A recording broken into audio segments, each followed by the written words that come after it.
Hello, and welcome to Sid Heresy DIY, the Electric Dojo.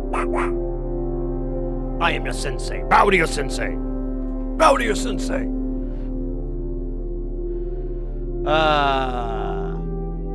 I kid.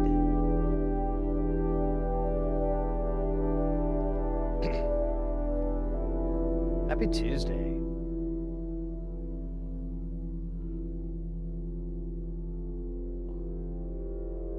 Welcome in, Amateka. And thanks for the good vibes. Yeah, I'm doing pretty good. I've been like sick. I guess basically I had a cold, or I have a cold. I don't know. My mom finally made me realize that it's a cold.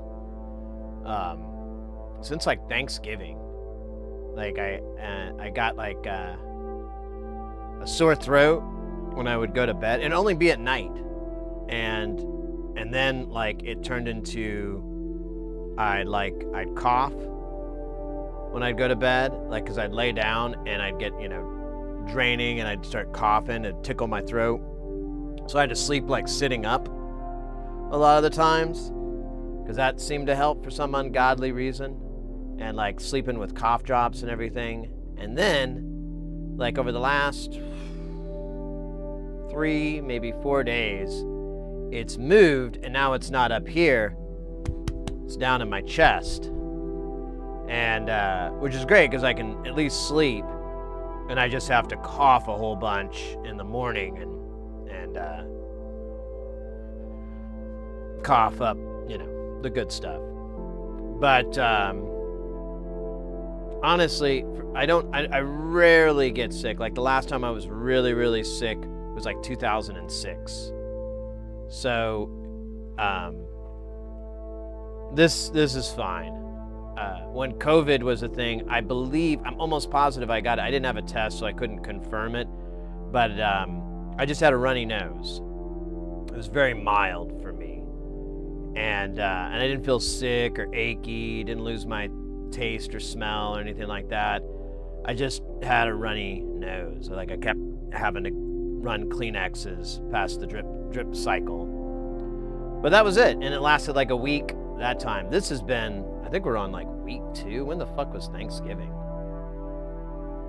Yeah, it's been about, starting on the 27th, a Thursday, so 4th have been 1 week. So 7, 8, 9, 10, 11, 12. So we're on day 12.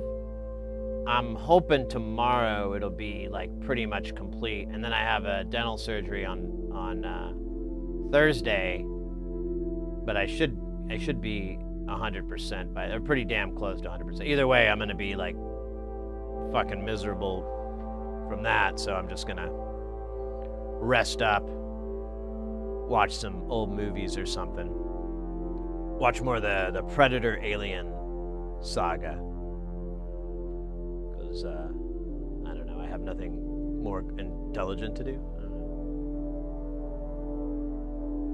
Oh, it's not the Rona? I don't think so. But I don't know. I mean, it like I said, it never hit me really hard. And if it was, it would be pretty contagious. And the missus, knock on wood, she's been fine. And all the other people I kiss are fine. So I'm thinking I'm okay.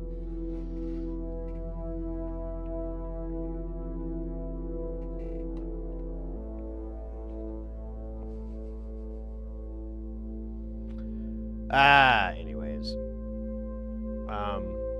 I did get a new phone yesterday because my old phone, I've had it for like I think it's been 4 years. It's like 3 or 4 years. I got it a long time ago, and the battery is just kind of not making it anymore. And then the final straw was I couldn't get DoorDash. It kept crashing. And I did everything I could. I like rebooted my phone, and that worked one time, but it only worked one time. Every other time it didn't work. And then I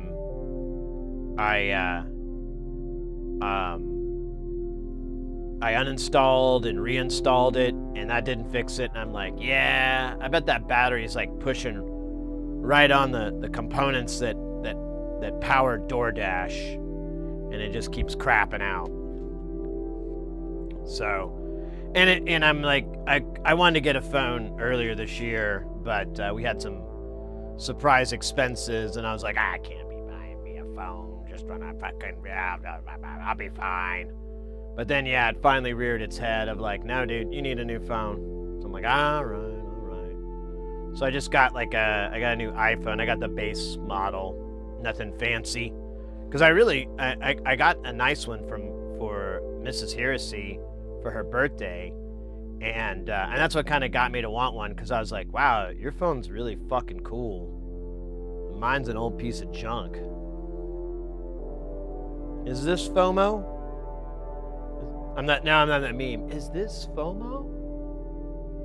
So I went ahead and which one I missed in a freaking meeting? Oh, I got well, I don't think I talked about it. I just got like the iPhone 17 or whatever it is, the base 17 with 256 gigs, because I didn't really need more. I thought I was running out of room on my storage, but no, it's fine.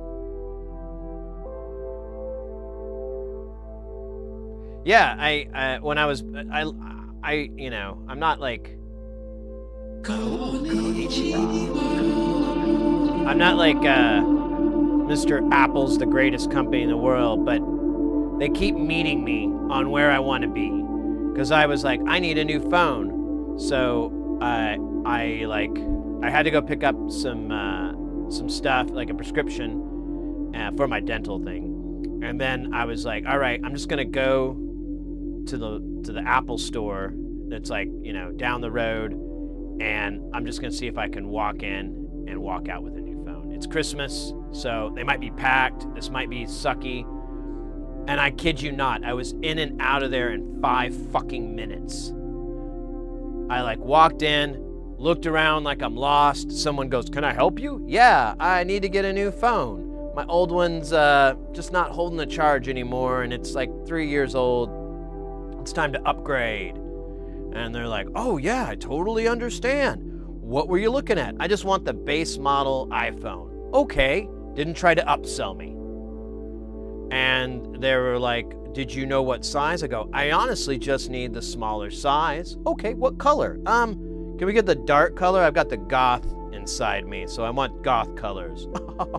Here you go. Will the gray black work? A space gray or whatever the fuck they call it? Great. All right, and are you going to be trading in your new phone? Well, I kind of want to do the copy thing where it copies everything over and I don't have to mess with too many settings. But can I bring it back later to trade in? Yeah, you have 14 days to do that. I'll be back in less than 5. Oh, perfect. So, and ring, ring, ring. He had to go get it. It took like a second. I was literally in and out of there in like 5, maybe 7 minutes tops. It was just the biggest thing. And then I do the whole thing with my phone. Everything copies over perfectly. It's perfect. And now I got a new phone. I'm having a good time with it. I mean, it's still tripping me out that the screen never goes to sleep, but I'll get over that. How you doing, Mr. X? Good to see you. Yeah, Apple is far less awesome than they used to be, but to me, they still are the only choice for smartphones. Android is so effed up. Yeah, I mean, I'm not crapping on Android. I get why people would like to use them, and I get why they're really good for certain users. I totally get that. But I'm not one of those people. I don't really care about a lot of those things that those people care about. And at the end of the day, I don't want to spend a bunch of fucking time. I just want the thing to work. And if it doesn't work, I can restart it or something. You know, it's like basic troubleshooting. I don't have to go online and go, well, which files do I have to remove to make this thing work better? You know, I don't want to screw with any of that. And so that's my thing. And again, I get it. I mean, I'm not like, you know, one's better than the other or anything like that. Over the years, I've learned like everything kind of has its place in the market until it works itself out of the market, you know, works itself out of being a useful or a viable option, you know, like Blackberries. That's like the prime example. That company would not bend to the market. They insisted on keeping doing the same old dumb shit that they did, and now they're gone. Apple might be one of those one day. We'll see. Hopefully there's, the better option is cool in the future. But for now, like being able to walk into a store, get a brand new phone, and walk out and be done with it and go home and not, I didn't want to spend my time. I don't like shopping. I mean, I kind of do, but I got to be in the right mood, and I was not there to shop. I mean, it's one thing I wanted.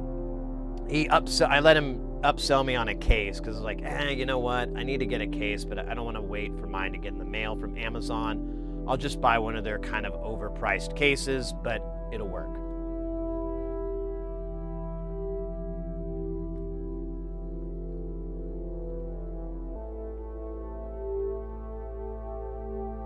A decent way. The screen never goes to sleep. Yeah, like, it's just always like this. I noticed it on Mrs. H's phone, and I was like, that's wild. And I got her like a little charging stand deal, and by her nightstand and everything, and like it turns into an alarm clock. Because I think it'll only work if there's a charging thing, but yeah, if it's charging and it sits like horizontally, it looks like an alarm clock, and you can customize it and everything, and hers is kind of neat. It has like a little motor, so you just wave your hand. There's like a sensor on the back, and it will, turn it 90 degrees, and so you can put it in alarm clock mode or whatever, and then wave it again if you just want it like a regular phone, which is pretty dope.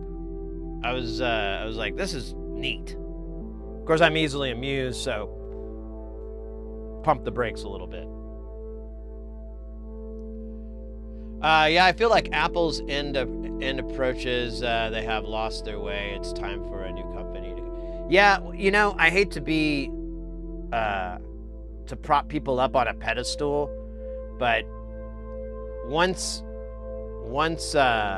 Steve Jobs passed away, I was like, well, Apple's done, because that guy, he wasn't a good person by any stretch of the imagination, and he's honestly my favorite example of arrogance. But at the same time, his vision, I guess, for lack of a better word. Again, I'm not trying to put him up on any pedestal, but his vision, his way that he was like, this is how you do this, has been spot on for decades. And so it's once he passed, I was like, well, we'll see what happens, but I don't really think you can replace that guy with another dude that's just like, hey, well, I'll just keep up what Steve's up to.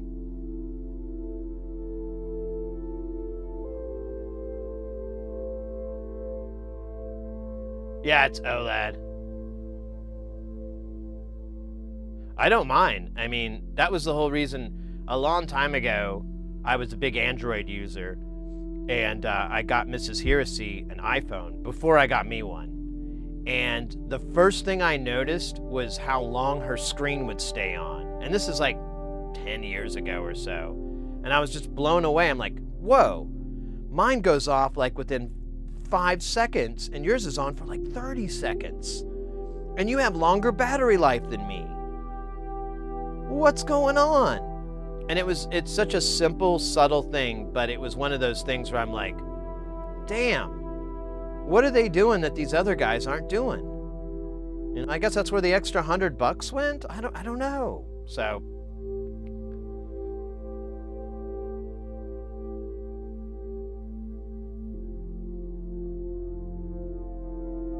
yeah, I'd be very curious to know what his opinion would be of AI integration and stuff like that. It'd be very interesting if there was some way, some magical way to find out, because I'm curious too if he would be a skeptic or like an adopter, or something, even crazier, like, no, we can't just do that, we have to do it to do this, and nobody's doing that, and everyone's like, oh, you can, and you're like, oh, fuck you, you can, or I'll fire you, whatever.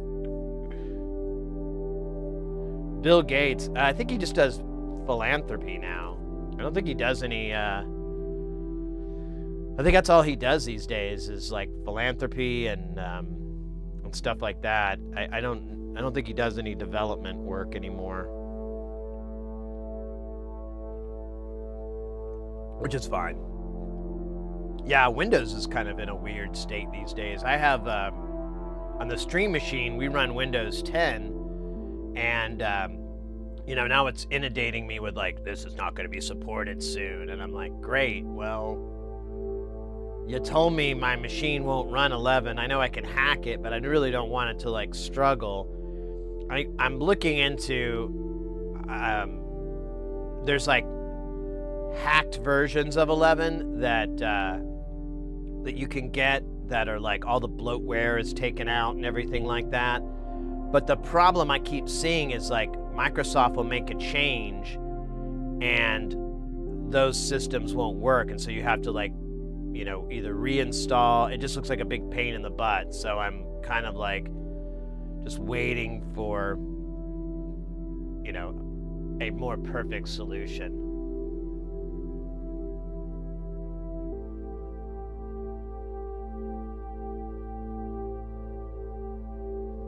Yeah, exactly. And Precious and Illusion. Yeah, I agree. I think Jobs would have like a much... I think he'd have an interesting take on it. I don't know where exactly it would be, but that guy consistently had in the past very interesting takes on a lot of technological advancements and business running. I mean, he destroyed his own, like the iPod made Apple huge, and he destroyed it. He did not fucking care. He's like, all technologies die, all business models die, something like that. And I was like, wow. Any other company would try to keep that shit afloat forever, but he was like, nah, that's not how you succeed. And he was, 100% right. Who the fuck uses any portable MP3 players anymore? I mean, I know some people like to for this reason or that, but I mean, the fact you could fit it on your watch, it's, I don't know. Anyways, enough glazing of the Jobs. He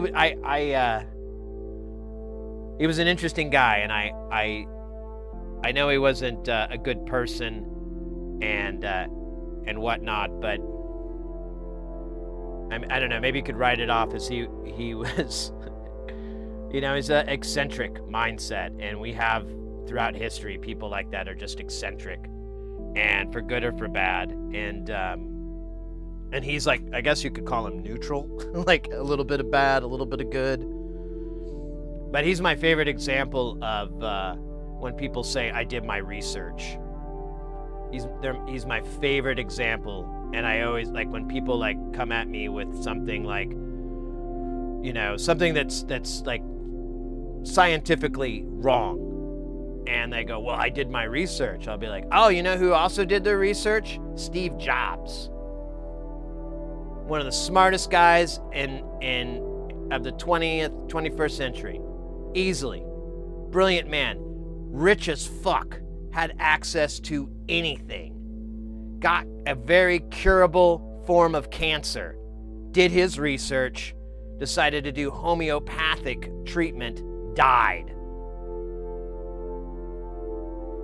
He did that for like 9 months, and then he went back to the doctors because it wasn't working. He's like, oh, can we try this treatment? And they're like, dude, it's too late.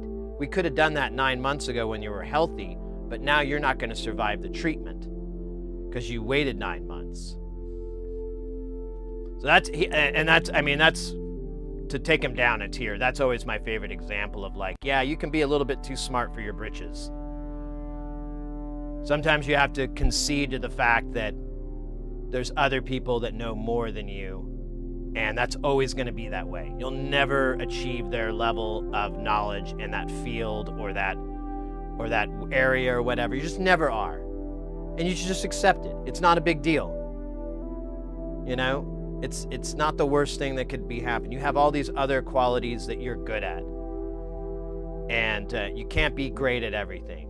That's a fallacy. There's no one in history of any time has ever been an uber, even those, you know, like Einstein and whatever. Einstein had all these fucking faults. You know, I don't know, I could give 100 examples, but there's no such thing. But I feel like a lot of people, especially people that are smart out of the gate, you know, they've got, you know, they've told their whole life, oh, you're so smart, you're so good, and they're very successful and all that. I think that's the hardest one. Those are the people that are going to be the hardest or most susceptible to it, because they go, well, I have all this money and all these resources and all this, you know, people telling me I'm smart, you know, I should be able to cure cancer, right? I'm Steve Jobs. I'll cure it by eating lemon wedges and taking baths in paprika or whatever the fuck. You know, just complete nonsense, but whatever. Again, I'm trying not to soapbox here. It's not that kind of stream. Yeah, the missus has Windows 11. It's not so great. My Windows 11 a PC and Linux. Oh, really? There you go. iPod will be re-released by Behringer.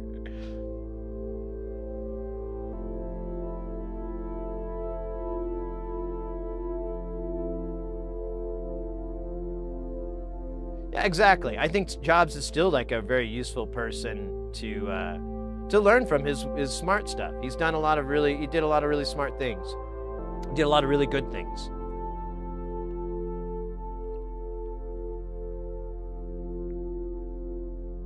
It's arrogant to prevail. Yeah, exactly. Yeah, I already run Linux and BSD, open source, in the future of actually good personal computing.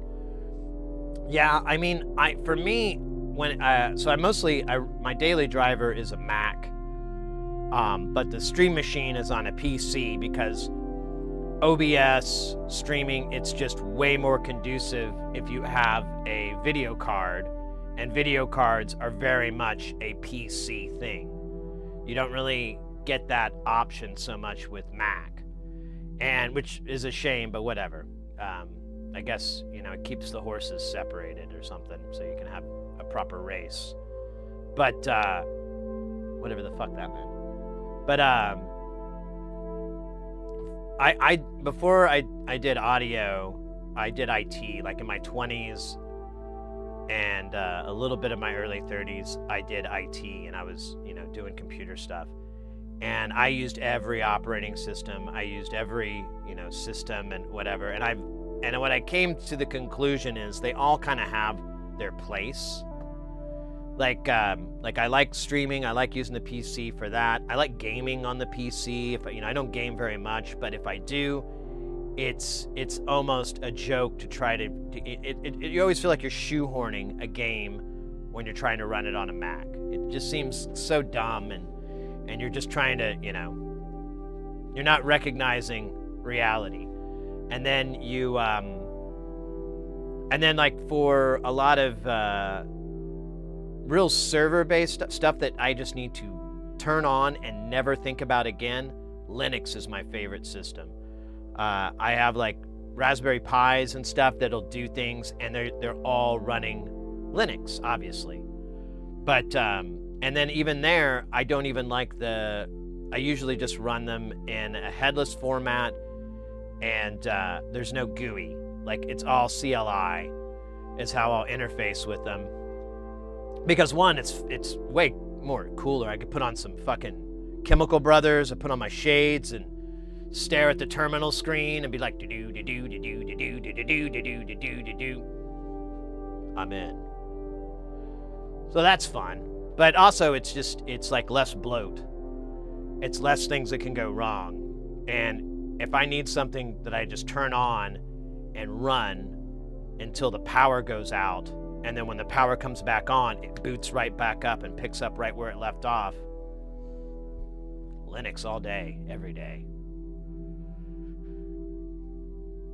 But anyways, yeah, I already run Linux.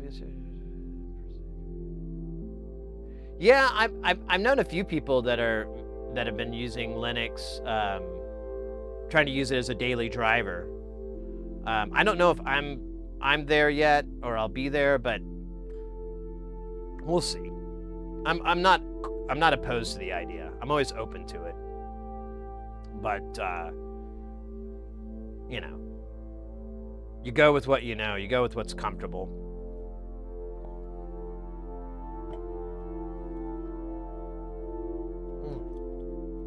God's gift, Dr. Pepper. Yeah, they have. That's true. Well, you know, like, God, back in the late 90s, is when I really started using Macs a lot for music making. And one of my favorite things to do that I thought was so interesting, one was emulators. I was like obsessed with emulators. I get anything that would emulate anything. And the other thing I loved was Linux, like Mac distros of Linux or whatever, Linux distros that ran on a Mac.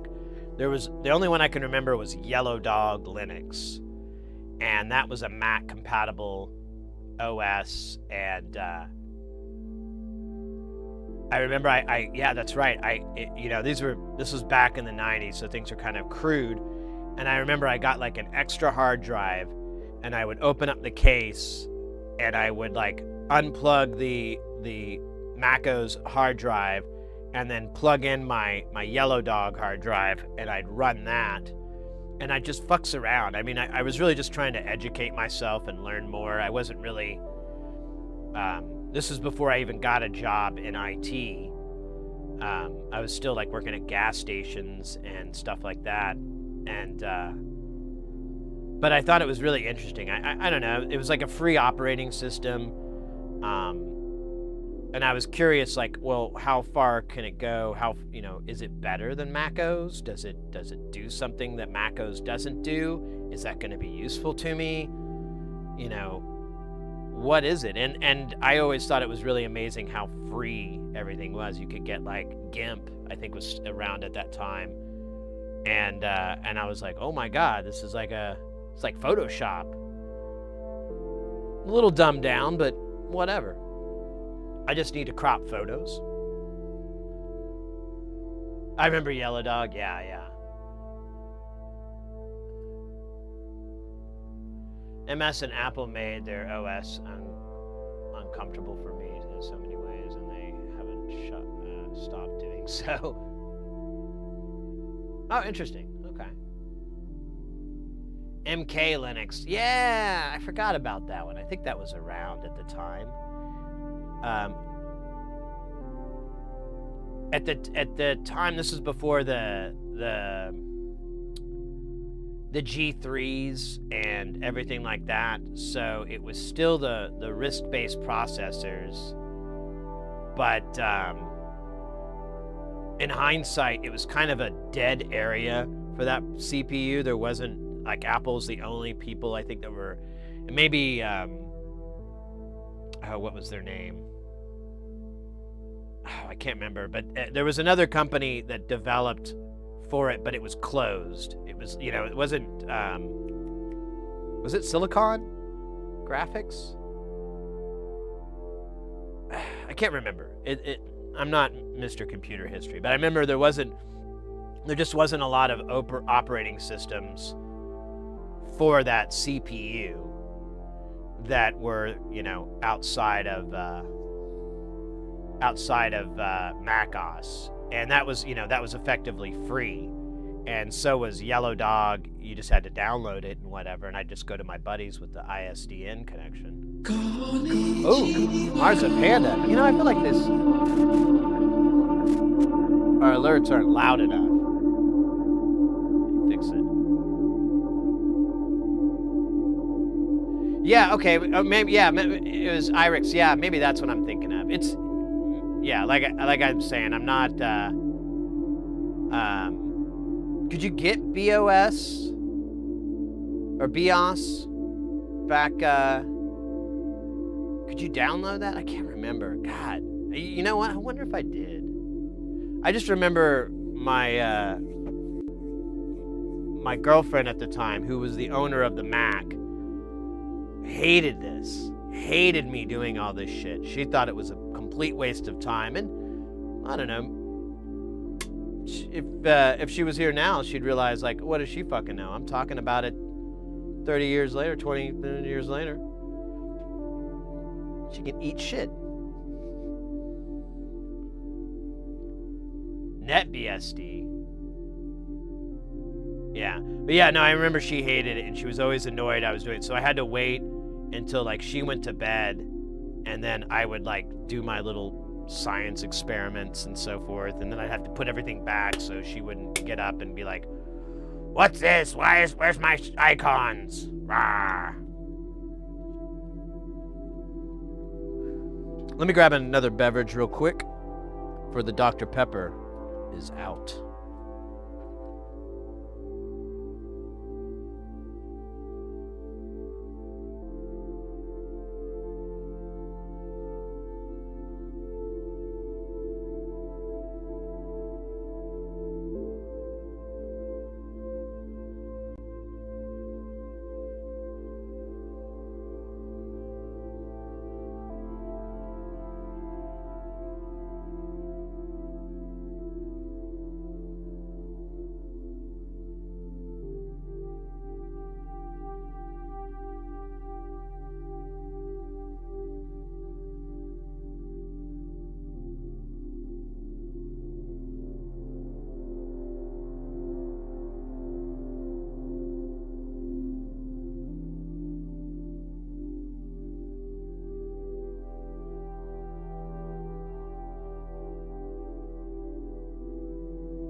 There we go.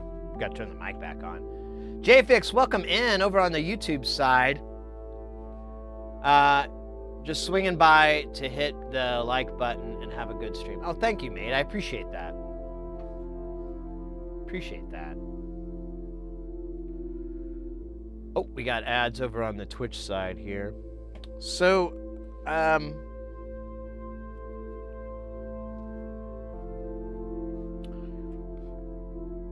time to check on our group buy order from Straya. And hey, there we go. Flight departed December 8th, 1:37 p.m. local time. So that was yesterday. How did I not notice it now? That's weird. It didn't update it. So it's on the way. It should be here. Actually, it should already be in the US. It's just got to get scanned in.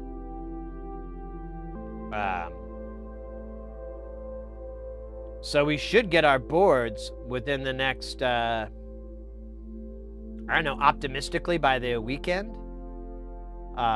Realistically by the beginning of next week. So as soon as those get in, guys, I'll reach out to everybody and get your shipping address. I sent you a DM on Discord. You did? Just now, or? Oh yeah, I see. Message request. Accept.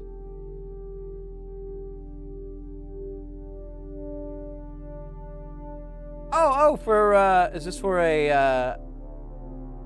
Is this a Discord server too?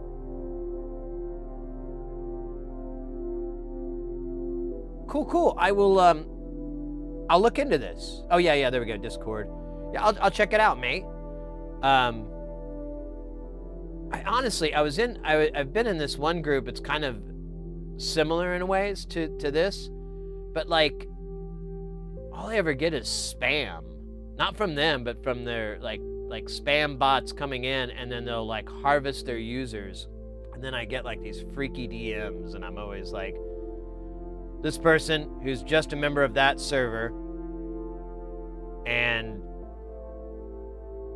what's the other weird thing? And yeah, and they've never posted in that server, and it was like a day ago they joined. You know, it's like that. It's so annoying, but not to say that's the case here. More to the fact that I wouldn't mind finding a better moderated community similar to that. So thank you for the invite. I'll check it out. What was I saying? I distracted myself. It's closed invite. Yeah, so maybe that's the trick they need to figure out, is to make it invite only, so that you don't get these spam bots coming in and harvesting all the names and then spamming them out. Ugh. But yeah, once we get everything in, I will reach out to everybody and get their shipping address, and then I can be able to give them a quote for the shipping. Shipping should be pretty cheap. I'm going to use a bubble mailer, which usually gets the cheapest through the mail. It's usually like $5. Some people might have boards and stuff that are bigger than what will fit in the bubble mailers I have, but I do have some boxes that should work. At the worst, I might have to go down and get a box, or it might come in a goofy Amazon box or something like that. But and that'll probably bump up the shipping a little bit, but I really don't see it exceeding $10 or anything like that. So and if it does, I'll warn you, and we'll work something out. We'll try to figure out some way to make that easier on you. But what'll be interesting is that I won't get, so he said he already pre-wrapped them, so I won't be able to see what little goodies you get, because I'm not going to go through them. I'm just going to take the cluster out that says your name on it and put it in the envelope, and hasta luego.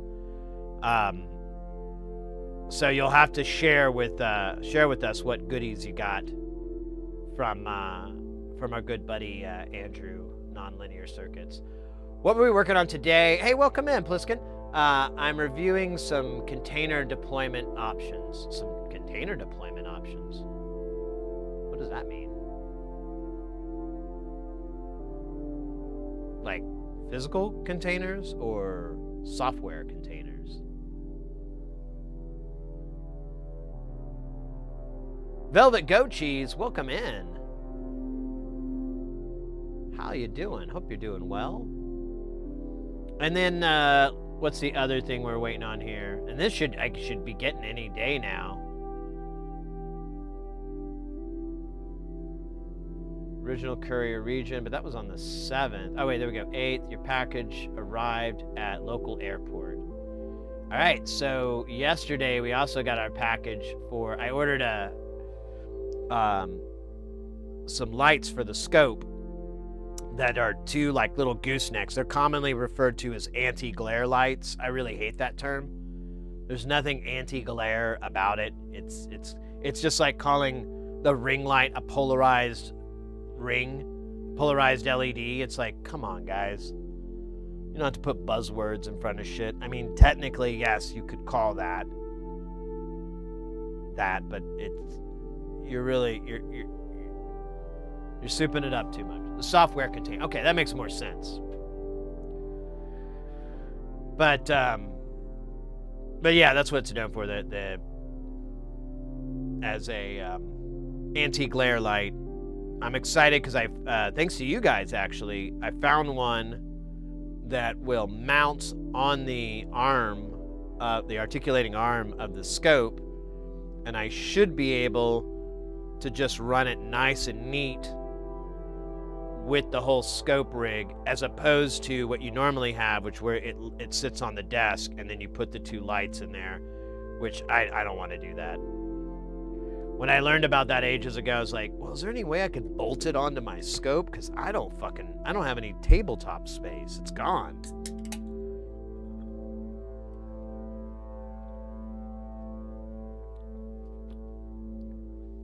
Let me check something really quick.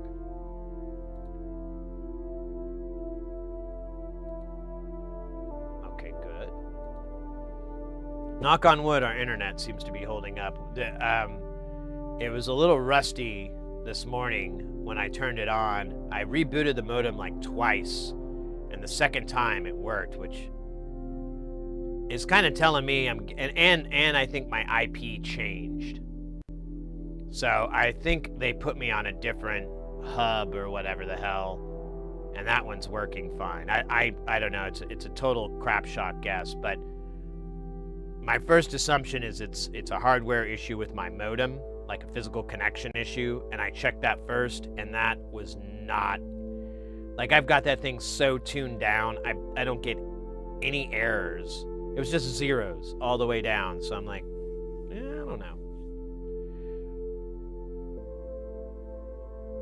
Any advice on what power source to use to get 12 volts to a project using bare leads?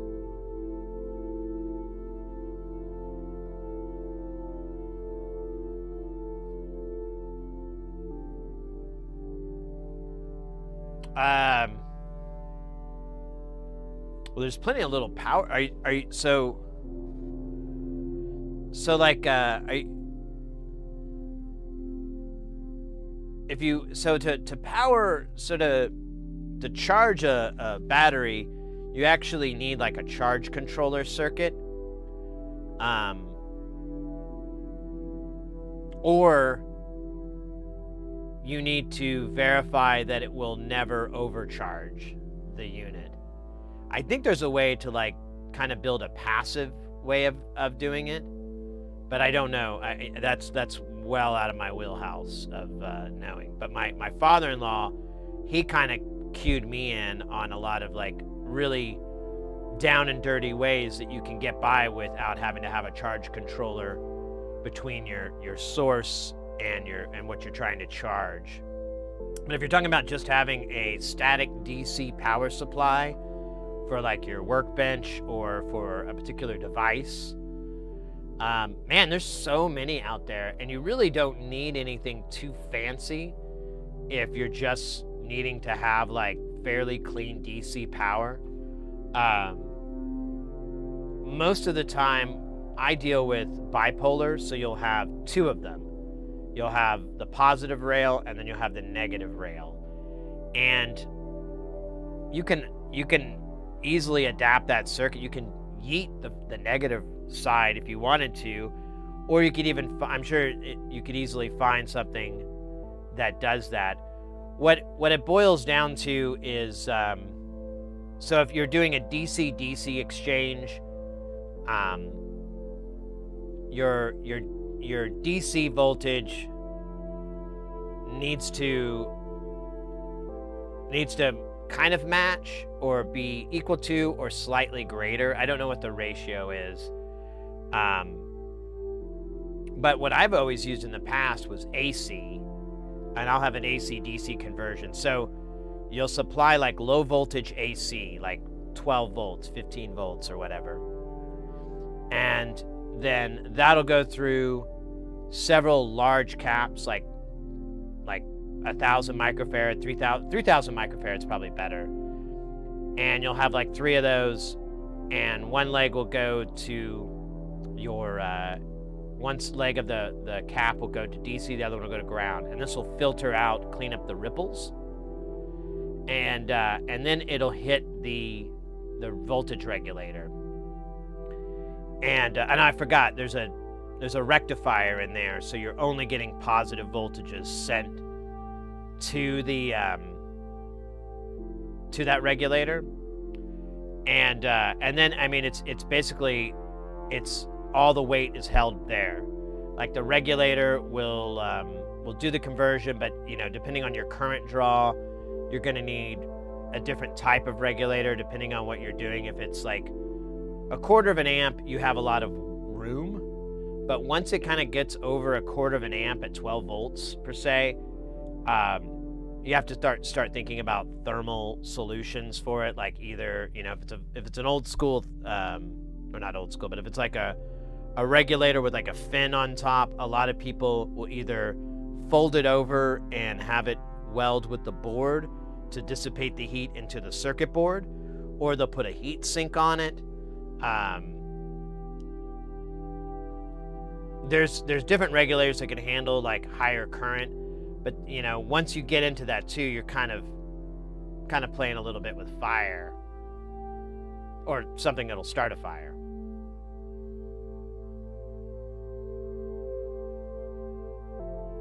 So the cool thing with power, or at least with it, so your voltage, you'll have a static voltage. The current will always be within what, like,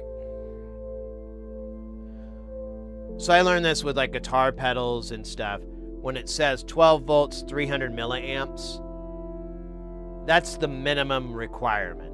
I mean, you definitely want to keep the voltage the same, but the current, you can put a 500 milliamp power supply on that unit. It's only going to give what is drawn. It's only going to provide what's drawn from it. So if you have something that's drawing 300 milliamps, which it's not, it's going to be more like 100 milliamps, then that's all that thing's going to provide. The only way that's going to change in a scenario where it could be dangerous is if you short it out. So if you short the two leads, it'll have, it'll just loop. It'll provide current, and it'll keep sucking it up. And so you'll go to max current, and you'll most likely just damage the regulator. Like, the regulator will crap out. Some of them have like a protection mode that it'll go into when it sees a short. And there's even things you can do that if there is a short, it will, if it goes past this amount, it'll shut off automatically.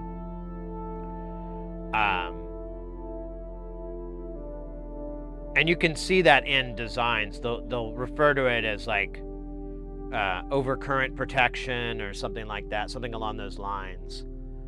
But that's the only thing you could ever worry about. If you're working on a project that's only going to draw 50, 100, 200 milliamps or whatever, and you have a half amp system, you really don't have to worry about blowing up your project because you're providing a half an amp to it. It'll only pull what it needs, as long as everything's working. But even then, that still holds true, because even if it is, if everything's working, it'll just pull what it is. But if something fails on it, then it could possibly go through the roof. But it's already broke, I think I'm repeating myself. I feel like I'm just saying the same things over and over and over. There's lots of different power supplies out there.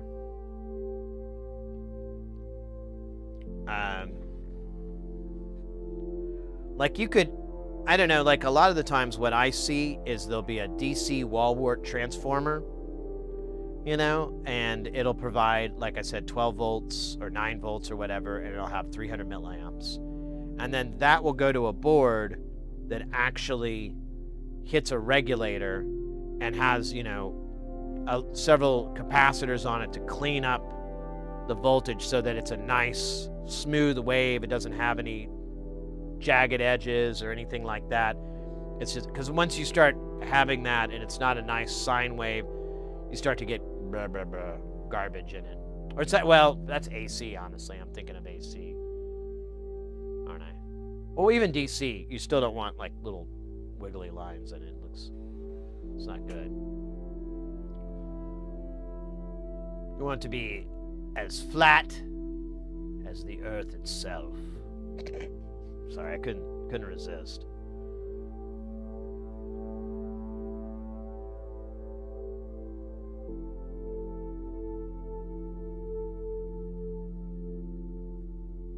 Oh yeah, let me fix this really quick before I forget. Because I keep forgetting.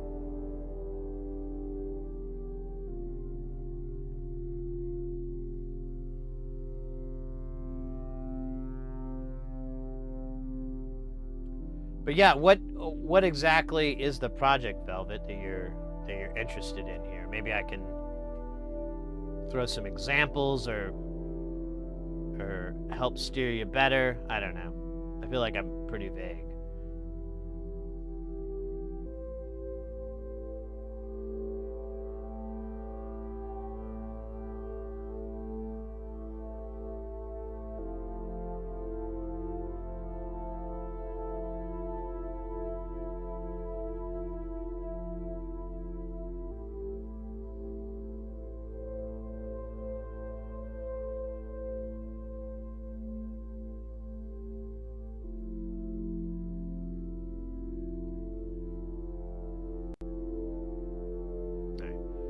I have a Raspberry Pico 2 that will be driving an external chip. The chip is expecting 12 volts. Wow. So the Pico's like a 5 or a 3.3 volt system. I think it's 5 because I think, well, the board like will take 5, and then I think there's a regulator on it to dump it to 3.3. I can't remember, but you'll so actually, well, that's an interesting issue. So so you have to build like a barrier sort of between the interfaces. I don't know if you already know this, so forgive me if I'm being stating the obvious or anything, but so if you have any interfacing between like the binary or the analog pins on your Pico, they need to be at that 3.3 volt. And if you have something else that's running at 12 volts, you have to buffer all those down in one way or another. You can there's plenty of ways to do it. You can use an op amp and trim it down. Some slightly technical ways of doing that, like if you look at mutable instruments, a lot of her designs are using these chips that are low voltage chips that are like the 6002 or the 600X, any of those 600 series, MCP 600X, like a 2 or a 4. She'll use those to interface between it, and then they'll be like, so that it'll send the 3 or the 5 volts that the MCU is expecting. I have to look at that again. I can't remember exactly how you do that.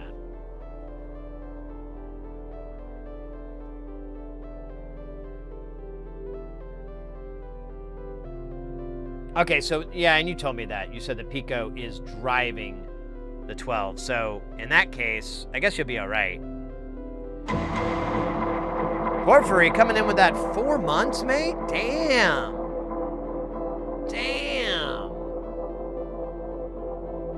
Clarf. I don't know what that is.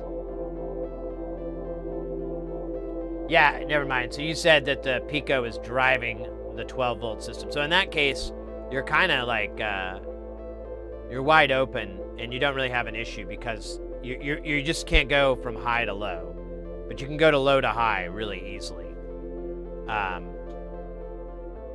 Because the system won't give a shit. But as far as driving it, man, there's so many options. I don't know, we could look around. 12 volt DC power supply circuit. Yeah.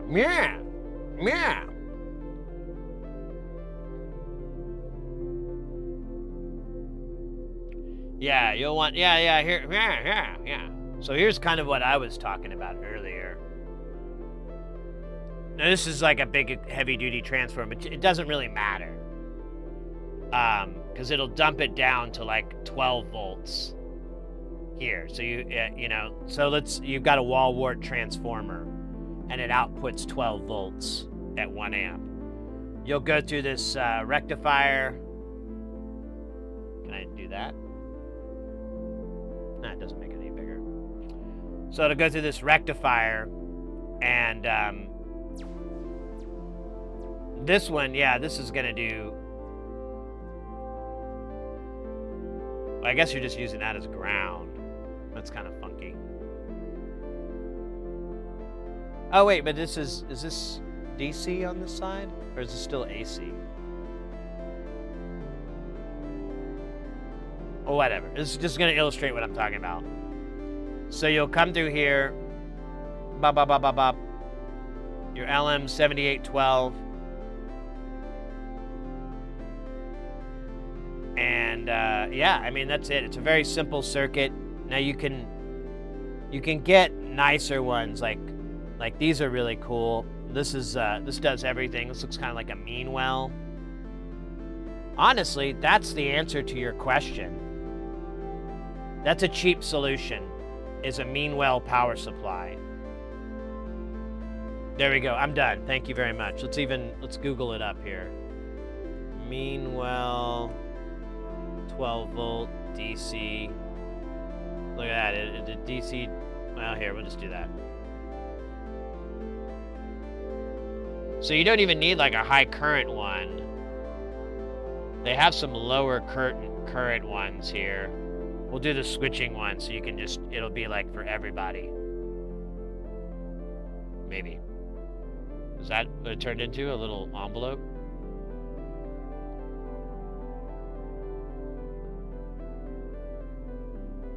Oh, it's still loading. I think I have this weird internet problem. We'll wait.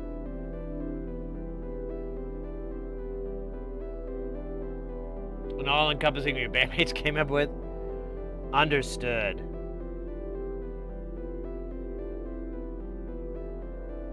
Yeah, here you go. Look at that, 5G vibration.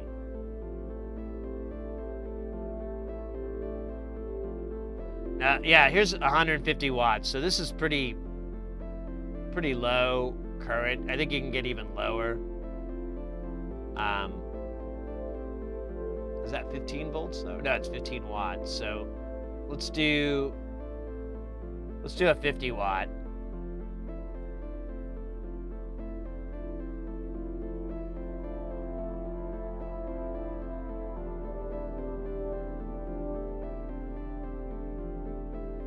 $80 millivolts peak to peak.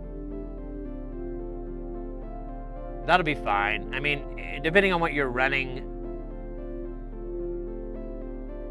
it's probably not a big deal. Like, this is where people bitch about Meanwell and so forth. There's some other units you can get to. There's some other companies, but I've had several engineers tell me this is fine for analog synths and stuff like that. And that's kind of where I'm at. The tasteful thickness. Welcome in, mate. You shunting something you shouldn't be with copper wires. Don't do it. Wait, what? You're not my supervisor. His name is the distasteful thickness. And he's taller. Yeah, I think you could probably, if you were looking for like just a simple buy solution, you just need to be careful here because these are, you're having the transformer in here. So instead of a DC-DC, you're not, I think they actually showed DC-DC transformers here.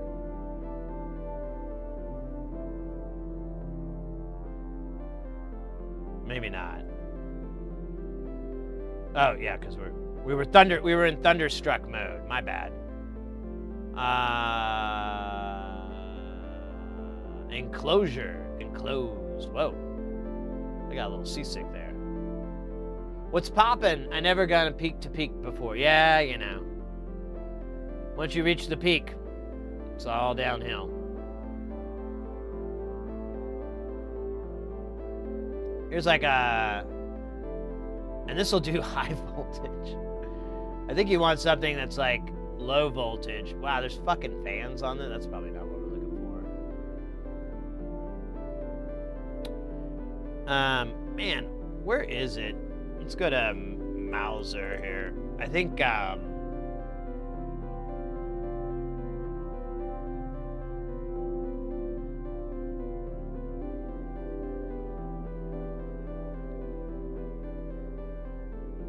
you see the single output.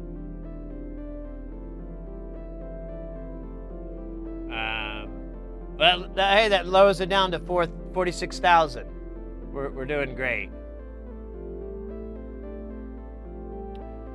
And you wanted an output of 12V, which is super common. So it's probably going to take us down to like, oh wow, I put available and in stock and we got down to 11,000. Great. Let's do 12 volts. There you go, 2200. Those power supplies are the best. You know, Meanwhile gets a lot of garbage, but honestly, no one ever, I don't know, do you have like, do you have a brand that's better than Meanwhile? Because all the Chinese stuff I found claims to have better specs, but like I've also seen some that their specs are just impossible. Like there's no way that they're doing this and getting like these numbers. It's just, there's no fucking way. So they're either kind of sweetening the environment for it so that they can get that, or they truly are magical Chinese cheap, super duper cheap converters. I don't know. A lot of them are just Meanwhile knockoffs too, like one-to-one knockoffs of the Meanwhells. So, and then they're claiming better specs, which just doesn't make any fucking sense. Light-On. Oh yeah, Light-On's not a bad company. I forgot about them. They're not cheap though, if memory serves me right.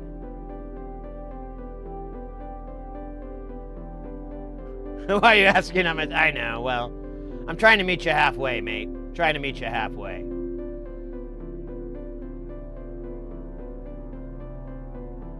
Peak to Peak was a porn flick. It was filmed in a gondola tram. The operator is Whistle Mountain ski area near Vancouver. Thank you for the porn lore. Thank you for the porn lore.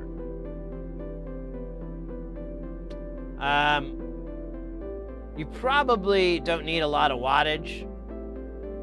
Let's do 50 watts. There you go. We're down to 80.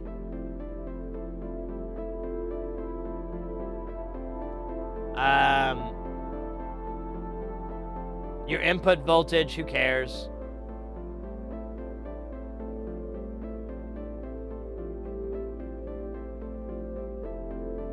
Can we do 12? Oh, there you go. Let's just do 12 V to V.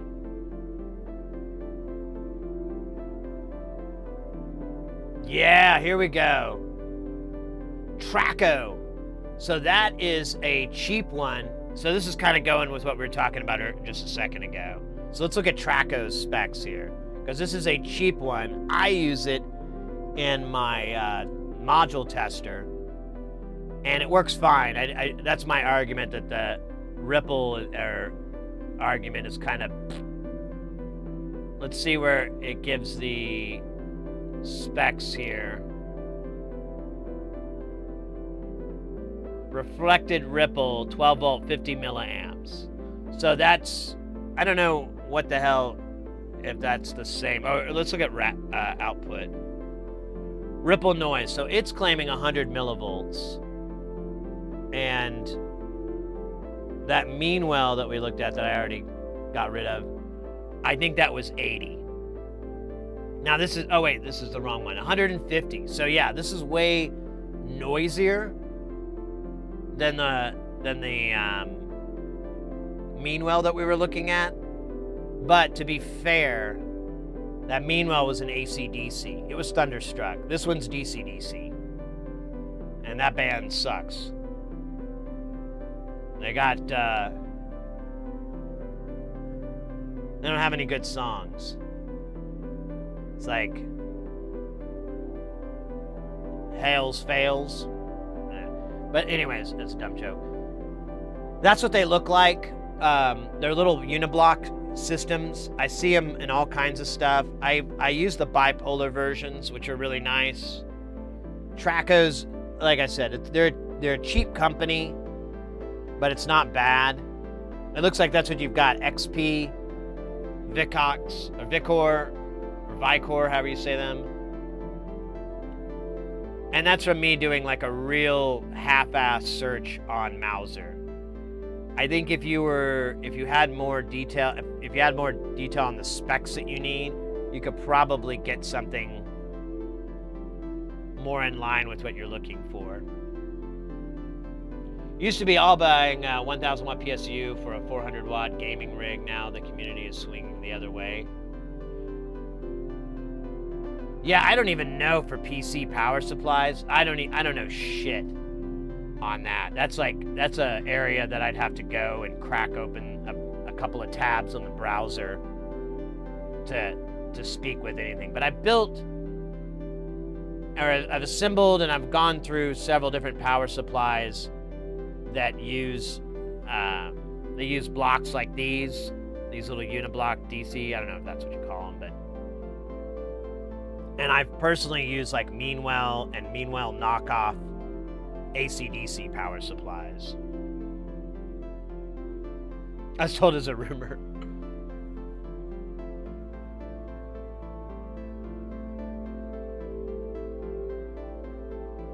Basically just buy whatever Cybernetics tells you, which is basically the Corsair 850.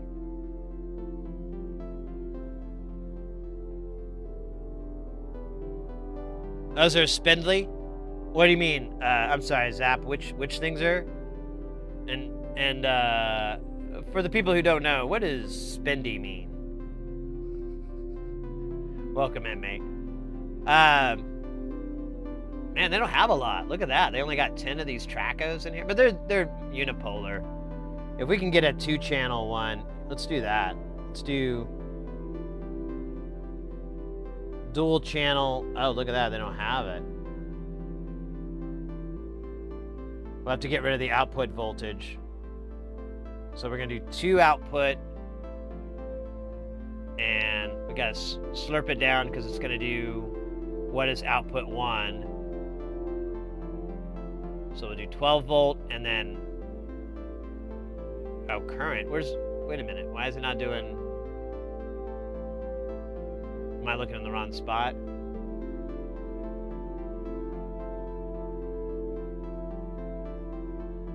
Oh, I got hit 15 too. Maybe it does it automatically, like it's positive and negative rail.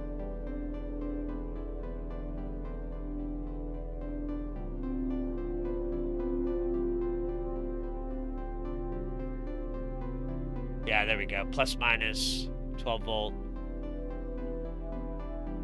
And there's a lot of brands out there. Look at that, even TDK. TDK Lambda. Poker dealer, welcome in. Not much. We had someone asking about a good.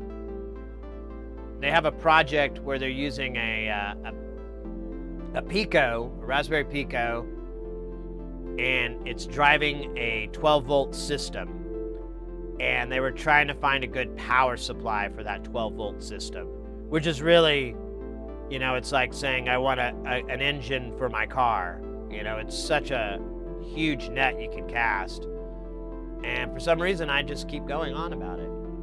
No one knows why.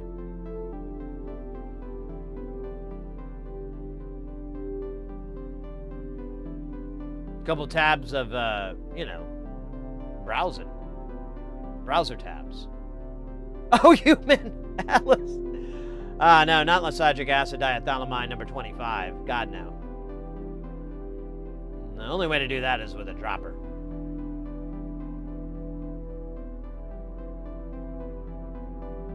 We can do 15 watts. Look, there's 12 of those.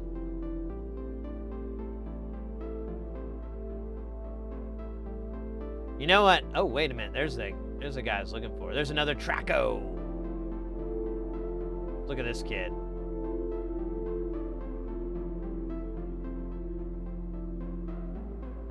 Boom, boom, boom, boom, boom, boom, boom, boom, boom, boom, boom, boom. 70 millivolts. That's quiet, bro. That's not bad. I think that's the lowest I've seen for 20. I mean, I don't know if the testing conditions are going to affect that number drastically, because there's a lot of asterisks here.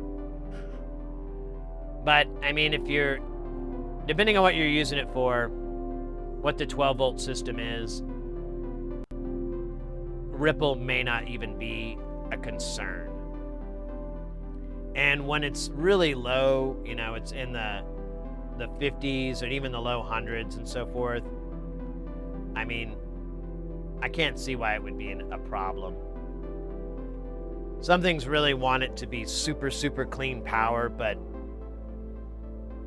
I couldn't even give you an example of what's craving that. If you had like a precision device, even then, you could still get away with like an LDO regulator and just put that on afterwards. So, yeah. Yeah.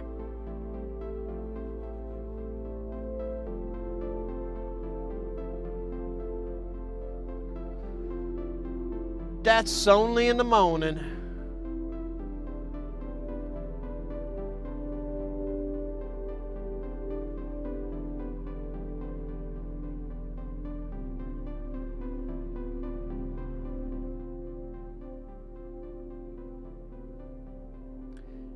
You bet, mate. Yeah, I think we covered it. You could get like the DC blocks. Those are great. Or you could get a full-on mean well. If you do the mean well where you have to connect mains, I cannot stress enough to be insanely careful. The other thing a lot of people I don't see do, so on those mains connections that you'll see, it'll just be, you know, the little wire, you know, like a wire terminal or a, you know, a link terminal. What you'll want to do is, and they make them, but in the past I've just gotten heat shrink tubing, but you'll need to isolate that. You'll need to protect it, because if it's going to be anywhere near where someone could touch or a piece of metal could drop, you're going to have a bad time. But if you connect those little, you know, those little U terminal things down there and you screw them in, I can't remember what they're called, screw terminals, I guess. Then you can take a piece of heat shrink tubing, or some of them have like isolation, like rubber boots, and you'll slide that up and cover that as best as you can. And then if you want to even be more careful, what I've done is I've just taken E-tape and wrapped that whole like little part of the board that sticks out, and just wrapped it with E-tape nice and tight, so that there's not going to be any chance. Even the DC output side, unless you need that exposed for whatever reason, just having that all sealed up so that there's no chance that you're going to drop a screwdriver, or, you know, put your elbow down and get a nasty zap. The safest thing to do is to get something that uses a wall wart transformer, and then just outputs a DC signal, and then pop that in, or a low voltage AC, like 12 volts or something like that. And all those things are not very expensive. You can get DC or AC/DC transformers, wall warts for like $5. Oh, you know what? In fact, I didn't think of this. A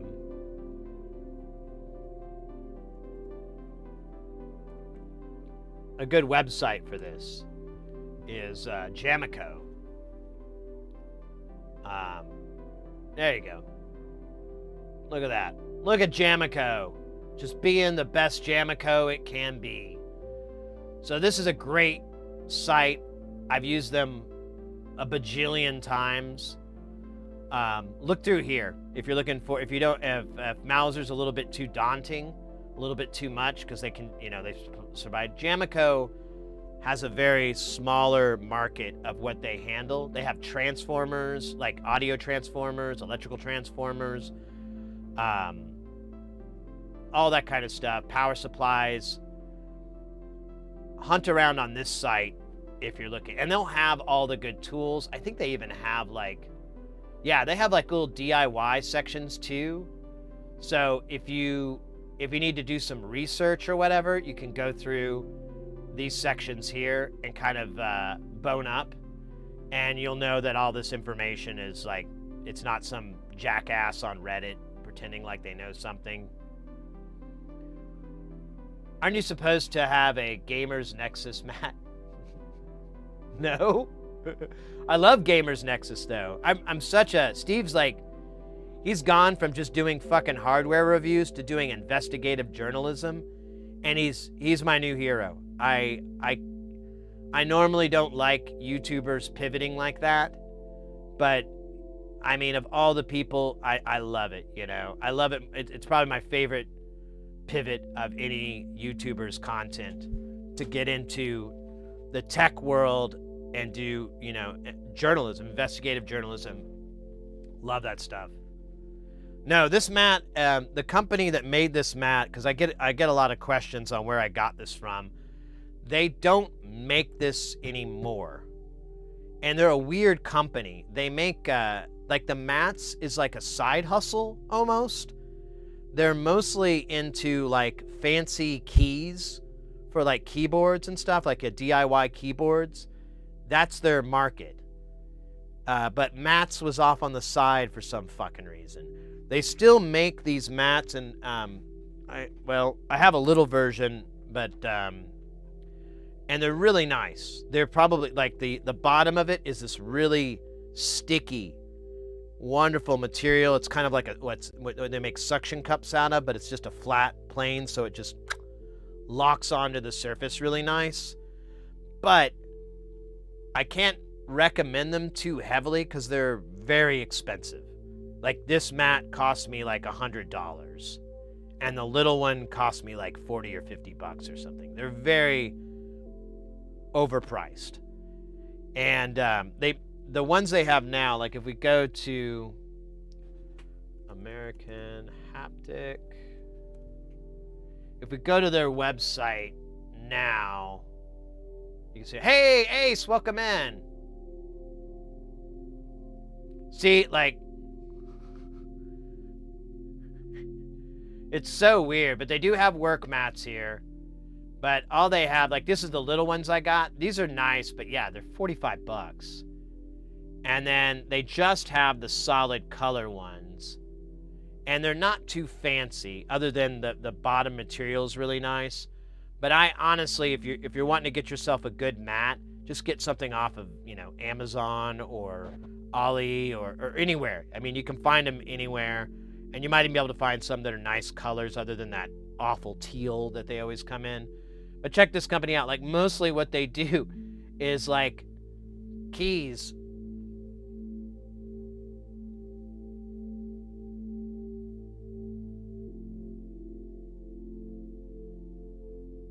And look at that. I mean, that's expensive. So I don't know what this company is doing these days, but whatever.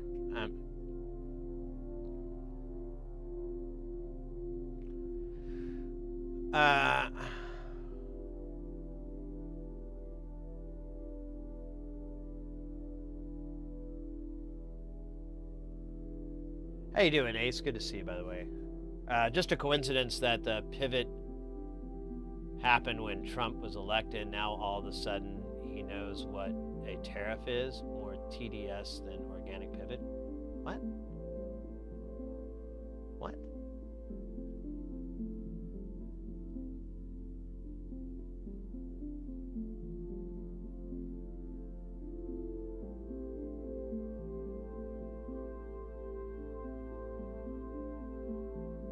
I don't know what you're talking about.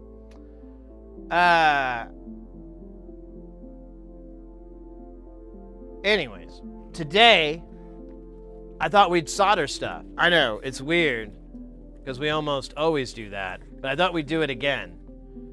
You know, so we can keep our fingers sharp.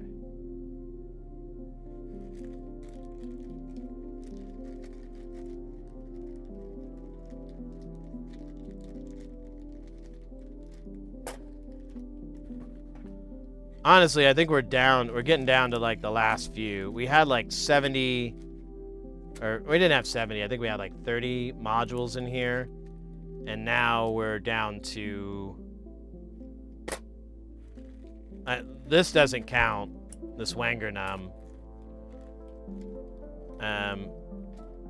Good Lord. We are really down to the bottom of what's in the barrel. Now, we do have Vactral Pill. I think we can build that today. I don't really want to build that because that's like 5 seconds to build. We have the Sieg.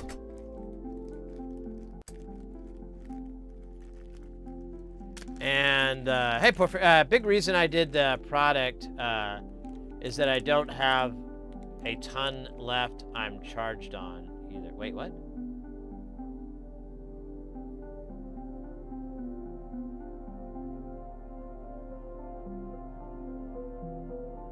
I don't get it.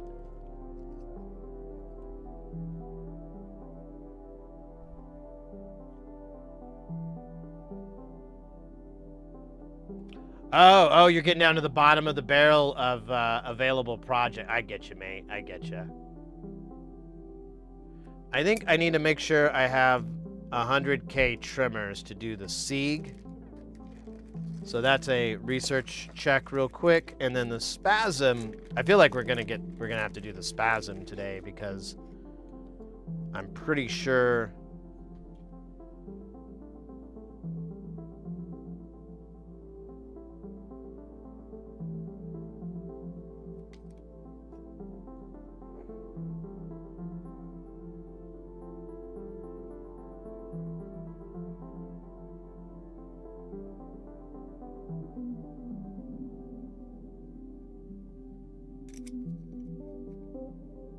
Yeah, I don't think there's anything special. I think I've just been avoiding it because it's another black box Vactral, which I'm not in a hurry to work on. You don't know when Trump was elected? Sure, buddy. What the fuck are you talking? Bro, come on.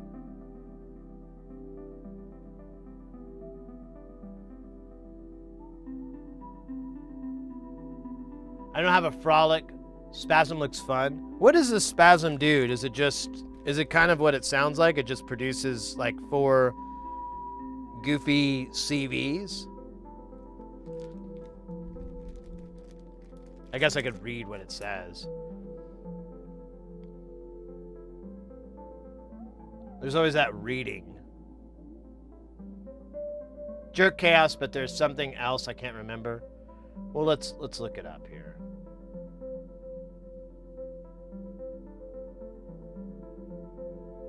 Ah, damn. Isaac Beer's website, their cart does not remember. I like pulled it up and it's like, your cart is empty. I was like, no, it wasn't. Well, NLC's cart will remember forever. Like, I have to be careful.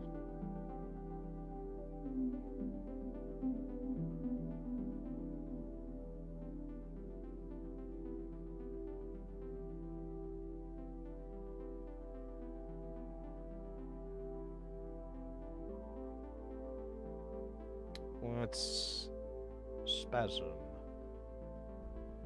Spasm.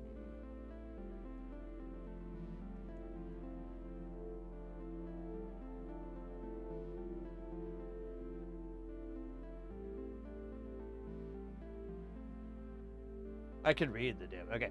Module takes a classic Sprott jerk circuit and replaces all the resistors with LDRs.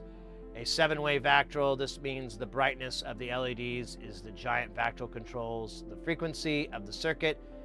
It is very easy build and will give you a very flexible chaotic circuit. The CV inject jacks allows you to control the chaos with gates and CV. Sorry. Some signals will cause it to pause or stall. Others will make it glitch and freak out. CV frequency controls the LED, which in turn controls the resistance in the LDRs. This is a very flexible build. You can use any LDRs you like, so long as they are the same. You can also use any capacitor you like for cap, so as long as they are the same. Of course, the LDRs and capacitors you choose will affect the behavior of and frequency range of the circuit. GL5516 LDRs go to 500 kiloohms off resistance, whereas the GL5549s go to 10 mega ohms. Anywhere from 10 to 20 mega ohms. So will be a lot slower, but will give a much wider frequency range and some very unpredictable outputs. Similarly, the capacitor 10 microfarad will be a lot slower than 10 nanofarads. I kind of want to go Beastie Boys style. That's slow and low. It's the tempo. If going for the more extremely slow values, 55, 49 LDRs at 10 microfarad caps, the module will stall at minimum pot settings and generally need a CV or a CV frequent input to make it operate. This is actually a good thing, as you can turn the signal on and off with, oh yeah, I'm up for that. Please note the build picture below. When constructing to make the box fairly light-proof, a bit of leakage does not seem to matter much, but you could add a bit of black scholastic sealant. This is the first time I'm learning of this word. Scholastic sealant. That's... Where have you been all my life? Around the edge, if you really want to. I have never bothered. When soldering the connector pins, use the SIP connectors. Jumped across the 1 or 2 pins you pick to ensure they are nicely perpendicular to the PCB. When soldering the PCB to PCB connector, I press lightly on the PCB to help keep the connectors tight against the board. If you find the spasm is being affected by reflection from flashing LEDs from other modules in your case, either take the view that it saves you a patch cord, or place 2 pieces of black light. Okay, yeah. I'm not that worried about that. Scholastic must be silicon mixed with Vegemite. Yeah, probably.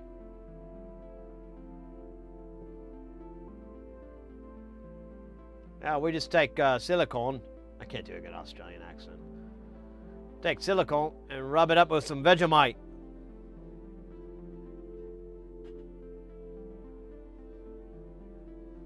Marsa Panda in the house. Welcome in, mate. It's a brand. All right. Well, thank you. Now we got the horse's mouth correcting us there.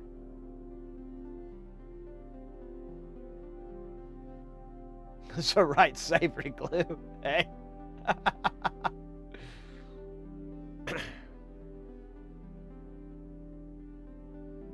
All right, I don't see anything I don't recognize. I just gotta. Oh wait, was it? No, it was the Sieg. All right, let me see if we have 100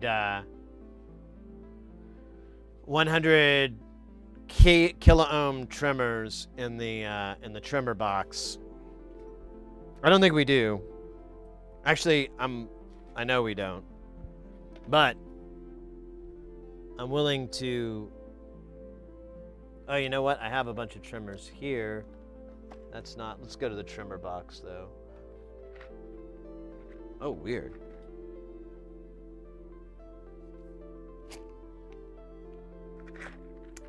That's not it. Oh wait, it's over here. Trimmers.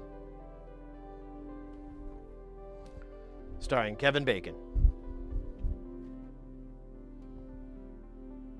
Uh-oh. Oh. Having all kinds of goofy, weird, technical things going on here. What's next? All right, let's see here. I got 1K or another. I've got 2 megs.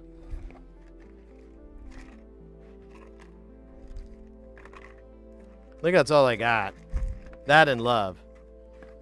Wait, why do I have this Honeywell? What the fuck is this?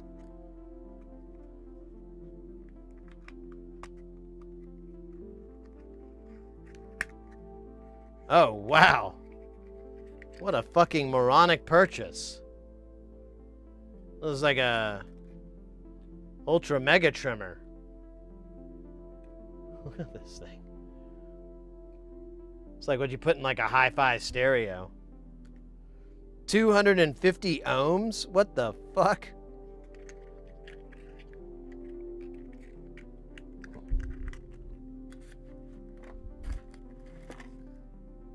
All right, so the answer is no.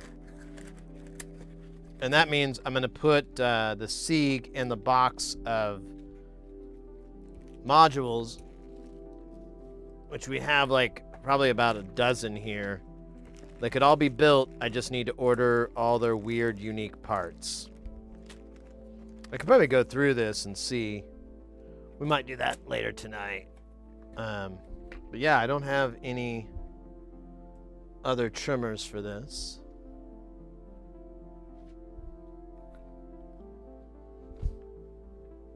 I was just looking at this package because I was like, oh crap, there's an address, but I scraped it out and then I realized it's like, it's a super old address, like from like 20 years ago.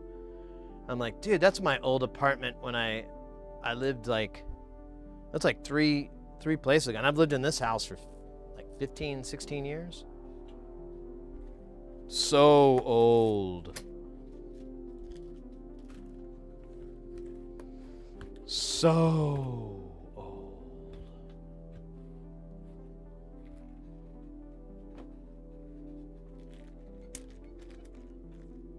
Oh wait, so maybe the vac pill.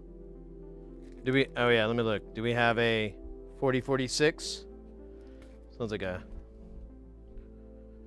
Ramones lyric. 46 hours ago, I've got to make the circuit. That doesn't. That was embarrassing.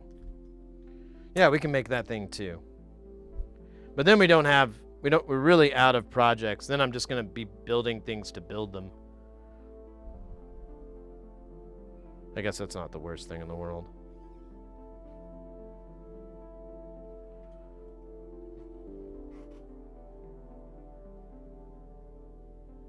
Ba ba ba ba ba ba ba ba ba ba ba ba ba ba bum bum bum bum bum bum bum ba ba ba bum ba ba ba bum ba bum bum.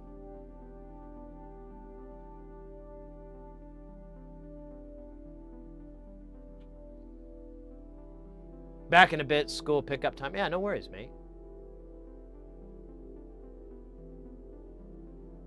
Yeah, it's a crossfade circuit, exactly.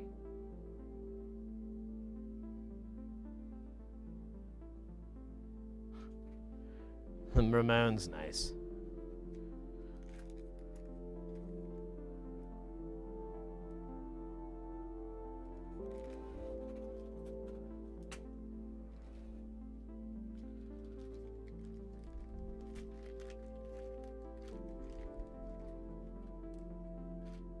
Oh, and here's our quote for the day.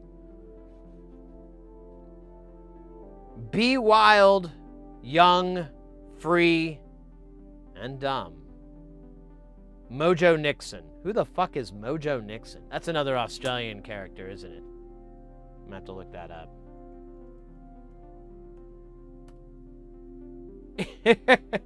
I am wrong. I am wrong. I Google Mojo Nixon and it says American musician and actor. So I'm ignorant. Who the fuck is Mojo Nixon? Who is Mojo Nixon? On this stream, we answer the question that's been on everyone's mind. Dude, first off, none of those words are his name. Fair enough. Same could be said about me. Was American musician actor known for his novelty song Elvis is Everywhere? What? Which is an alternative staple on MTV? The hell? I grew up with that. I don't know what that is. How? Is this when the aliens took me up to their ship and I missed out on Mojo Nixon? His style could generally be defined as psychobilly, oh, well, there you go. I don't really like rockabilly very much. Or anything with Billy at the end. Or the beginning. I'm not a big Billie Eilish fan, you know? I mean, I'm sure she's great, but I haven't figured that out yet. One time, I said something like I didn't care for Billie Eilish, and I remember someone in the chat got insanely upset about it. They're not here anymore. I guess I pissed them off enough, but I was like, what a weird hill to die on.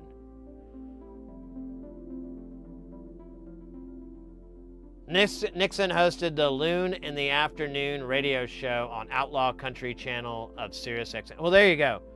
We're like, we're going deeper and deeper into areas where I just was like, I know it's there, but I don't really do it. #1 hit on the elevators at the time. Well, there you go.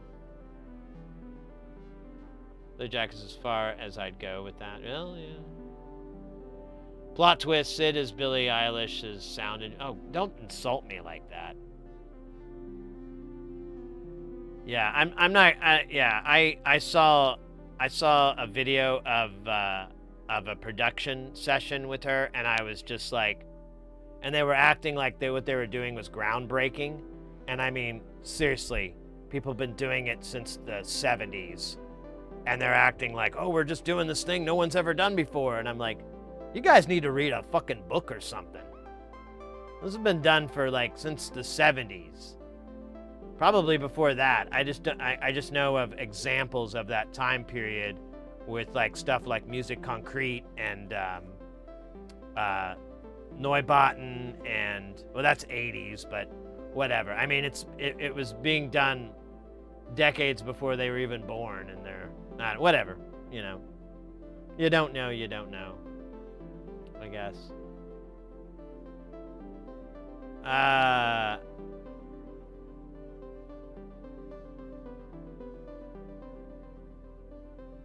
Yeah, I did not know anything about this guy.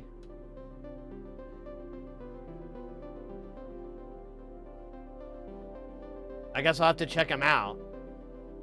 I mean, if Andrew thinks he's cool, then it can't be all that bad, right?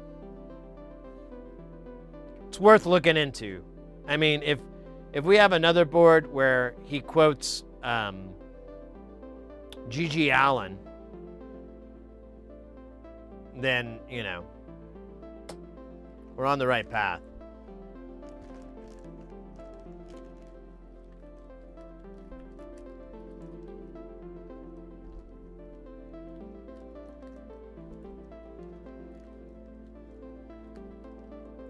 Yeah, I would not want to be her sound engineer. That would be awful. Live sound engineer, especially. That would be a fucking nightmare. I would just quit and be like, I'm done. I'm out. I'm not going to try to amplify someone mumbling on a giant stage filled with speakers. I'm just not going to do it. I'm going to go smoke pot, worship Satan. Way more productive. Way more productive.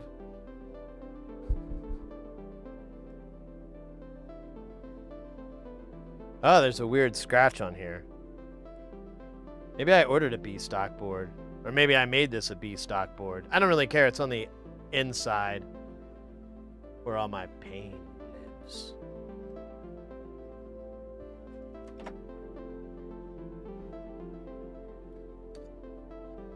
Yeah, I think that is what happened, because I think they scratched up, because there's a little bit of scratchy on here.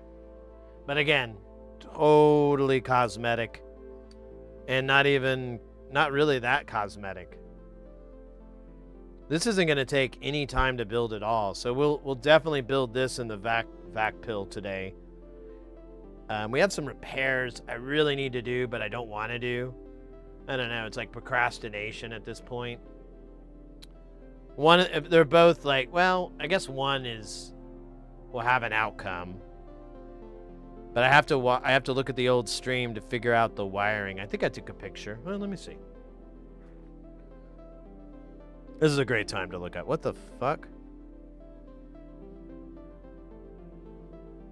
Oh, yeah.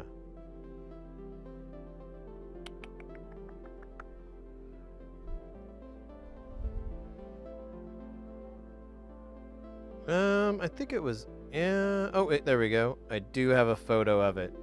All right, I just want to make sure I had a photo of the wiring diagram for this power switch, so I can, I don't have to figure it out. Because that's annoying.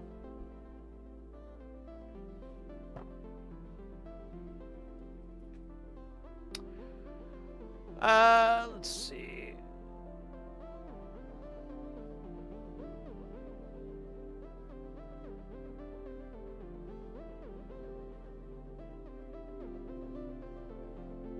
God. So I got a new phone yesterday.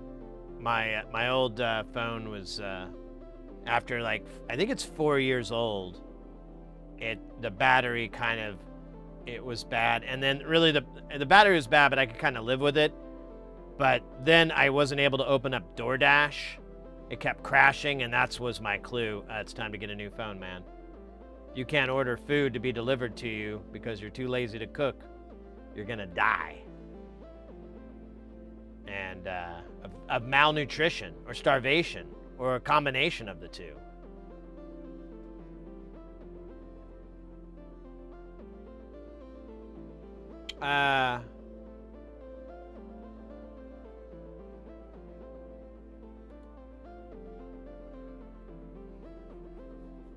Let's see here.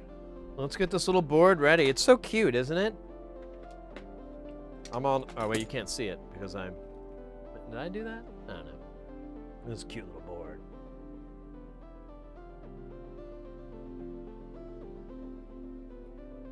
So adorable. But yeah, now when you get a new phone, it has to like start over with all the notifications. Oh, yeah.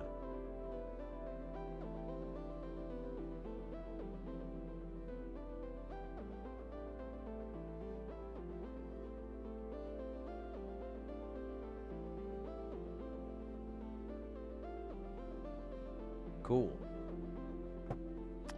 Upgrades.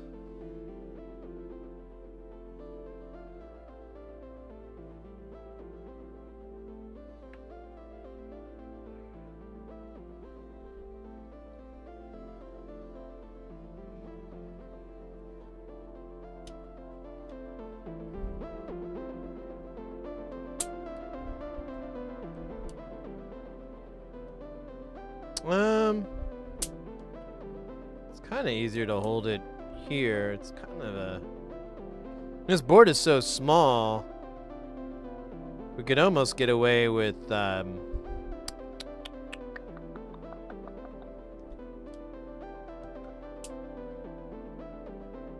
let's do this.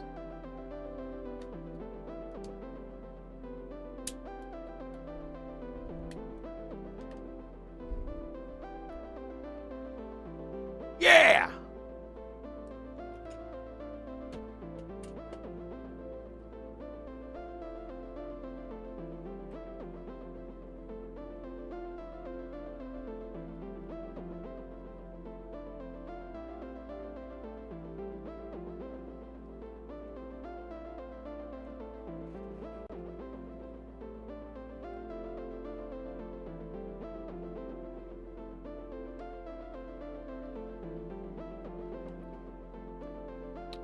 Let's see here.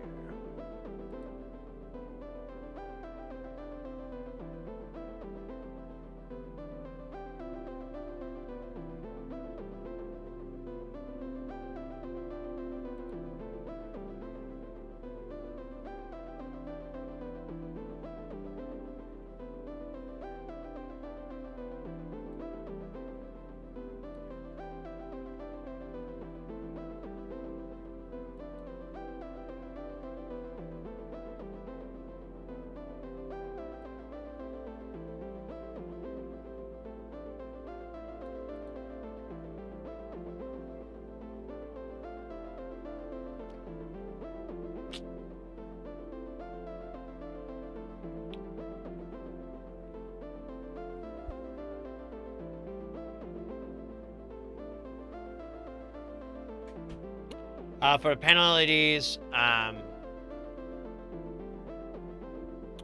don't know what color we want to do on this. It was just a single LED though, right? Yeah, there's just one.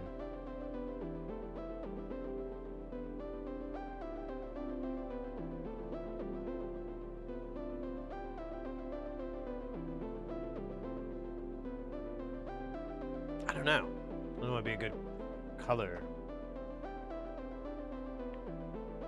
Pliskin votes for pink. Man, we've done like pink on so many lately, but I mean, it's not a big deal. It supports breast cancer awareness. Sorry, that was too easy. Now,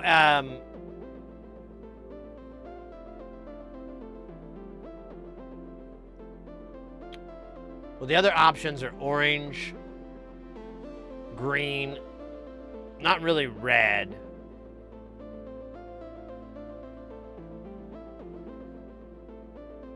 So green's the only one we'd have to worry about. Orange and pink are kind of the same voltage and brightness and everything like that, so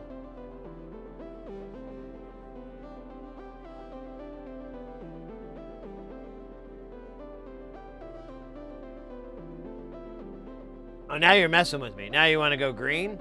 Super green. Corbin Man! Wait, that's not right. That's Corbin Man! Super green. That's what he says. That's right. Gotta remember my Fifth Elephant dialogue better.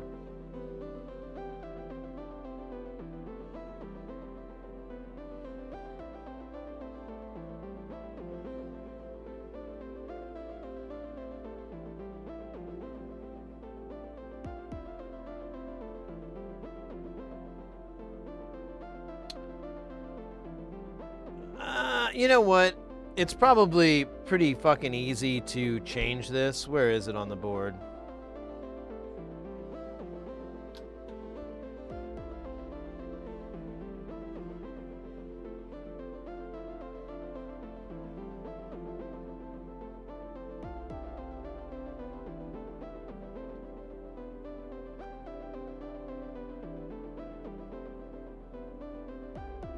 Hey, look at that. No cap.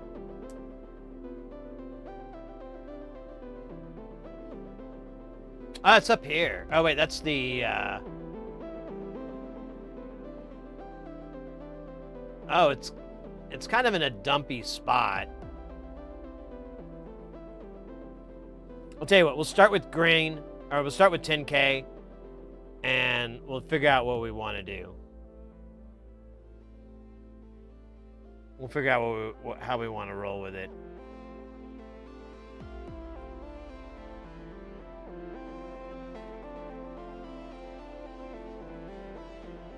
But first, we must cleanse it. Actually, I need to turn on the old sucker to suck the fumes off. Just the fumes. Nothing else will need to be sucked off.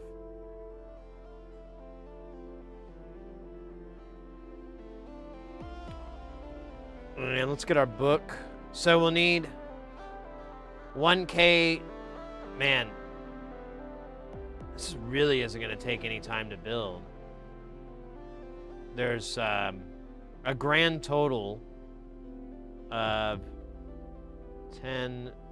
12 resistors on the whole damn thing. And then 5 capacitors, technically. I mean, really, you just have 3, but there's 2 for the power.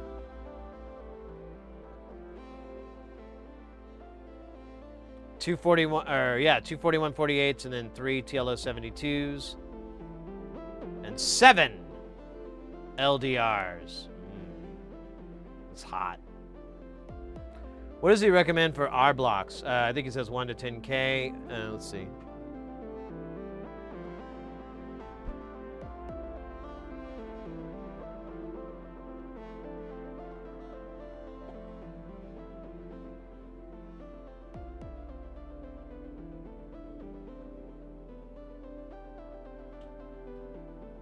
Diffused red, green. So I like using red. I don't have a oh, you know what? We do have diffused, but they're not super brights. So we'll go with a low resistance for RL box. We'll do like a 1K, and we'll use a diffused red or green or whatever. It really doesn't fucking matter. We just can't use blue. If we use blue,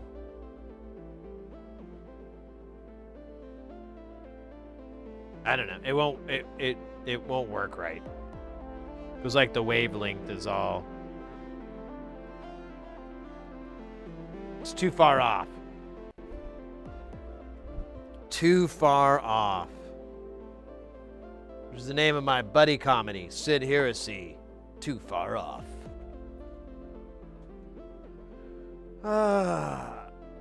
Man, standing up feels nice. I've been sick for like the last 2 weeks, like a little cold. It only bothers me at night. In the daytime, I'm fine. Oh, weird. There's a little 603. I don't know where that guy came from. What is this shit, too? Where did this go? Let me grab the Duster Buster. Watch out, the Moonanites are here. I love the Moonanites. We do whatever we want to whoever we want at all times. Lock in. The bullet noise, there is no escaping. Jumping is useless. The Fryman's not happy to see us. There we go.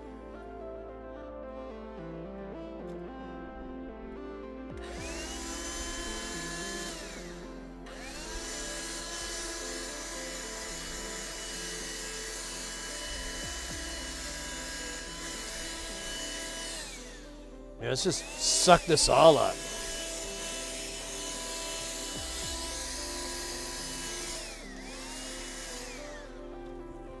Awesome.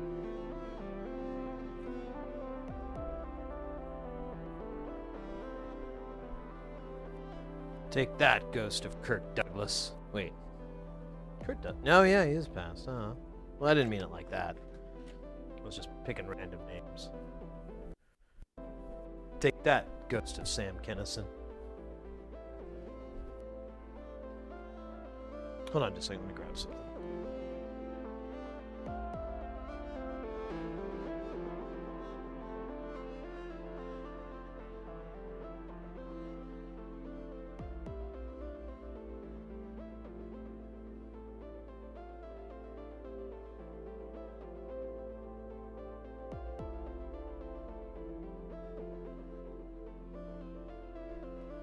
Alright. Now we sucked our board off. To completion, too, I think. Look how complete it is.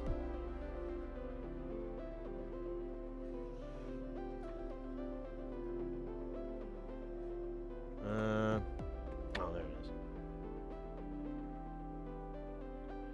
Cool. Going Meatwad, you've tamed him with your greasy dance. Oh, yeah! Get going, Meatwad. You've tamed him with your greasy dance of joy. Everybody loves dancing. I forgot about that line. Thank you.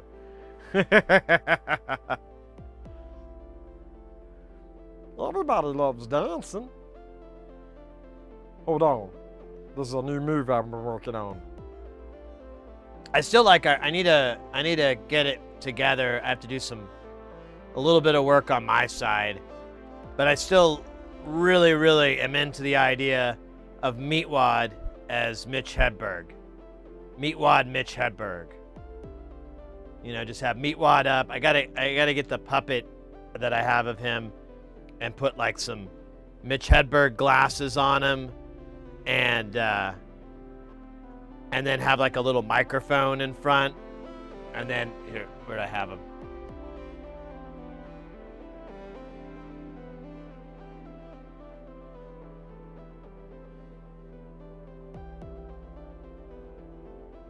You have, I think foosball is a combination of soccer and shish kebabs.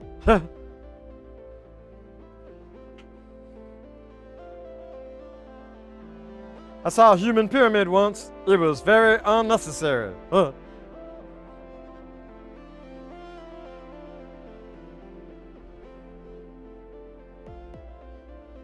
Yeah. Put like a long-haired wig on Meatwad and yeah. Just put some Mitch Hedberg sunglasses on it.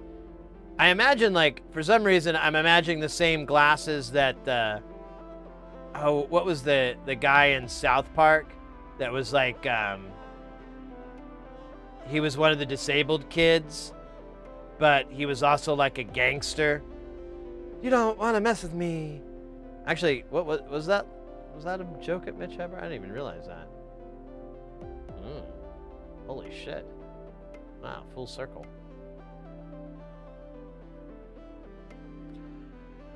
I generally use under 1K for those diffused ones in light boxes, like a freak, like a 510 ohm that never gets used.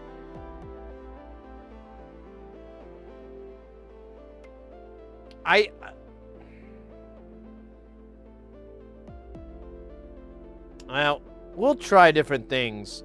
I'm gonna stick with 1K for starters. But it's really easy to swap that thing out.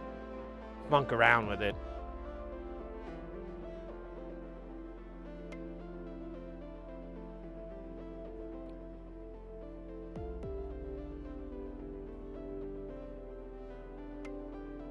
Where are we at on suckage here? This looks pretty dry.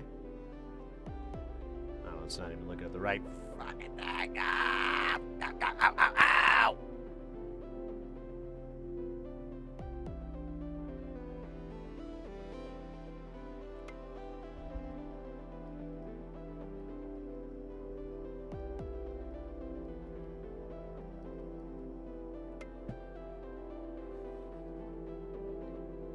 Reds are pretty bright. I'll probably do red then.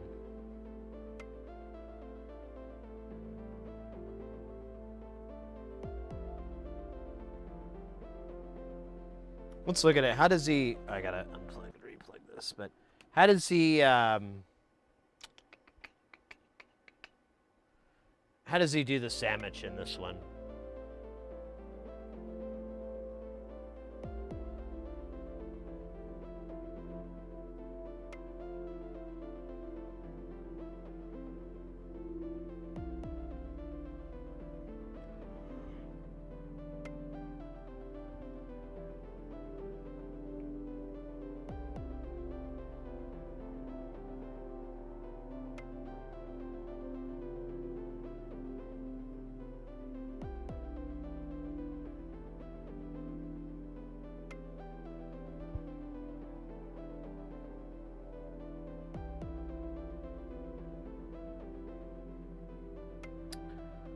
Alright, whatever. It's not really the detail I was hoping for.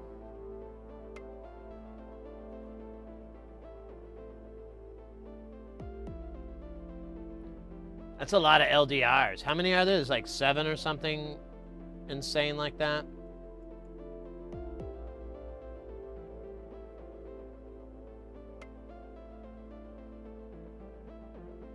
Yeah.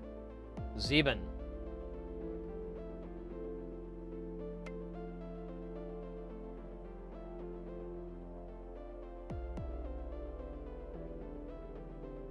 Put LEDs, LDRs and LEDs on the other side. Wow. Feels like you're coming at me pretty hot there.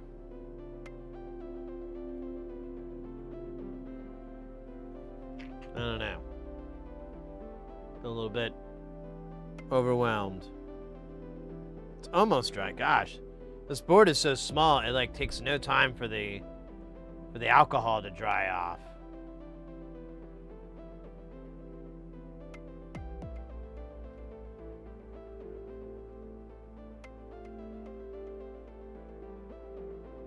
You're not the boss of me. You're not my supervisor.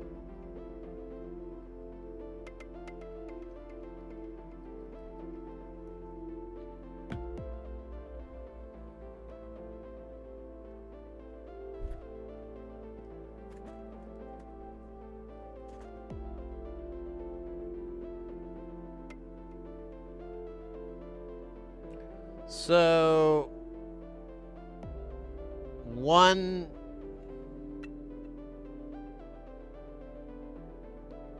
let's see. I need 5 1Ks. So let's do that first. Make that pile.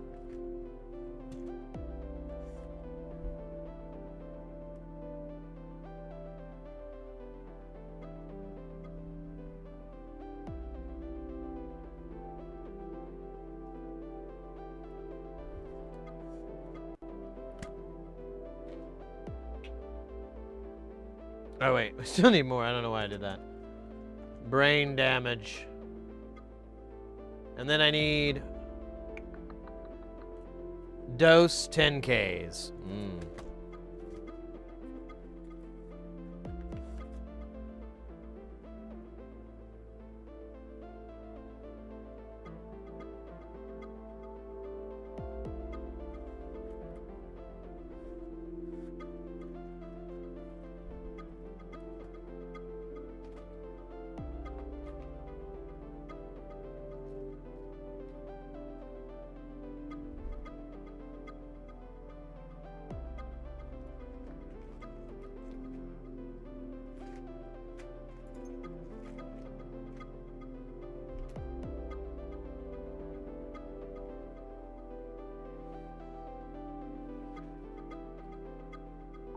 Let's do one more layer, and then that'll probably be enough. I don't know. I lost count at where we were at. Dude, this track is slapping. Our man, our boy here, our boy man. Old Jay Nothing's cracking up a beast here. I can feel it cooking.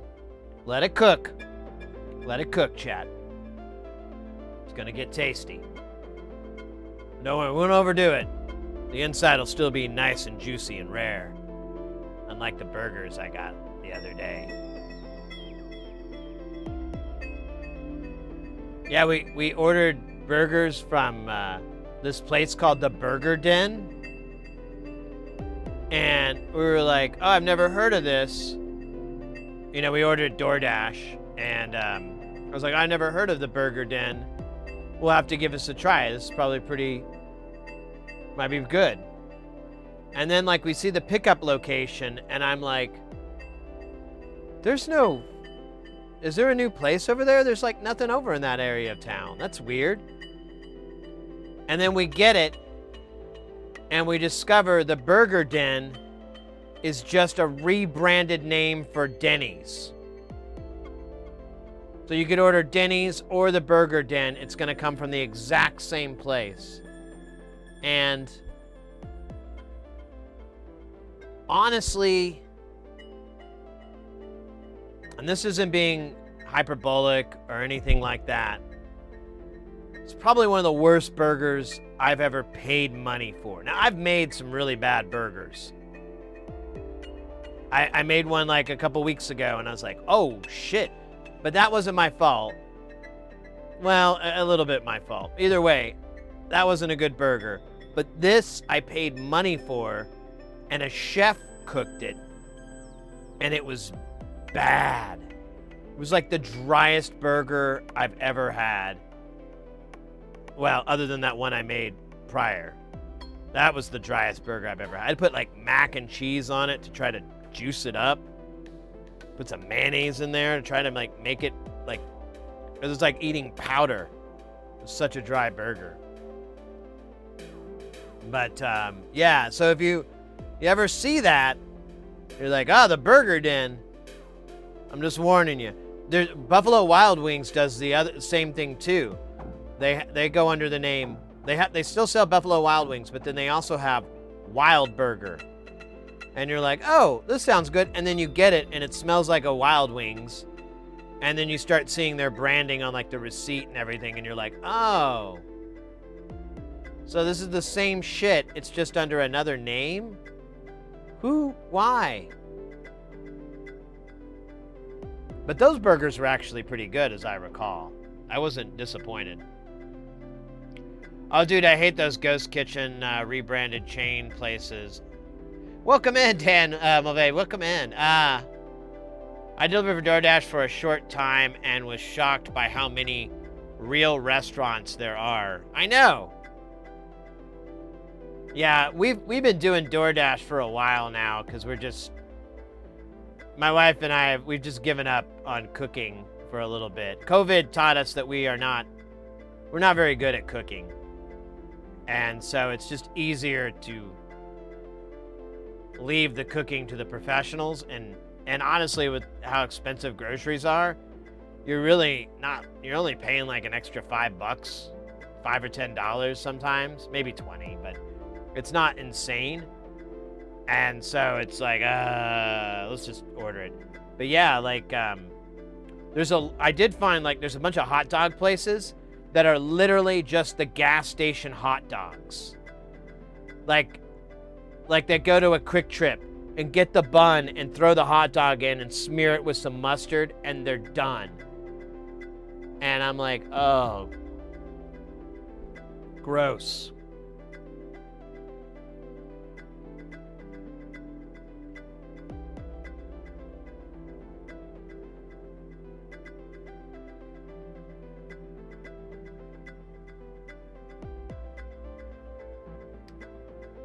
Moon Lesson, welcome in.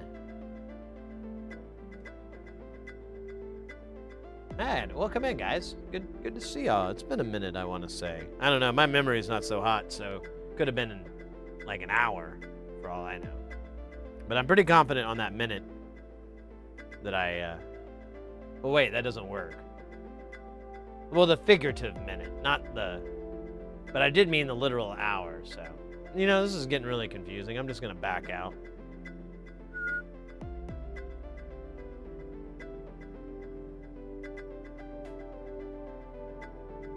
Mates, we're going to get this done in like an hour. This isn't going to take very long at all to do.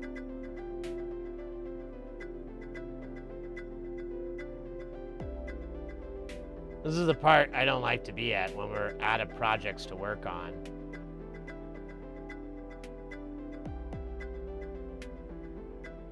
I guess I need to order rails for like a suitcase and stuff.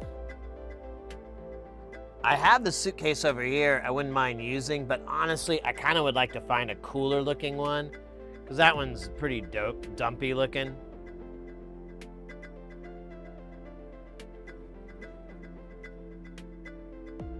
I ordered a Philly cheesesteak a couple months ago that was just cold bread with microwave steakums. Oh, gross. It was a sad night, only made sadder by the fact that the delivery driver was walking. Oh, wow. So they didn't even have a car. They were like on foot. Am I understanding that right? Oh man, where I live, that's just not gonna fly. I remember I was out of town one time and I ordered, and it was like, your driver is gonna be on a bicycle, and I was like, well, I'm in downtown, who cares? And then I see them, you know, you can see them, and they're just flying, and then I realize they're in a car, but I guess they're still listed as a bike. I don't know. It was pretty cool. At first, I was like, I thought I was gonna have to tip more because I'm like, oh man, you're biking it? Yeah, I gotta hook you up. That's brutal. But then when I realized they were in a car, I was like, oh, yeah, I'm good. Thanks for getting us here so fast. Uh-oh. Do I have to clean these tips? Jet Pinky, welcome in as well. I live in San Francisco, so its place is close enough. Yeah. But still, like, microwaved. Ugh.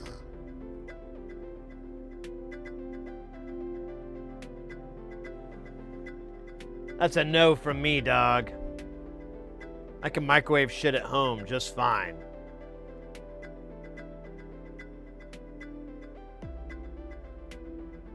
I got 1100 watts of microwave power.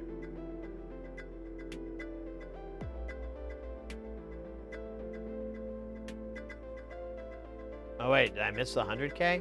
Or the 1K? I think let's see, there's 1, 2, 3, 4. Yeah, so there were 5. I don't see what the 5th one is. I'm just counting 4 here.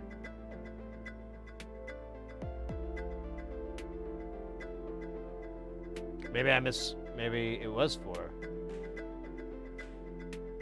It was. All right, well, this is why they won't let me do inventory.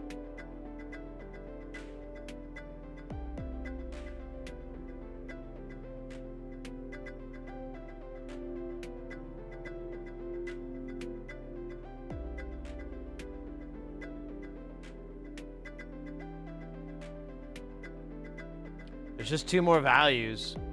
Might as well just grab the other book and do that.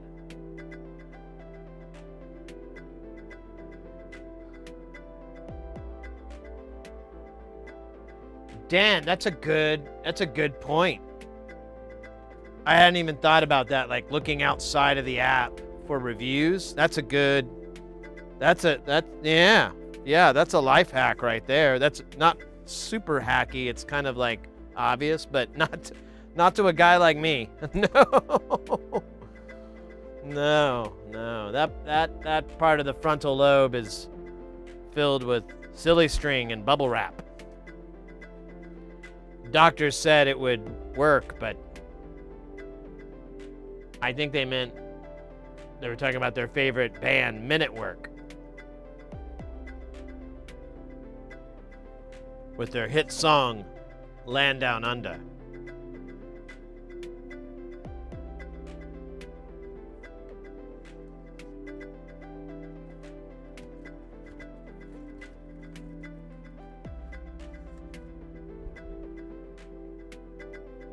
Dude, really? Oh, man.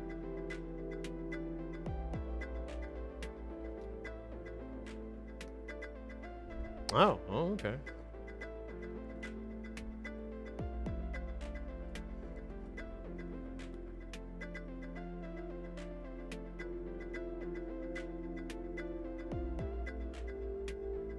You got some fun. Yeah, I mean, silly string is great. It's great. It's great. It's great. Great.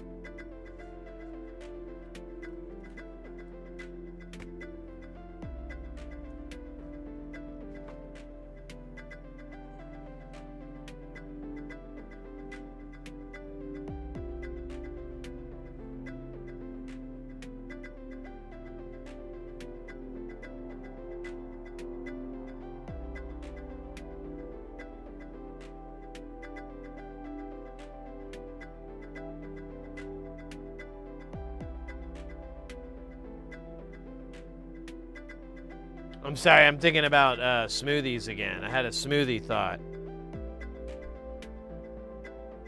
I don't know. I'm not really hungover. That's usually what prompts me to get a smoothie. It's like, I'm a little hungover. Oh, wow. They've updated the UI here. But I just want to look and see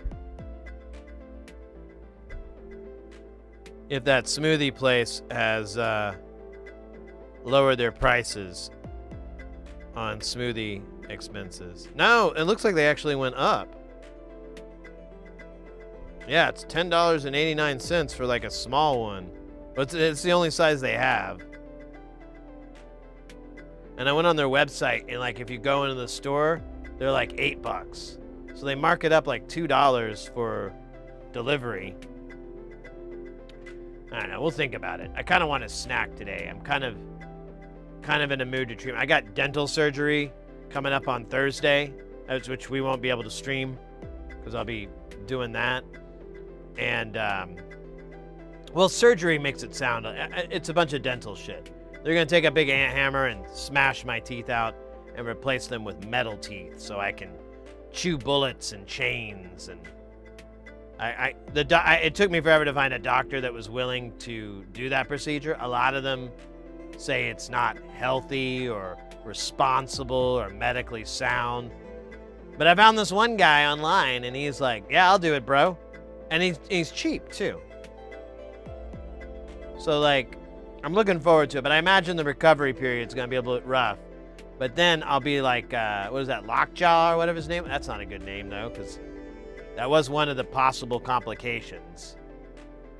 But either way, I've already bought a bunch of bullets that I can chew up on once the healing is done. And I've got small chains. Gonna work my way up, because I know I'm not gonna be able to do like one of those thick chains. It's gonna be like the smaller ones. But if I can just like bite through it, kidnappers beware. I'm prepared. You kidnap me, don't use zip ties, don't use chains, don't use cuffs, because I'm just gonna right through them. In fact, I'm not even gonna tell you what to use, because that would list my vulnerabilities and would make the whole procedure a waste of time.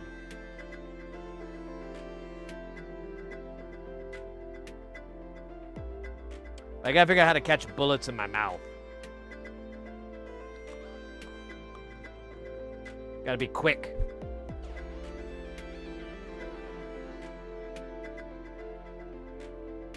Going to the Ripper Doc? What? Oh, is that his name? Oh, wait. Nah, he's a regular doctor. Well, he's not legally a doctor. He explained this all to me in the Discord call. That's how he does all his business, through Discord. And something called Telegram.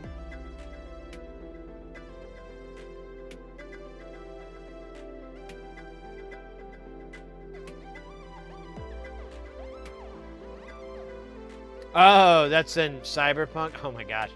I saw a funny meme, a Cyberpunk meme before the stream, and it was, and maybe, I haven't played Cyberpunk, so maybe it's in the game and I just don't know, but you know, it's first person everything, but the character you're talking to, the NPC or whatever, is Shane Gillis. And I don't remember the I just remember it was kind of funny. I was like, oh, I think this is referencing something I don't know. But I thought it was funny.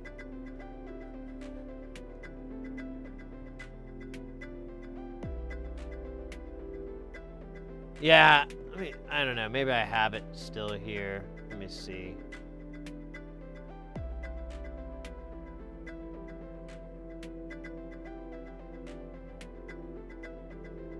Oh wait, it's gonna be on that account.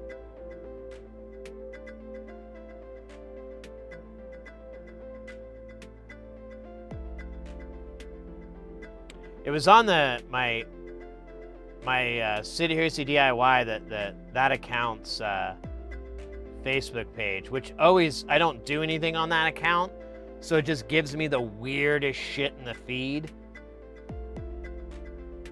Yeah, I don't see it anymore.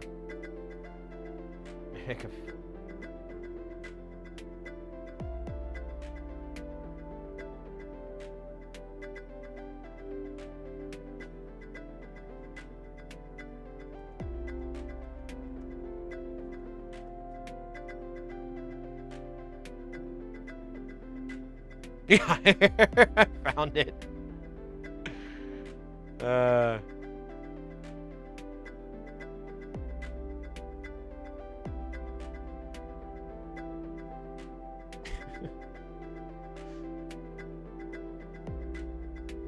Yo, chill with the chrome.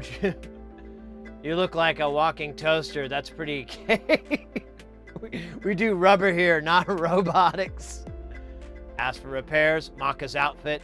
Ask for Uncle. Where is Uncle Danny? Street kid. Nice jersey.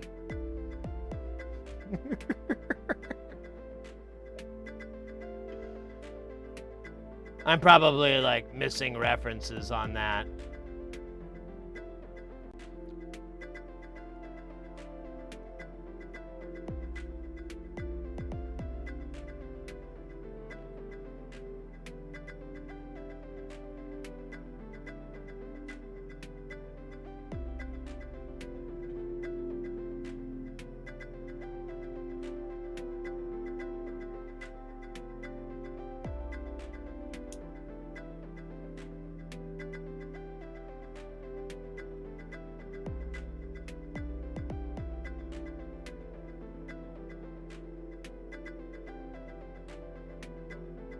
Yeah, I still like the SNL sketch he did for like, so my doctor prescribed a couple of beers.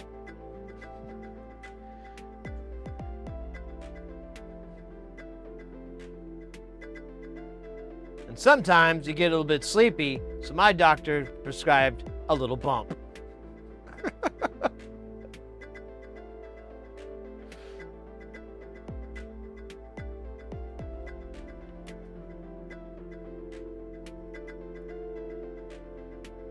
It's like a little key bump.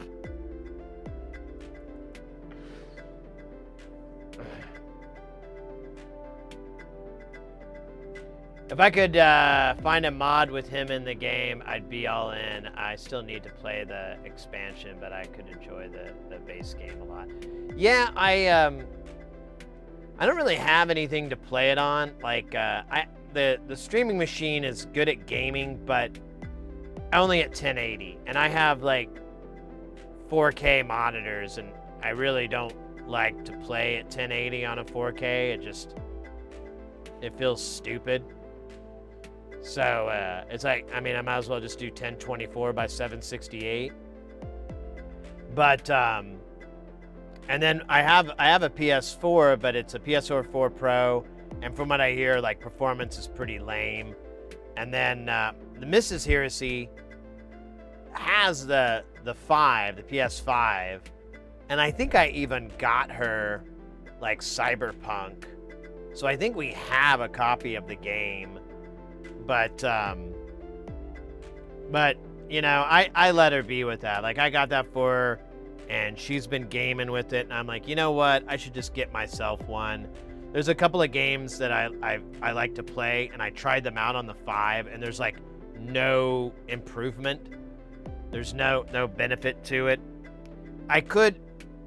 She does have a nice gaming monitor that she doesn't use. She has like a 4K monitor that's like a regular 60 max, and then I got her this 100 hertz 1440, but I'd have to plug it all in. I don't know, it's just not worth it. And so I just play my PS Pro, the 4 Pro on here, and it runs 4K, and all I ever play is like pinball effects. So, I mean, there you go right there. I don't really need anything fancy. And although I would love if they had like an uncapped frame rate, like if I could go to like a $120 or whatever the fuck it is, that'd be cool. But I don't think they make it that way. Doctor's office at 7-Eleven parking lot. Yeah, it's in the back of the 7-Eleven. It's not next to the dumpster, but well, so it's near the deep fry dumpster, but not the regular trash dumpster. And he's got like a little like a camper that he works out of, and that's the reason he's behind stuff, because they have like a power plug, and he's got a deal worked out with the owner where he can, plug in during like business hours, which is 24/7. So he's set. He can do that any old time. But I recommend you want to get him like midday, because like late at night he's pretty loaded, and then in the morning he's pretty hungover. It's kind of the wax and wane, the yin and yang of it all. But right in the middle, that's your butter zone. That's when he's the most coherent.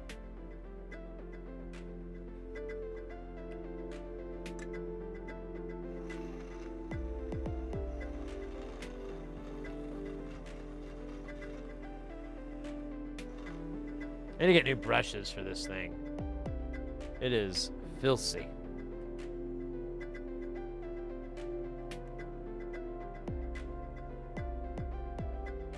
Yeah, you exactly can load up for some biodiesel.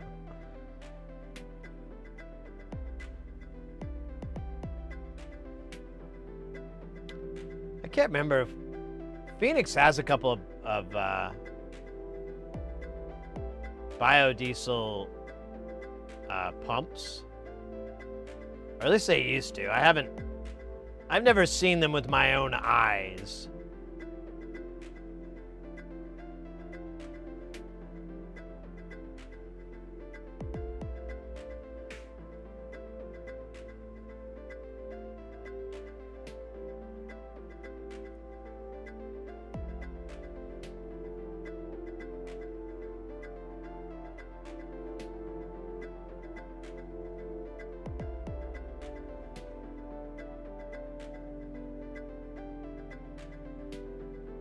Oh, come on.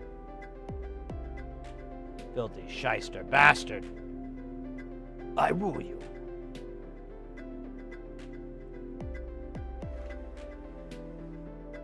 I keep thinking this says Roblox.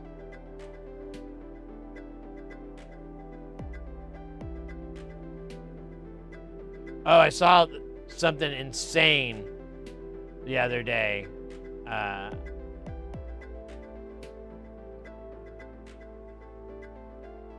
So, IKEA has a position open. I think it pays like 14 bucks an hour.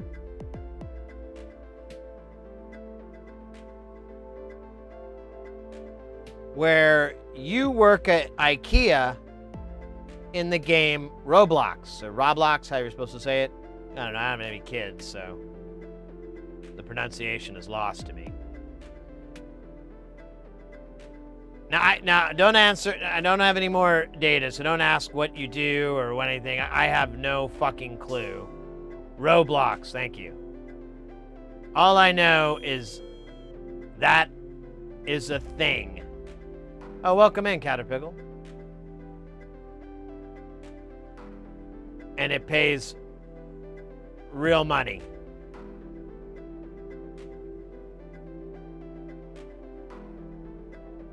And I mean, it's not insane money, but it's definitely not too good for me money.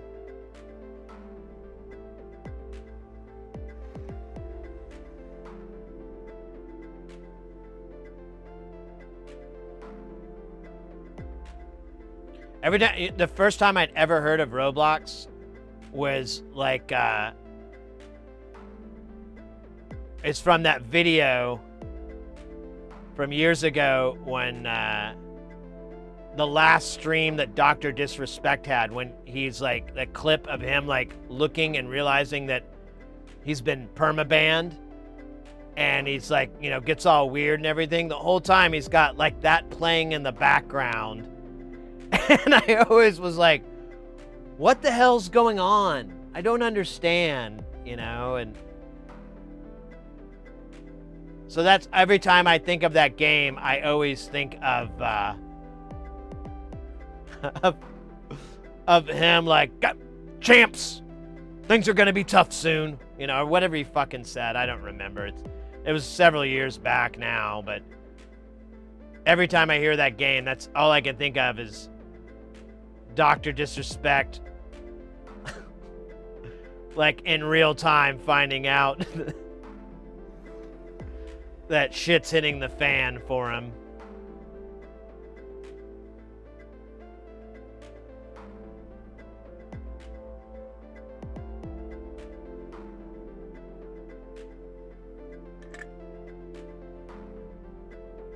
Are you going to apply? No, I have a job.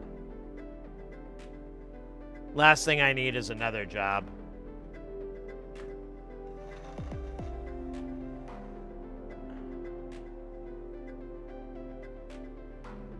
I have so many jobs that it's half a joke, half serious. I'm like going insane. I'm like, Sid, you have to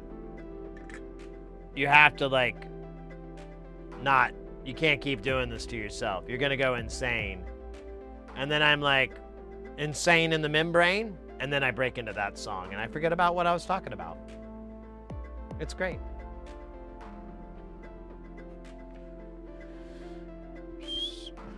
Pack them up, pack them in.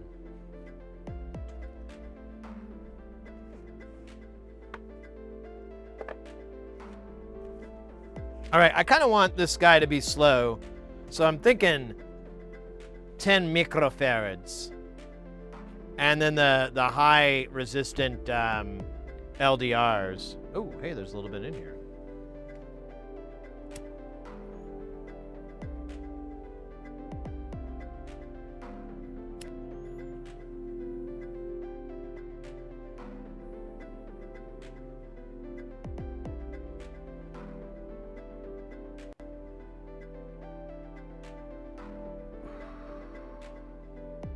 We'll have to clean up. these pads on the TLO 72s. Collateral damage. Collateral damage. Collateral damage. Oh! I have a story for you guys. Story time. So, this was told to me, okay? And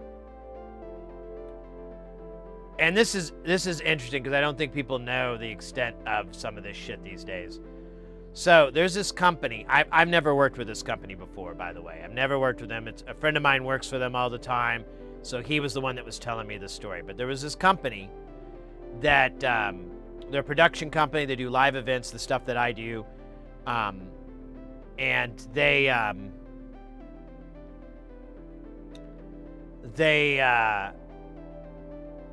were, you know, they're pretty successful, I guess, and they were like, we need to buy our own PA, we need to quit renting this, you know, we're spending money instead of making money. So they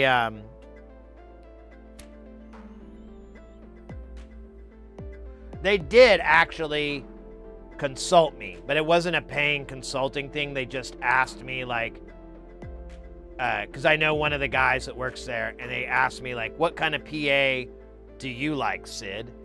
And I told them, and they completely ignored my suggestion. But I don't know. I mean, whatever. And they went with a JBL rig. And which JBL is fine, okay? I'm not trying to knock them. I mean, it's easy to remember. JBL stands for junk but loud.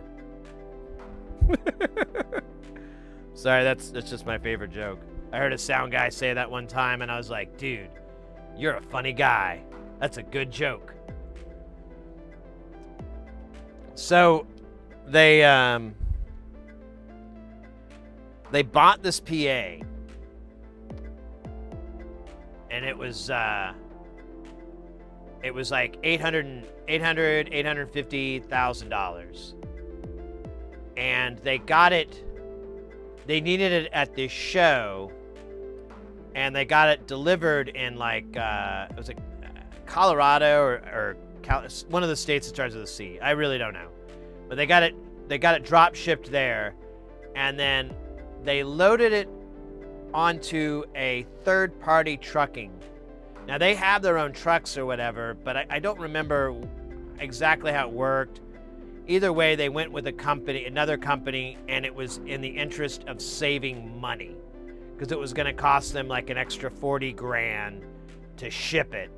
So they were like, oh, we'll do it this way. And so they got the PA from JBL. They loaded it up into the truck. They shut the doors, and that was the last time they ever got to see it. Between here and there, it got stolen out of the freight. And apparently this is going on. I don't have any numbers. I just have that one anecdote. But apparently this has been an issue. Like, people are getting whole freight stolen. And like 53-foot trucks, just the trailer getting unhitched and jacked or something. I don't know. I don't know how they're doing it. I don't have those details. All I know is those poor schmucks got their whole PA stolen. And then the company that they went through was only good for like, I think it was like a couple $100,000 or something like that. Now, important thing is they did not pay $150,000 for that PA. That's literally what its value is. But they're like a dealer, so they got it at like $500,000 or something like that.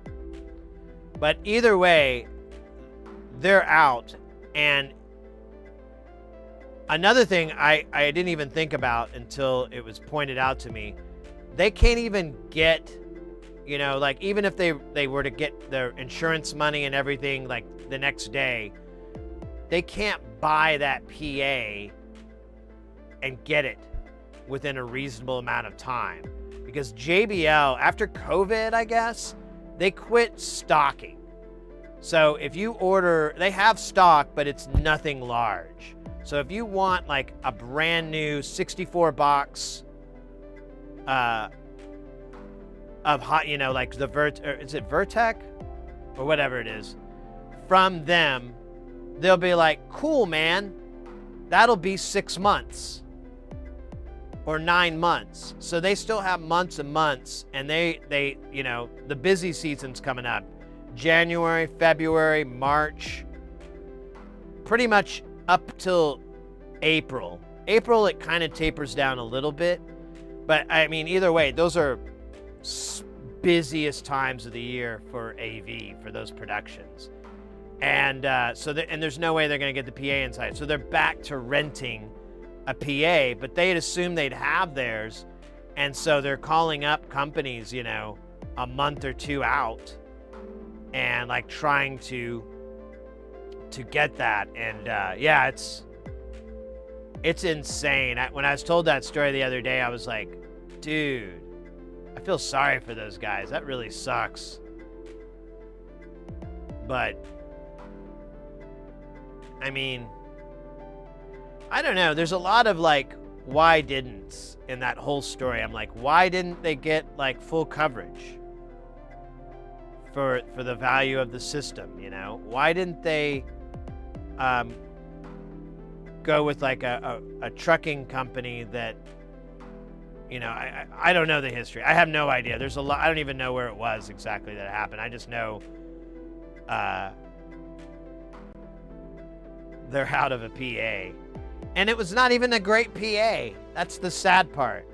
I guess that makes it less sad. Like if it was an L Acoustics like Cara rig or something, that would be really sad. I'd be like, man, that sucks.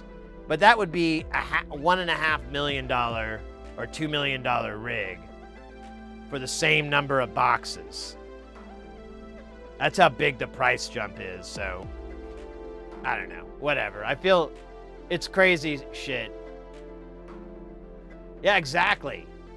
Why wouldn't they get full coverage? Exactly, Amatech. Like always insure the full amount. Yeah, I don't get that.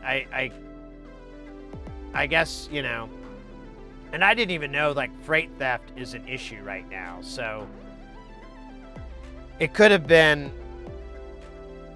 you know, they didn't know either. But at the same time, if you're dealing with logistics a lot, you're going to hear stories about stuff like that. You're going to talk to colleagues that are like, oh, this happened to us. And know like, oh, well, maybe we hire security. Maybe we get it insured for the full amount. Maybe we put liability on the shipping, you know, I don't know. Maybe we use a really tough lock on everything. I don't know. Thanks to a lock-picking lawyer, I don't really think that's an issue.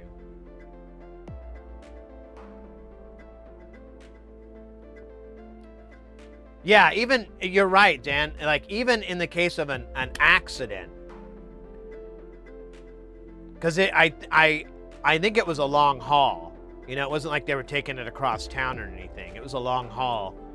So you would think, even if there, you know, if there's a car accident or or, you know, whatever, something happened to the trailer, you'd think that they would want to cover that.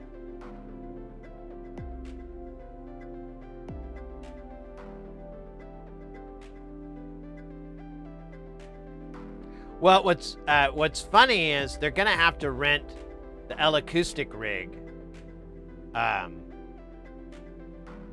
So, because like, I mean, there might be some JBLs out there, but I don't think they have what is the new JBL? I gotta look this up. JBL, it's not Vertec, right? Yeah, the Vertec was the old one. Oh, VTX. I think it's VTX.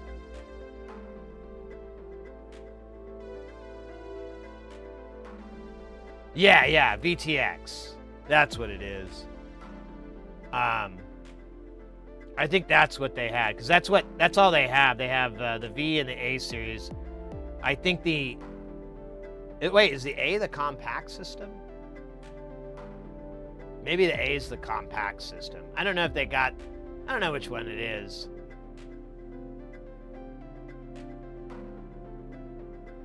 Yeah, these are full-size cabinet. These are the big boys. Yeah, because you've got like, what, 2 10s or 2 12s in there?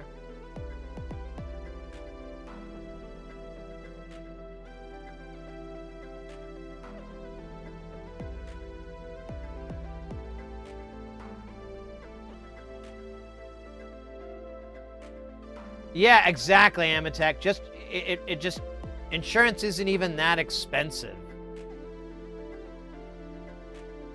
So I don't know. I mean, I have sympathy for the guys, but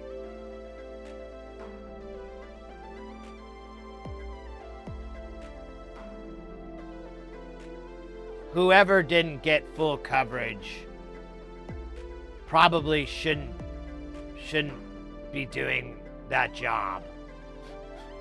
You know, oh, we saved like 30, 40 grand, but we're gonna have to spend 500, you know?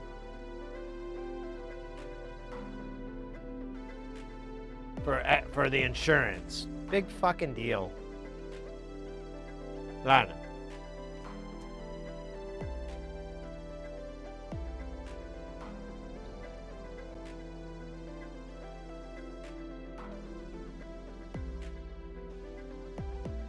Yeah, I mean, even if you're a big giant company, that's a huge sting. And from what I understand, this company's been growing over the years, and they worked their way up to that. Like, hey, now it's time for us to get a PA. Let's ask Sid. And then disregard what he tells you. Although, to be fair, their reason is budget, which I say get a bigger budget, but whatever. They can. Would have been sick, though, is if they got it stolen and they took the insurance money and just bought a better PA with that. Because they'd have more money to do. Well, maybe not. I don't know. Whatever.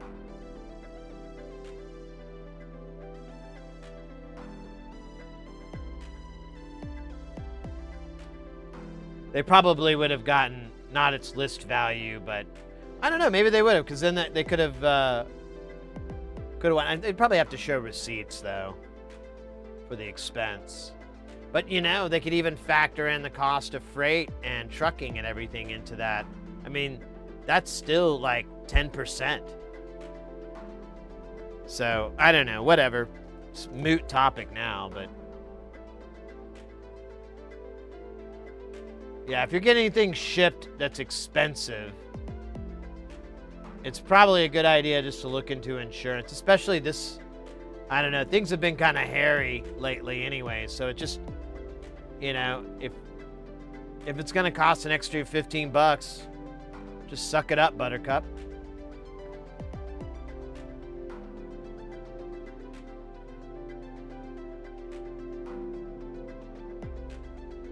Is that bit? Yeah, I mean, they're fine. They're fine. They're just, I mean, that's just going to cut into their profits for the year. And they wouldn't be the first company to have a lot of gear stolen. But that's also the other thing. Like, theft is very common. Like AV companies, like production companies, they'll it's very common for them to hire a security guard, and so that you don't have to lock up everything, because otherwise, like I've done shows for, God, how do we put it? Walmart of AV, and they have chains for everything. The Target of AV. I'm not going to say the company name, but the Target of AV, they chain everything up, and it's this enormous bloody thing. And no, but that's a good guess. No, I'm thinking more Vegas.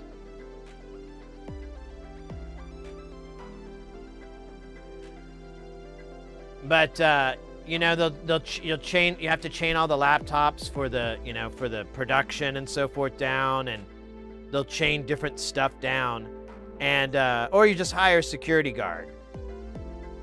You know. And then I come in. This one company I've worked for, and this lady, I mean, you know, she's fine.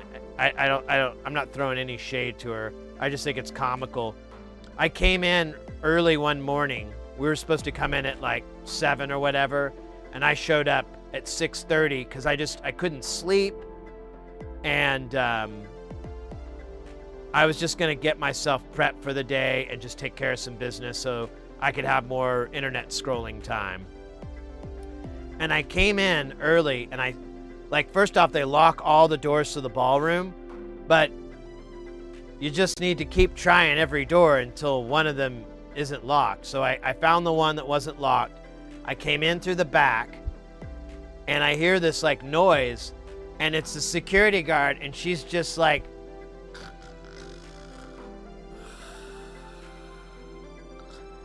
and so I walk all the way up to her, do this, and then I'm like, I don't want to freak her out, and I don't want her to make her like too embarrassed or anything like that.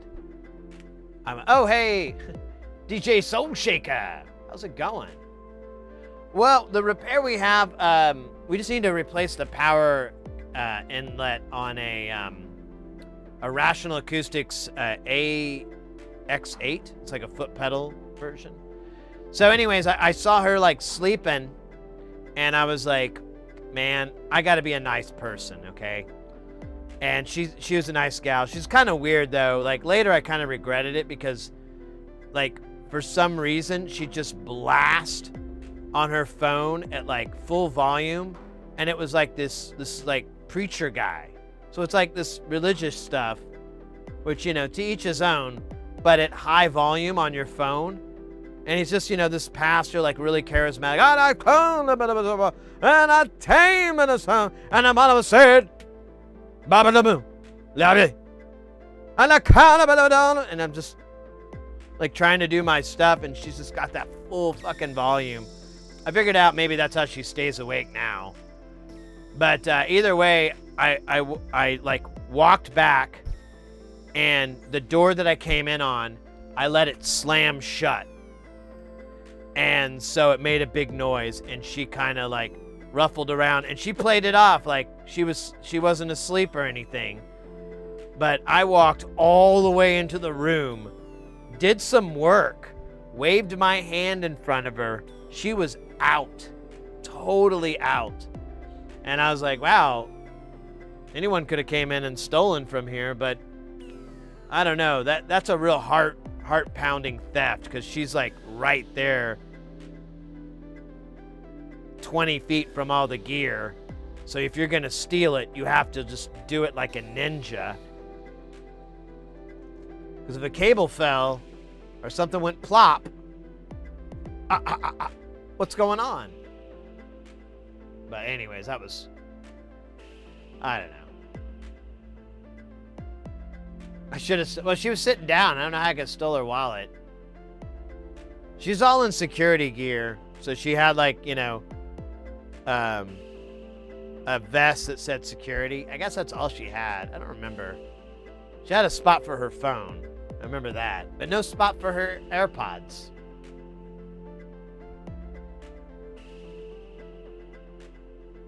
Go figure.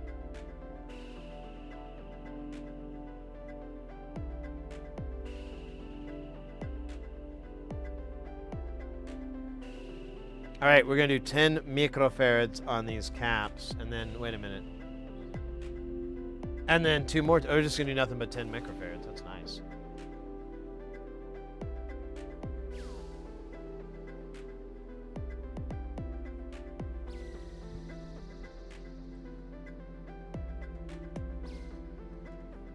I've done some shows where they had theft problems. One show, yeah, that's right. We set up all these little, they're called breakouts. They're just kind of meeting rooms or whatever. Depending on, you know, if there's a presenter, it'll be like, you know, classroom style. And they'll have like a stage maybe, but they'll have a microphone and some sound reinforcement. And that's what we built, a bunch of these rooms. And we were literally taking these, they just bought them. And this is a small company, so they probably bought them at Guitar Center. They bought like 10 of these mixers. Because we're taking them out of their packaging, you know, pulling the foam cheeks off and, you know, pulling the plastic and everything, like out of the bags. And we set them up in each room. And I think it was like maybe 5 or 10. I don't remember. There was a few. And then the next day we came in and the mixers were gone.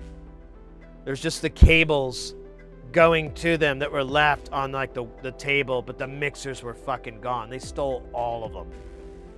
And we had show in like a couple of hours. So I think we ended up renting from the house and so that we could, you know, make the show happen. And I think it was the same building. I'm almost positive it was the same building.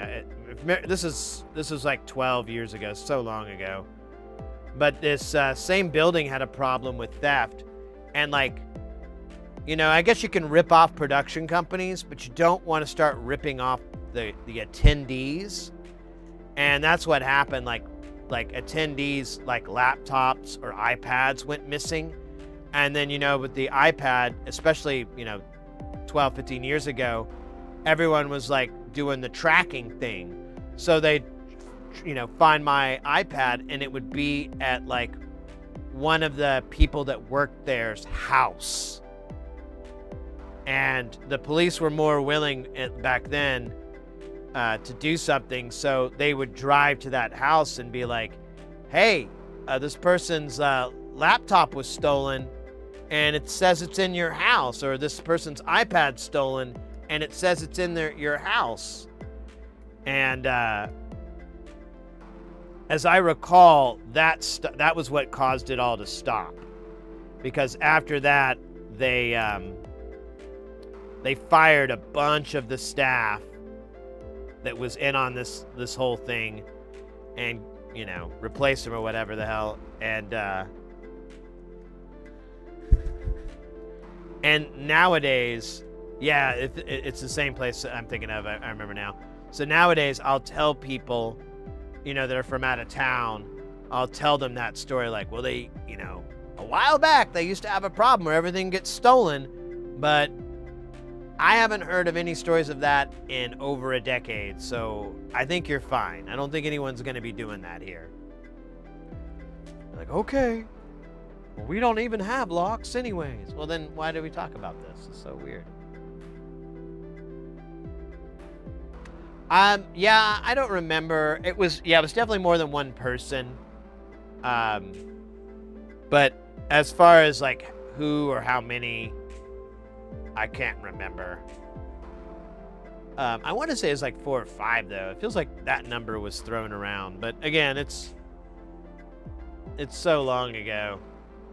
I was a young man then, bright-eyed, bushy-tailed, the bushiest of tails. But not anymore.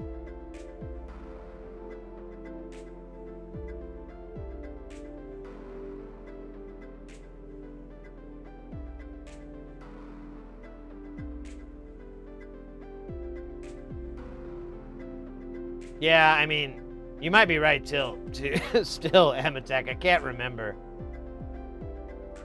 And you know, you have to keep in mind, like, obviously there's a lot of gossiping that goes along in the business. You know, people will gossip about this or that. So there's some salt that I always take with this. Oh, wait, did I count wrong? There's 3 caps? Oh, I thought it said... It does say 3. Oh, well. Yeah.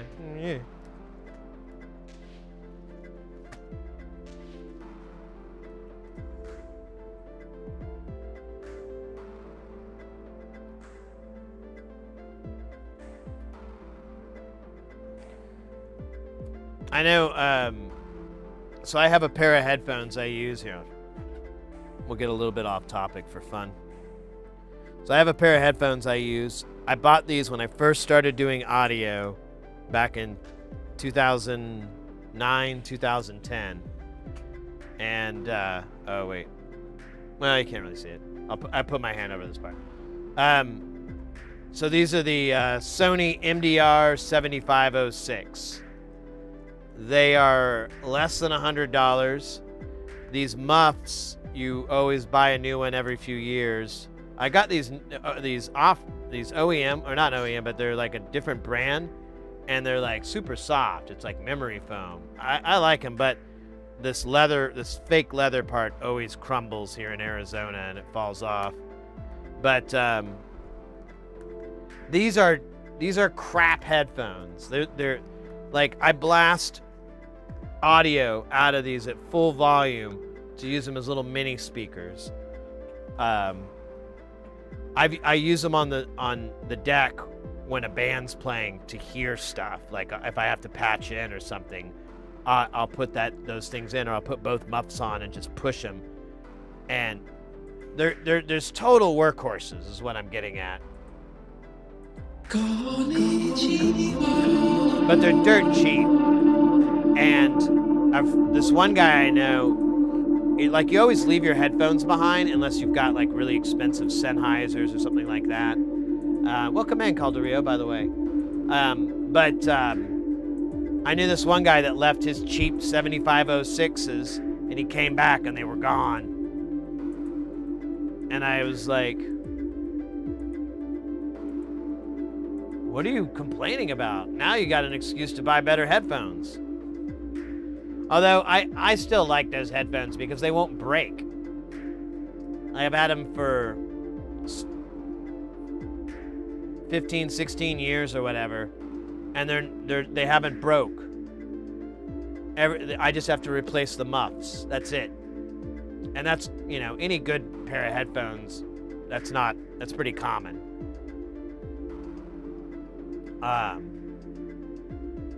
They live in my bottom of my work bag. I've thrown bottles of water, they just don't break. That's pretty valuable to me.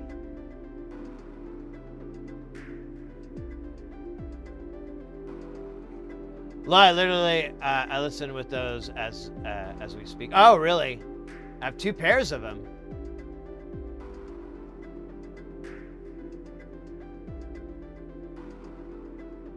Yeah, they do the layered crap leather. I know. I think I bought a pair that was like that a while back too, and I was like, oh, this was a lie. Yeah, and they don't sound bad. I like the coloring that they do. I don't necessarily want a super flat headphones. I like a little coloring. Because it's a headphones, I won't use them to like mix, but because I'll get a lopsided view of the frequencies, but I'm never doing that. I'm just trying to hear everything nice and loud. But yeah, they're such cheap, powerful. Oh, you got one too, Aldery? Oh, that's funny. They're just, I don't know, they're just cheap. They do the job really well. And they're cheap. So even if I do break them, I'm not out $700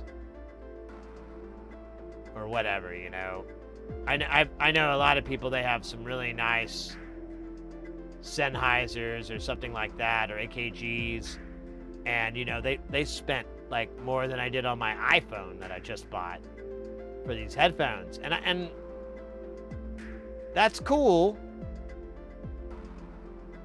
but I have no interest in that. That's just, I have one friend of mine, he got some nice headphones, and he's like, if you listen to a really good pair, it'll change your mind on it. And I'm like, you know what? Let's go. Because I'm still always going to stand behind, you know, I have a shovel, and then I also have this really fine spoon. And the fine spoon is for this job, and the shovel's for that. And I'll always keep my shovels. But if you can find me a fine spoon that changes my mind, well then, I'll be mind changed.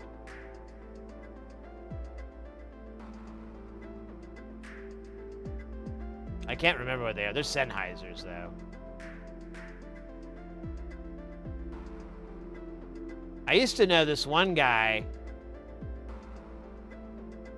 I don't know. Well, I don't know exactly how it works, but they worked together. They did a project together. I guess this project is different. Let me see if they're still around, actually,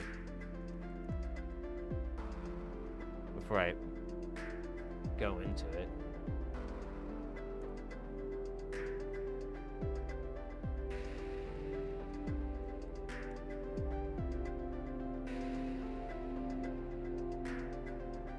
No, those aren't it.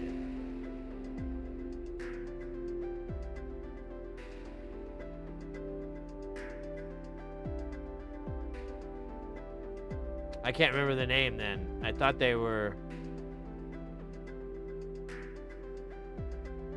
Yeah, that's not it. Or if it is, the guy sold it.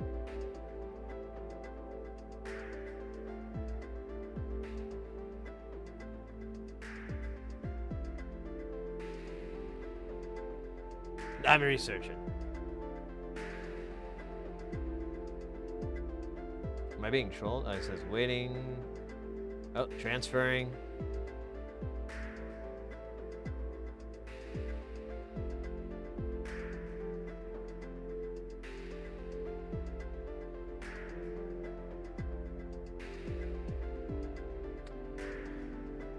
Well, whatever. He made these headphones, and they were super, super interesting because of a lot of the technologies he used for the porting and so forth.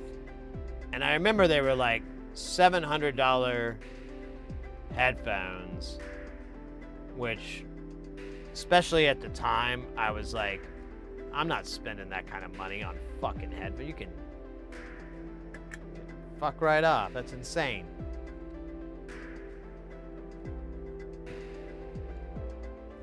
But like one of the technologies I can remember that it had was that there were no right angles inside the drive porting, the input, the output, or the I guess it's not the ballast or whatever. It's like the, I don't know where the speaker. I don't know enough about headphones. He had 0 right angles, and everything had a curved bevel. So there was, basically his point was that this would remove distortion, which, I mean, I can't argue with that. That sounds totally plausible. I don't know. I never saw any data on measurements of that, but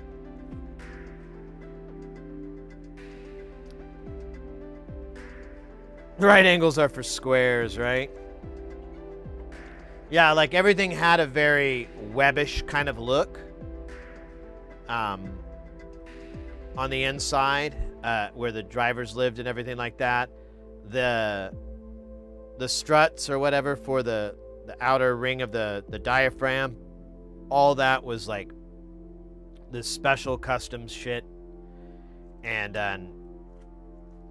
so I that part of it intrigued me. I was like, you know, I've never thought about the porting introducing distortion, but it would make sense because you're having a driver move and you're having the diaphragm, and if you have the porting, you know, if it's completely open, that makes sense, but that's not going to happen. You're always going to have some sort of you know, baffling between those rings or whatever, and you're going to have that. So the best you can do is try to minimize that.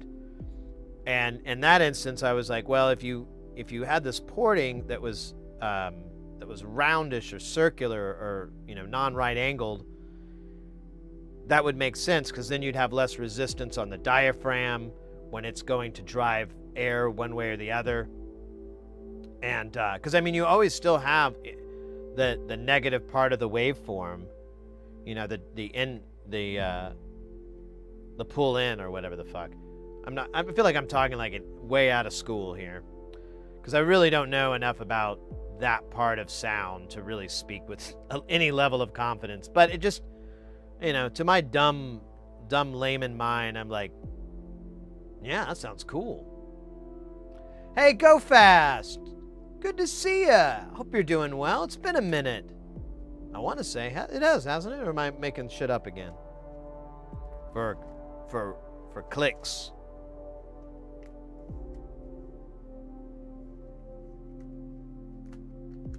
How many 4148s do we need? We need 2.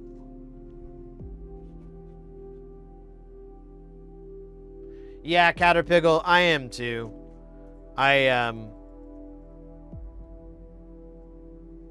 Lately, I've been listening to, it's usually like an audio company, right? Like they make high-end stuff, or they make high-end interfaces or whatever. And I've found a couple of them, and they make content, you know? And there's one I watch on YouTube, and it's an engineer explaining why this is a good thing or this is a bad thing. So I'm like, well, I don't know all the science, but I know a little bit, and it intrigues me. And I have a friend who's a real electrical engineer and everything, and I can always go, you know, I saw this on the internet. Is that true? Is that accurate? You know, get some different perspectives, different points of view on it. But that's as far as I go. And even then, I'm super skeptical. I'm always like, yeah, you know, audio quality is so subjective.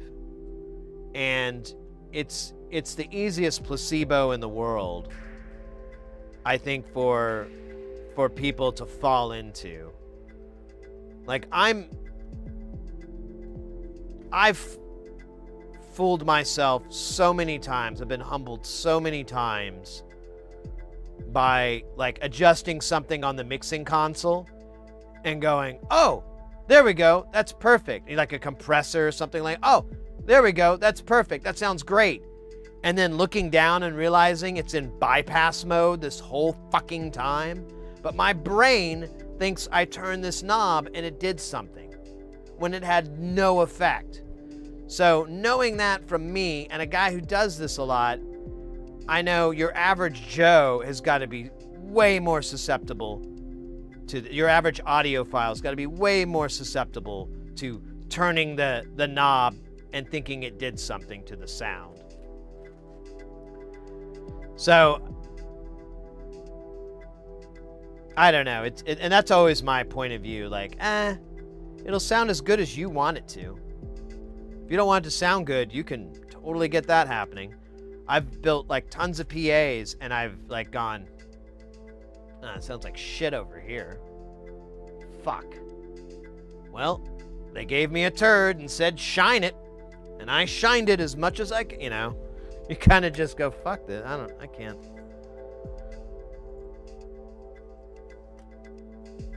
Can't make the skies cry God's tears. I do not have the rain stick to do so. I left it at the airport and some asshole stole it. I didn't have it insured, and so I am without a rain stick until rainsticks.com can fashion one from the soul of a dead lemur. Uh-oh. Some things drive me crazy, like $500 power cable. Yeah, that's such BS. Time for me to head out, sadly. Oh, no way, Mr. X. Don't worry about it. Thank you so much for hanging out. Always appreciate it. As it goes without saying, guys, let me throw Mr. X's contacts in the chat there. If you want some synth jams, It's in the Twitch chat. Go hit him up. Click on that follow button. And beware. Your sugar foot will begin. Yeah, you'll be sugarfooting in no time. Swapping op-amp chips for discrete op-amps. Yeah. We do a lot of that with this one guy. And he's like a pretty good example. He just uses like these really silly adjectives I don't care for when describing audio. Like, I hate warmth. I hate that term. I'd rather like richer, fuller, bigger. Those are fine-ish. They still suck. Sometimes that's all you get, but I hate warmer. This sounds way warmer. This one sound guy I work with, he's like a rock and roll sound guy. The guy doesn't do that much corporate because he just swears too much.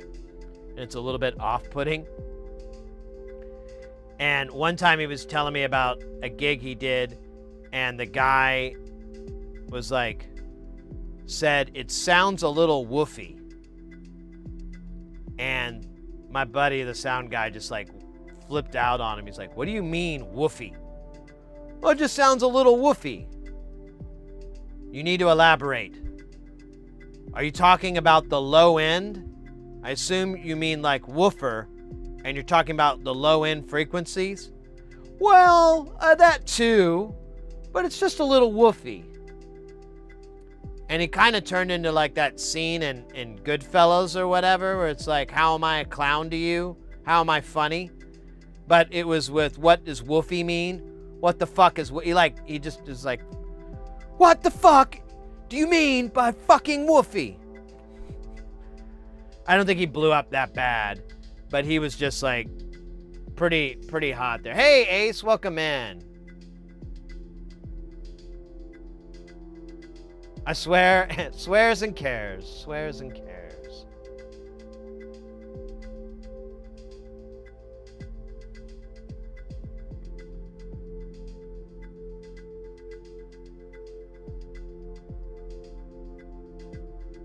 I like the organic chip tone, yeah, exactly. 8-Bit Repair, welcome in as well. Grass-fed, free range, yeah. Yeah, the industry cages them up in little packages. I like to have them in open packages.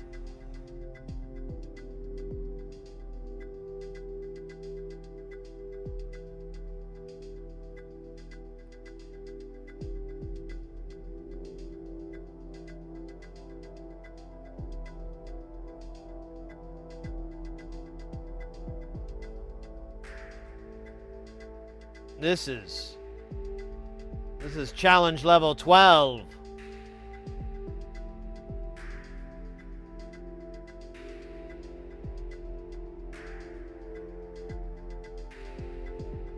I don't think I can straighten this out once I'm there.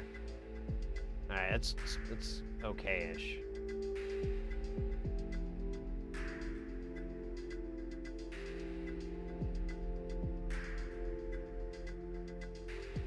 Sometimes they'll get hot enough on the other side, it'll steepen.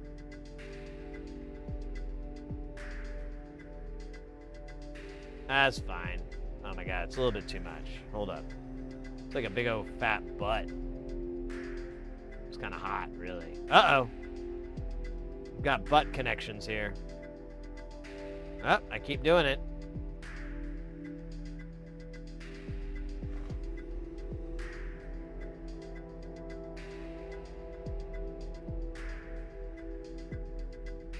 This will be slightly easier.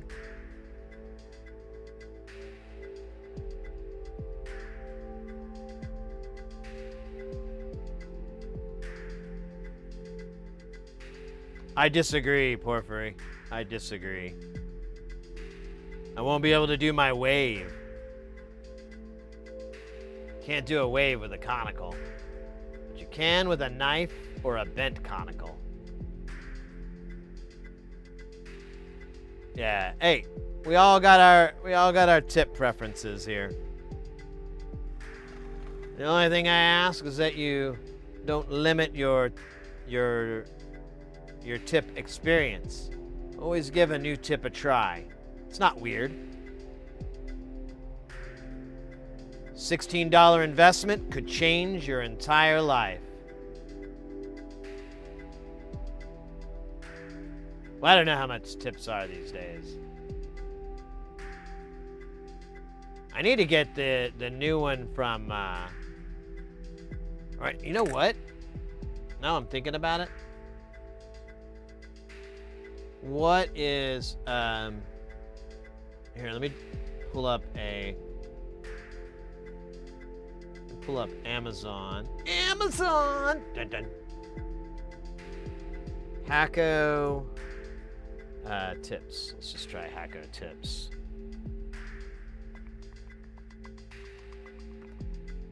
Oh, salmon. Gotta unplug, replug.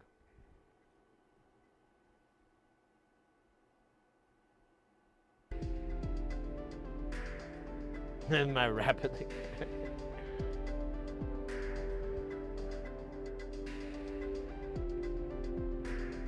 Hey, Mr. Chainsaw, those are called MELFs. It's a package format. The diodes, you can get resistors in MELF format. I don't know about, I haven't seen any capacitors in a MELF. It's, MELF is, for clarification, is short for Metal Electro Leadless Face. MELF. I have a really good guess why he does. And you can still use SOT 2.3 in that, or SOT, is it SOT 2.3? No, it's SOT 2, whatever. You can still use like a regular size. I choose not to. I choose to live in this magical world called the Edge.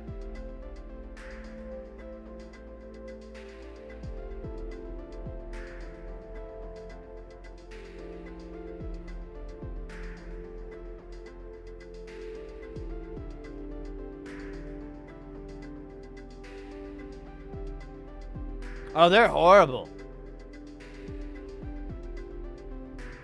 Oh, the resistors? Yeah, so you can get MELF resistors. You have to have the footprint for them. Like, I think 1206 will work. SOD 323, thank you. Hey, and there we go. Occult Aesthetica with that follow. Welcome in, mate. Thanks so much. SOD 323, is that what I'm trying to say?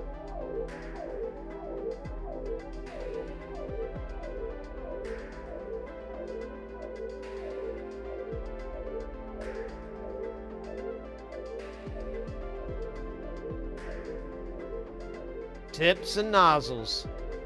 That's a great bar, too. Come on down to Tips and Nozzles. We got all the tips you need and all the tips you want. The tips you've been craving. Wait a minute, they don't have shit. What the fuck is going on, Hacko? Am I gonna have to order them directly from... What?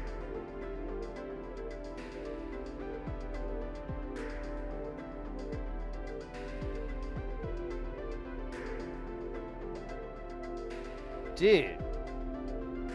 Oh, I didn't mean to put that in the shopping cart there.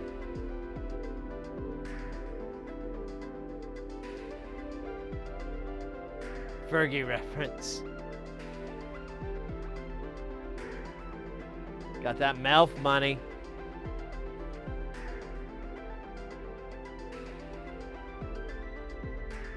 Yeah, I don't want to buy, like, what the hell?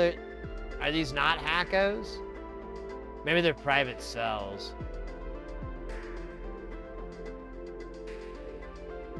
Well, where else can I get some Hacko tips from? Oh yeah, it goes down for a while. Here. Let me switch over real quick. I'll mute. It's there. It's a little faint. Whoa, whoa, whoa, whoa, but it's still there.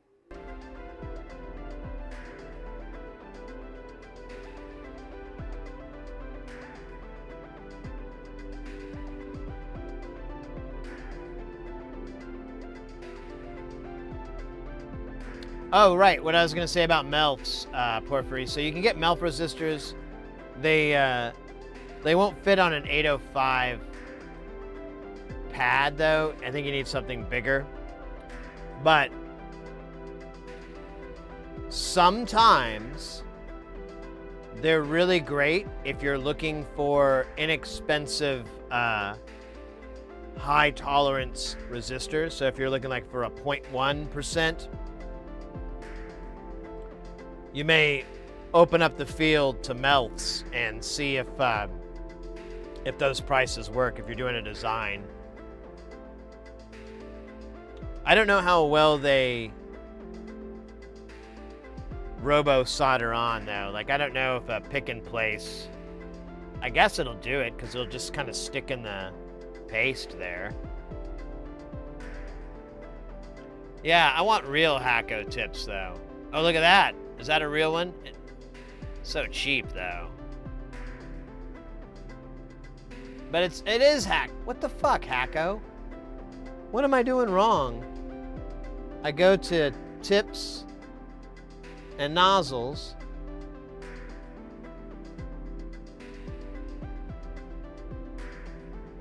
And they barely have a page on any of it.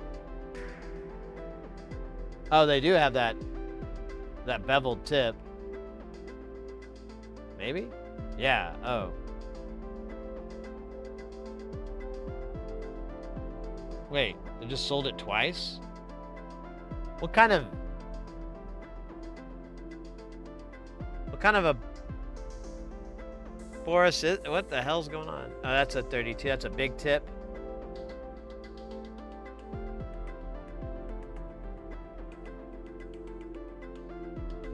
Yeah, I'm guessing you're right too. I don't know if they're managed either, because it's just, I'm just looking for real Hacko tips, not knockoffs that'll fit the T18, or not T18, but whatever the iron I have, the T series.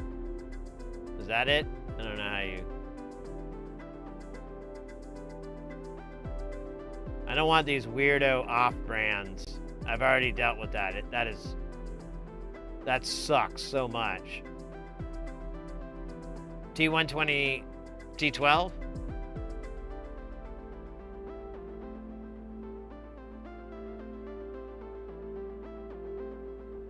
Is that what this stylus tip is? This is a FX 8801. I think that's like, I'm guessing it's T18.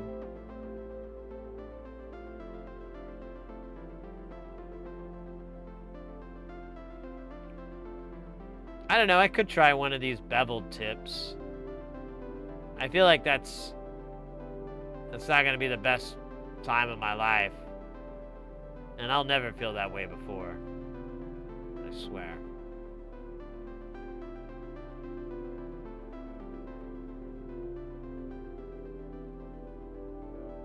Alright, I give up. I don't think Hacko carries tips. Let me,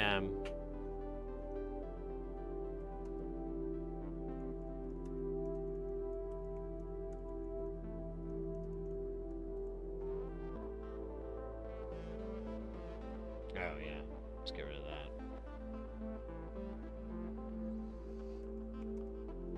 Oh, shit, I misspelled Hacko.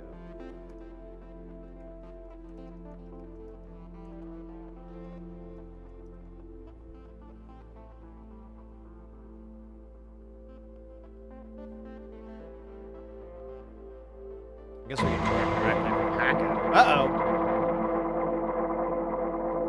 Ruggers Customs coming in with that 2 months, mate. Thank you so much. Oh, it's not the same 8-bit? Yeah, I think it's the T18. I think that's the style. We'll go to hacko.com. We'll go straight to the horse's mouth. Look at all these types. Good thing we're filming from the chest up here, because my nips are hard as rocks.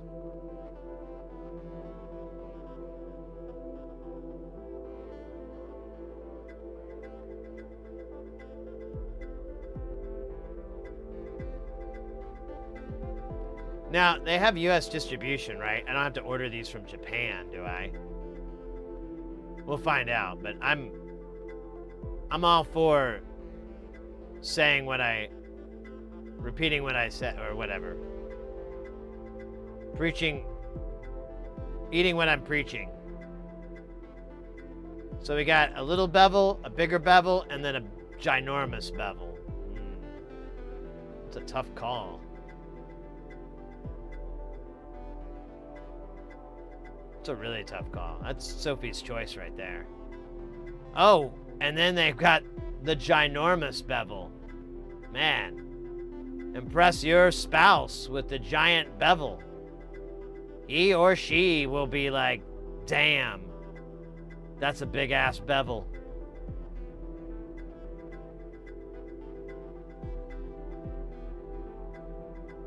Oh, and then they got like fancier bevels here. This is interesting.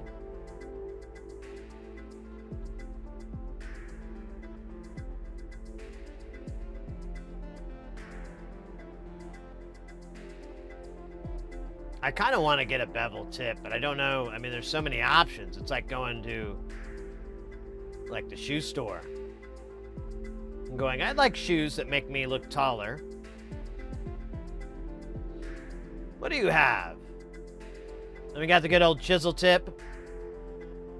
I've lived that chisel tip life. Never again. Ah, and there we go. We got our Seeger knife tip there. Rawr. Then we got the knife chisel tip. That might be working. Conical sharp tip. Interesting. S6 bevel. Now that's a small bevel tip there.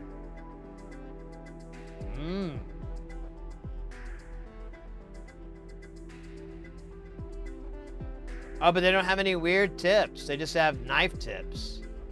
That's as weird as they get. The rest is like this bevel tip. Like 40 different ones. Yeah. Oh, well, wait a minute. Wait, did this work? No, it didn't.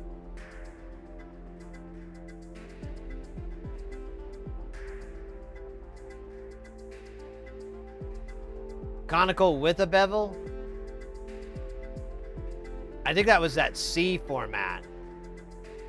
I think it's because it looked like I didn't look very well. Let's go back to that CF format. I think as a conical bevel combo. Or S, whatever.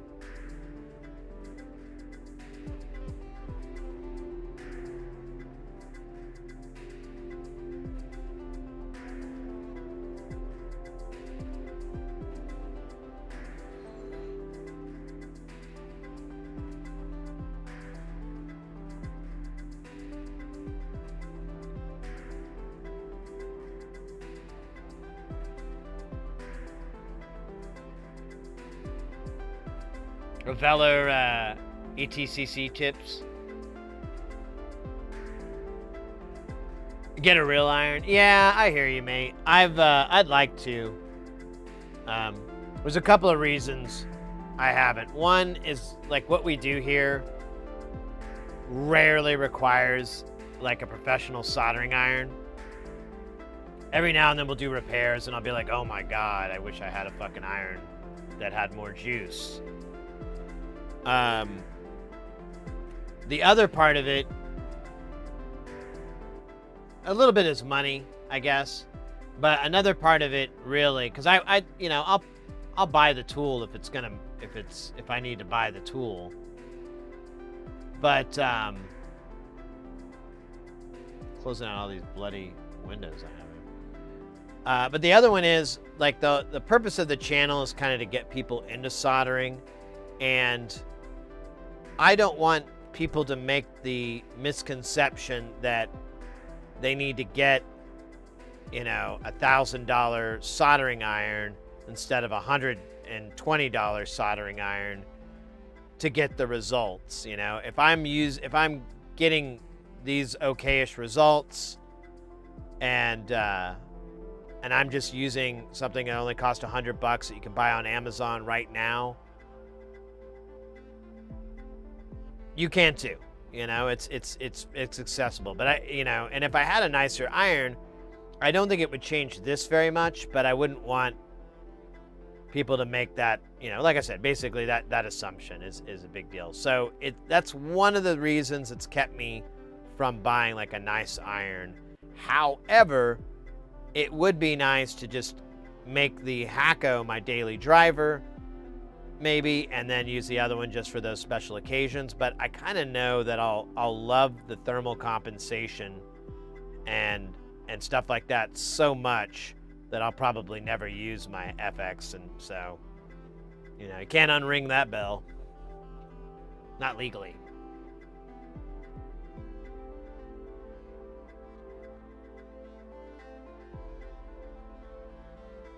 A $40 one on Ollie is what you use?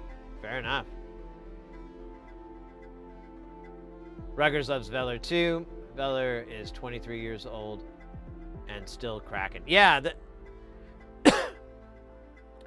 yeah, I have no issues with Veller. I've heard some people had some bad experiences with them, but I take that anecdotally, not dodal Andy, whatever that meant. That was a bad joke.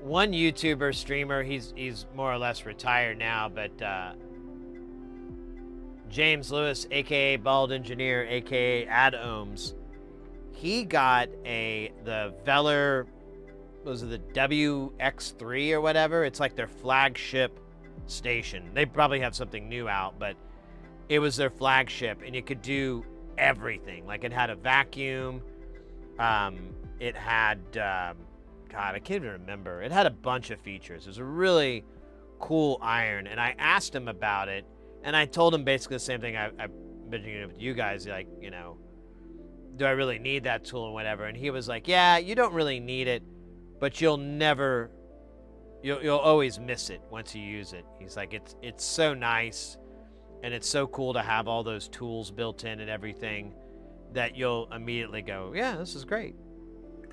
And you'll never go back. And I was like, oh, okay.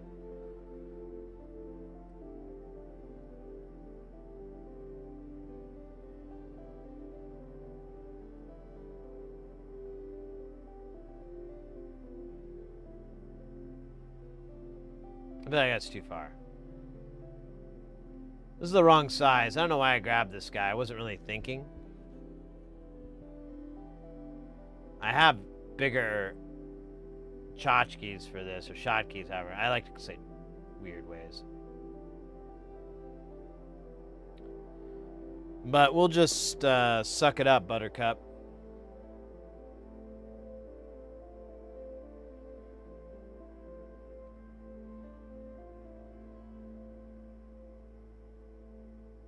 Man, it doesn't even feel like it's welding to the part. And whatever, it's just reverse voltage projection. It's not, it doesn't do anything. If it doesn't work, the rail won't come on. And then we'll have to put the right one on.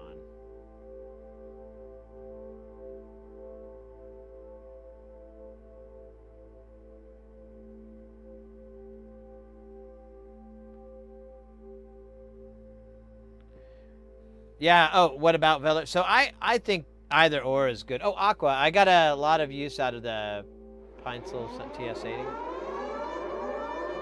Cool. Guys, get ready because things are about to get heavy.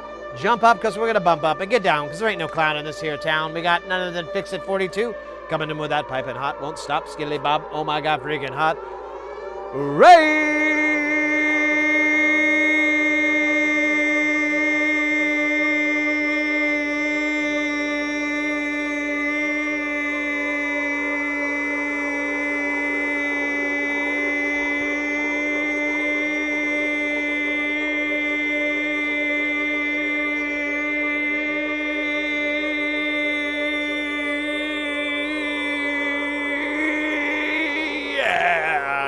Got a little cracky there at the end. I have had like a cold, so I'm probably pushing the limits of my capabilities there. And yeah, now I feel like my voice is completely without any woofiness. Fix It 42, welcome in Raiders.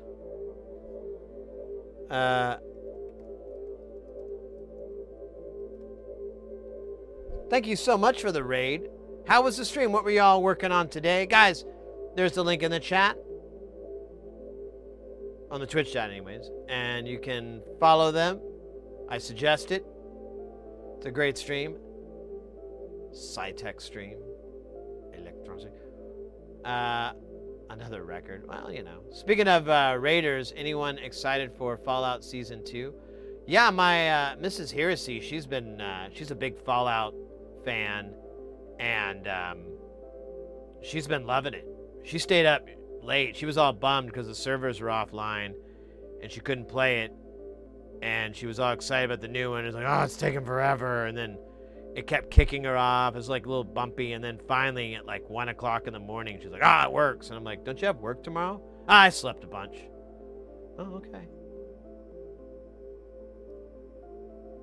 Advent of Cyber. Was ist das?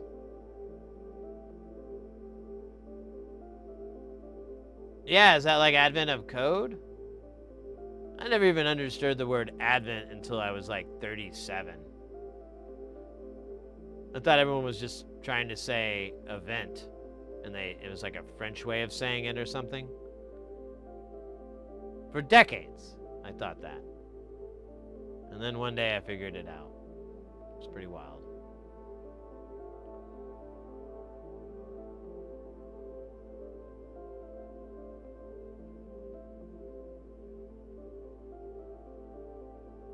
Event with ads? Ew. Tryhackme.com has cyber challenges, but it's most basic stuff. You always learn something new. Oh, cool. Very cool. Well, that's awesome, mate. Thanks so much for raiding in. We're working on, believe it or not, oh, here, let me give you the right screen. Working on electronics. We, if you've never been to the channel before, you're just lurking in, coming in, or whatever the hell. We're an electronic stream. We focus on getting people into soldering. It's fun. It's not that difficult, and it's not that expensive to get into. At least deceptively so. I mean, if you actually add it all up, it's really quite enormous. But that's over the period of a year. Not that big of a deal. Well, I guess. I don't know. You can budget. It's not that bad. But we've been we mostly do audio-related stuff. We've been building a lot of eurorack synth modules. So this is like one. This is one that we're working on. They all bolt in to a frame, and they just have a power connection on the back, and then you do all the plumbing on the front. It's pretty dope. We've got our one system we're working on right now. That's Space Station. We're not listening to it, but it is a live feed. And that's like, I forgot. I think it's like 80 modules or 70. No, we could look it up. I think it's like 70 or 69. I think, no, you know, I think it is 69. That's not a difficult number to forget. But, yeah. We plumb it all up, and we make crazy sounds with it until the cease and desist letters come in the mail. And snail mail takes a while, so plenty of time.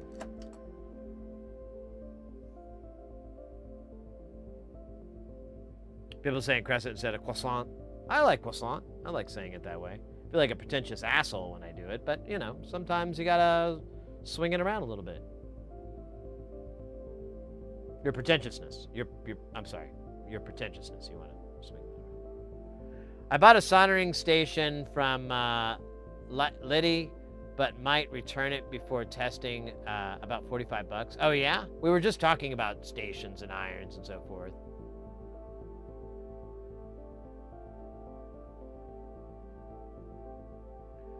Porphyry, I'm sorry, mate. I missed your question. Man, I don't know how that keeps happening. What is the size of the Schottky package? I want some of those. Oh, the ones that I got? Those are 805s. Here, I can look them up for you. I'll put the model number in the chat.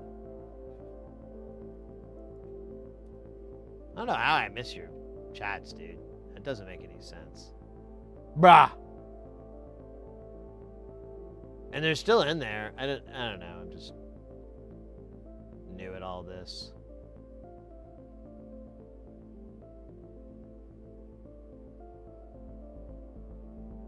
Oh, yeah, the gift sub. Yeah, Calderia dropped some, what was it, like a week or so ago? I can't remember. It all bleeds together, all the days.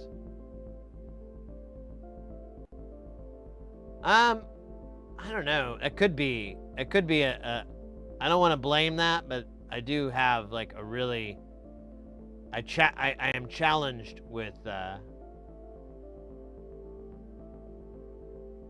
colors. Let me see. It was the last order I did. I want to say. You know what? It wasn't though, was it? Let me back up. Ah, you bastard.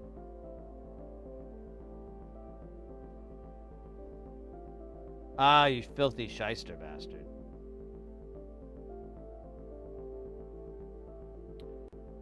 Oh God, load.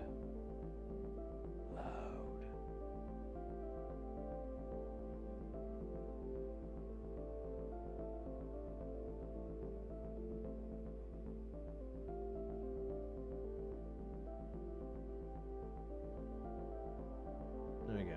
Shot.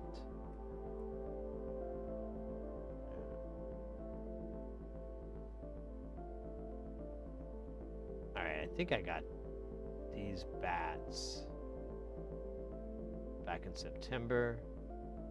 No, that's not it. That's not it!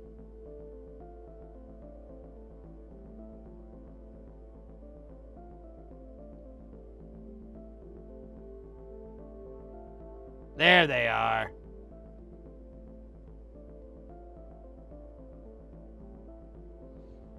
So these are the ones. I can drop the model number or a link if you want in the chat. They're not great though. I don't recommend them. But these are 805 package. The problem I have with them is once you get them wet, like if you get flux on them and it's activated, the writing disappears. You can maybe get it back, but I mean, it's a lot of work. The other side of this isn't marked. It's just black.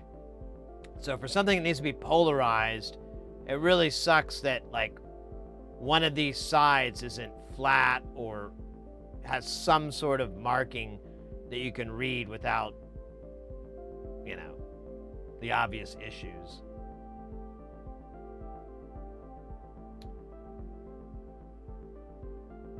Here, let me put a link in the Twitch chat for you.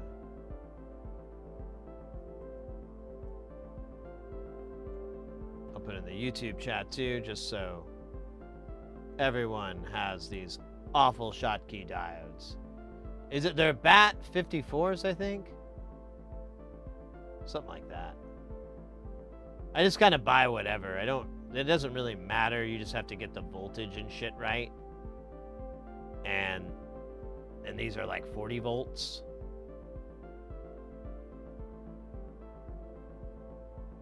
Yeah, Schottky.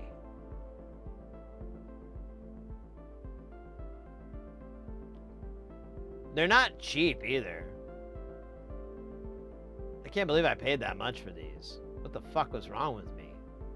I bought like 100 of these sons of bitches. I paid $20 for that? That's not the smartest move I've ever done. That is not smart at all. Maybe they were cheaper before. Now I'm kind of mad at myself. Like, why did I pay that much for these? That wasn't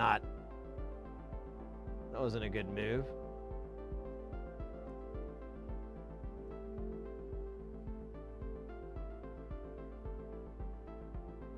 How much should I pay? Oh, it doesn't.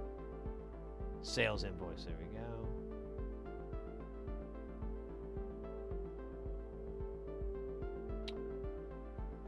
Fuck.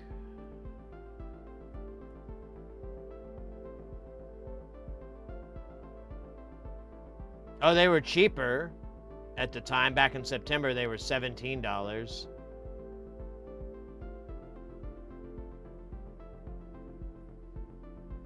But the ones I should have soldered on there, they're SOT 232 Or what were they? Oh shit, I just closed it out.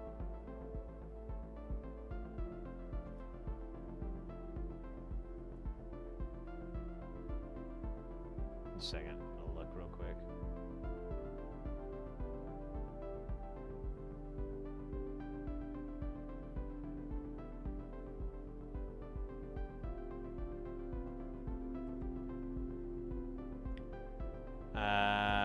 The ones I bought were BAT 54s, and they're like a SOD 123-2.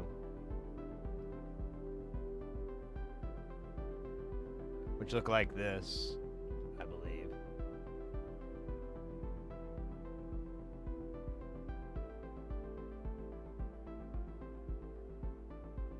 I don't know, I've just been buying all these different packages so I can try to find one that I like.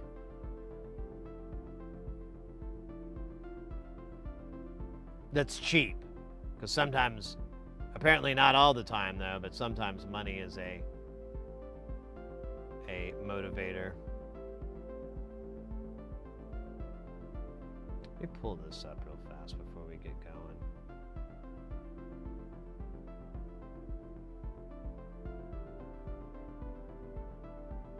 Man, I kind of do want a smoothie.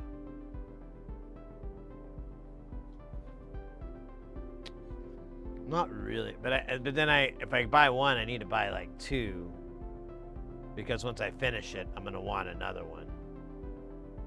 It's just not enough smoothie, but it's a lot. Like sometimes it's too much. You get smoothie overdose. Have to go to the smoothie hospital.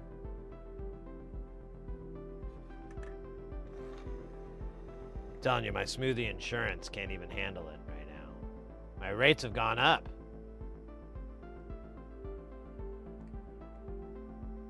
Yeah, I should have got the fat ones for this.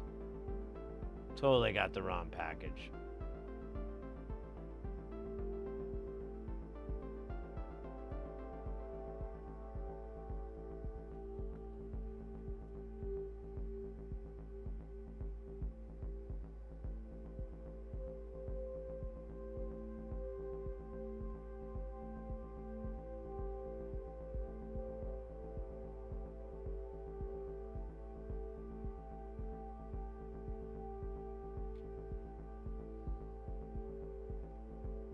I knew it went somewhere. I was like, where'd that thing go? Where'd it go? Alright. We got a lot of pads to clear.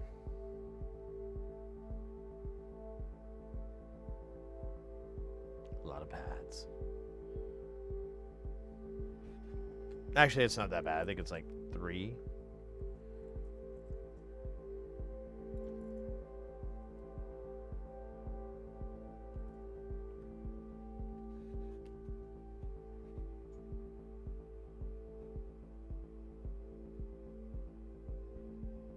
I just raw dog him? Yeah.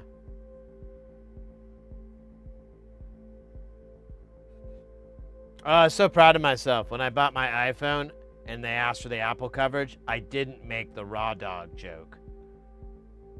And I mean, it was in front of a guy, so it was going to be less awkward, but still, I was like, you're growing, Sid.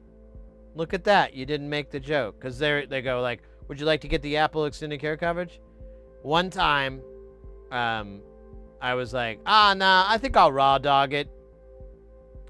And the person, the lady's face kind of like, I could tell I was a little bit, that was an inappropriate joke. I was referencing I was loosely referencing the version of it that talks about, you know, when you fly a plane and you just sit in the chair, which to me that's the joke, that people collectively decided to call that raw dogging. And I'm like, thank you, internet. There are many things you've given and taken from us, but this is truly a gift. But I don't think she thought, I don't know, I felt bad. I was like, that wasn't a good move, Sid.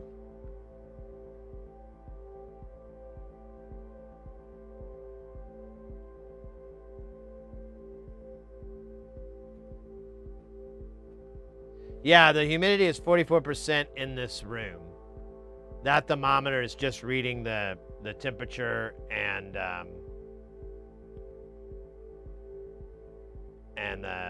whatever the humidity of in here. If you give me a second, I can give you the outdoor humidity. It's going to be like in the 20s or teens or something.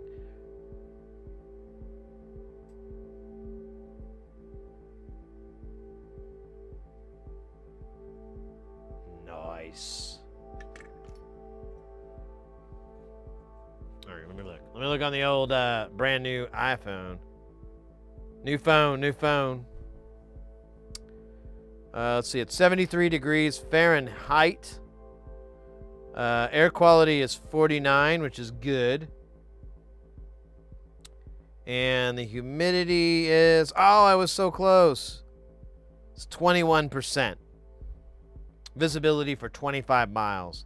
I'm telling you right here and now, I cannot see for 10 miles, so 25, man. Those eagle eyes out there are going to love it. Does it give, is the temperature just like a general one for the city, or do they actually pull it from something like the airport? Actually, it does kind of look like it's pulling it from the airport. So, alright, whatever. Our UV index is low. That's good news. .96 is the pressure.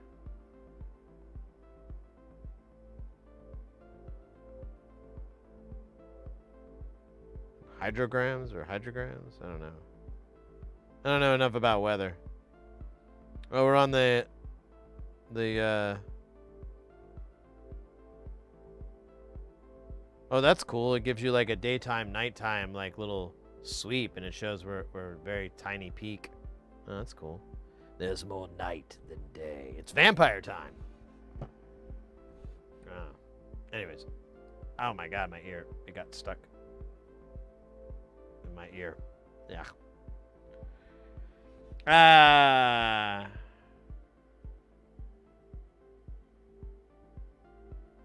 Drylands, yeah. Well, I live in Phoenix, Arizona, in the Southwest Desert. We are listening to our good buddy. I put a there should be a link in the chat. It doesn't look like it's popped up yet, but oh yeah, it hasn't popped up at all. Oh yeah, there it is. It's a little bit further up in the chat, but we're listening to, if you want a link to it, we're listening to Jay Nothing. Ooh, jamming right now. Looks like you got the keyboard out. But yeah, Jay Nothing does streams pretty much 24/7, and their content is VCV rack. They'll do some jams and stuff, but a lot of the times it's these generative patches that they just let run, or they'll tweak every now and then. But it's my favorite part about modular music is that you can just set it up to write music for you. And it's not AI or anything like that. I'm using all analog for it to write all my jams.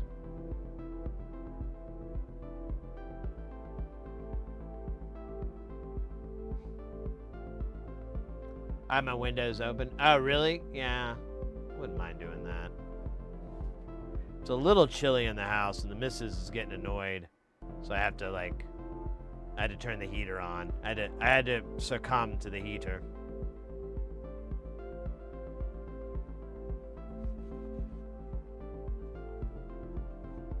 Oh, there you go. There's the auto pop-up there. So there's your link too, mate, if you want to go check them out. They're great. It's great music if you're like trying to, if you want something that doesn't have lyrics or anything like that, any talking. And it's kind of meditative almost. It's good to maybe sleep to. If you need some some noise to kind of break stuff up, but This is rare that he'll ever have stuff with a beat on it. This is kind of the jam. I'll go back to it. Oops. Oh, weird. It already dipped out. That's dumb. Sorry, I have a weird static issue. And it messes up the grounding. I'm gonna sneeze. Maybe. No.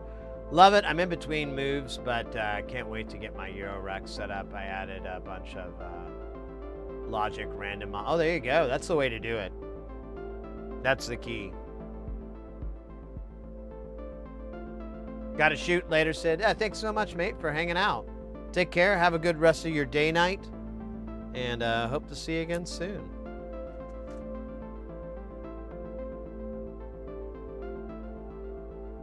That was weird. For a minute, I was with the Clockwork Elves. Yo, we are almost out of TLO 72s. We're getting down to the bottom. I'm gonna have to put that Mauser order together tonight.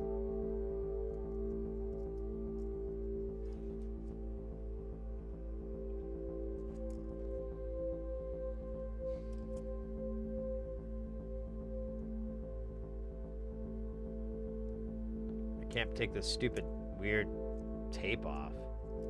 What is this shit? It's made of like adamantium or something? What the fuck?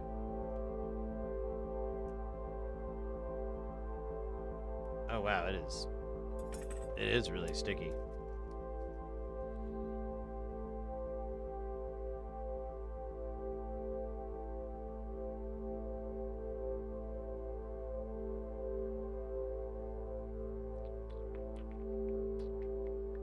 Forgot how many TLO 72s we need. 3.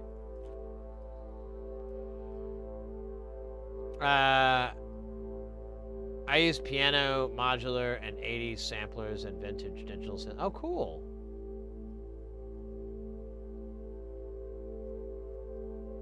I have a handcrafted meatloaf in the oven, and the air is beginning to fill with the... Oh my god, that's such a good smell. My mom... You know, I love my mom, but I've learned over the years, it's where I get my not mediocre cooking skills from. But one thing she taught me, or I picked up, or however you want to put it, is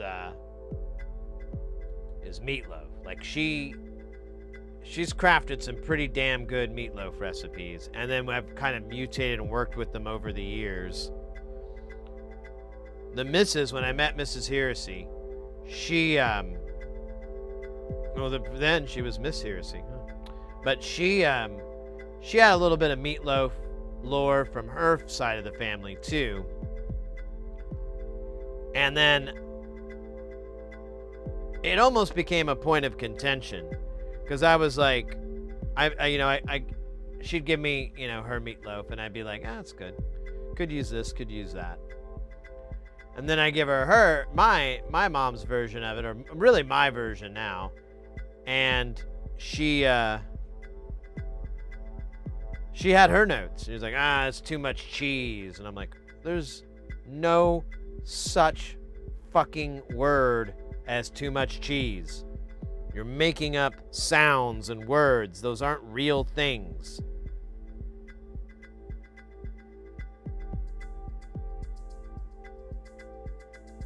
It's like there's too much fun.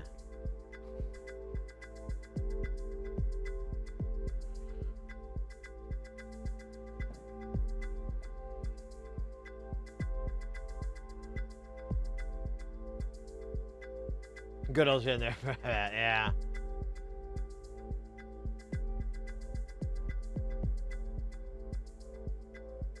Oh, here, let me see if I can remember the meatloaf recipe.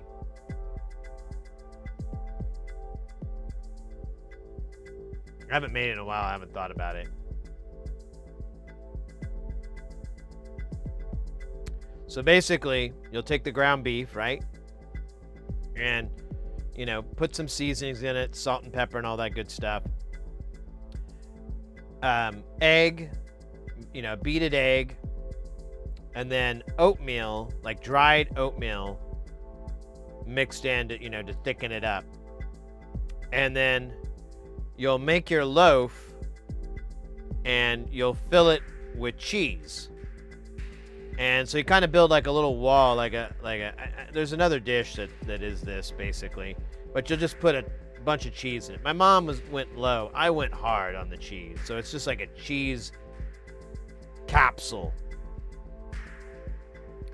Then you'll seal it up so that the cheese is trapped inside.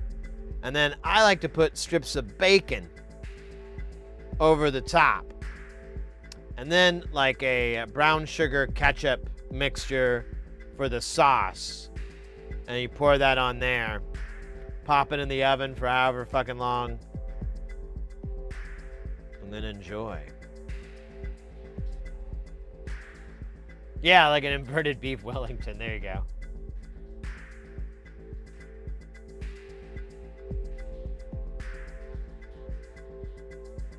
No, it works out great. So you slice it up, and just cheese is rolling out of it like hell. And oh, I forgot to mention. So I cooked the meatloaf with the veggies. So I'll chop up potatoes and carrots and mushrooms, and then I'll put the loaf in a pan, like a big oven pan, and then I'll just surround it with the veggies and everything. So when you go to cut it, the cheese will come out, but then you can just scoop that up with the veggies and pop it on your plate for a healthy meal. Said no doctor ever. I probably should use better cheeses. I just like Colby Jack.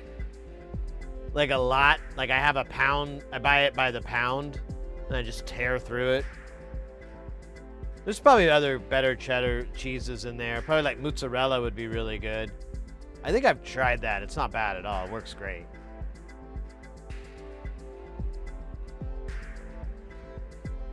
Yeah. Now, Mrs. Heresy is with a lot of you. She thinks the cheese is too much. Fine, whatever. I concede to the fact that insanity exists. But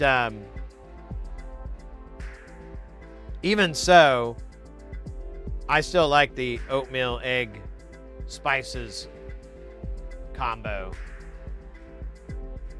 Yeah, medium cheddar would be good too.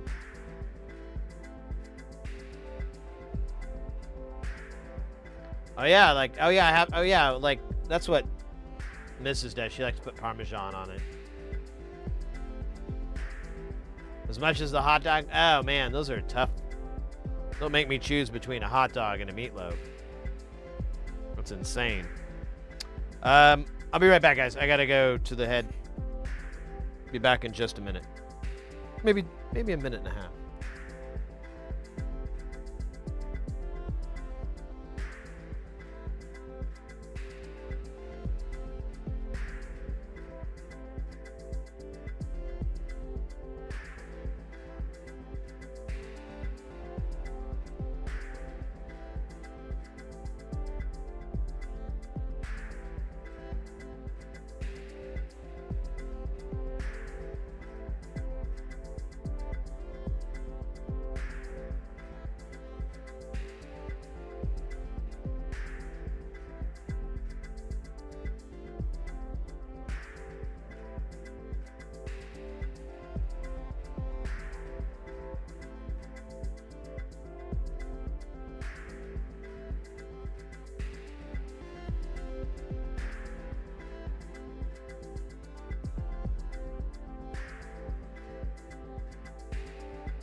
Let's fucking go. Limburger.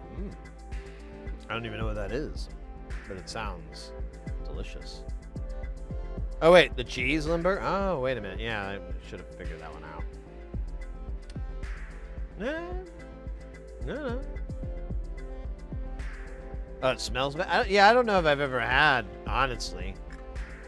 I'm a big cheese fan, but I live in Arizona. We don't really have a lot of cheeses here. And in Oklahoma, we really didn't either.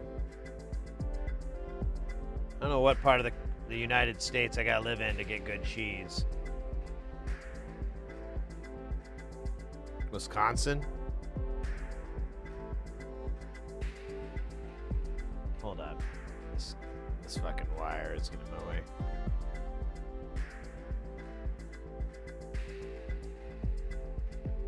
Ah, you filthy shyster bastard.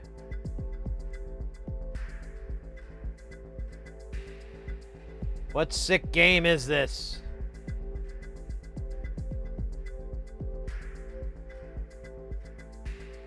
The game that I know you lit up your iron and it's just melting all that flux up, burning it all off, melting, burning. Wisconsin, right?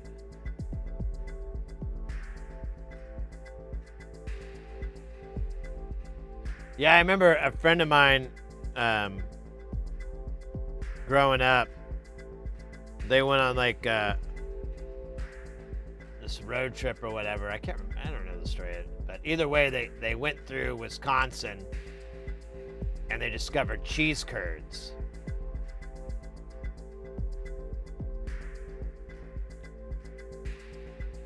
And they were eating them like candy. And I'd never heard of them. And neither had my friend. We're all from Oklahoma. We don't know anything about cheese curds. And like the way he described them, I was like, that sounds awesome. I must have some. And it wasn't until like years and decades later finally got to, because fried cheese curds became popular. I still haven't had like straight cheese curds.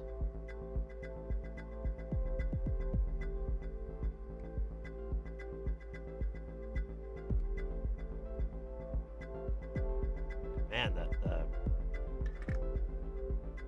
vibrator on my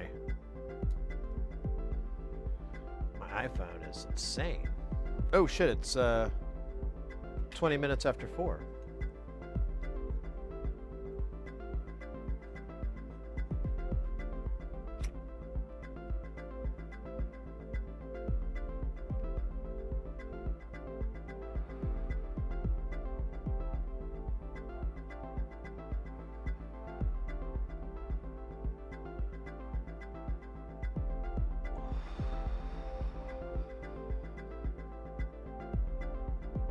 Went on tour with the band in 1998 that did several dates in Wisconsin. First place we stopped in the state, my bandmates stopped at a grocery store and bought a block of cheese. Proceed to unwrap that fucker and eat it like a candy bar. Yeah, that's what I do. That is absolutely what I do.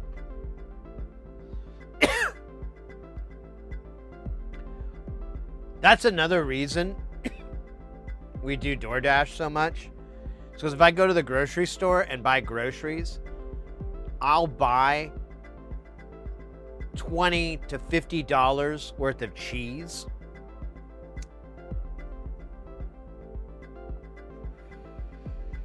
Which I'm the only one that eats it. I mean, the missus kind of likes cheese, but not like the mister. Right. I'm just like addicted to it. It's like a drug. The perfect drug. Also be right back. Yeah, no worries. Bit of extra solder?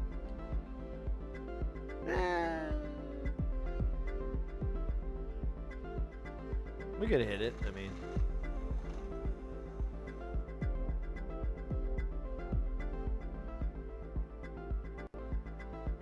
almost out of flux on this thing. Yeah, it looks fine.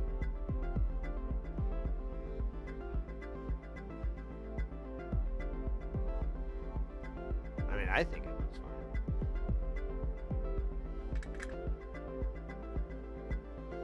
Oh, are you talking about the via? Yeah, that's just gonna happen.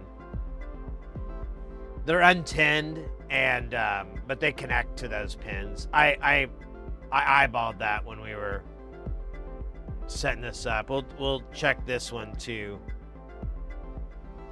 because it's a little bit further away. But yeah, see, that one connects.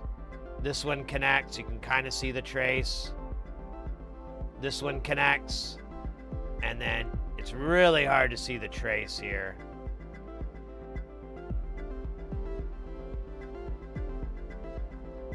Honestly, I still don't see it. So maybe we'll avoid this one to make sure we don't get this guy. But the rest of these kids are good. It's just, it'll happen. It is the nature of the software that Andrew uses. Yeah, honestly, that would be my only critique of any of his stuff, is like, his ECAD program is from a million years ago. And the way it does traces is just, it's crazy. Or maybe he does it that way intentionally. I don't know. All I know is that we've gotten a lot of hate for the traces. And I'm like, I didn't do it. Why are you complaining? There's nothing that's gonna happen from it.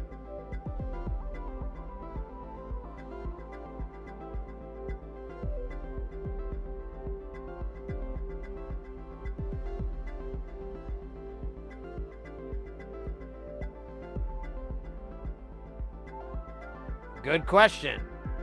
Because you literally have to make a, you know, when you,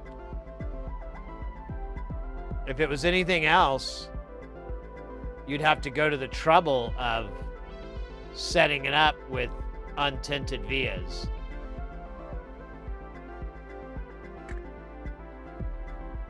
So, no clue.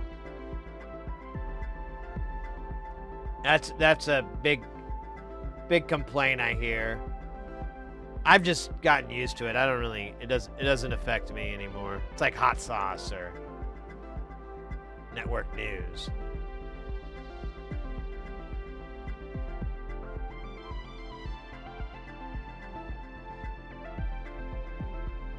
My kit trackball didn't work until I cleared a tiny bit of solder where I accidentally bridged things I shouldn't have, so now I'm paranoid. Hey, it's a good... We fixed a module the other day, and they took a picture of it, and they looked at this several times, and I was like, man, this looks weird. Is that a bridge? And it turned out it was. It was on the top side.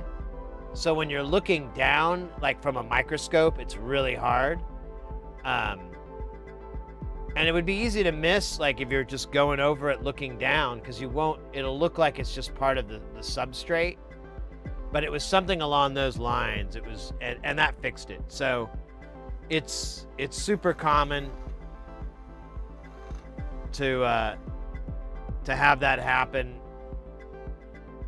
The best thing you can do is not solder like me now.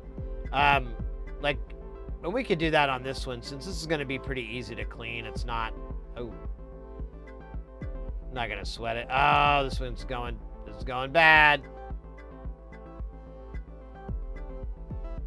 And now it's good again.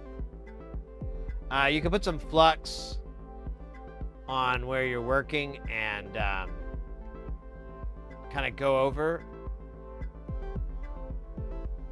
your dip packages. So we'll hit this dude up because he doesn't look that great. It's kind of an embarrassment. Just the top, I guess. I don't know, we'll do both.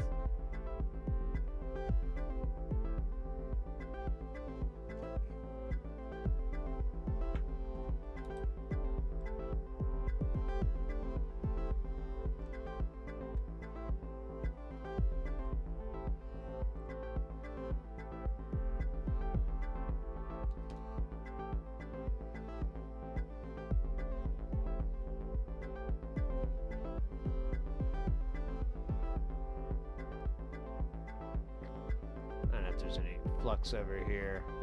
Looks fine though. Let me hit this cap. Keep cap tapping.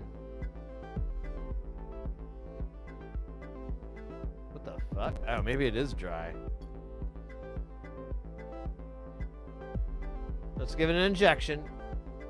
Oh, way too much. But we're gonna use that dip package. Yeah, I did fuck it up. God damn it. God damn it. That ain't gonna work. Hold on.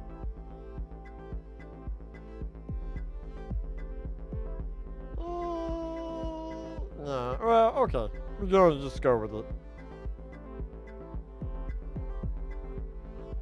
Alright.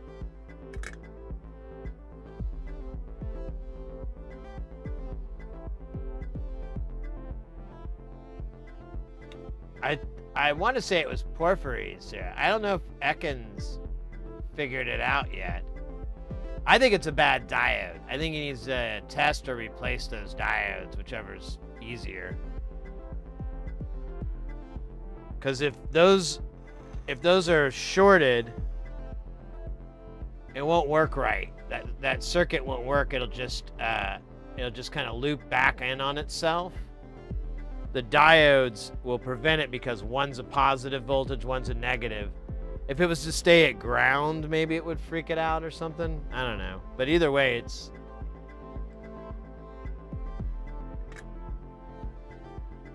I think it's more likely than counterfeit TLO 74s or something like that. Because this was a kit from SynthQ. So I would be surprised if they were sending out junk. You know, that would be a real headache for them. That's right, you were able to get the CarPlus working. And it was just a ROM resistor, that's right. It was like 330 when it was supposed to be 100 or something like that. All right, mates, we are DUN with that.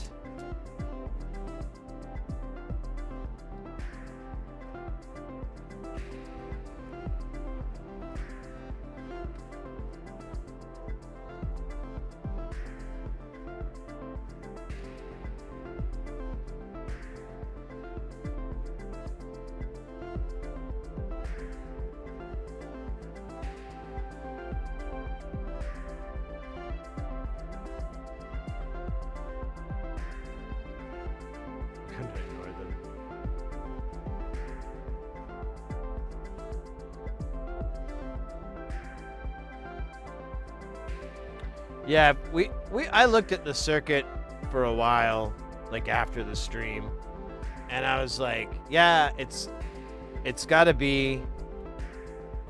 I mean, that would be my second guess, because if the diode like got too hot, or you know, you name it, it'll short.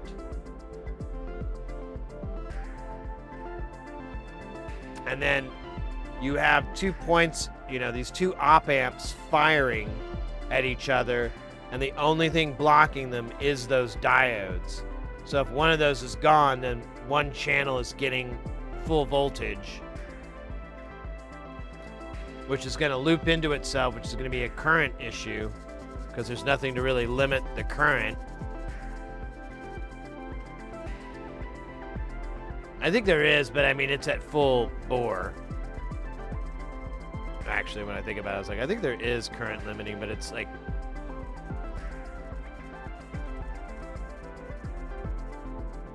it's at its max.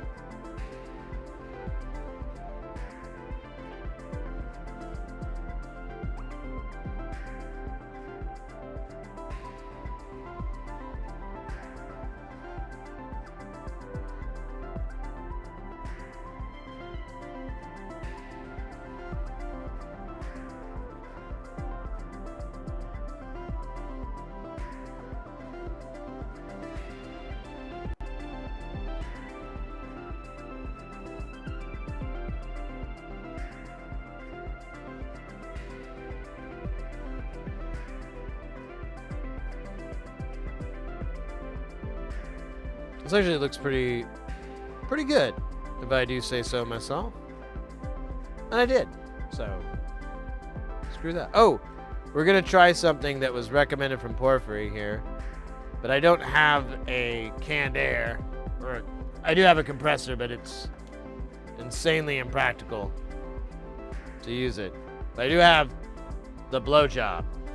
Not my name. It's bought it off a website where I don't think English was their first language.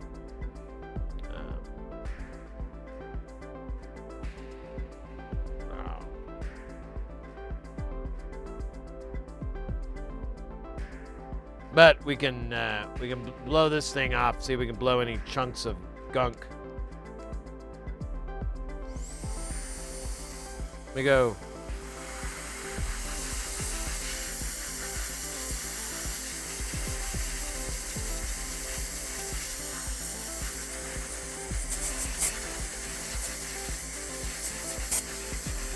I gotta tell you, I like doing this. That's full power.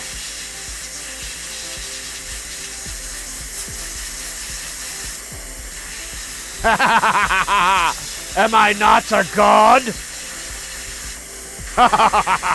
Think that.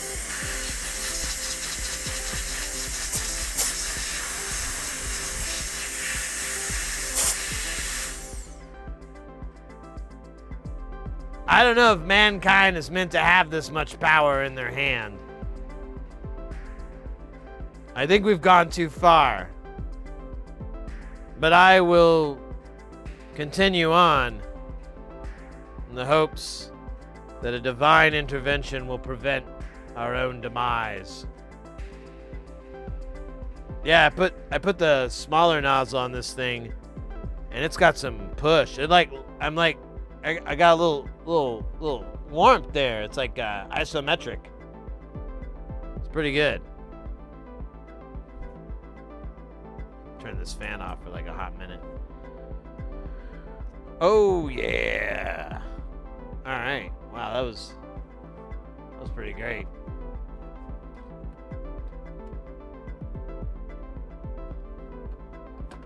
I gotta find a good place to store it.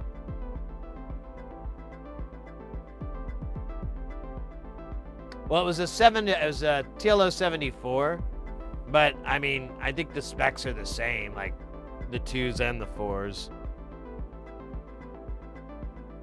Either way, like it was a little bit too warm on the chip, but it would make more sense that it was one channel overloading, not the whole package.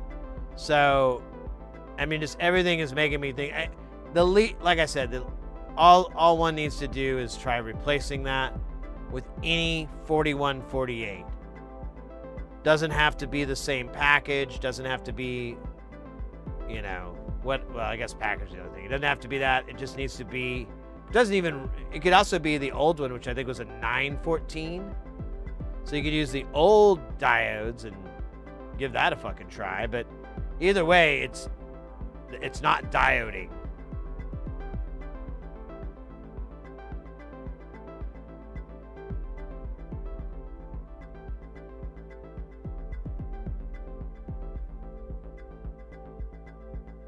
Yeah, that's the thing. Like, so the canned air that I would buy from MG Chemicals, it's like $20.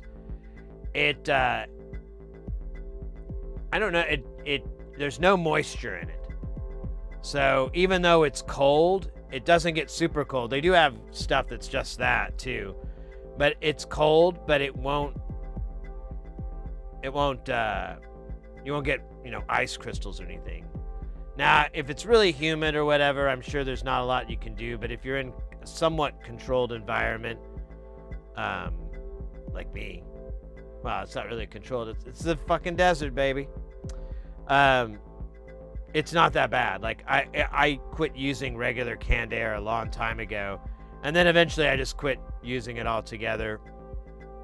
But I got that blowing device, and I noticed it was really useful in I just keep forgetting I have it.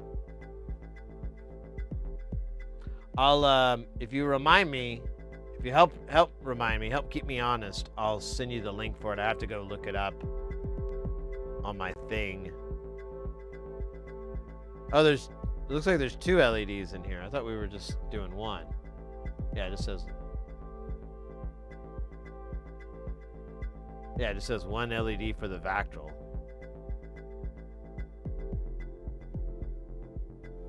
Oh, unless I'm an idiot. Yeah. Okay. See. Here's where I'm dumb, chat. So I saw this, I thought it was 2 LEDs, but this is the only LED, and then this one, I guess, is going to sit at like a hard 90. Like a manhole cover that got blown off, but then we freeze framed it right before it completely blew off. And it was at a right angle. I think that's what we're going to do with that one. And then the other ones, I guess we kind of kick them in a little bit. That's kind of what this is implying, I guess, or it's an anime. I can't tell the difference. Not in this day and age.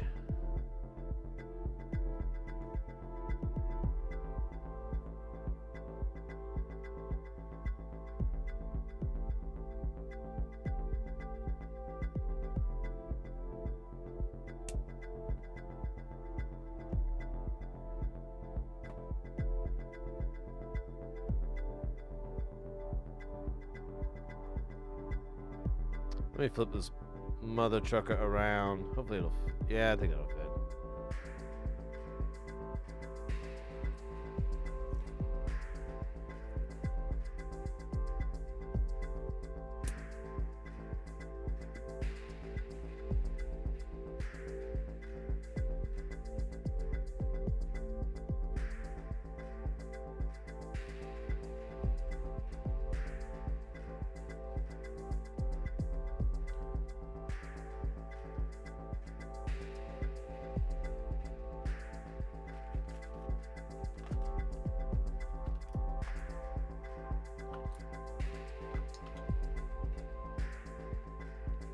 This song slaps.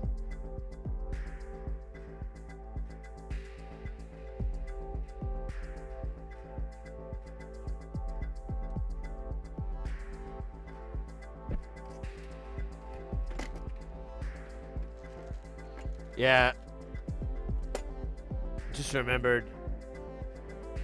Once I get the TLO 72s, I think I'm buying like 500 or 600 of them. Some ungodly number, because I'm gonna get the nice ones, and then I'm gonna get the original ones, and then I'm gonna get the new version as well. I can't remember the ratio. It's like A and H, I want to say.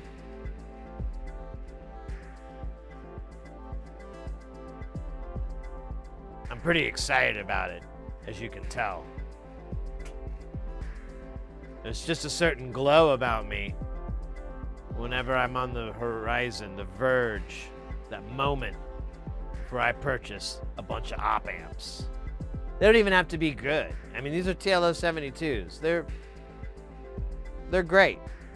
Not great for everything, but great for most things. A lot of things. And they're easy to mess with because their specs are like consistent. In middle of the road, I could go on, but I really don't know what I'm talking about.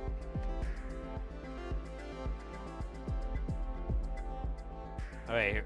I'm going to the wrong page. Go to the right page. View cart. Wait, I'd say $2,000. Oh, no, it said $200. Where are they?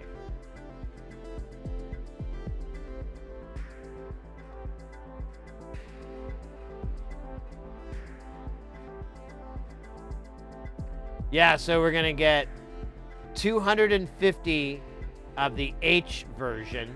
That's the new version that has reverse voltage protection, but a little bit more noise. And then we're going to use the A version, we're buying 100 of those. That's the OG one. It has a lower noise and but no reverse voltage protection.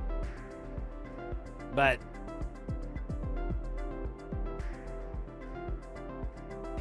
I'm kind of questioning that ratio now.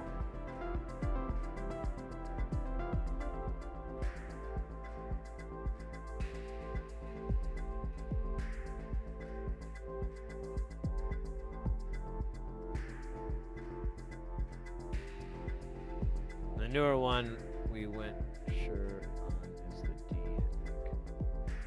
What?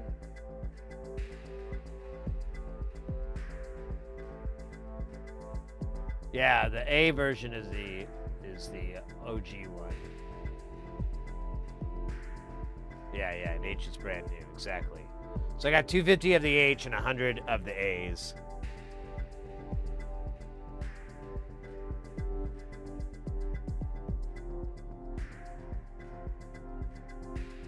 They have another type that's D. Oh my god.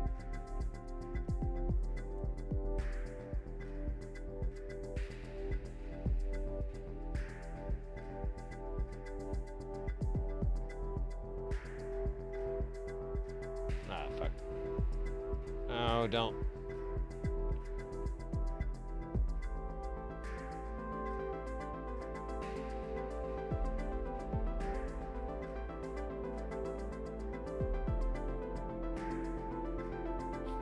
What are these?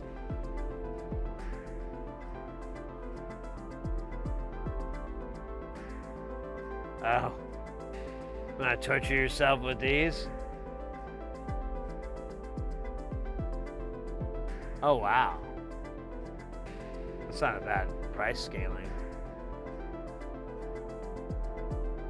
Yeah, sod 80 is that footprint.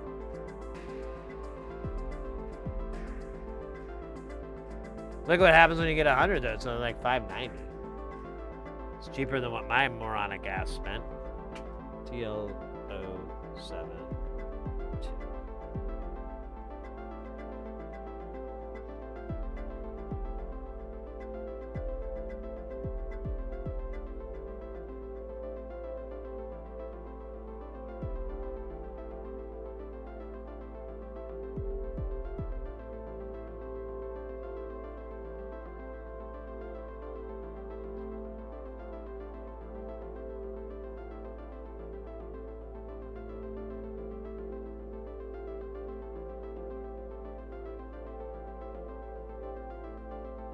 Wow, they do have a lot of variants. I think there's a list.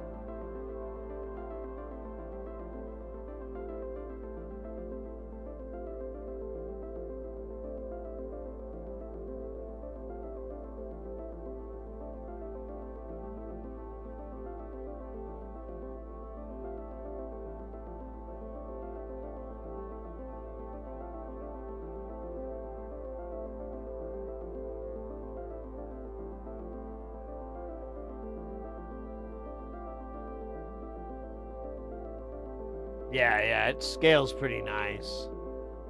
I think it's the labor. Because they're such a pain in the ass to handle. They probably raise it up if you just want 4. Like, you fucker, I gotta put these in a bag and they'll roll everywhere.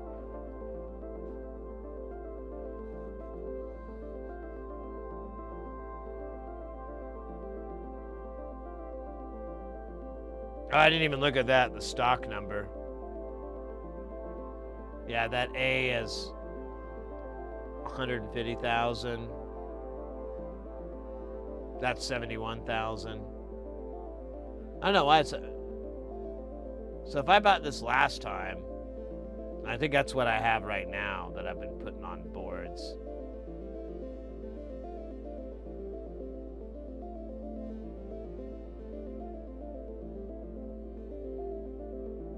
I don't see the other one here, so I don't know. Maybe they don't carry it.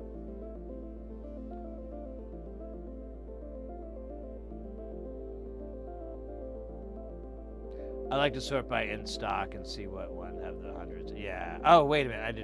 I didn't read your whole comment all the way.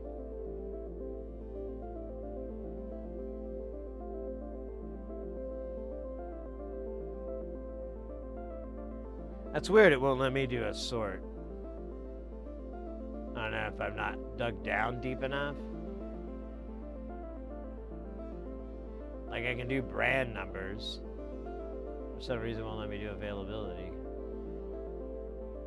What a dick move. Yeah.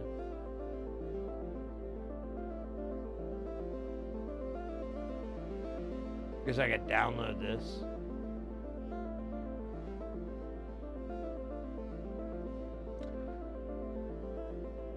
Alright.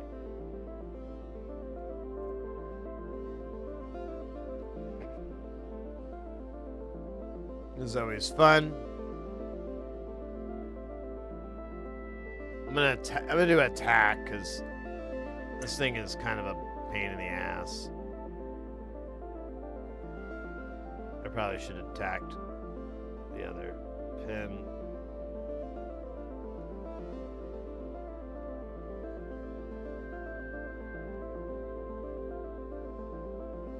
That's actually a full-on solder job. Yeah, alright. Let's solder the rest. Put a little goo on there.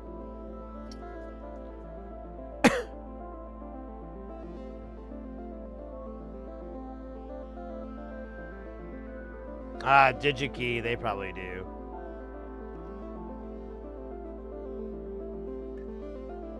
That wouldn't surprise me.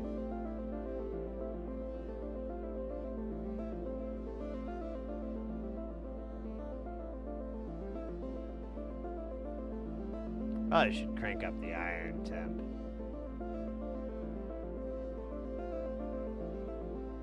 Feels like this transmission of heat is taking forever.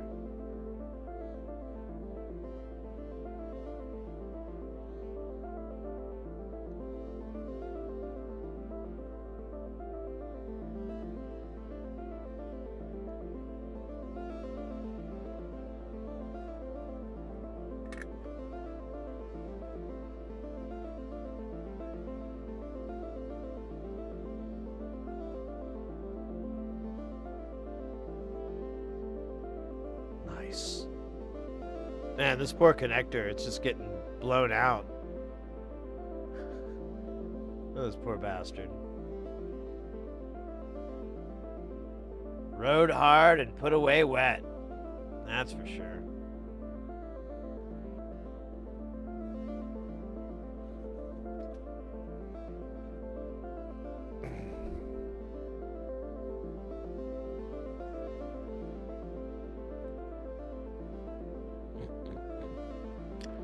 Alright, so in my experience, it is best to do all the LDR and LED work first, and then build the cage.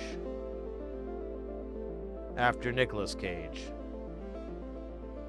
Our first cage.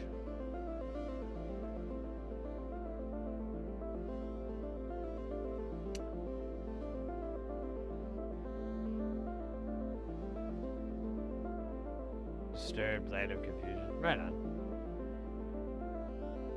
The cagiest cage of them all, yes, King Cage. But he has explained to us that he does not wish us to call him King Cage, better Duke of Cage, which we will honor in a ceremony coming up on Cage Day, the 19th. There we will honor him and bring him joy. Okay, so I've got green. I got red and green on the inside here. I do have a yellow. Yellow seems... Yeah, we'll just go with red. Red's fine. Red is fine. It will do for now. There's not enough syllables in this. Stay close to me. Why am I doing the UB40 version? Well, that's kind of the one everybody knows.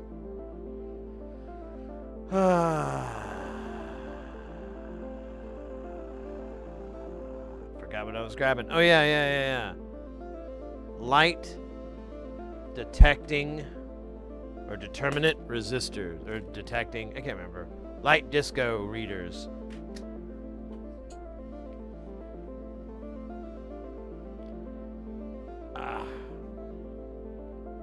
Now, if I recall, he gave 2 different types of LDRs. Fight Club Cage. Happy Taco Tuesday. Oh man, we had Taco Bell the other day. We could have saved it for today. Ah, damn it. I mean, we can't have Taco Bell 3 times in 1 week, right? That's not good for you. That'll clog the arteries or something. Fight Club Cage, there you go. Sky 2, oh yes, Face Off, that's a great one.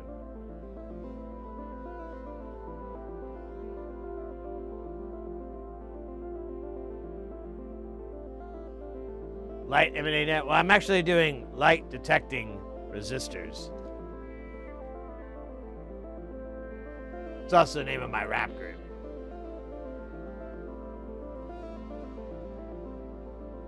Light disco readers. Every time you like kind of mouse over it, you hear like a guitar, like what, and like a little disco, like doot doot doot doot doot doot doot doot doot.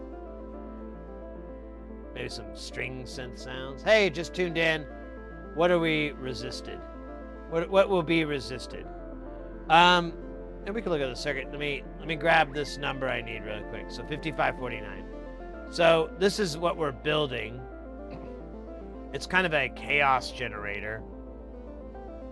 It's based off of the jerk circuit, but it uses LDRs throughout it to mod the amount of and the movement of it. And then that LDR is just controlled by this knob here, not the LDR, the LED is controlled by this knob. So brighter, lower, blah, blah, blah. You can also control it with an external modulation source. So you can get all kinds of funkiness that you don't have to wear your wrist out. It's really a save and a wrist. But what's cool about this is it's going to build what's known as a black box Vactrol, which is a little enclosure that'll be surrounded by headers, like a little SIP header and everything, and it'll reflect the light back, and you'll have this little Vactrol party.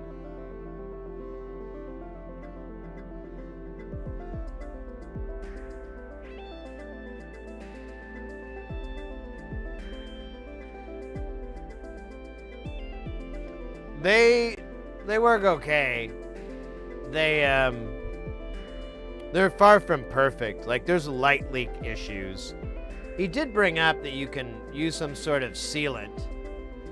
I guess that has, like, it's not translucent or anything. I don't know. Like, any sealant I have is translucent. It'll probably end up, like, acting like a lens.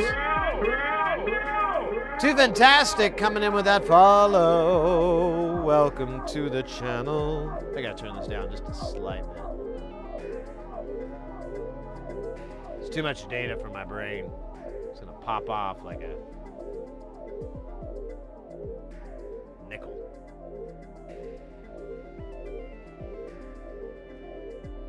Thanks for explaining. Oh yeah, well that's what we do here.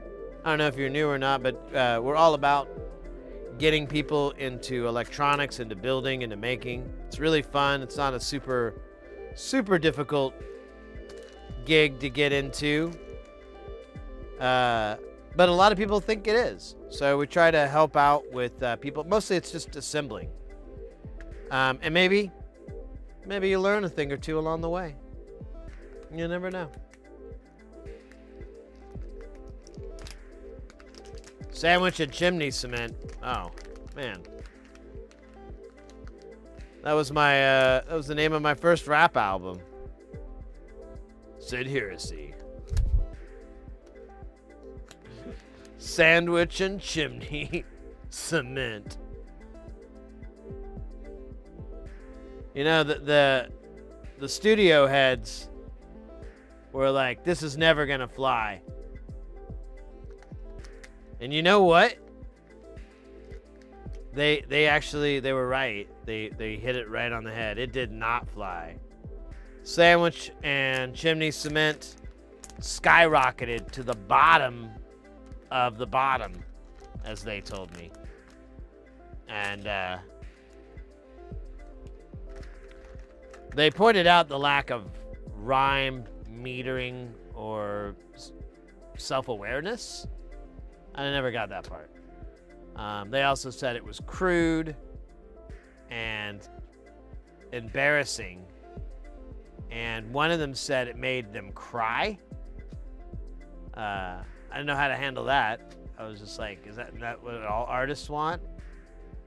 But I guess not in that way, because they were not happy about it. So it was a bad cry, not a good cry. Yeah, it really didn't do well. We sold 3 copies. I've got one of them. You know, you always buy. It's like if you're running for office, you vote for yourself. You use that vote for you. So I bought my own album. They wouldn't let me have a freebie. I asked to. So I had to buy it. So that's one. And I don't know.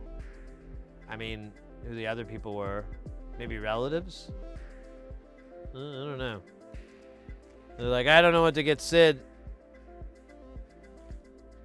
for Halloween. You know what? I'll buy one of his dumb albums. What format is this?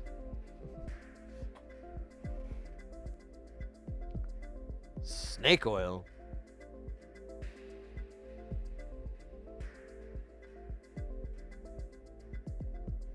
I said they didn't give him pain, so that's a play.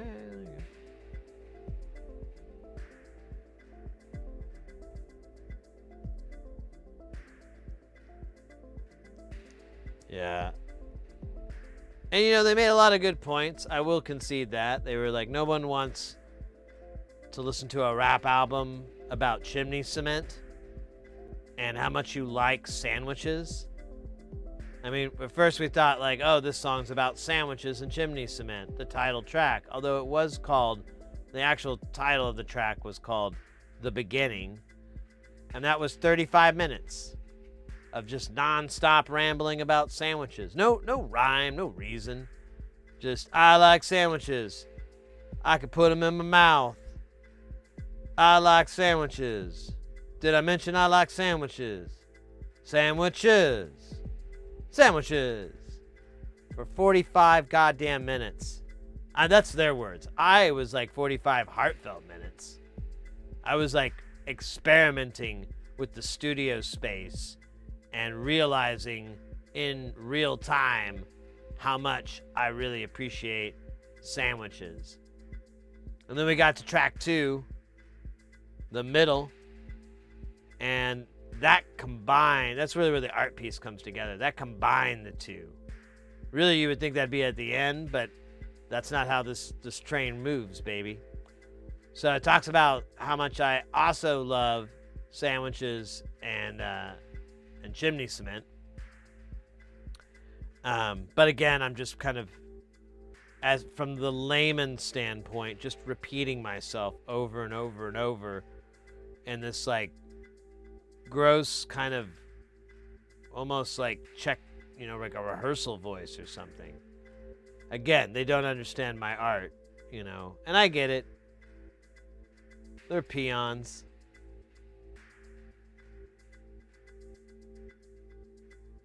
They'll go down in the first wave.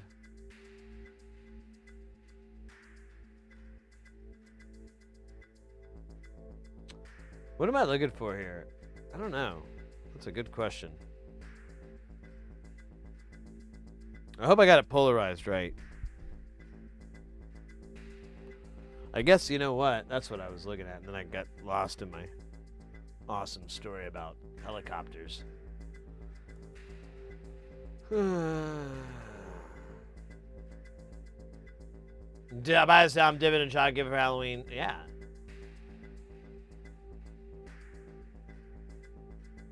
So you're just ahead of your time? Maybe. The last track was like 72 minutes long. They even pointed out that this wouldn't fit on current compact disc technology. And I was like, yeah, that's why it's a double album, duh. And they did not like my disrespectful tone, nor the fact that it was going to cost twice as much to produce the album. They didn't get it. Those suits. But they were dead on the failure level of it. So I give them that. What are we looking for again? Oh, the LED inside? Ah. Alright. I don't know what any of this means. No, I'm kidding. I know very little of what it means, but I know how to figure it out.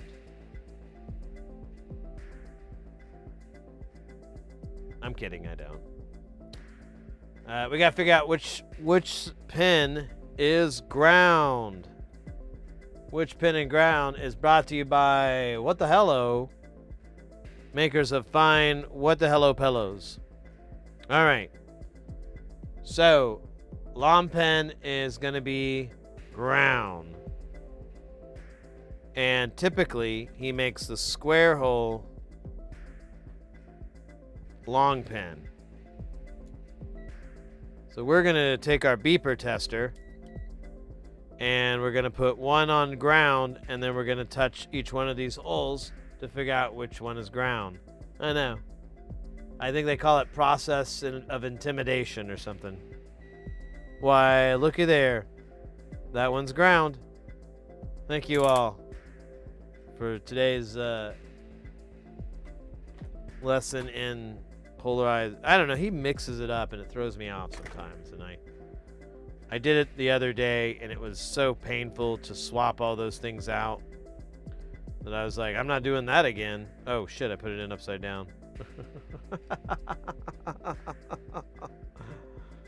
Oh, fuck.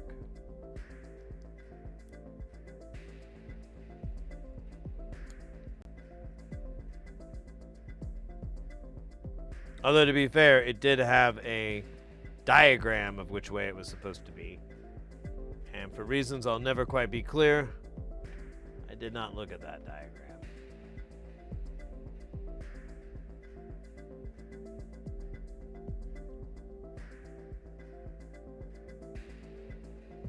Brand new!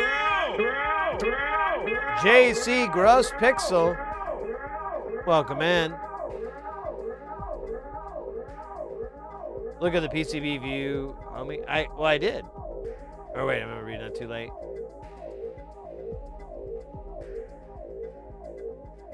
Long lead is not square hole. It is in this case. It is in this case. But now you make me gonna double check. No. It's almost always, like with a lot of his designs, it's almost always the square peg.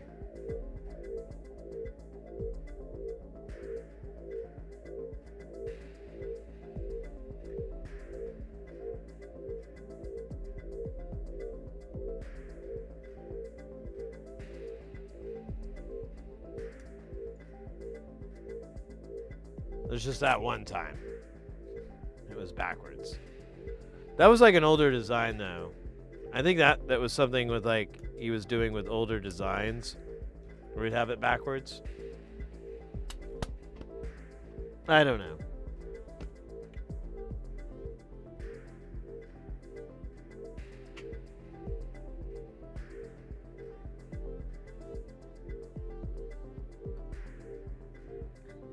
So we're just gonna kick these in a little bit. Well, you know what? Let's do our manhole cover one.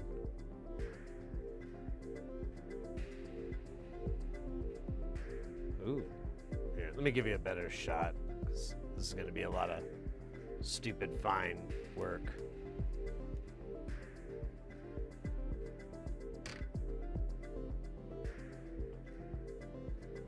So we got this guy a little manhole here. Look at that. Beep, beep. It's gonna be so awesome.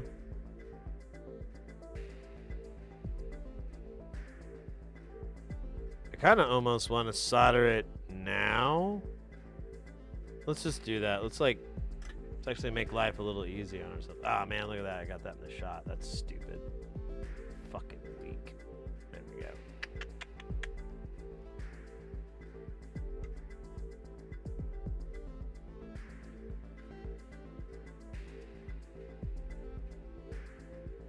Nah, that's, well, I don't think so.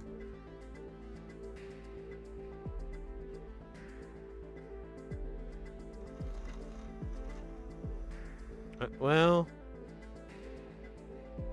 you know what though? Even if they were, it's parallel. It's like, or it's the same either way, so it doesn't really matter.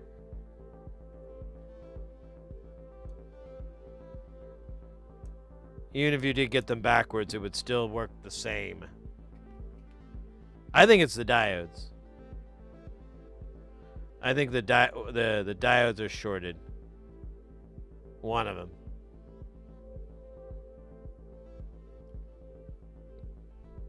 It's the only explanation I can see until it's not.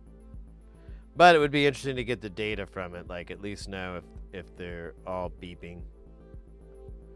Are they beeping, baby?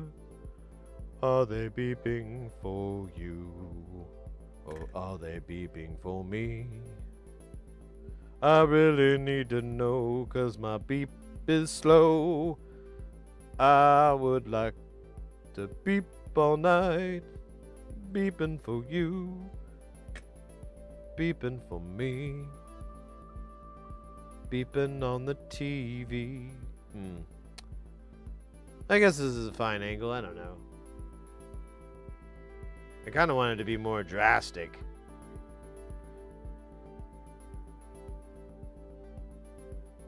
Let me just, you know, we can just make him different. It doesn't fucking matter. We'll just do like the Chemical Brothers song. It doesn't matter. Doesn't matter.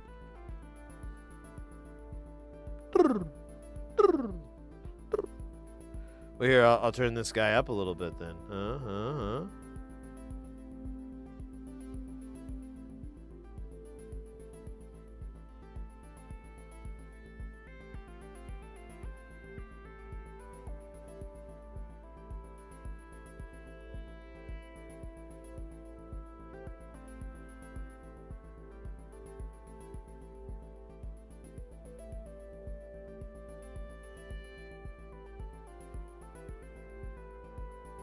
Didos.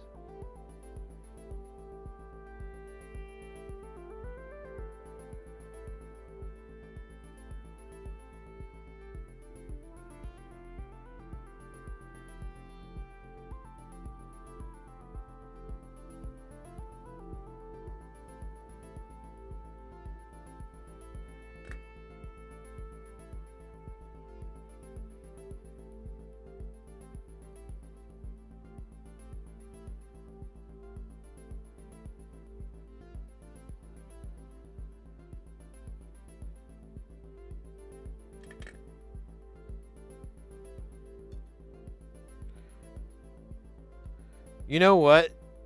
Well, I don't know. The version 3 of that board, it has the footprint of the LEDs marked out. So on my version, it'd be really hard to get the polarization wrong.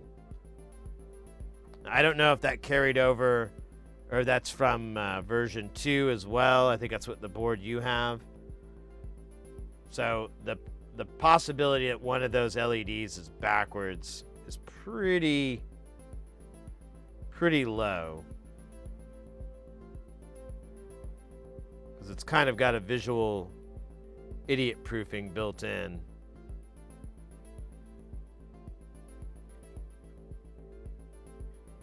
Oh, that's too much.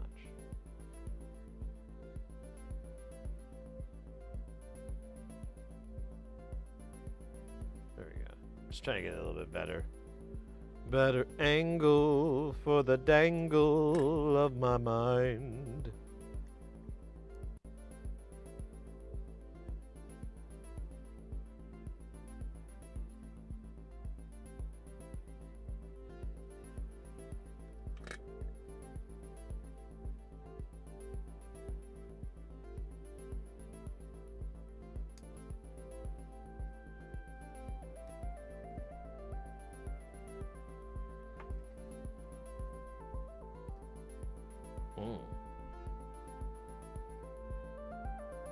I am pleased with this. It's actually got like kind of an ascension here where this one's more, this one's medium, and then this one's low. I kind of dig it. Happy accident.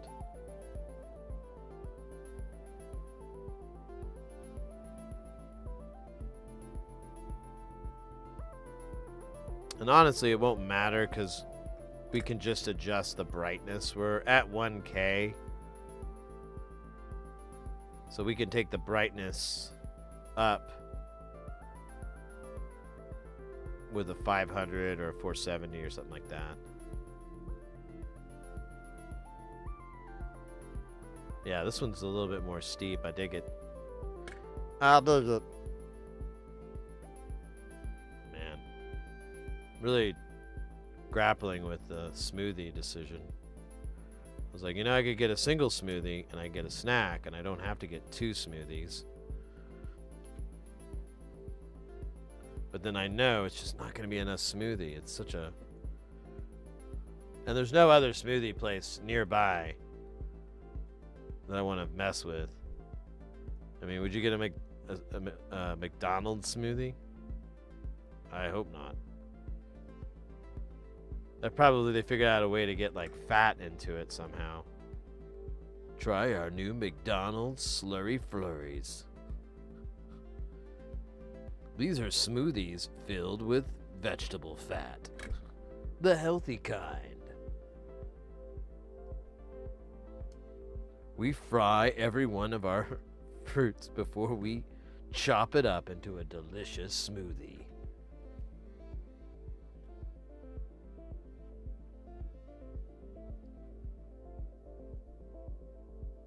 Actually sounds like a crazy culinary thing someone could do.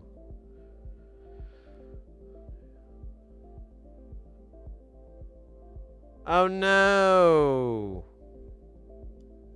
How annoying. How annoying.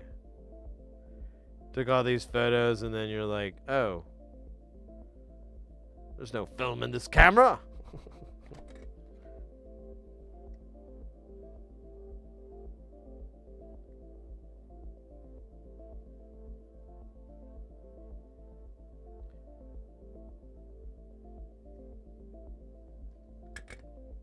Did not catch on the little sprocket, something like that. I remember I used to do like 35 millimeter and or whatever. I think that's right. Whatever. I did camera and photography and did the whole thing like developing in the dark and you know the film and the complete darkness, developing the film and then red light for the pictures, at least for black and white. But I always enjoyed photographing in black and white. Very pretentious. Okay, let's get our boxes.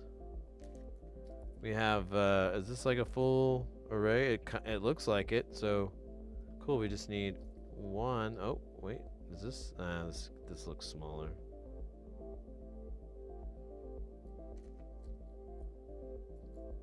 I have a collection of these. Oh wait, this looks right. It is not. Nice.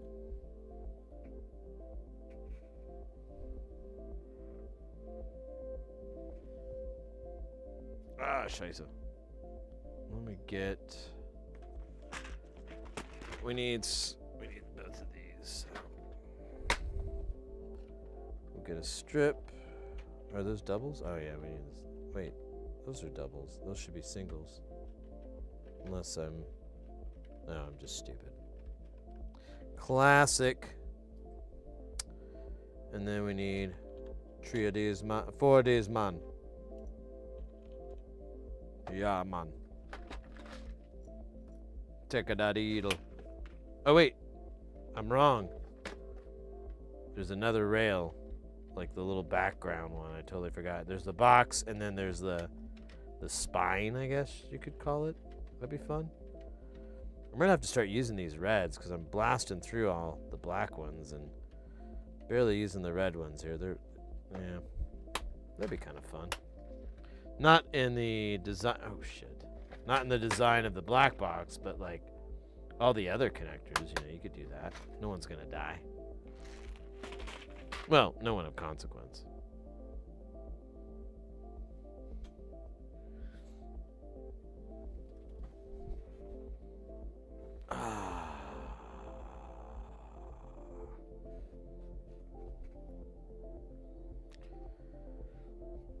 Alright. Let's put these kids together. We got one. Ow, I actually pinched my skin with that. It didn't hurt. I mean, that ow sound was for comedic effect. And it worked.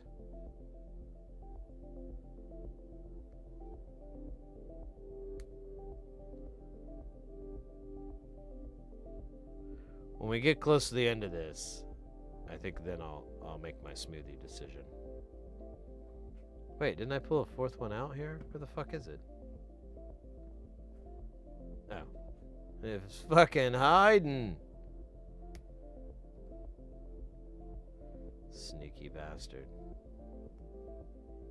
Alright. Well, I should have known better than to cheat a friend. Cheetah friends? Ooh, I've got a cool idea. So I did this once by accident, and I pretended to like I meant to do it, and everyone was like, didn't care. But, so whenever I put these in, I try to put it so, well, I guess it doesn't matter. Nothing else matters. So I try to put it so the pins, yeah, never mind, I'm stupid. Never mind. But I'm going to put it so that all the pins are on this board and the headers are on this one. Although, you know, it would honestly work better to reverse it. There we go. We got an excuse to do it this way. All right. Hooray. Because the back of this, if we have any light leaking, it's going to hit the back of these LDRs. But if we had it leaking from the top, it would be a pain in the BUTT.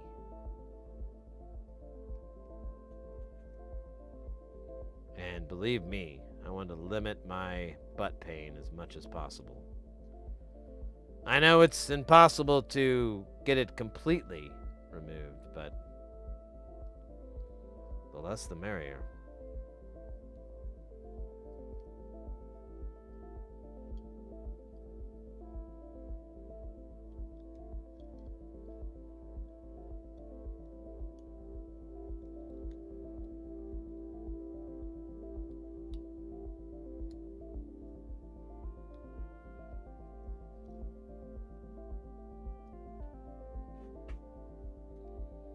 This is gonna suck.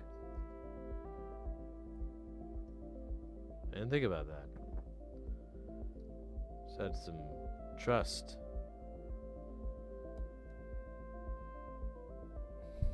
Dude, this is so insanely... I don't know why I do this way every time too, but I do because eventually I get it to work and I'm like, it's not a bad idea. You're the bad idea. But, oh shit. It is pretty ridiculous. I cannot take my fingers away from here, but I can't get it to fall. Oh shit. I've got the one side in. Okay, there we go. I got that side. Okay, I've got that side. Just need to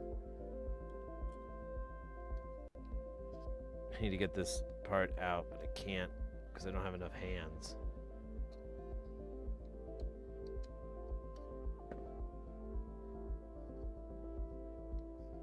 Ah, shoot. I lost my little footing here, but I can get it back. Maybe not. Okay, maybe so. And there you go. Let's make sure I put it on right. I just stopped for a minute. Wasn't too confident about that part. All right, it actually fits in pretty tight, but I'm gonna go ahead and do the tack, and then we'll zoom in and drag solder all these motherfuckers.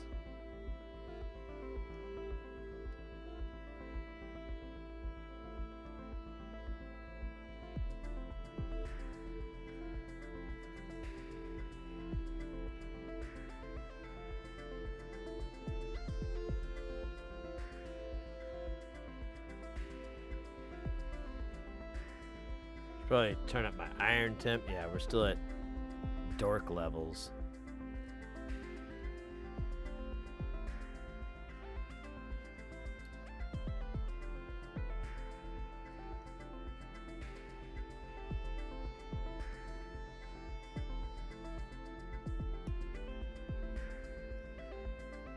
Yeah, this actually doesn't look too bad.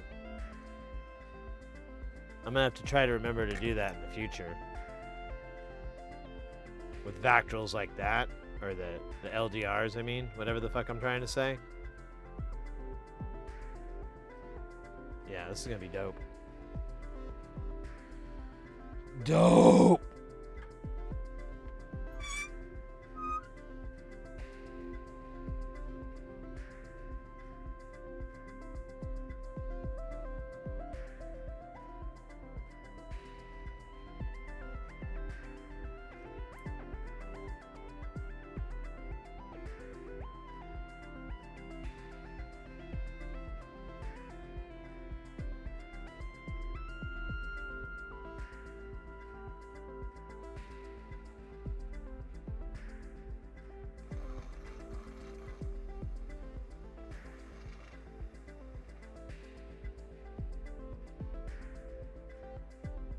Oh, still gotta turn this iron up.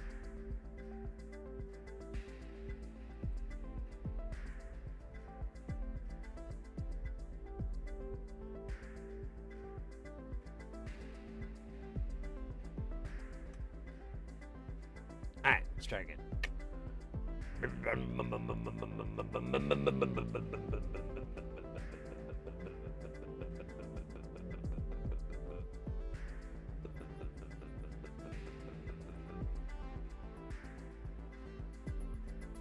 Let me turn the fume extractor on.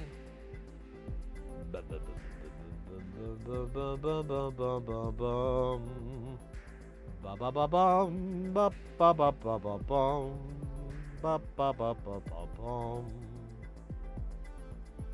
I forgot we already have good music going. I don't need to.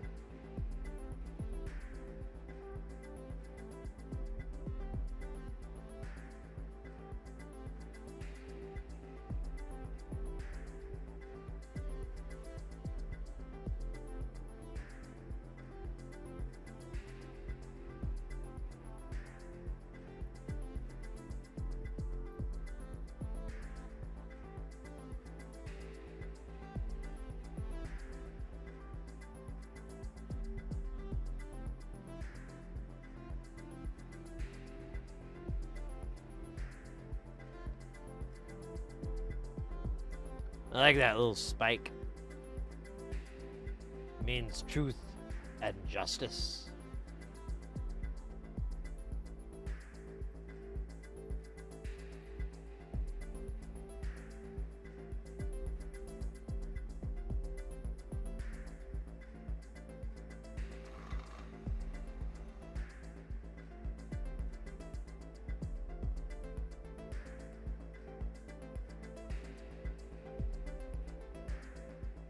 Yeah, exactly. It's a little sword to fend off evildoers.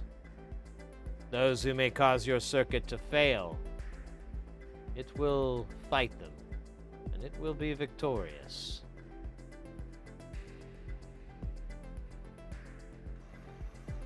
It will take the head of your slain enemy, prop them up on posts outside your domicile, and let them know you mean business.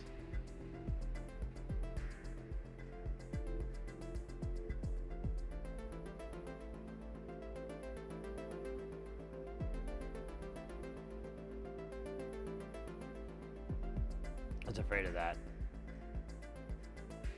But not as much as I'm afraid of armed rabbits. I'm much more scared of that. That and tonsillitis.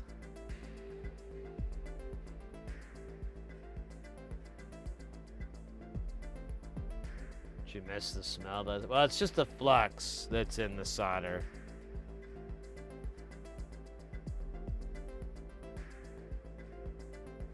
Like like if you've ever had like a solder pot, if you ever use one of those, you'll melt down this big old giant bar of lead solder, and it doesn't smoke. Brand new. Oh, Thirsty Drank, thank you for that follow.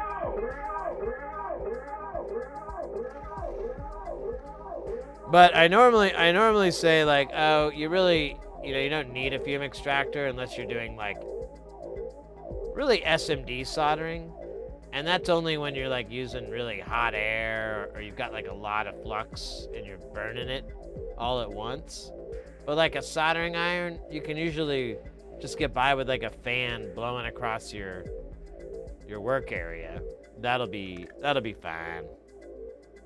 Well, this one's gonna suck because it's got the little power connector and now we're all wobbly.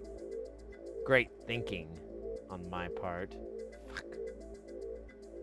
It's like, here, we'll have to put it on the vise. The vise. Ooh, that one roared for some reason. Very sexy. Very sexy.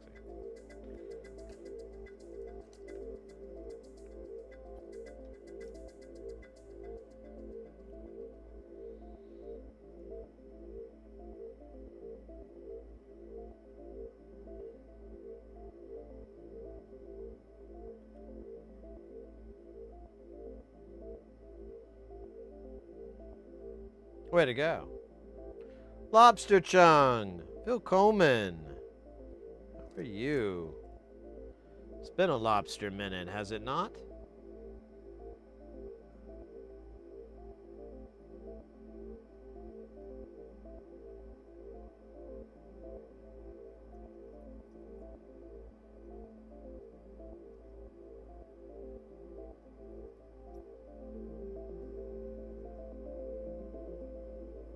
Forgot.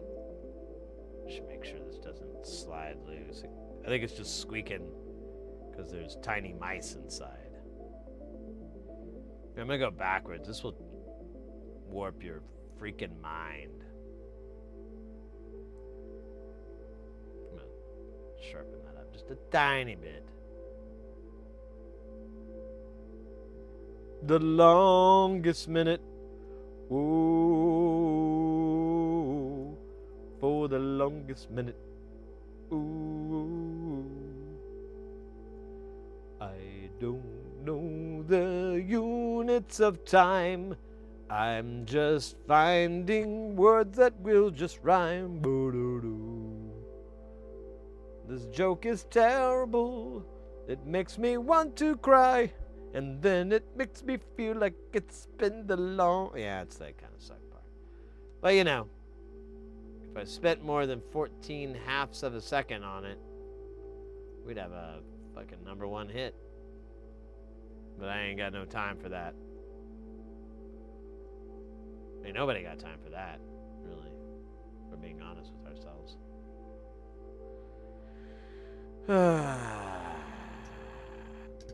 Oh, Oh, yeah, we're gonna have to do it this way. Ah, this is so dumb. It's kind of cute, though. So I didn't have to take it out of the vise.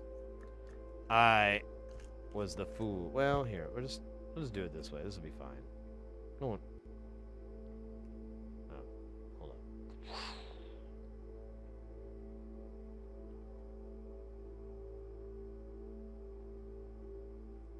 Tame that voice. Well, I don't know. There's no harmony on that in there. Yeah, I've had to quit watching other content because I keep getting like flagged because I'm like, what? This seems fine, and then I get flagged. And I'm like, oh yeah, it's a Super Bowl commercial. Should have saw that from a mile away.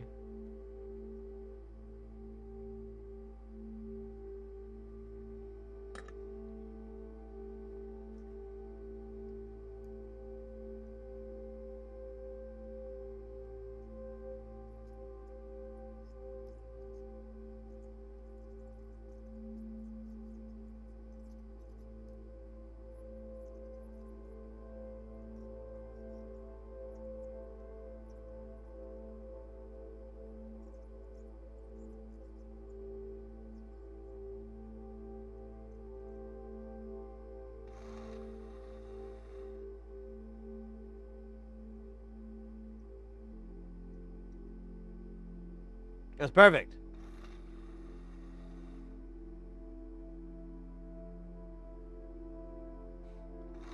Cannot get rid of that big nug.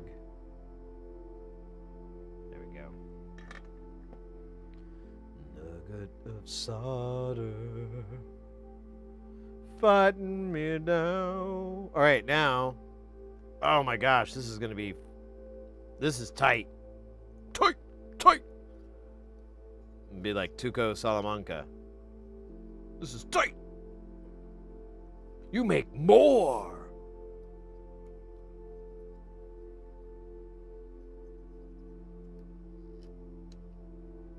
Ah, much happier with this. This is way scarier. And we've got that Doofus King. Doofus King. It's the king of doofuses. And we'll be on the WB.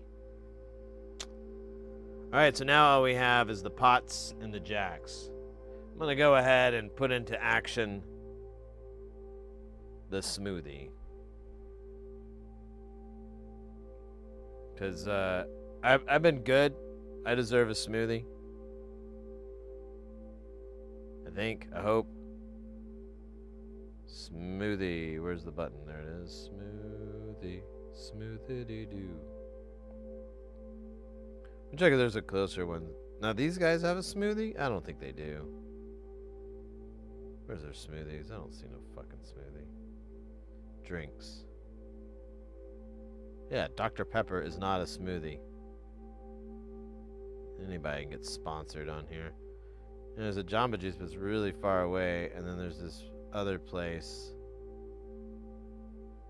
that's really far away. I'm just going to go with the... Well, wait, what's the price difference? I can't remember what that was there.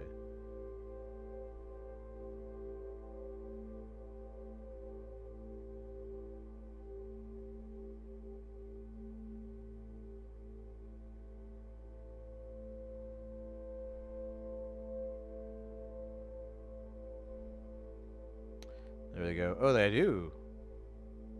Oh, they have a large. I'm gonna go with what I know.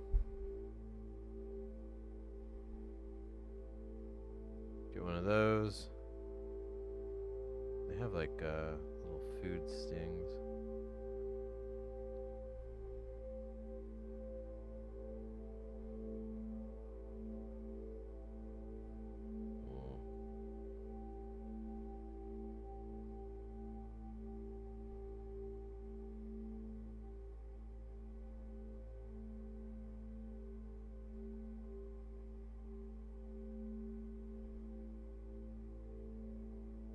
See how much this will be. Oh wow, that's... I guess I will have to get two.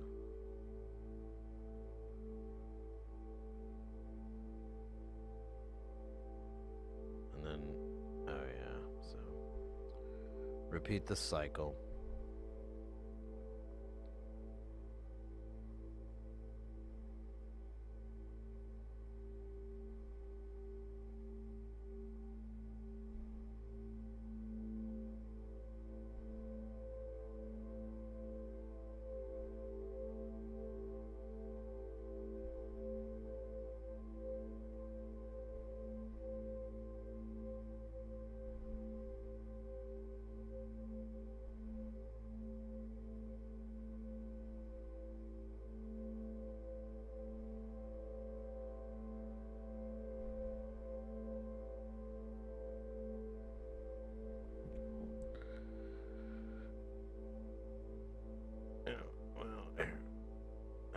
It's a crummy part of the day. Here, I'll do 5 for a tip.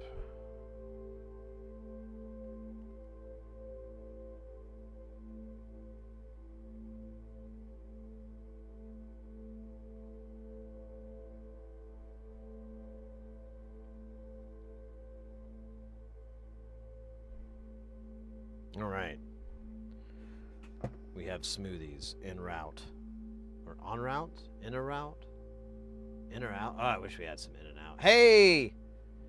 User RH7EV5PZ70. Oh, wait. Oh, not 0. My bad. Good gracious. What in the wild? Oh, why is your name like that, mate? Love and proud gold brewskis to all the... Yeah, that's a good idea. What in the world is going on tonight? Intergalactic and tremendous live show. The fans... bases are back and ready. Sid and the Angry Germans speaking the segment. Well, 9999. Das ist nicht. Das ist nicht.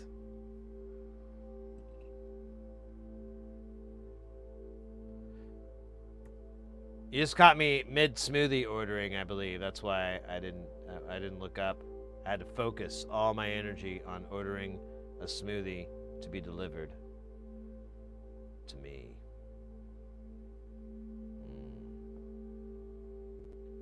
I fought it for as long as I could, which, I mean, sure, it was only a few minutes, but I mean that was a lot. It's still a fight. I broke a sweat.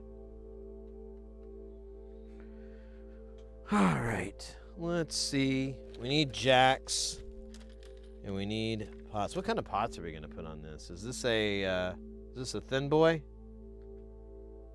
Thin boy, not whatever the hell you were thinking. It's a big boy. All right. I like him thick. I like the thin ones too, but usually thick is king. So we'll go ahead and get these guys ready, as if prophetically expecting success through prophetics. Oh, you know what we need to get to? An LED for the front. I don't know shit. Ugh.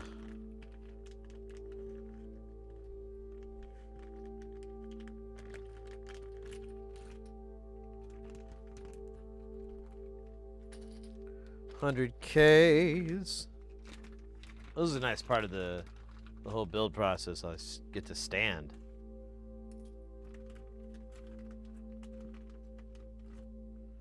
Booyaka booyaka.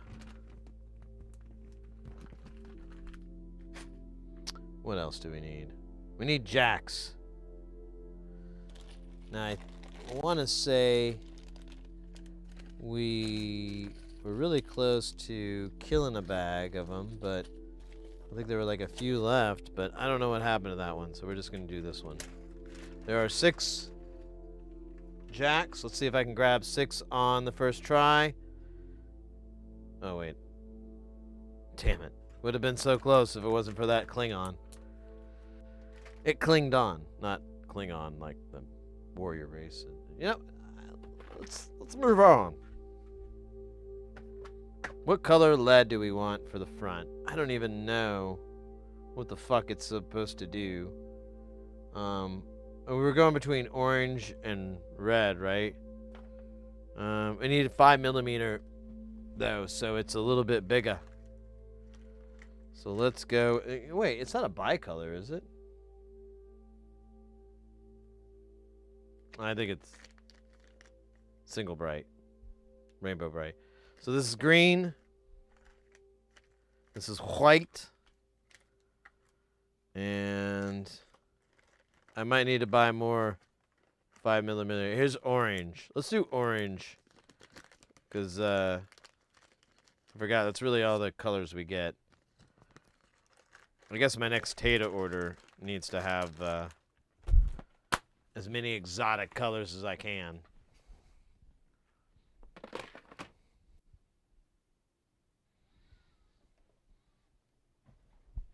Now, where'd the music go? Oh, that might have been the end of the Jammy Jam.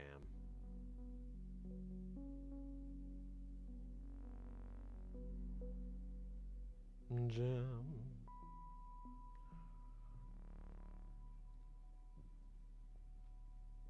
Full frontal LED. Oh, shit!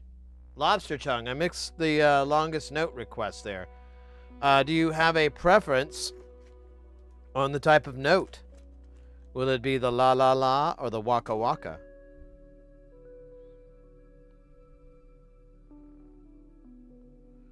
I feel like I should clean this up.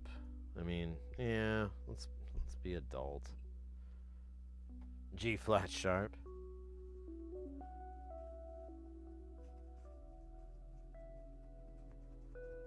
La la la it is. There's a lot of la la la requests.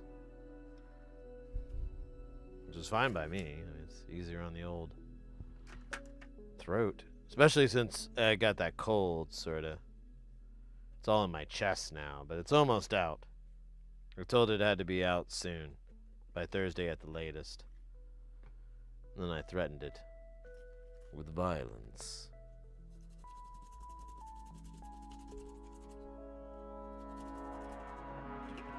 Ah!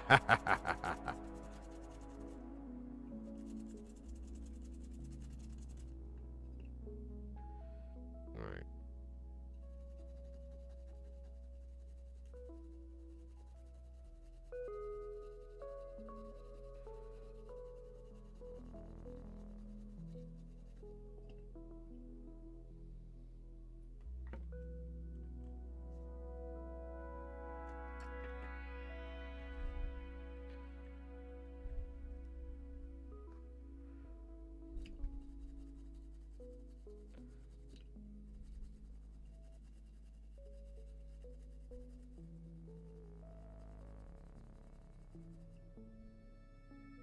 Clean enough. We could do this guy while we're up here. This is really assuming everything's gonna work on the first try. It's very, very, very cute.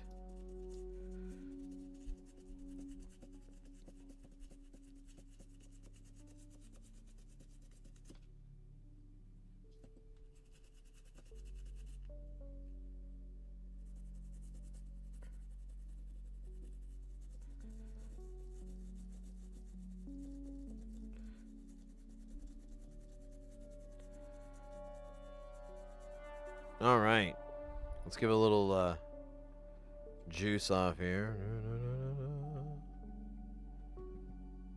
Same with this guy. A little rinse down. Let it get sucked off for a minute, and then we'll blow dry it. It'll be awesome. I almost want to swipe this up. I'm just going to do it. I don't care. Mama gonna knock you out.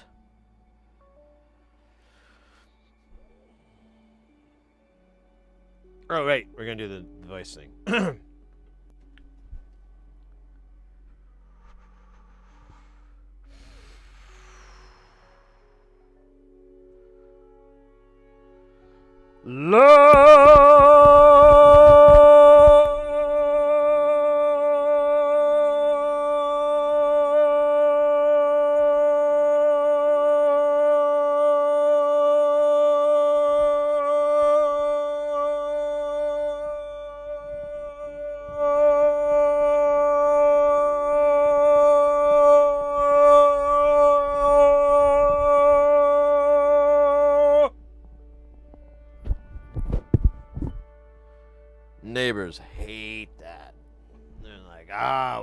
have to do that? And I'm like, I don't know. Why do you have to exist?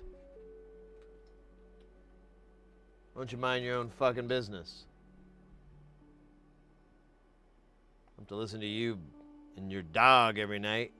Think how you can work with it.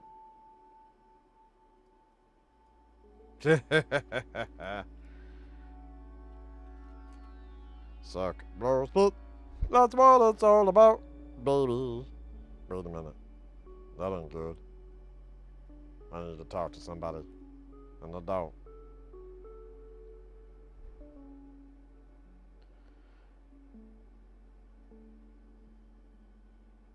Is that the music?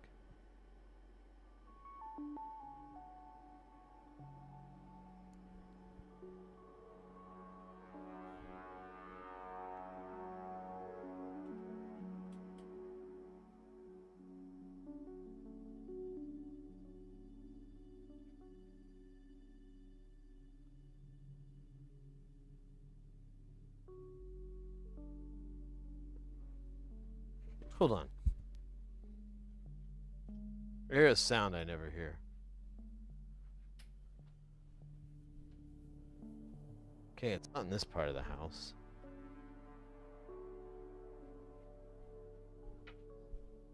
I think one of these fans is going weird.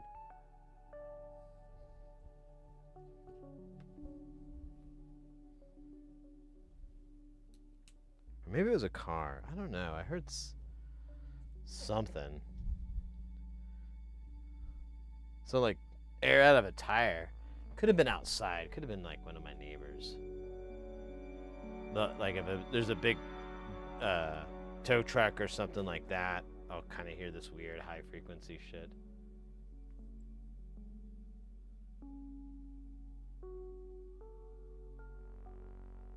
Yeah, Porphyry, well let me know. The meatloaf was don't rub it. I got a smoothie coming.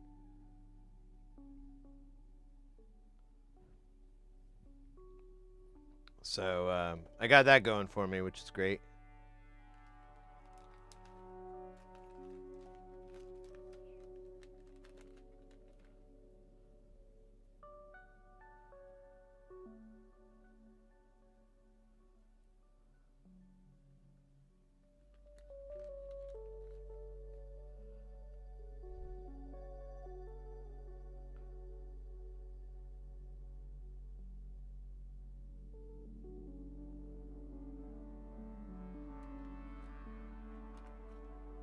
Damn, they're still waiting on the order though? That's insane. Oh, it says okay. Let's see here. Oh, they just started leaving.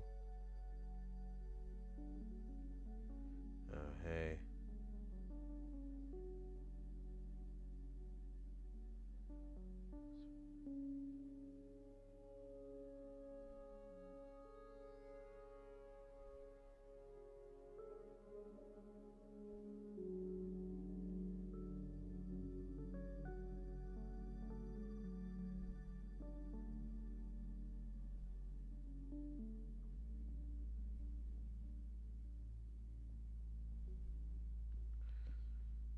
Oh, wait, you know what? Let me do this real quick. Just be a nice guy. How do you... Oh, man, they changed, like, my world.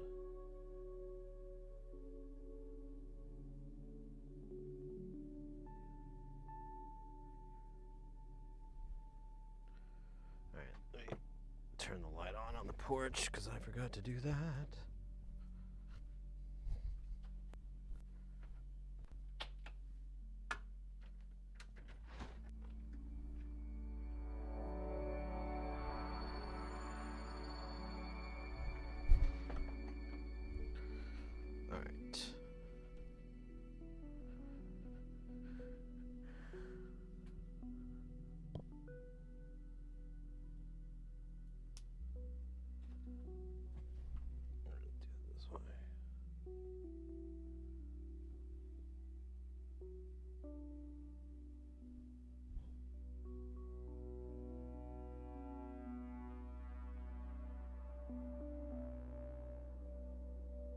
Alright, they're still in traffic, so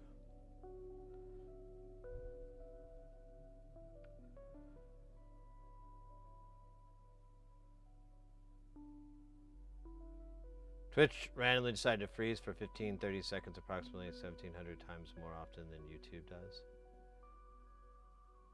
Yeah, well, it did have a little drop. I just saw when I read that, I did see a little drop about, I don't know, like a minute or so ago in the connection. Yeah, I got like 183 drop frames. There's like a little bump on the. Oh wait, it's not gonna do it.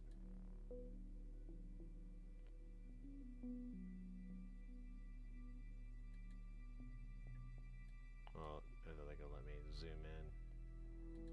But yeah, it looks like we had a little bump.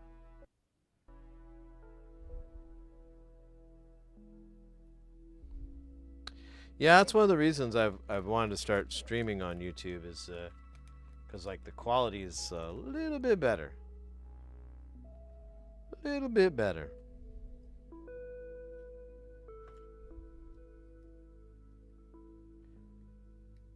I was saying earlier I was watching this one streamer's games. I don't know why I had such a hard time getting that out. Oh, we didn't blow this. Well, we don't need to. I'm just kidding. We already did. And he and I noticed like it just looked better on YouTube by a discernible amount than the Twitch feed. Like the colors were better. They were playing Destiny, and that's a, you know, very aesthetically beautiful game, and it's like, you know, the colors really popped on the YouTube channel. Yo, 5 hours in. Have you been going? What's gonna happen? Yeah, we're like minutes away from 6 hours. We're good, mate. We're putting this guy together. We're near the end. I have a smoothie en route,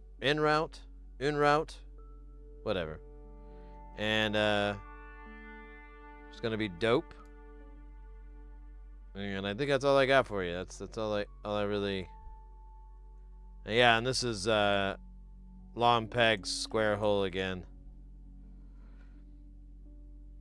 Well, of course it would be because it's the same thing, same build, but just in case.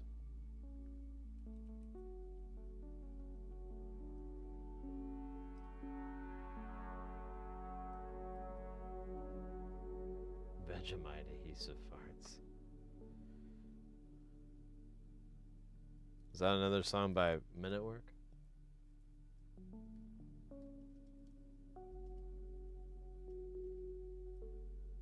I do enjoy the module, the testing part. It's kind of like waiting with bated breath.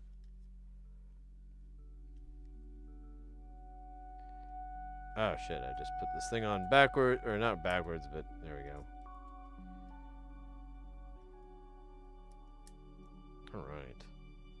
Let's put in the old dumper here.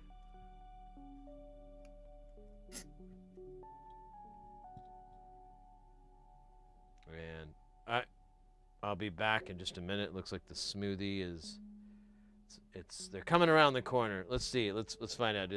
I gotta see if they go the right way. There's limitless options, and people often choose the wrong limit. It looks like they're going the right way. I'll be back in just a second here. Smoothie in hand.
All right. We got smoothie and snacks. We're ready to properly celebrate the completion or utter failure of this module. But first, a word from our smoothie sponsors. Smoothies! Who the hell invented them? I could kiss them right now. Hopefully they're not butt ass ugly.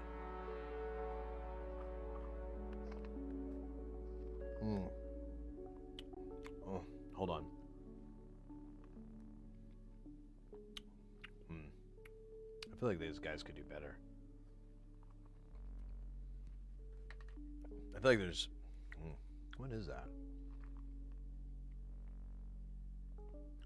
I don't know. Maybe too much ice or something. Anyways, it's not bad. It's just incredibly disappointing.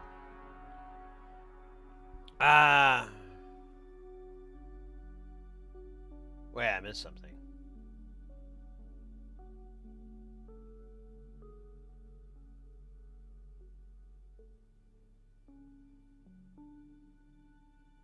En route. I'm not French.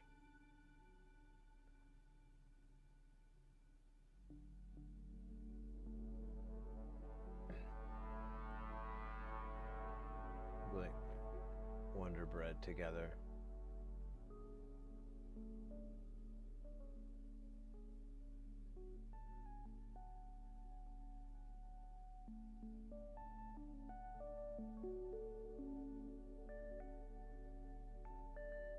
I never tried Marmite. I've always meant to.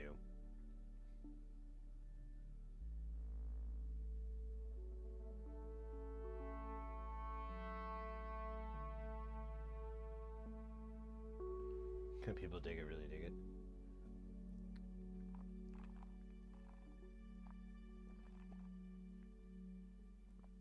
Yeah, this tastes like mostly ice. Kind of bummed. Oh, well, I got stuff to make up for it. I got things. Not John Smooth. Wait, that's wrong. Oh yeah, it is the same song.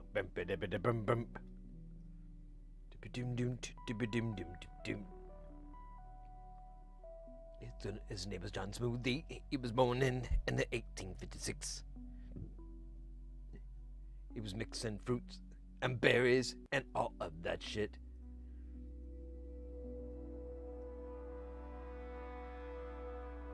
Itty bitty mope bait. Bitty bitty boop boop. I don't know that part. I'm just scatting there, but.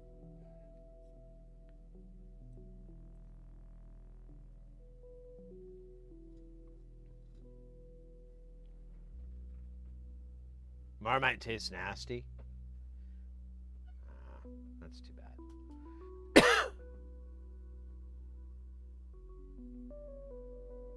There you go.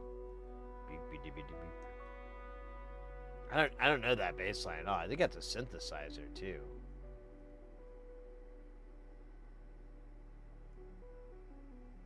So it may not be possible by human hands. We'll have to get dog hands or kangaroo hands.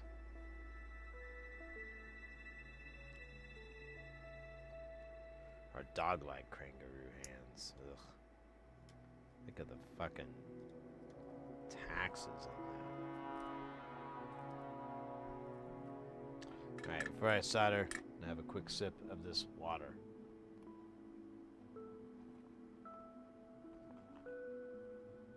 Yeah, it really doesn't taste like there's strawberries or something's missing.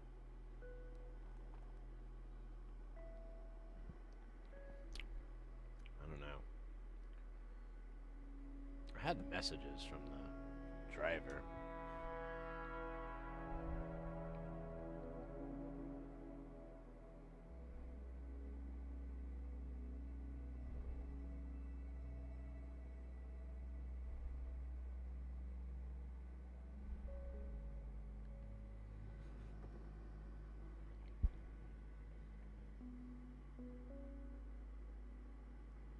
If you can mouth it, you can play it.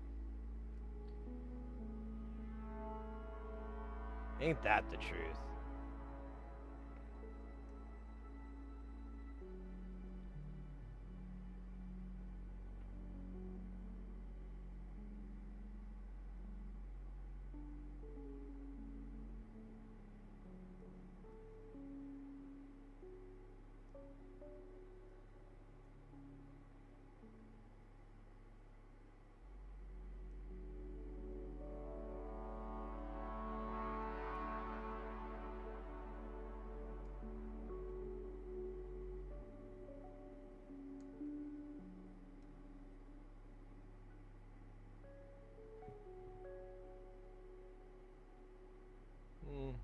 We'll go left. Oh, look at this one. This is a little doozy here.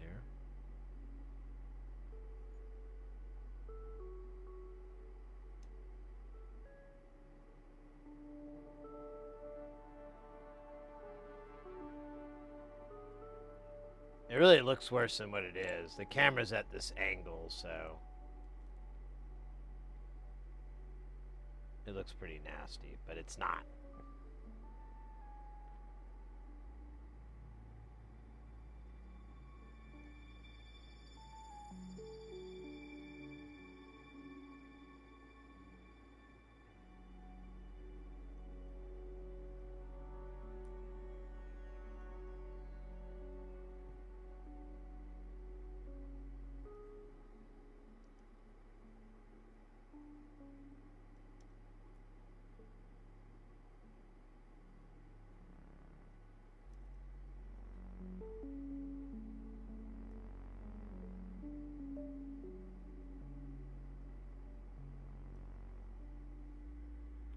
Let me do this one again. There we go. All right. That's all that matters.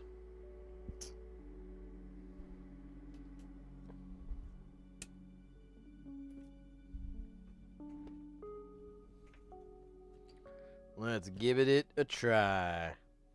Skibbity toilet this motherfucker. Oh man. Yeah, I'm not worried about light tightness. It is really tight. Tight. Tight. Now we probably want to pull the scope out for this so we can actually see what the hell's going on. We can measure it on our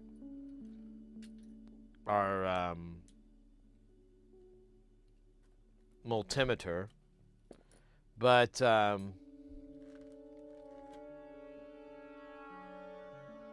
this would be nicer to kind of verify everything's all you're going to see is a bunch of noise on the multimeter, but that guarantee that that tells you it's working.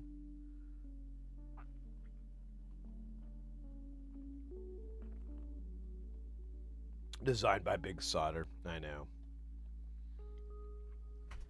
Well, they can't hold us down forever. We'll fight back against Big Solder. They know their days are numbered. They have an advent calendar for it. Oh shit, who put this green screen here? Oh yeah, me. Damn it. Meter. Oh, scope. Oh, scope. Oh, scope. Oh, scope. Oh, scope. Oh, scope. That scope again. You gotta plug it in, my friend. You gotta put it to the test. I haven't figured out the lyrics for this shit show that I'm doing. Boom, boom, the old scope. You gotta get the old scope with old scope. What do you say when you measure me? And what do you say when you got to pee? Use the old scope. Use the old. Test the old scope. Old scope. I'm get paid for every time I say scope. Pretty soon it will be 99.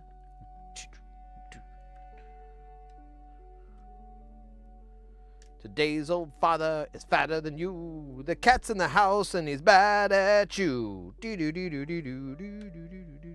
Oh shit, that's right, I'm online. Fuck.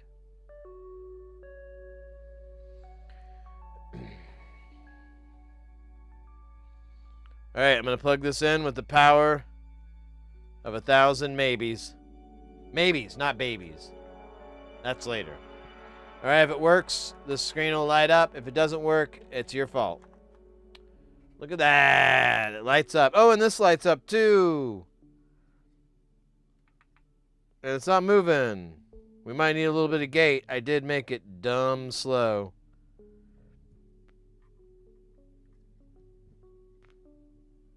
Let's find out. He said,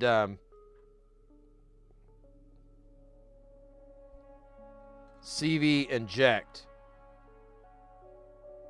Uh-oh.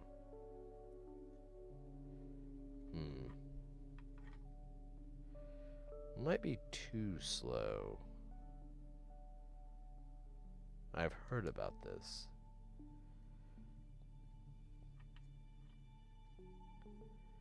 Let me try gate signal here.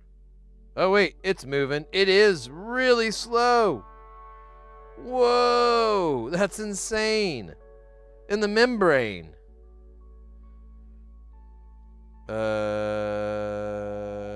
Yeah, this is 1 and this is 2. Thank you for buying this album of thank yous. What am I doing again? I forgot already. Oh shit, look at that. What does that say? Crumblebee coming in with that YouTube sub. Let's go.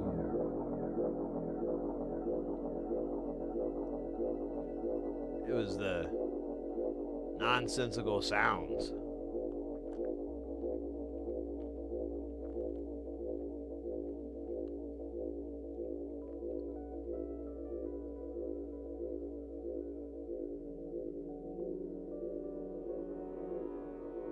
Yeah, I love Tom Sawyer. It's a fun song.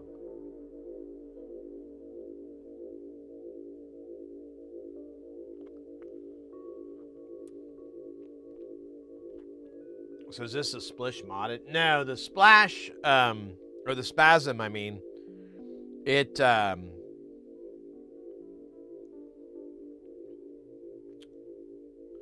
what is it about it? It's a jerk circuit. But I went with like really, really slow, and I'm wondering if that was a bad idea. Oh, yeah, we might have something wrong. I might have messed up. Oh, you can't see it. God bloody hell. Let me try injecting CV into it. I don't think it's supposed to look like that. There we go. Let me get bigger range. Oh, it's in the millivolts for some dumbass reason.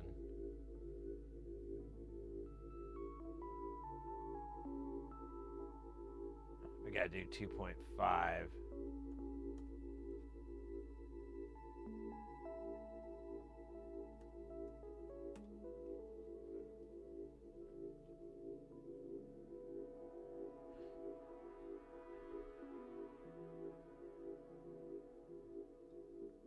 Although that output does look stuck. And they are just going to the very far edge. I don't know. Turn my CV inject down. Yeah, and then it drifts. Huh. And yeah, and blue's just stuck.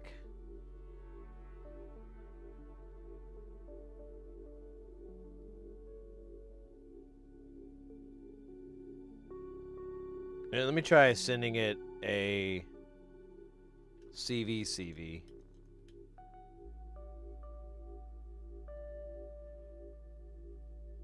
Yeah, but it's... Okay, there it goes. It's doing positive and negative.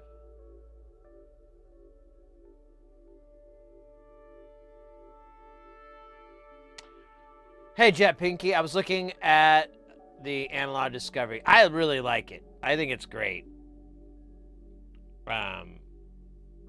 It's got so many tools in one package. It really frees up you having to buy a whole, like a function generator and a logic analyzer and a scope. It does have limitations for sure. Oh, what the fuck?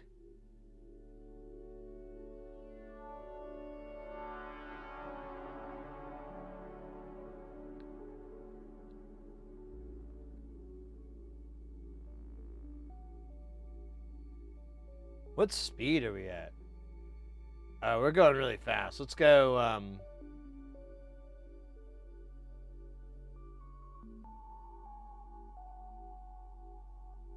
Let's go like 100 milliseconds.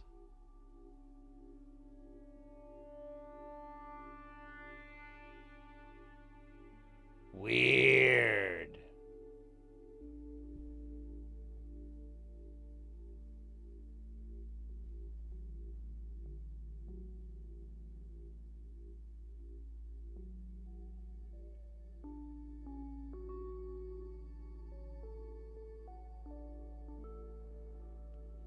I want to check our work. I think this is normal, but I don't know. Let's look at this schematic, actually. Do I have the...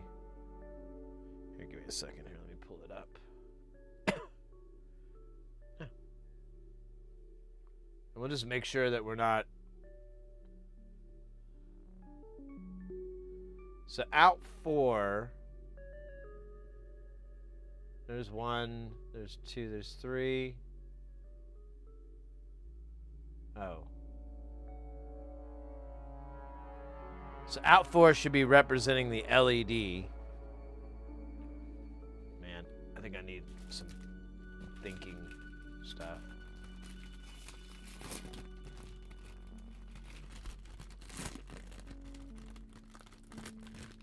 I got a giant cookie. Oh, it's super soft too.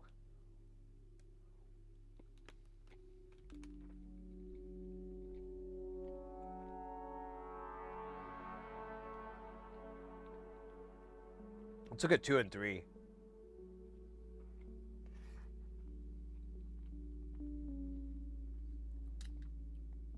So 4 is unplugged.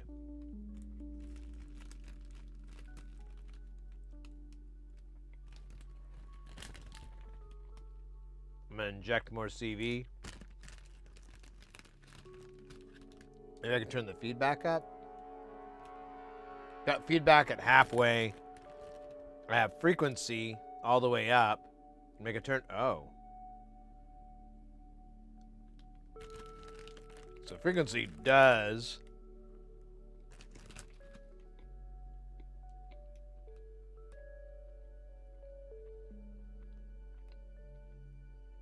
It's frequency all the way up. Here's frequency all the way down. Weird.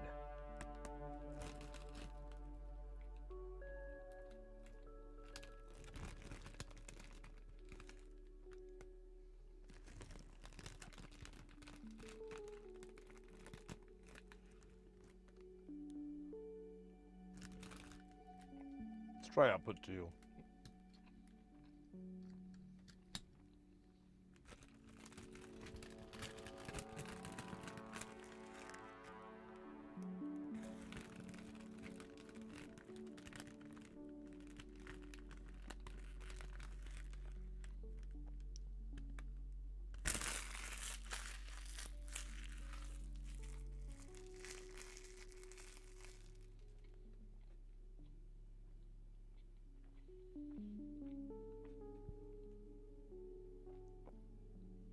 Hey, Crucible, I just snapped their Crucible B. Here we go. Did I say your name wrong over there? I think I did. Welcome in. I'm glad you liked the channel. I feel like I read that really late. All right, I'm going to look at this circuit. We're just going to do a quick check.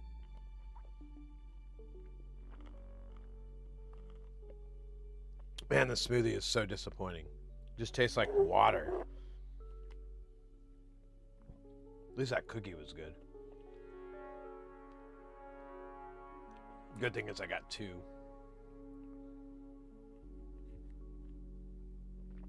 So 1 and 2, they all seem to be working, but they're just way slower than I was expecting.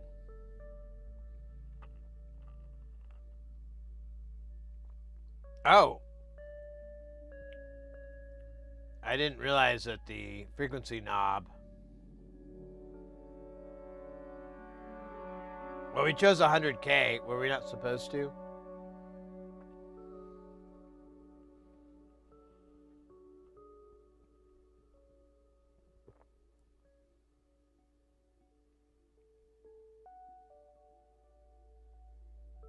Oh, for the feedback.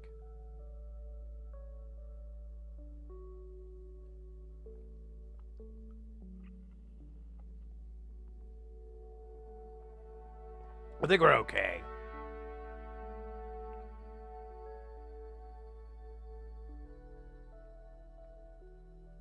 So let's look at this schematic again.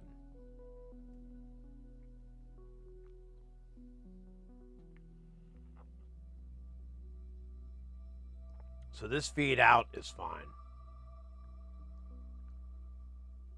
It's a little weird here. And here. But I guess 3 and 4 are kind of... Well, though, this has this, so...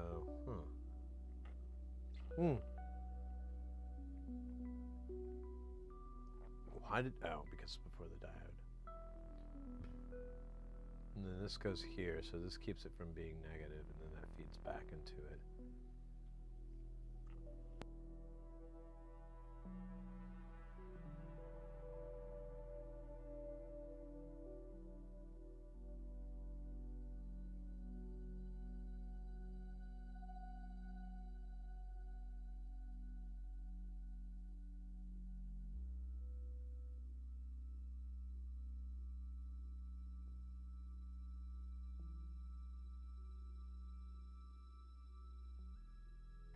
There we go.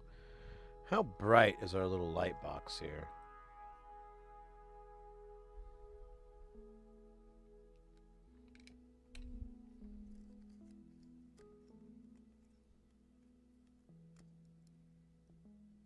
Not very bright at all.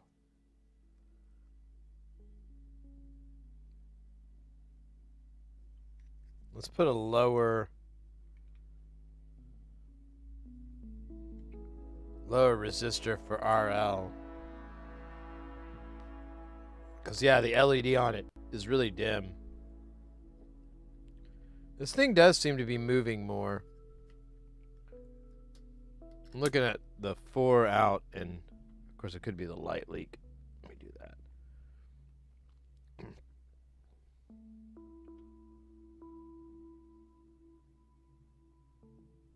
Yeah, what the hell? Why is it? Let me see. Let's do really slow. Yeah, it's acting like blue's got noise on it or something. Yeah, it keeps glitching out like that. I don't think that's normal. It should be slower.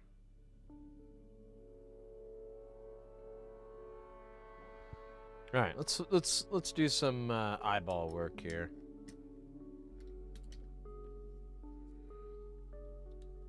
Let's see if I got a short or pants or something. Short pants.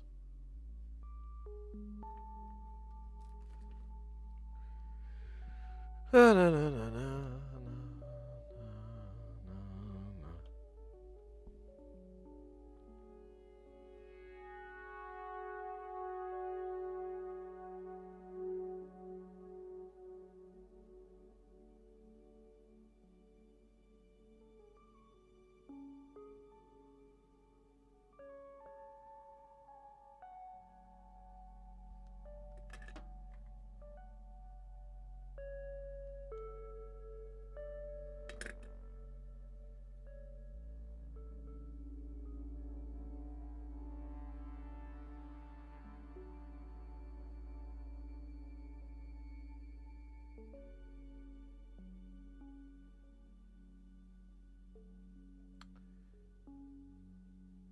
Oh. Yeah, for RL I have like a 10K there. That should be like a 1. At least. Maybe 4. Let's do 1K on that. And see if that helps.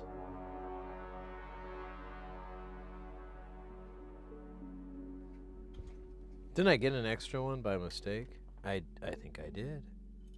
That's right. Oh, this might have been prescience. Or pre-science. Look at that. It is Pressy Science. Prescience. Precious.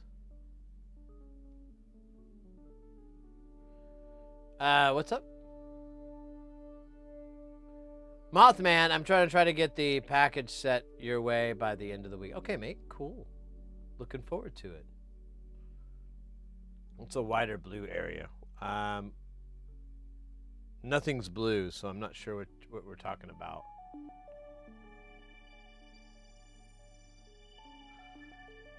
At least on my screen.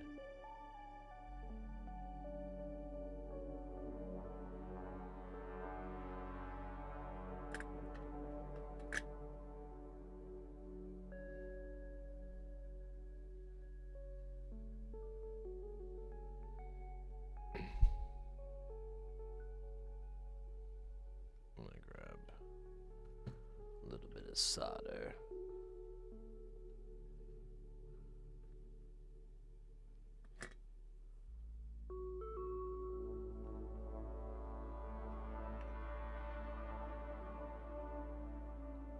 Oh, so the blue is channel 2, and that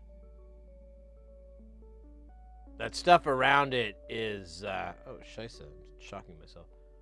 Oh shit. This isn't gonna work, is it? Let's use the tools we know.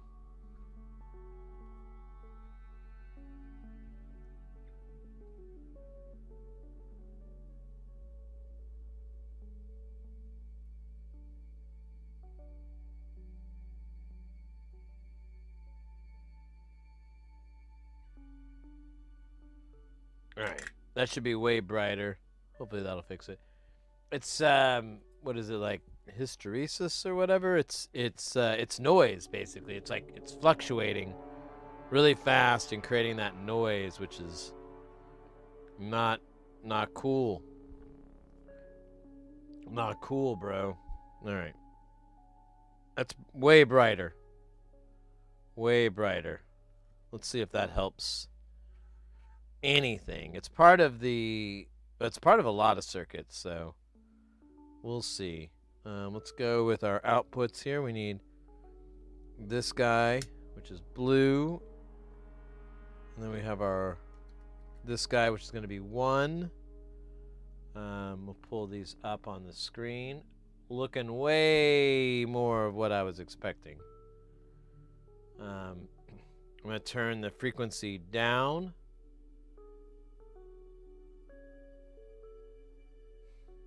It's kind of weird that it has that extra there. If I slow this down more, like let's do 10 milliseconds. Okay, that's a little easier to deal with. Yellow's way off to the side. I'm gonna funk with feedback, but nothing's happened. Let me turn the frequency up.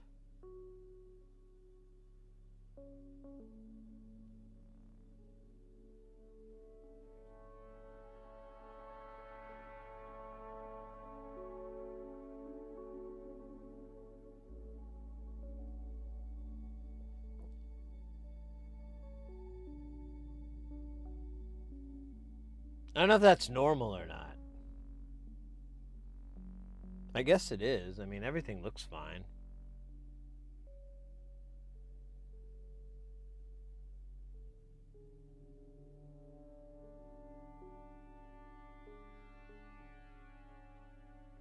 I just scrolled YouTube short streams. Oh, are they doing that now? Wow. I was like 5 steps behind everybody. Very weird. I think the triggering is freaking out.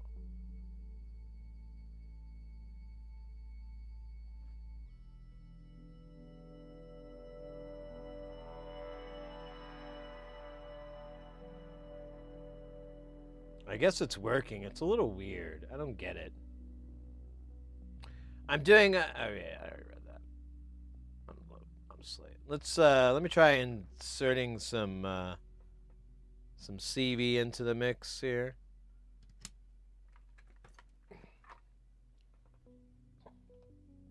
Right now the knob is all the way down. I'm going to turn it up to about halfway. Little wiggle, little jiggle.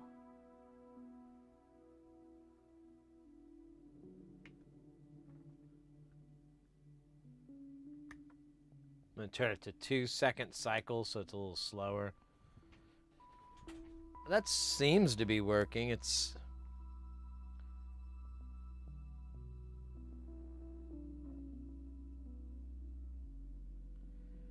The feedback doesn't really seem to do much. Let me turn the frequency up.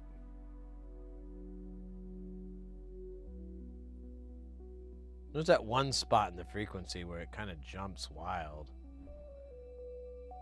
But they're moving around. I mean, they're doing their thing. I still don't understand why blue is the only one with noise. Channel 2. Let's try output trace. See if that guy's solid.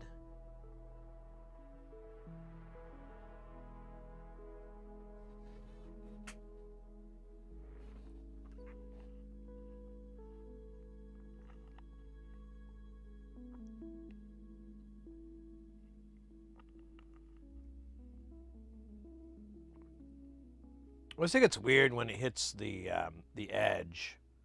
Like right now, this guy is like stuck at 12 volts. It's just gonna stay there.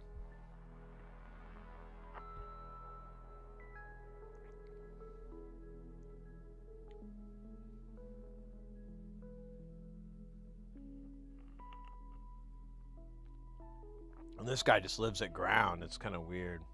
Let me turn the frequency up now. Now they wiggle.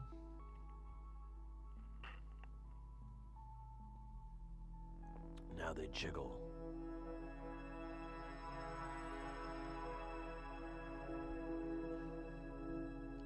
Turn the frequency up higher. So that's all the way on frequency knob. Feedback is all the way. Let me turn feedback back down.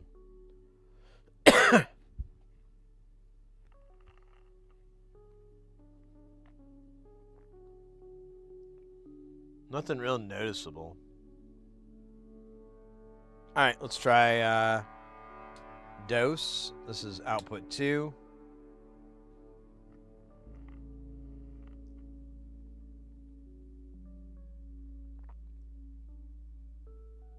Frequency is all the way up. Let's turn the frequency down to midway. Got feedback all the way down.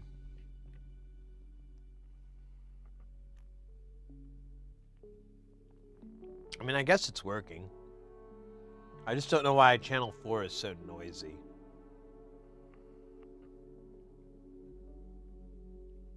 I'm not sure what the hell that's about.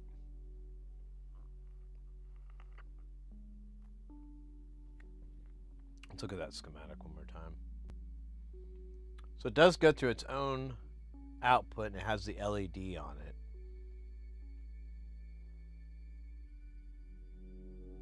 I mean, we could look at this op amp, I suppose. How many are there? There's one. Yeah, wait. Yeah, 2, 4, 6, so, okay.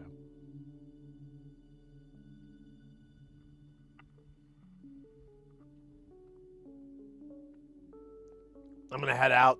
Yeah, mate, take care. Have a good rest of the day, night.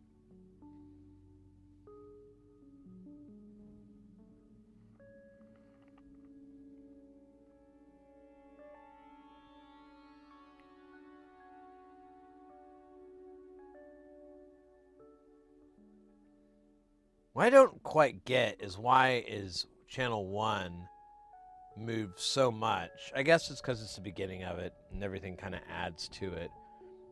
It's just weird. Let's try blue again, or try 4 again. Yeah.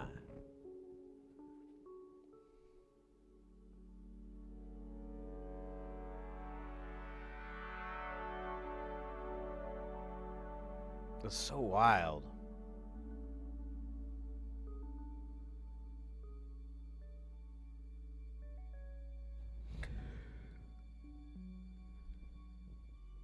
And the light The LED on the front of this matches it. It's real dim. I might go with a lower resistance on that. Give it more pump.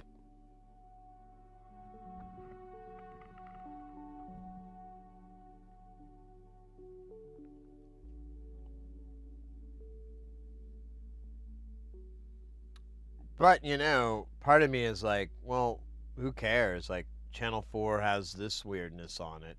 Maybe that's a good thing. Thirsty Dank, have you ever messed with some Modbus? I'm not sure what that is, actually. So I'm going to say no, but I'll look it up in a second. Or you could, I mean, what is that?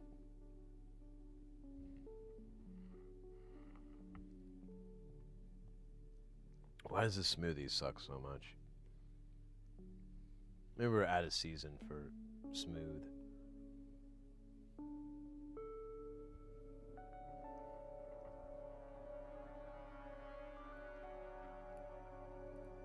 What's weird is that it has this like asymmetric movement, which I don't get that.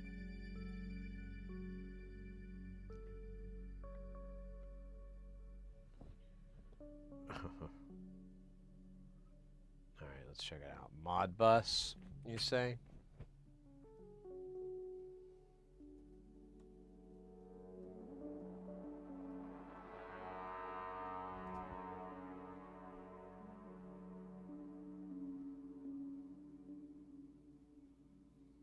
Modbus, is that like a module?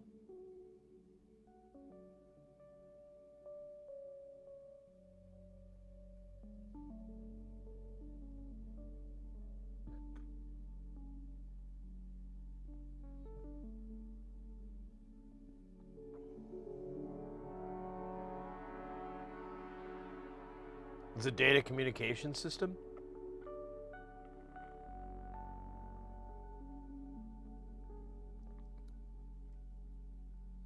Yeah, when I'm Googling it, it's coming up as like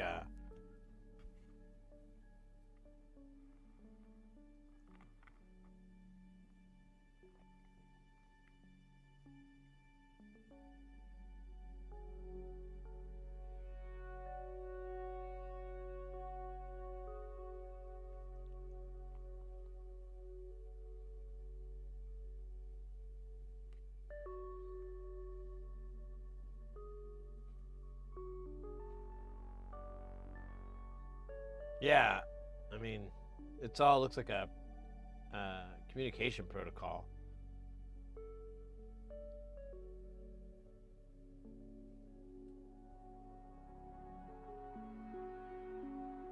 Yeah.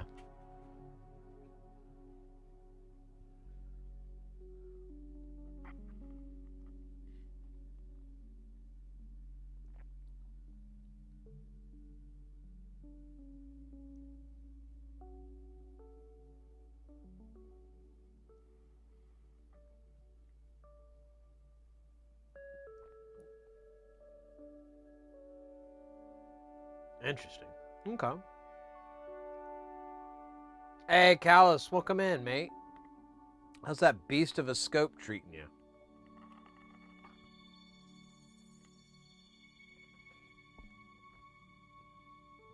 Is your back okay? You had to see a doctor about your back? I'm lifting that son of a bitch.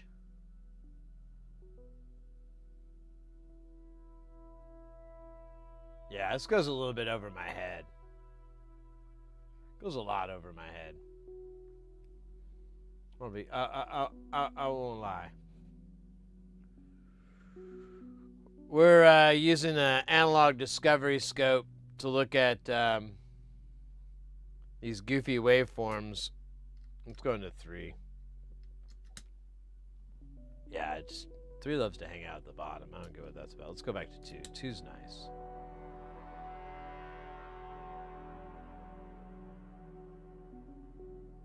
Oh, that's right. That's right. I forgot about that.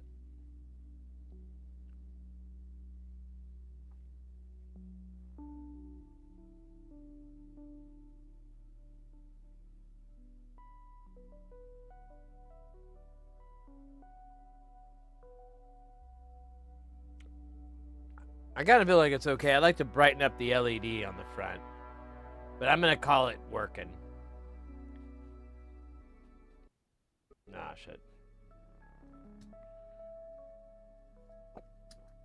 No diggity. Oh, you know what, though? Hold on. I'm a little dumb. I forgot I was going to do this bit. So, here, we'll play it here. I need to get this to go... blood butthole.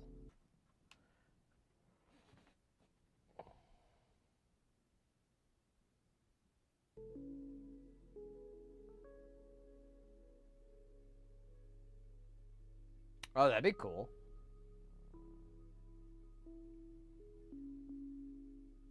Alright, so now it's fully bright. Aw.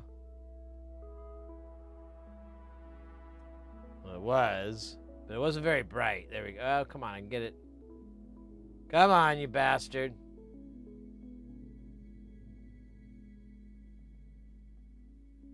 Oh, weird.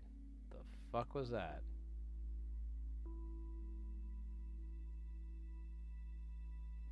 Okay, that's bright-ish, but I think I can go lower.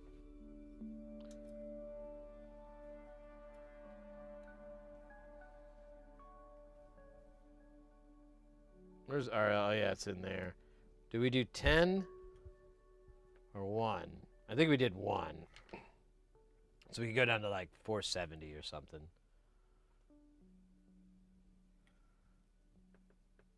Oops, wrong way.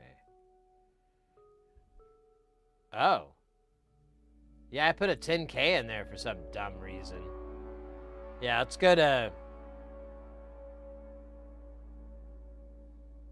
Let's do 1K. I think 1K will be fine.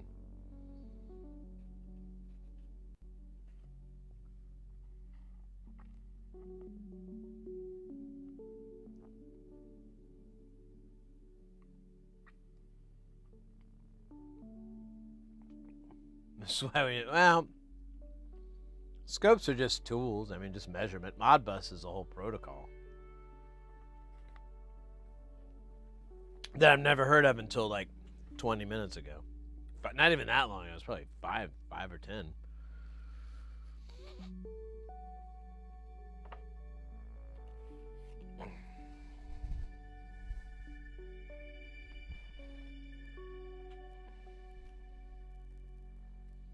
Yeah, I always have this weird opposition to wanting to use my scope for the longest time, and then I'm like, well, that's silly.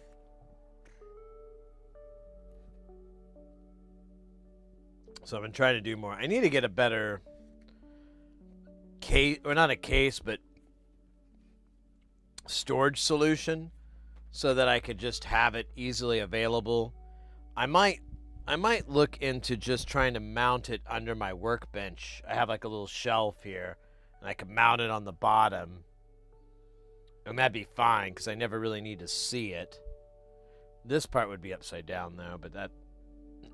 Well, it's I could unplug it and plug it in. It's not that big of a deal. Or is it? What are we doing again? I already forgot. Oh, yeah. We're going to remove this component and put a new component in. With violence. I don't have any solder. No, we're not doing that. Just get a little bit of solder on my iron. A little fresh goo.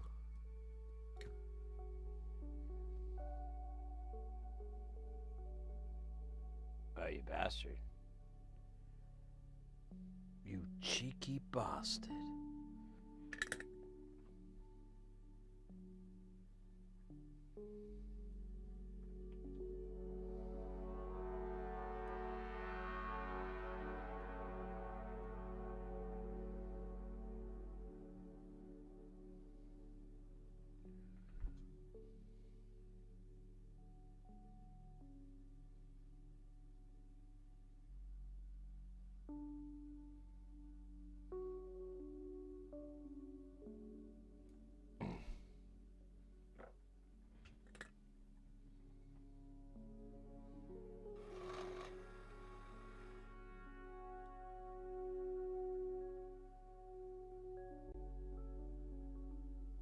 Oh, shit.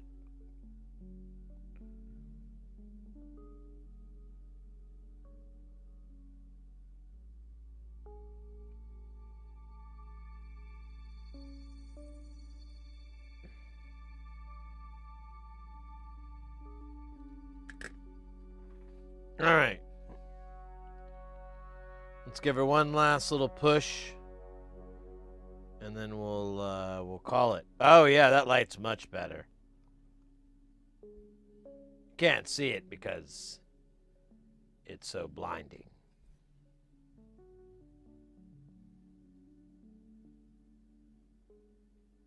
It's almost too bright, but I think I'll deal with it. All right.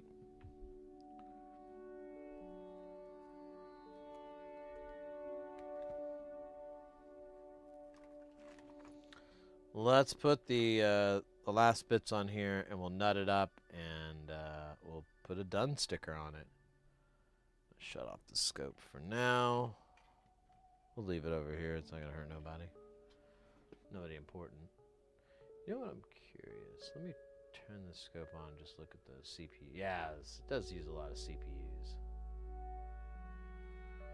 Thought so.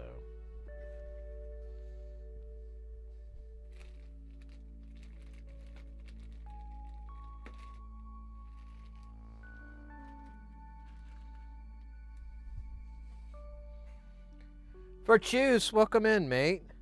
Good to see ya.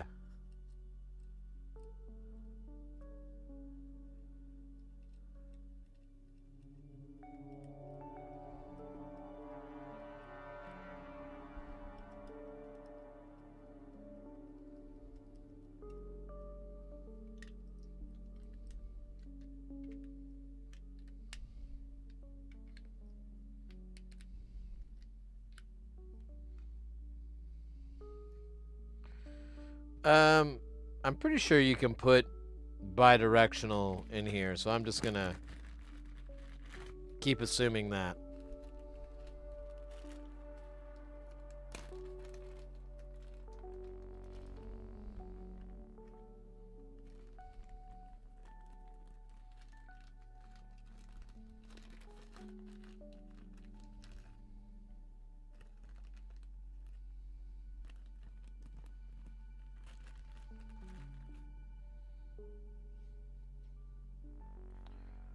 Are the emotes blocked? What do you mean? No, I mean, they shouldn't be. I did not request it. Let me see, can I get emotes?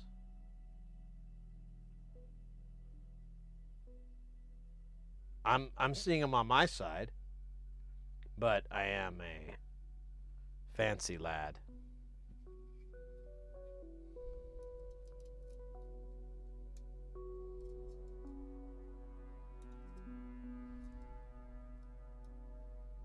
That reminds me, I should download Cabin Boy or get a copy of it or find out where it's at. Wouldn't mind watching that movie again. I know it's very polarizing, Chris Elliott's humor, but I fucking love it.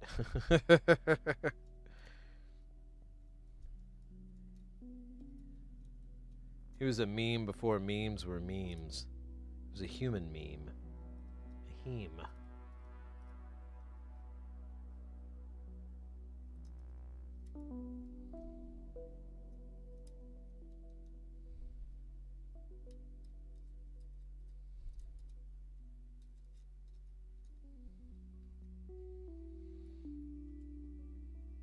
I need to try to find his, I had a roommate who had an HBO special that Chris Elliott did, and it was so fucking funny. But I watched it like 30 years ago or whatever. So I'm like, man, was it funny, or was my sense of humor more forgiving? I don't even remember what it was called.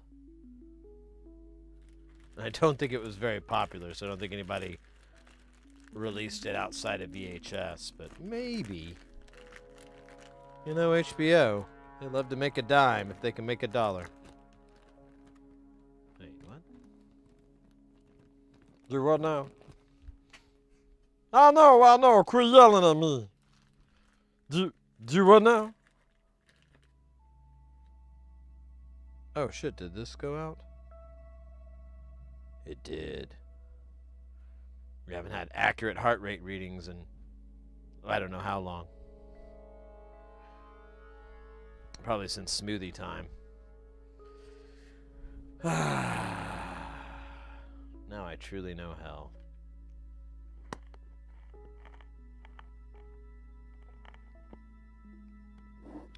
Kind of tastes better at the bottom, but yeah.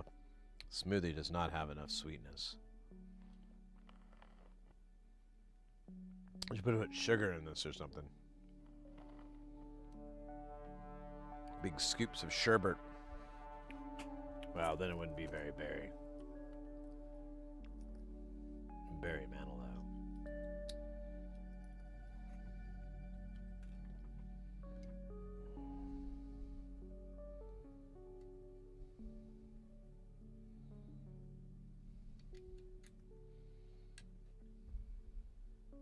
Son of a bitch. It had a screw. I thought it did. Could have been a trick. Alright. Son of a... Urgh! I swear these things will be the death of me.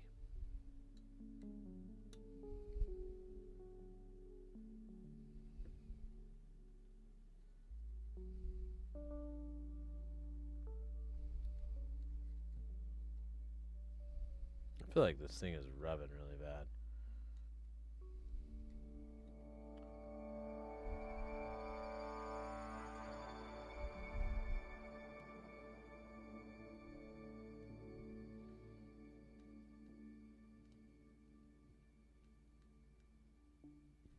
Right, I think that worked.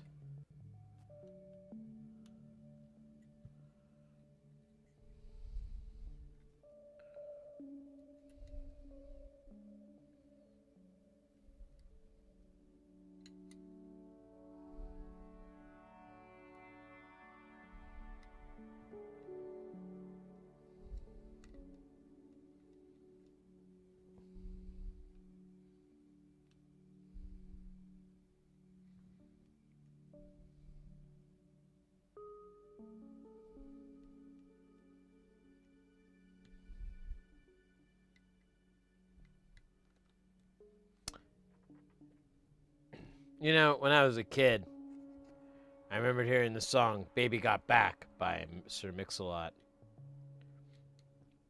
And at that time, I was pretty young. I didn't quite even understand the song. I figured it was just talking about butts or whatever. And one day, when I was old enough, I'd understand how important that truly is. But there's one line in it where he has a call response of, ladies, yeah, do you want to ride in my Mercedes? And I really didn't know what a Mercedes was exactly. I knew it was a vehicle, but it made me think that it was a vehicle very attuned to large-butted women or men. And it was quite an earth-shattering moment when I realized slowly over time that was not true. Mercedes is not really conducive to large posterior individuals.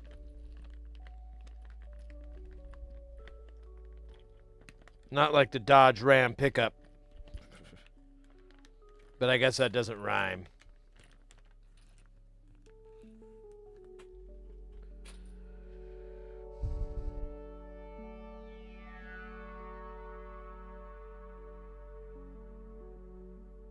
Wow, these things are dumb. No. They're dumb, yo.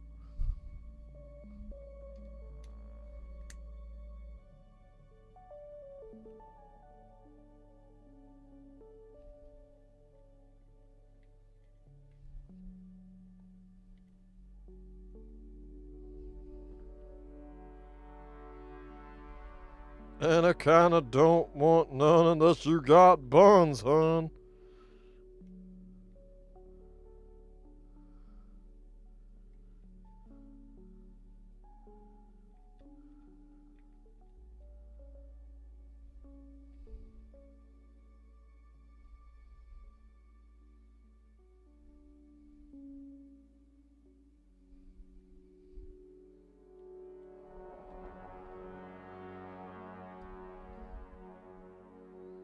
All right.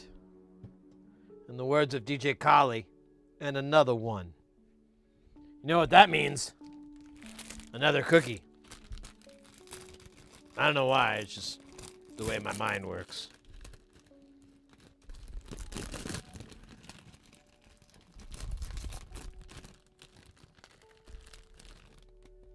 Aqua.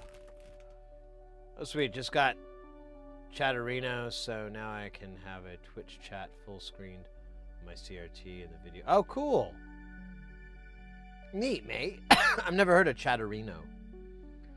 I knew Chattanooga. Chattanooga? Yeah. I think. Chattahoochee. That's it.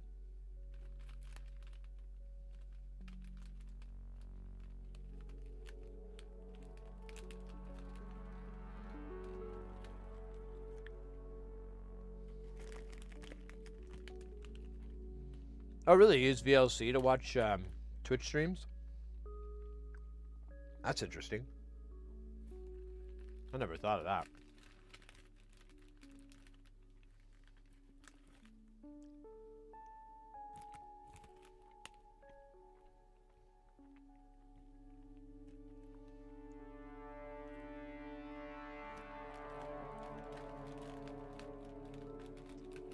I don't really have a opinion on the Twitch site itself.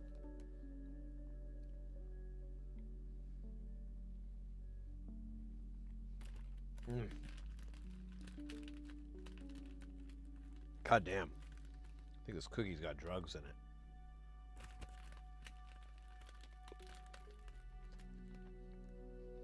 Delicious. Sugary drugs.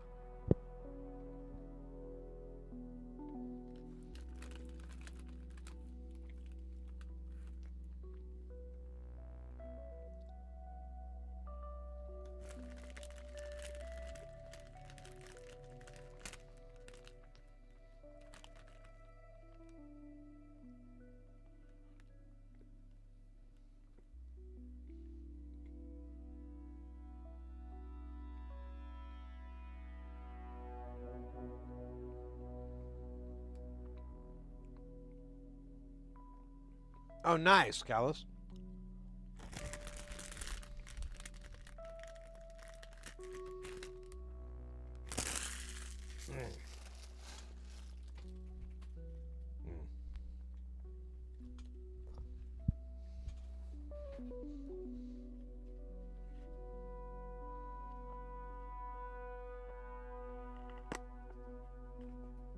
Let me look it up.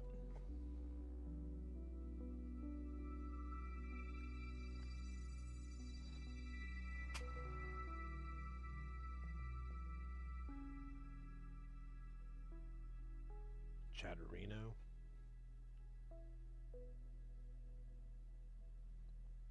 How do you spell that?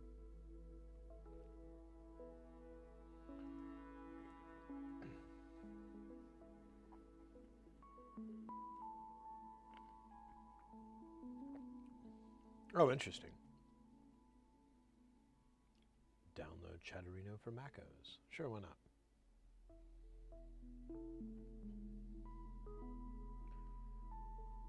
Support for TV, better TV, lots of customization, engage in your community. I'd like it to just so I can put it in like colorblind mode. So I don't have dark blue name on black background. That just kills me.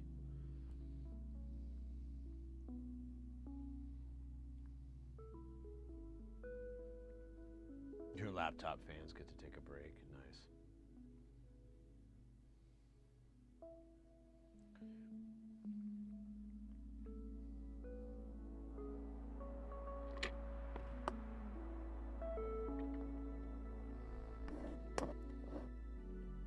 Well, with Space Station, I need to, I have a TV above it, and I just need to plug it into a computer so I can look up and read chat at the same time, but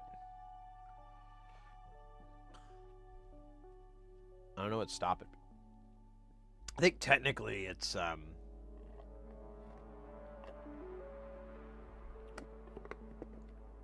It's, well, you know what I could do? I don't know. I'll figure something out.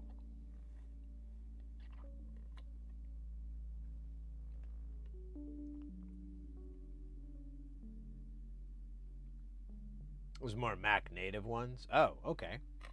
I'll have to look this up. I know a few people have brought it up. It seems like lately about using third-party chat clients for Twitch, and I don't know. I didn't give it too much thought.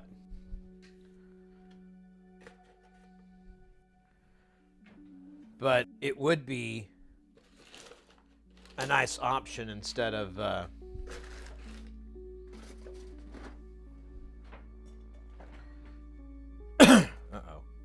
Okay, good. I thought it threw my...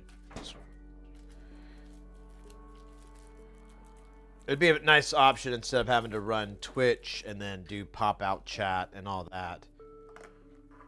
Especially with the customization options, if there's some. It'd be nice to... I don't know. I'll have to look into that. Alright, let's hope that this smoothie is better than the other smoothie. I doubt it. I'm sure they were made at the same time, the same level of ice water. But a man can hope and dream, is he not?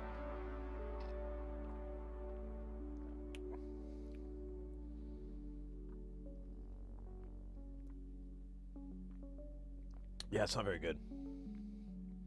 I mean, it's okay. It's edible. But, man.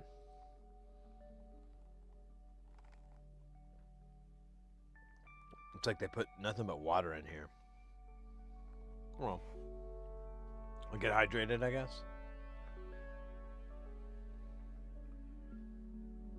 Maker Man gotta run. Thanks for the stream. You bet, mate. Have a good rest of the night. Stay guile. All right, we'll put this in the pile of shit we made, and we'll start the next thing. I'm gonna clean this up real quick.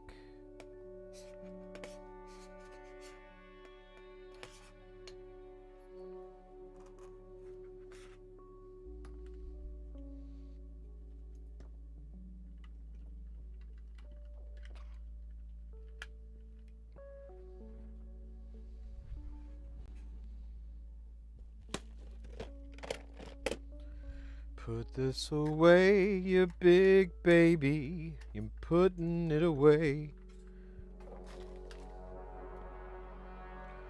You know, I'm gonna hit the restroom real quick. I'll be right back. All this.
Hey! Sorry. Just trying to get my toasting voice in shape. Oh, man. Wait, you have multiple smooth... Yes. Yeah, the one isn't big enough.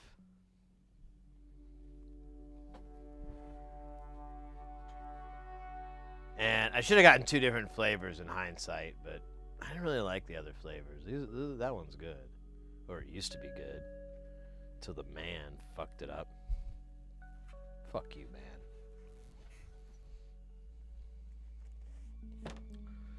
Oh, you know what? I don't know why I put that book away. We're gonna use this.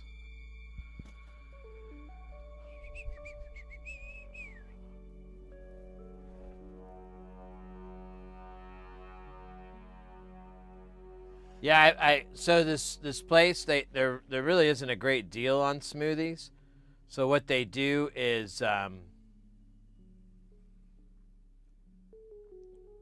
oh shit, that's off. But if you break like $24, I can't remember what the price is, but you break the certain price point. Is that me?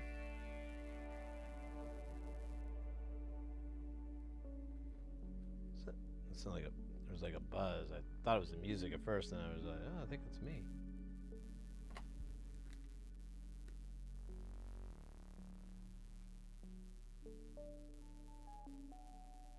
What the hell?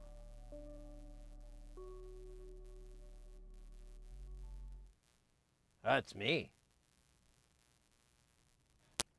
Oh, it's that. Doy. Oh man, it's like first day. But yeah, if you have to cross a certain dollar amount, and it'll actually like discount it to where it's worth it again. So I just have to get like a couple of cookies and another smoothie. But it looks like I'm ordering for two, so it doesn't look bad when the delivery person brings it to me, and then they realize I'm home alone. See, that shame is completely obfuscated by buying two cookies, one for me and one for my imaginary friend, Solomon.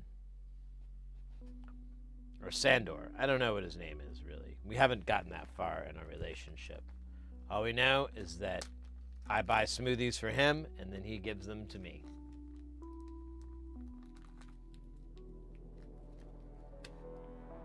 What is this?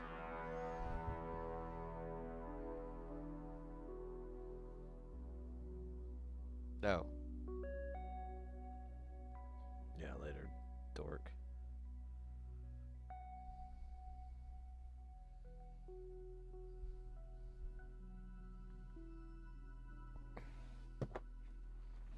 Shit. Okay.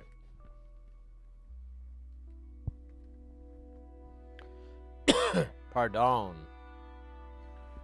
Alright, I guess we can start on our next project here. We call it the Vactral Pill.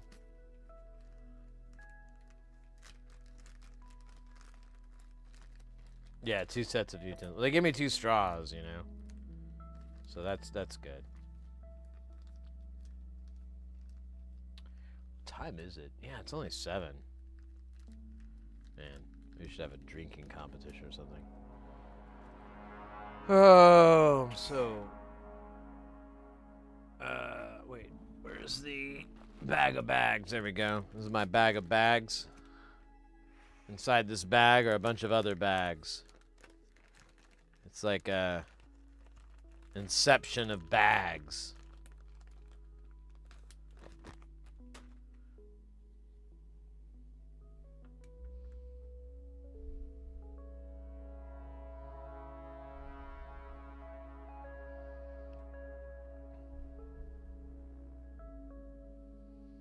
Oh, I hope we have 547s. I mean, we can rig them in again. We did that before, and that was cool. Dude. Ugh.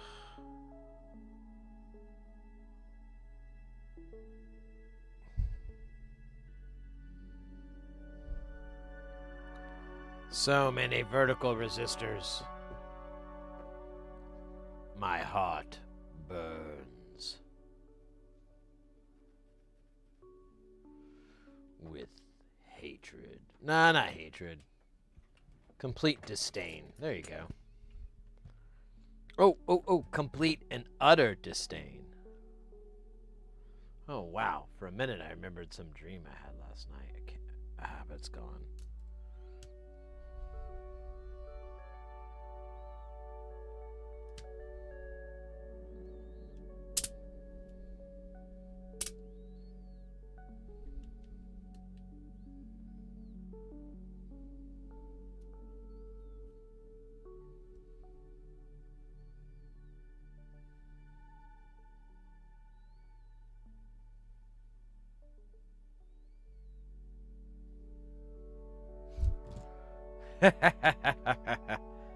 All Already finding the little messages.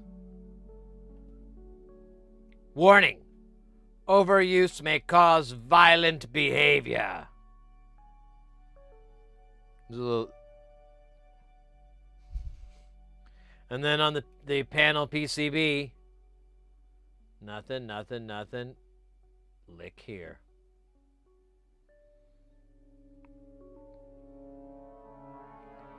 Lick here. This is gold.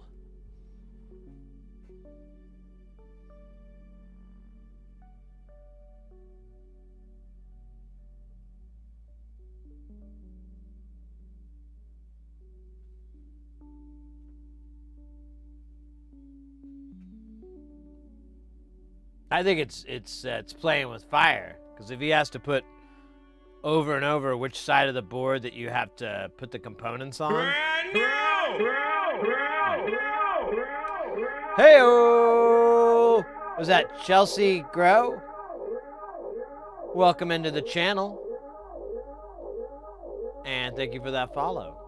What are we doing again? Oh, we're not doing this anymore. We're doing the vac pool. I don't think there is any Vactrals, though, in it. Is there? Oh, there is. Duh. Oh, shit.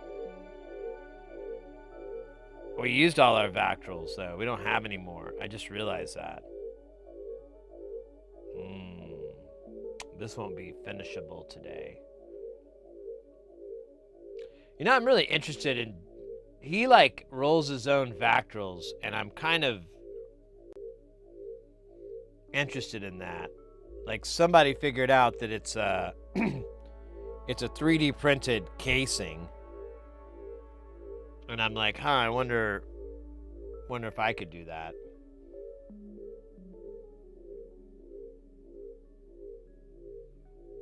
I sliced my silicon mat the other day, so finally ordered an ESD version. Just test it. Oh, cool. Sorry about your old mat. That sucks.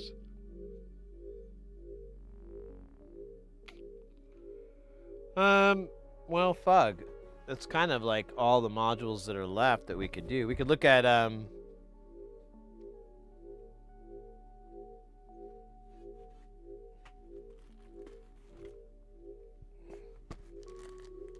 we could look at the ones we have in here. I mean, I got like 1 meg pots. That's like the only thing.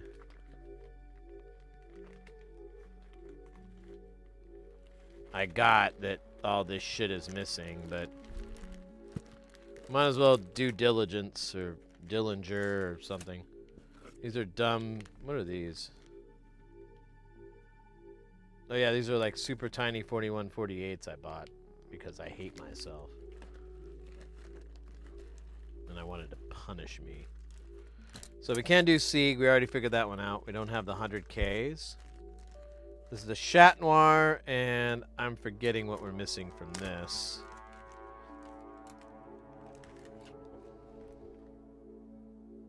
Oh, we need a 1 meg. We have 2 meg, but we don't have 1 meg. Trimmers.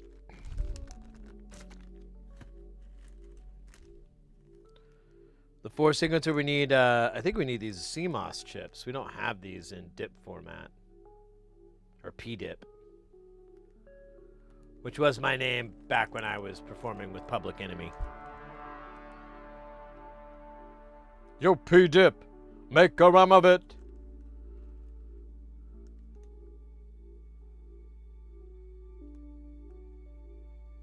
Yeah. I don't think I have 29 or 52. We're definitely just about out of TLO 74, so... the sauce of Ounce, if I remember, it needs a really weird Vactral. Yeah, it needs a 2x1.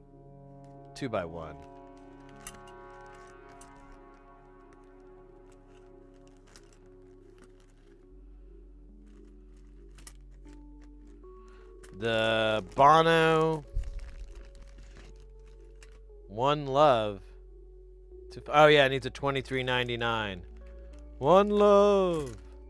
23.99, and we will Gary each other. Who's Gary?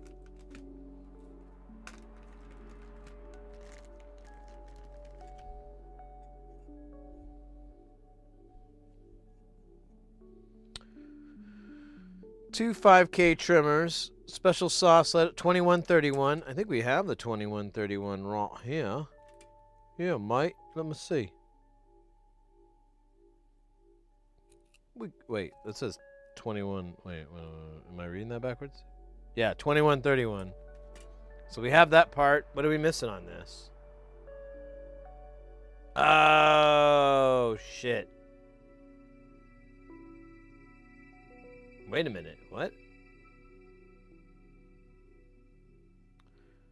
A negative version of the 5 volt. We have the positive, but for some reason I either didn't order the negative or I lost it because I can't find it. I've cleaned up and I can't spot it. So I don't know what happened to it. But I hope it's happy. I hope it's happy.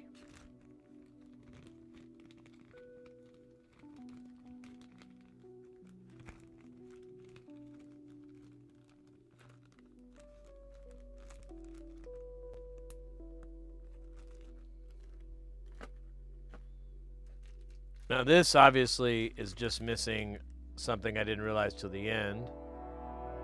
It's the same thing. I need those regulators. What a dumbass I was.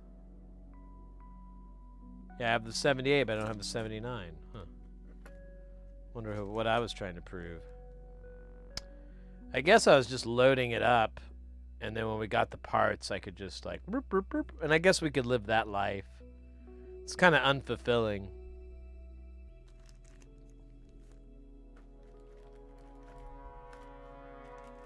Not like being in Public Enemy.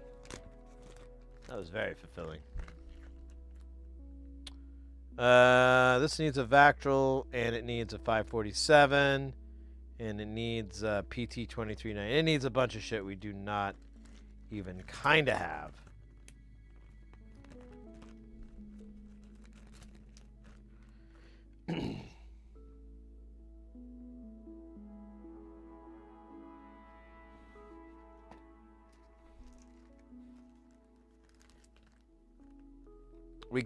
I don't know. There is the Sandy Freckle. I guess we could do that. This is the Dactyl. It needs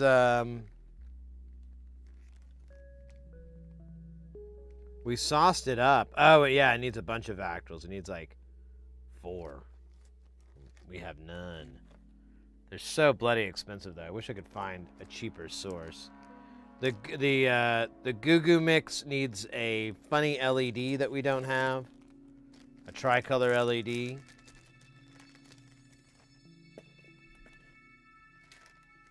Intimacy, I believe we are missing the reverse logarithmic pot, which I'm going to order from Tata. No way related to Sega. You'd think though, but you'd be thinking wrong. Shit, dude. That's wild.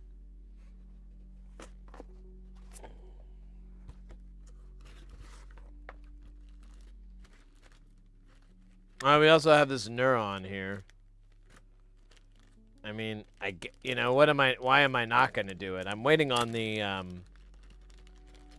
SMD version of it.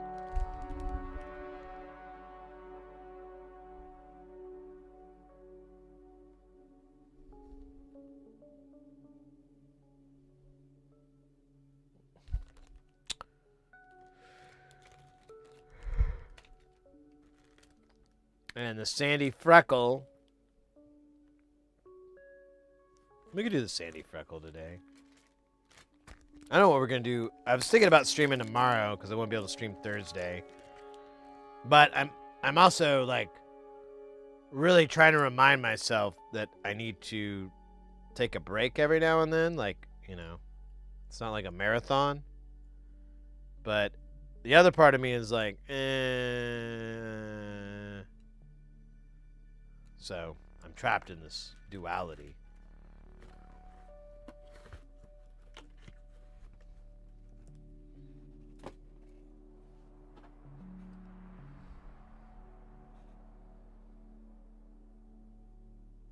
Yeah, I believe we have all these parts. We'll look in the bomb.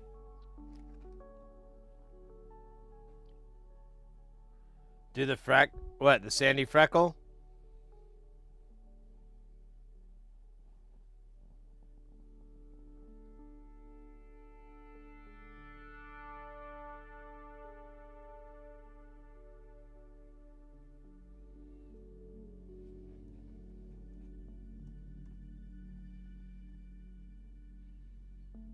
Does it just make fart noises?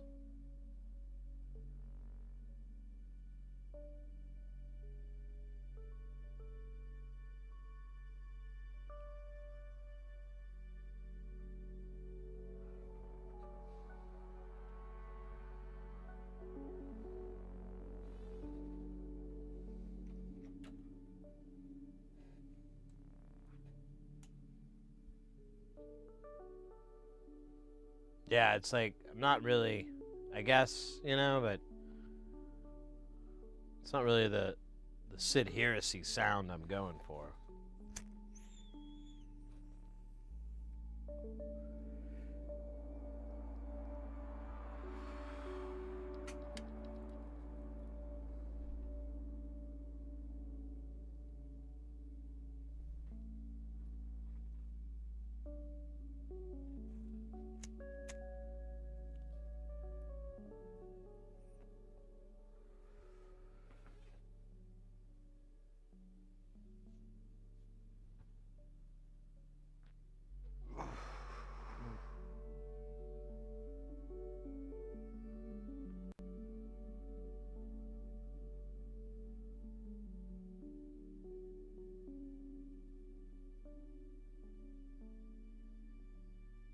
It's farting with a twist.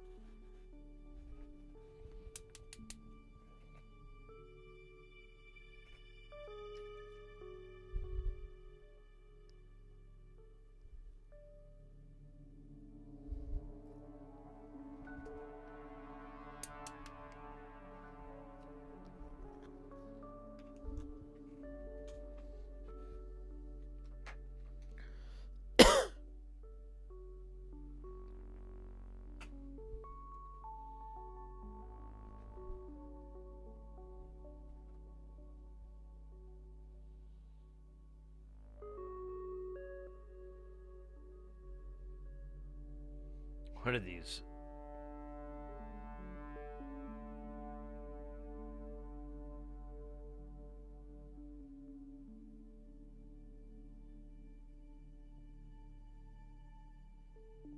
Don't know the reference.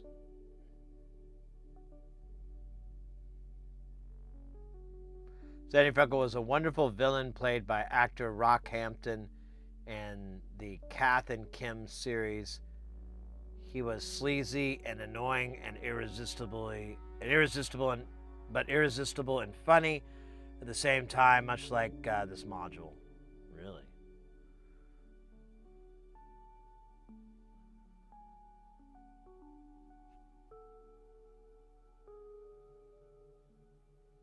Well, there's the lore.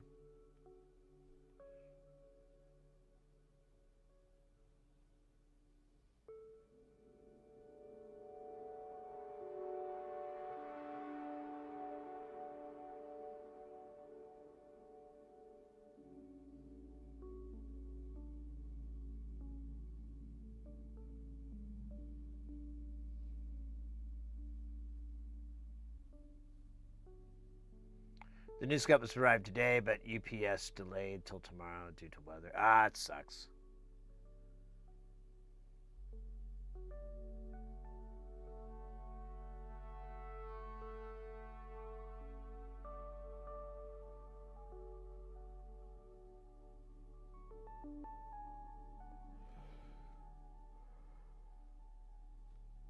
Excuse me. I don't really see. There we go. I don't really see the parts I need. Yeah, I don't see any parts needed on this, so in theory, this should be a straight build. Oh, we're going to need to swap this Vactral pill out, though. Good thing we didn't juice up this board just yet. That would have been embarrassing. A shame that we could never come back. Oh, speaking of, is there any funny messages on this? There's nothing here. And there's nothing on the board. Oh, all 1 meg pots. Let's try not to forget that. We'll try.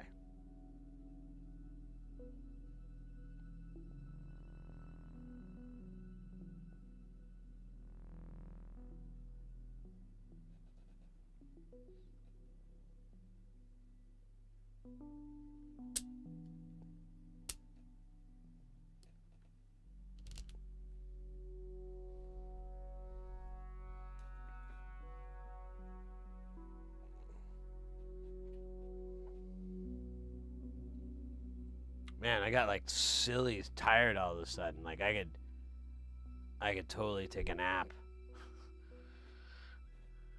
That would be weird. I just like dote out. I'm like, I'll be back, chat. And then like an hour or two later, like, oh, all right, let's get back to this. Oh, what are we doing again? I forgot. Oh yeah, this. Cool. Be like a narcolepsy stream, except I don't really have narcolepsy. But I can pretend it. Of course, that would upset people with narcolepsy and the families that have had to deal with that illness. But I think that's like 50 people tops. So, number-wise, we're doing good.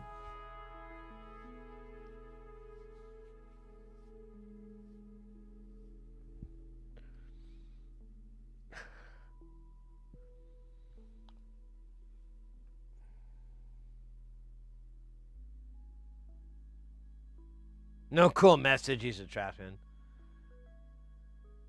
I think the joke is the module itself, calling it Sandy Freckle, and he had those kind of homemade memes, or I don't know if they were homemade, but they were memey. Very memey.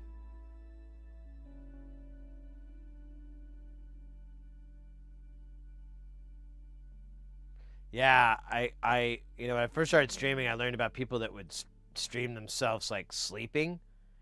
And I watched like 1 or 2 of those, and all I thought the whole time was that that person seems really depressed. And I know they're just sleeping, but it just seemed like they were depressed, I was like, I don't know. You might want to go like biking or something sometime soon, or go visit a loved one or something. I don't know, but you look kind of down sleeping on stream. I don't know. I don't understand why. I'm just calling it like it is all. Axe Deathra coming in with that. What is that? That's the bass. Solo.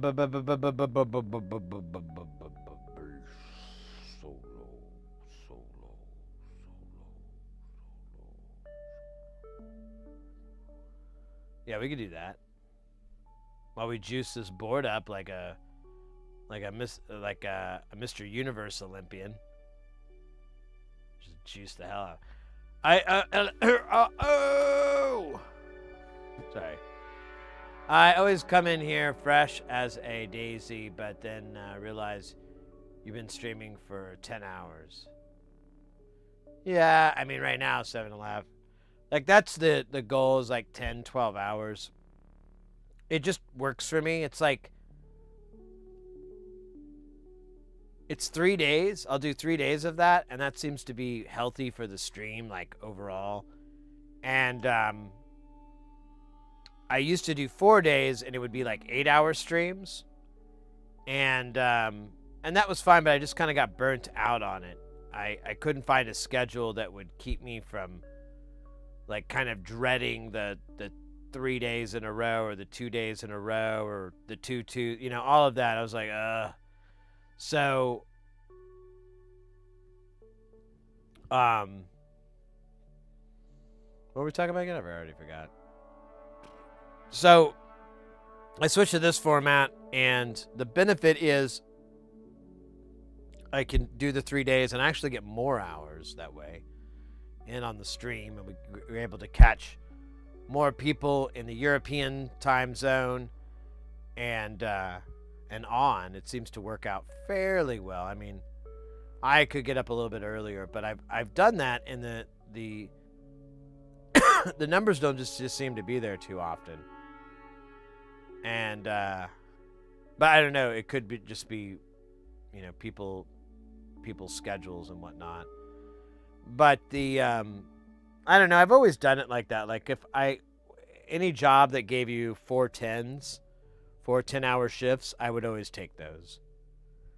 Just all the time. I'd rather have 3 days off. Because usually when I work, I don't really have much of a day left anyways, even if it was an 8-hour day. So if I do 10 hours, it's, you know, I'm just going to come home, eat something maybe, relax for a little bit, and hit the sack. And so we'll do like 10 to 12-hour streams is the process now. Until I change that again, I guess. I don't know. Seems to work. I really like it. It's reinvigorated me without having to use Invigoron. What the fuck was that? Did I do that? Or was that the...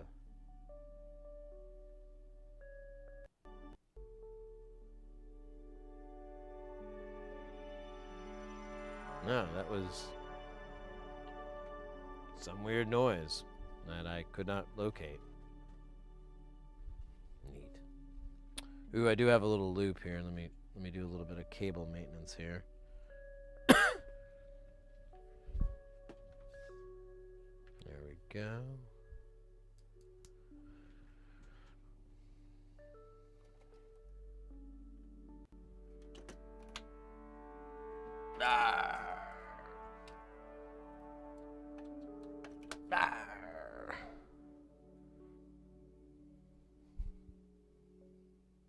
Let me see. Let me grab the base Terra de Krups. I don't think that's what he says. I think I made that part up. Oh, shit, yeah. Bursh.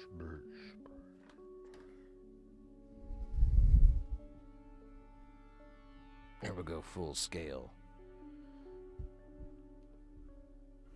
Actually, I need to find... damn it. I knew I was going to accidentally do that. Unplugged my headphones.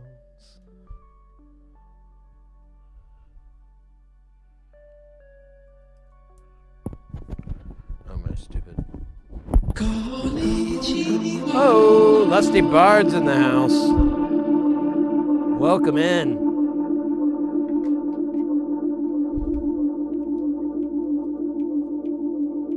Little pop. All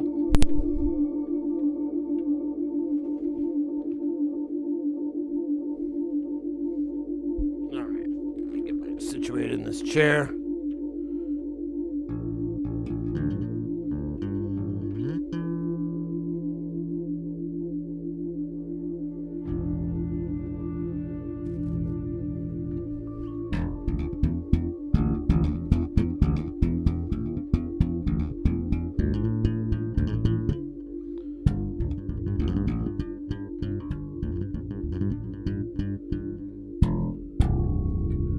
Still isn't very loud.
find a jam. I think I knew it.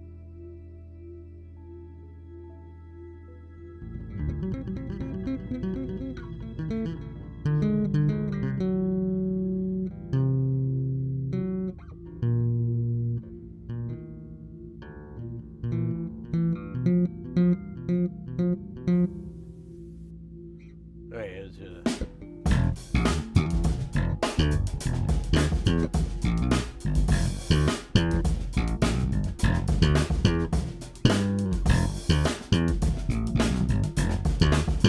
yeah. That's pretty good levels. For some reason, it doesn't seem very loud in my head. Zombie. Zombie. All right. Let's go with that. Now, if for the industrial music connoisseur, should be able to recognize that bass line.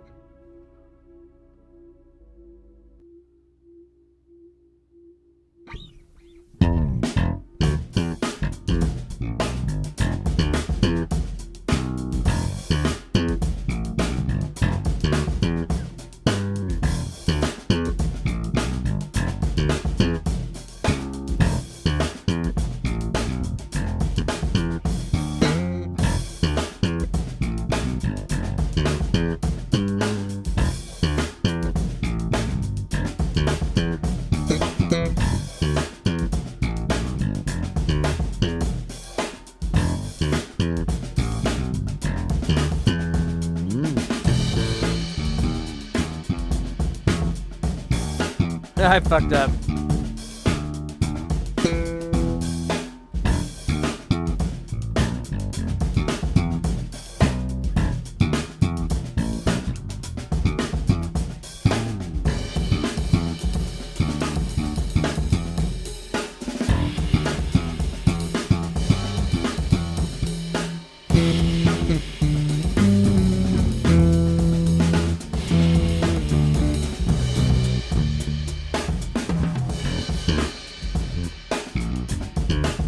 This is bad.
little sloppy in the beginning, but we picked it up at the end. Classic.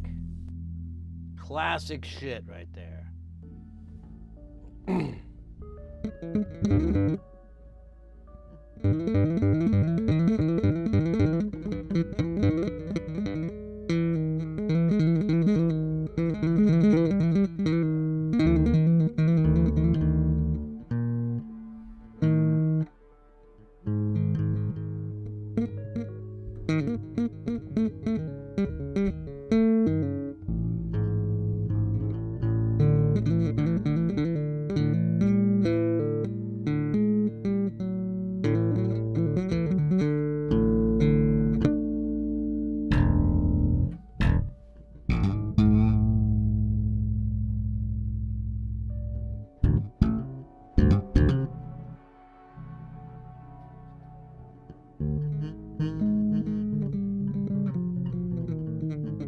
Hey, looking for the picture.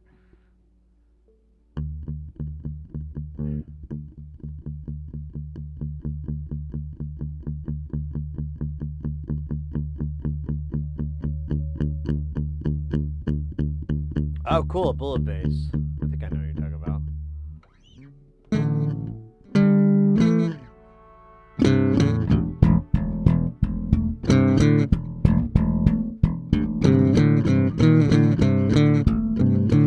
I don't think that's how you play it, but that's how I remember how it plays, and that's fine. New.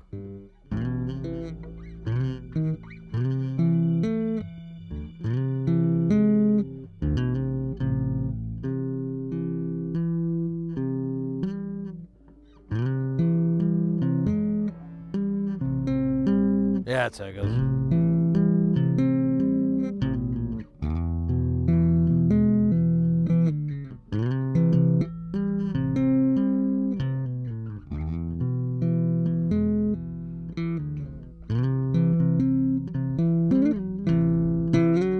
I fucked that up.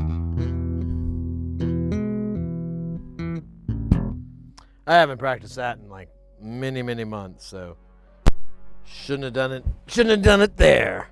Oh, whatever. Whatever. Ba ba ba ba ba bee bee ba bum. Oh my god. I gotta get this mixer out of here. It is such a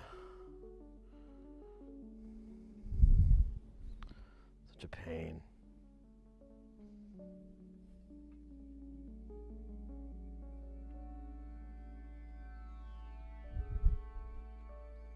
Kind of just want to buy a new motherboard for it and just say it, call it done. It's gonna be so expensive to do it that way.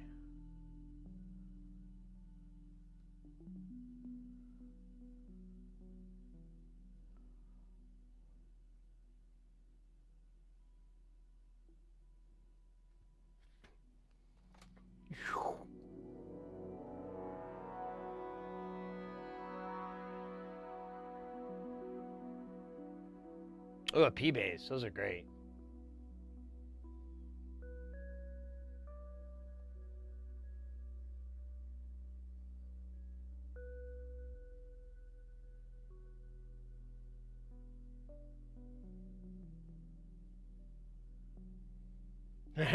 Figured out it was live. And that's cool.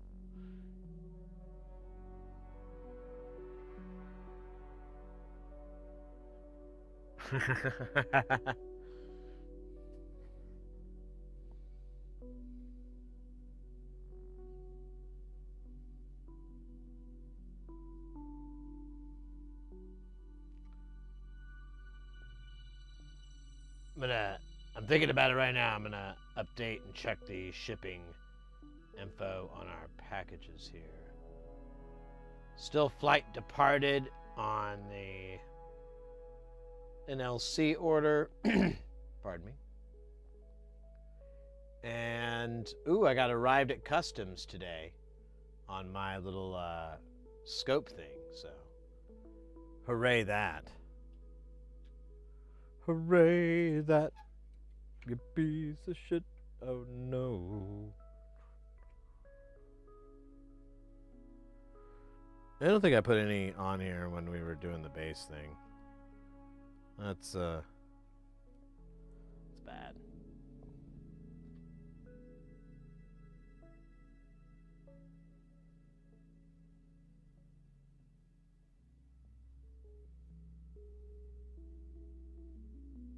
Dimebacks. Oh wow.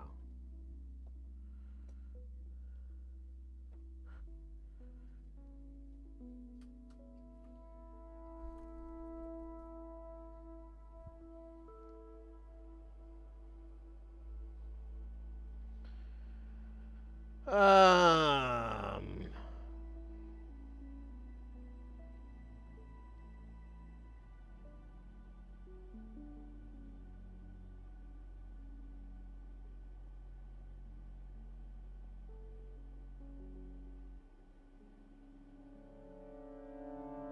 Let me look at something really quick.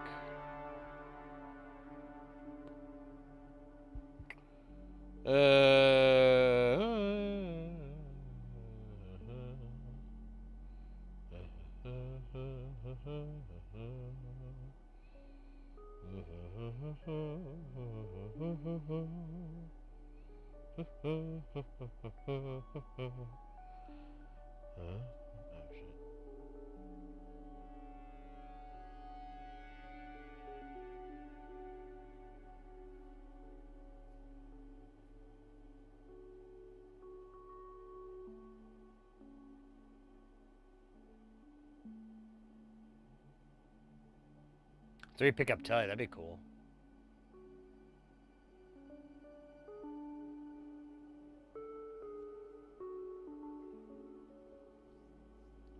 Ooh, I've got a great Telecaster fact for you.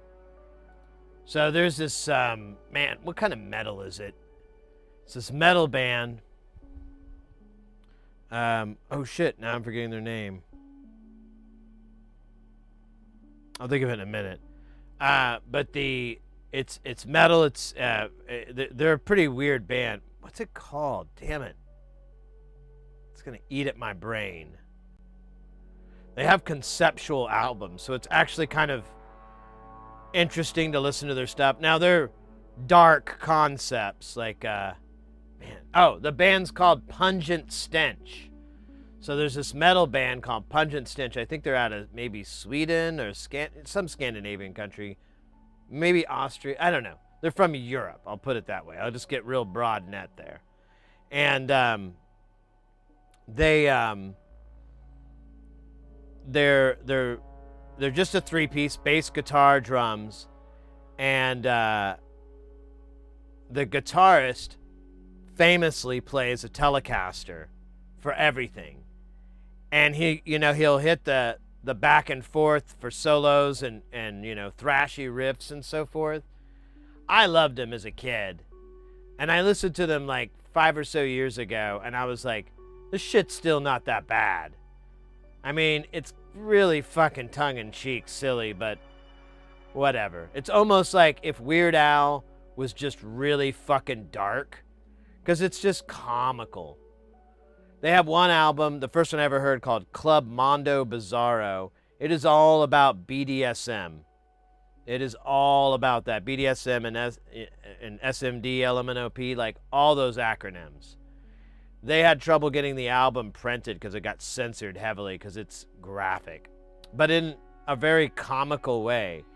It's not, you can look it up. I'm not going to go into it in the stream because it's not even like, it's all, well, never mind. Then there's another album that he did called Amputee, and it's all about amputees. There's another album called For God Your Soul, For Me Your Flesh, and it's all about necrophilia. Those are the 3 albums I know of that I've listened to. I've owned or still own of them. Telecaster the whole way. Last instrument on the planet I would ever hear with like a metal zone distortion or whatever the fuck they use.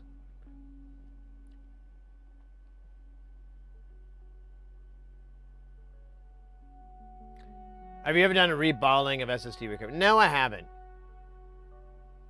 I'm somewhat prepared for it. I have some pretty decent solder paste for that kind of stuff, and at least it's come recommended. And then, but I don't have any stencils for reballing. And honestly, I haven't had to do that yet. I low key fear it like the icy cold hand of death. You know, I'm like, oh man, I really am not looking forward to that. However, one time I got my laptop repaired, and it was this guy who did electronics repairs all the time. And I watched him reball a chip by hand, like just putting the balls of solder onto the pads of the chip that was upside down, and then he was going to hit it with heat. No paste, nothing, because he didn't have the stencil for it, and he didn't have a bald version of it, and it was totally, well, it was, I don't know if it was, yeah, it was a BGA, whatever. Yeah, me too. I got in trouble because I had my grandpa buy me, like, an album with a, you must be over 18 or whatever, and my dad found out, and he was like, ah, damn it. Don't do that to your gramps. And I was like, oh, no, it's cool. They would have sold it to me anyways. I was just being careful. And they just say the F word, so it's not that bad. It's just a swearing album.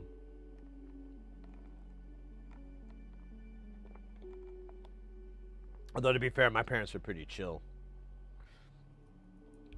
For the most part. Some of my other friends' parents were fucking crazy. I knew these one people, they wouldn't let their kids watch MTV. And they had the channel, like, always unprogrammed out of the remote. But, of course, I go over there, I know what channel it was, and I just go, pop, pop. And they get all mad at me. The parents, anyways, not.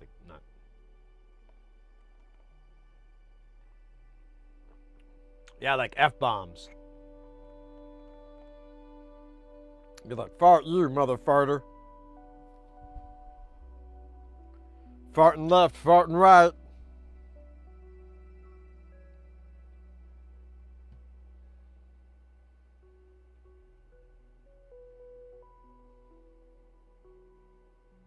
You're a very skilled solderer, so, no, quick. Well, thank you. That's very nice of you to say. Yeah, I think I'm just, it's like just being terrified of failing kind of thing. But I mean, it's like, even if you mess it up, it's not, you can just wipe it pretty easily clean and start over. I guess the real worry is like, is it going to land on that unit, and will I be able to know, like if I were still to move like a BGA to replace something or whatever, and if it still doesn't work, is it my fault? Like I put it on wrong, or is it something else? That's broke or whatever. So that's my only. I think that's really the deal. I should. You know what I should do, just for get good at soldering, is buy some storage.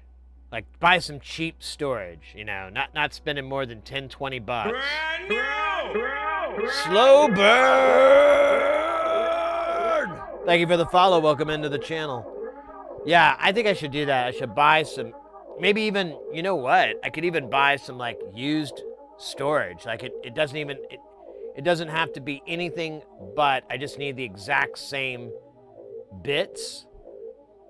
And then, I have to look it up to make sure that the controllers aren't specific. But even if it is the controller, I can move the controller too, and just practice removing one of those, NAND chips or whatever it is, cleaning it off, reballing it, and then putting it on another board, like basically just swapping them back and forth.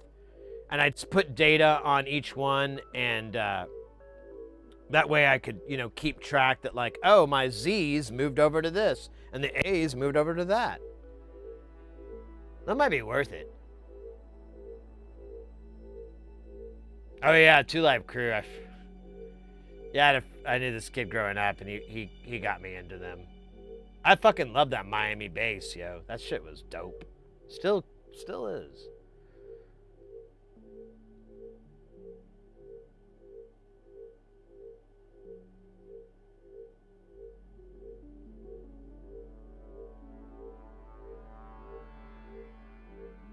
Yeah, that's true too. It might be. It is good solder porn, right? People love that crap, including the guy right here. Yeah, there's a YouTuber I watch a lot, and he does data recovery, and he's always doing that, and so I have a visual record of a very solid technique to do all of it. So it's totally. Let me. You know what? Let me pull up in a little window here, and let's go to eBay. Well, how? What would be like a cheap? Now I need a. You know what? I could just get an external M.2 case. So M.2 SSD. Here. But I want dirt cheap. I want and I want buy it now dirt cheap. I don't even want to F around with bidding. Sort by cheap as hell. Yeah, I was afraid of that. Screws. There we go. Oh, hey. But that's just one. I need dupes. Preferably from the same batch. Probably not going to find them in this dollar range. Does it tell you if it's a lot? Maybe I should look up a lot.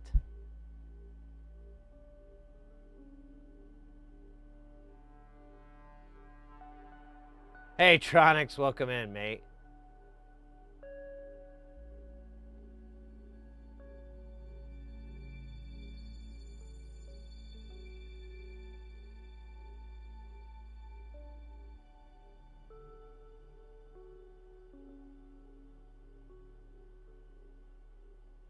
But this is a single one, isn't it?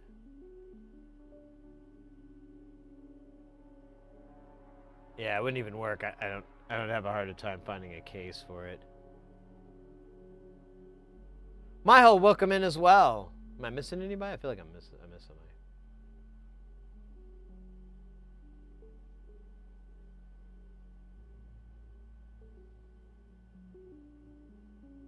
Is there any other?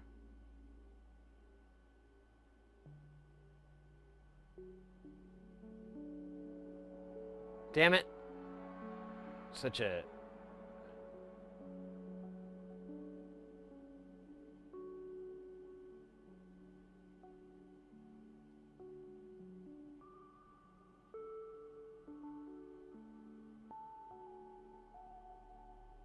Look at here. I don't think they have, like, lots, though.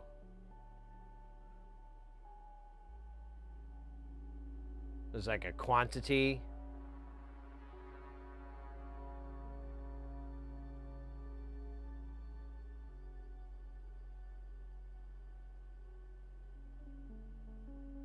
Yeah, I don't see that.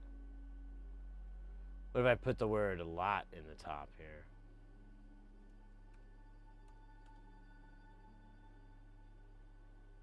Love is what I got, baby. Look at that. That's exactly what I'm looking for.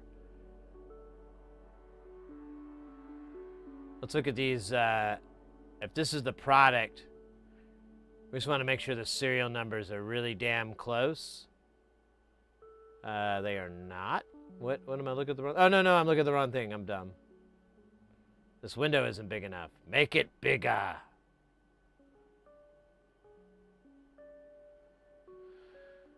MS Remyad, MS Tad. So, Tad, 5D.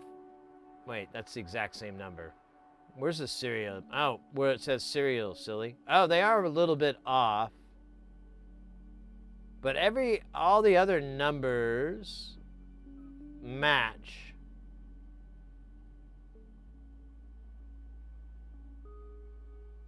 Well, except this and that. Watch that be like the batch number, but I'm going to assume they're the same.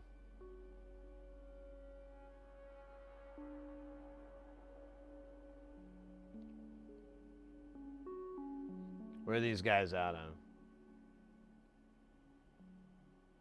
Allstate. What? Minnesota. Ooh, look at this. Oh, but oh yeah, I could do that. You just need the. Yeah, let's check this out. This is even more fun. Oh, they're different brands. I mean, you got 2 Kingstons that match possibly, and 2 SanDisks, but there's like a light on its own, so it'd be incompatible. It'd just be extra. How big are these things? 6. Oh, they're not even worth it. Pass.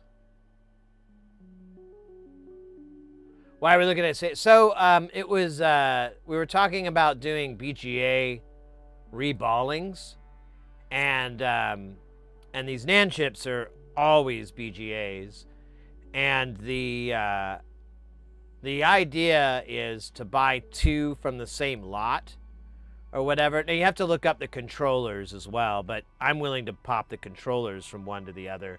But I basically want to write 2 different types of data to each drive, and then remove the NANDs, swap them, basically just do a chip swap between the 2, plug them in, and for 1, see if I did it right. It should work, and then 2, you know, well, that's it actually. It's totally just to check to see if I got it right. AliExpress, yeah, you know, if I could get it for, so this was $20 with free delivery. That's like a insanely good deal.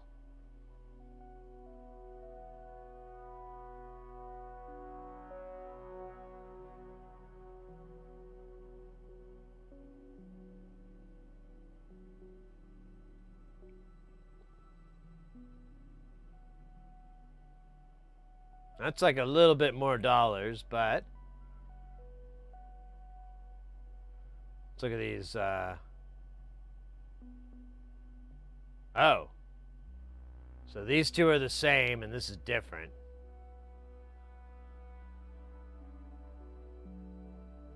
What is it different? Yeah, they're all the same size, but this has a different sticker.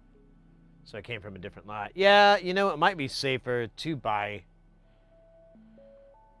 a newer lot from like AliExpress or something like that.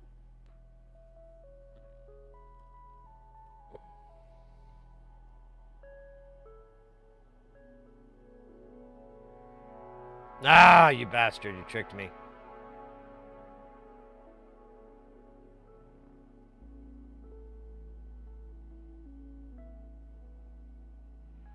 Let's do M.2 SSD, internal.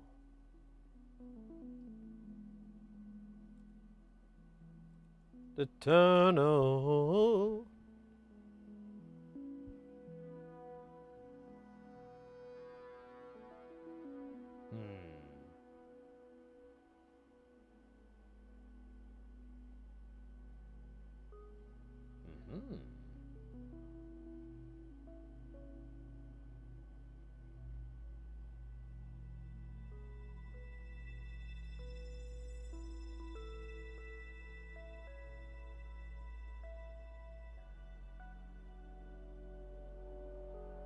Alright, let's see.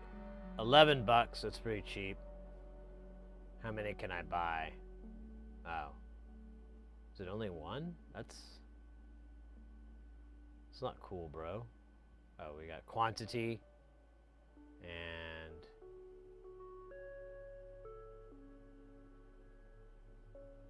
so let me buy 2. Won't let you buy more. Oh, it is like they're just selling 1. Alright. Well, that's fine, you jack off.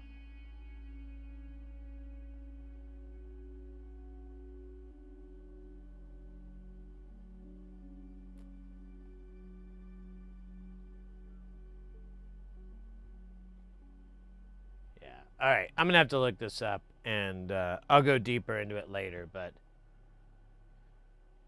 that eBay listing for the duals looks very tempting.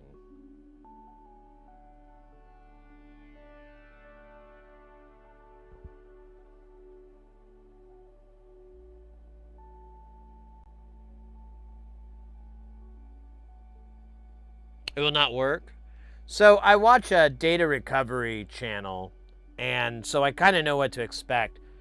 The way that they're set up is there's no encryption or anything that you could get past unless you're trying to access the data directly from the NANDs.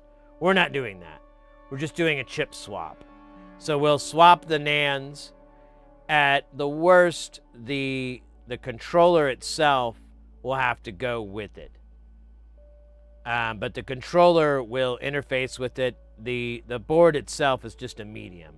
The only thing you want to make sure of is that you get the exact same 2 drives. Like, they have to be from the same production, preferably the same lot, like everything you can get away with, so that you don't have like a cap or some different value change or some different routing that's in the PCB.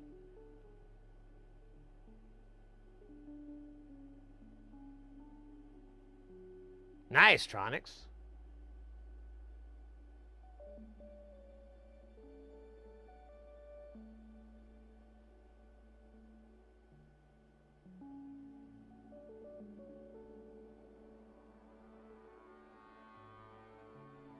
We can't comment in chat. And well, that's weird.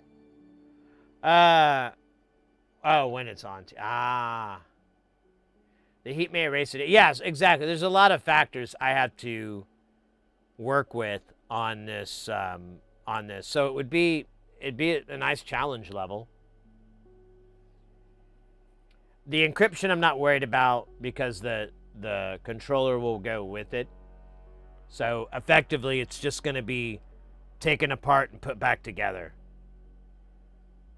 But the and I can even swap it back too, and that's I just want to practice doing BGA reballings, and I feel like that's a nice way.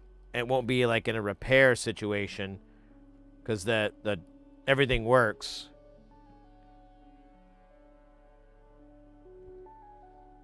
But if I mess with it and it stops working, then, classic.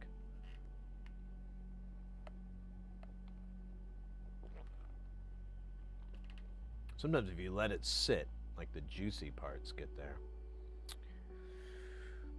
That sounds weird. Yeah, I'm going to have to, because, I'll look up. Some chips, it doesn't matter. The controller will interface with the NAND in the same way. The map and everything is stored within the NAND or whatever.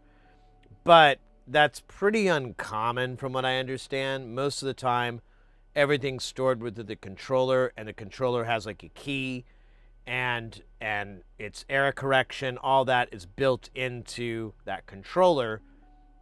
But obviously, if I take the controller with it, we should be fine. And those drives didn't look like it was in an epoxy or anything like that. It looks like it's just a chip sitting on there. I couldn't see very well, but I didn't see like, any resin or anything like that would make me go, oh my God, this is going to suck. But even then, that would be decent practice too, I would argue, of removing that gunk.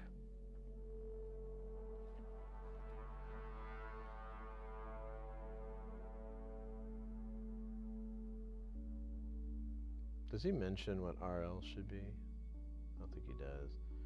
It's the front light, so... Oh, it needs to be really bright, so we'll do 1K on that. So RL is 1K.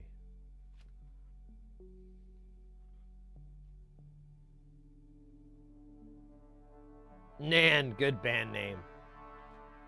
Nan! Whoa, spicy.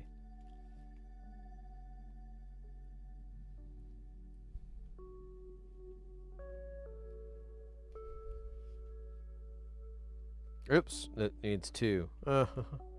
Takes 2 to make a thing go right.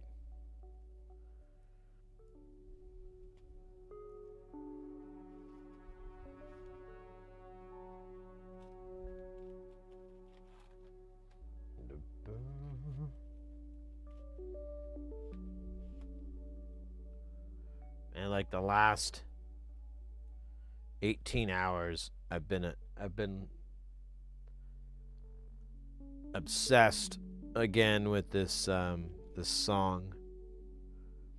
I first heard about it through Venetian Snares on the Hungarian album he did, where all the titles are in Hungarian, and there's a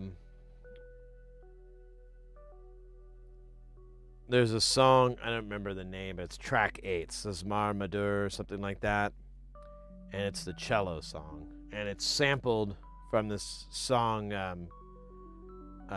Cello Concerto in E minor,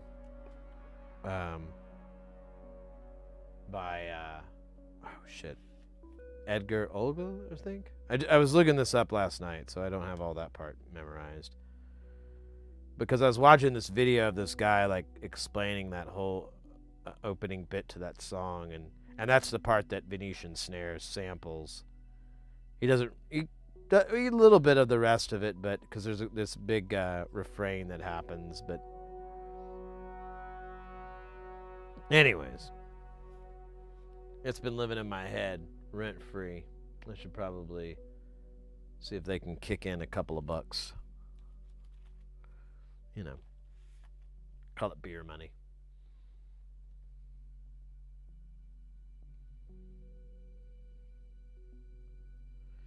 Yeah, well, if you ever listen to the Venetian Snare song, you'll know what I'm talking about.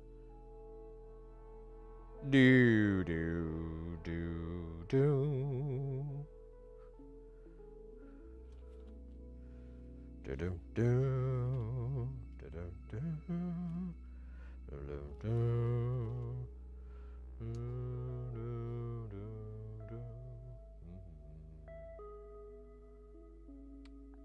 Okay, and then 10K is the last. But Venetian Snare puts a bunch of break beats in there, and it's like, it's pretty slick, dog.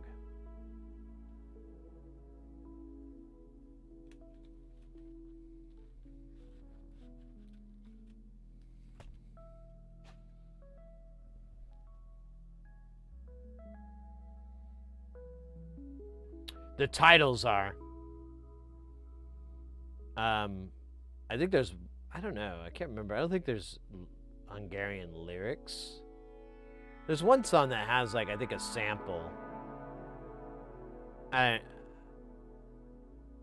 trying to remember. I don't think so though. I'm trying to remember what it sounded like, but you know, how would I have a very good memory of it?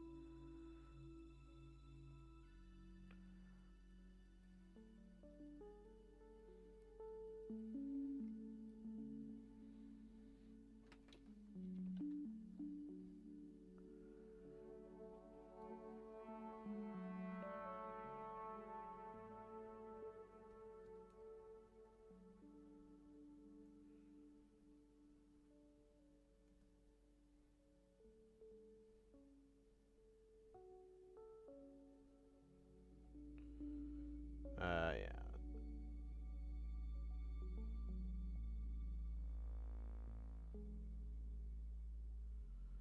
Yeah, it's this album.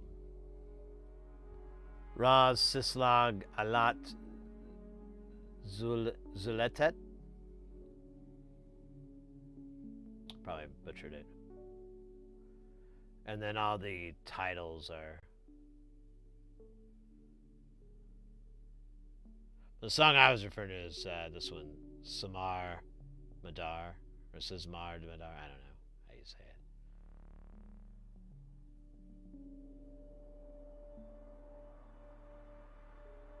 But it's based off of a song. Yeah, here it is. Sir Edward Elgar, Cello Concerto E minor. which is a really great song.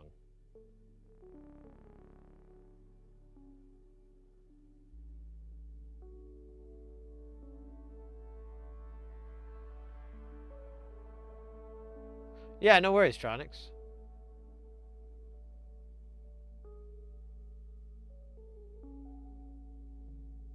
Anyways. I have these crazy obsessions, and the doctors say it is incurable. Yeah, that's a good point. Well, they're watching on their TV, and they were explaining earlier their TV doesn't have, they don't have like a keyboard for it or anything, so they can't chat through it. But we were talking earlier, there are chat clients for Twitch that just run that. They're just a chat client, and they run pretty light, so you could put it on like a phone or whatever. But you know, however you want to enjoy the stream is totally up to you.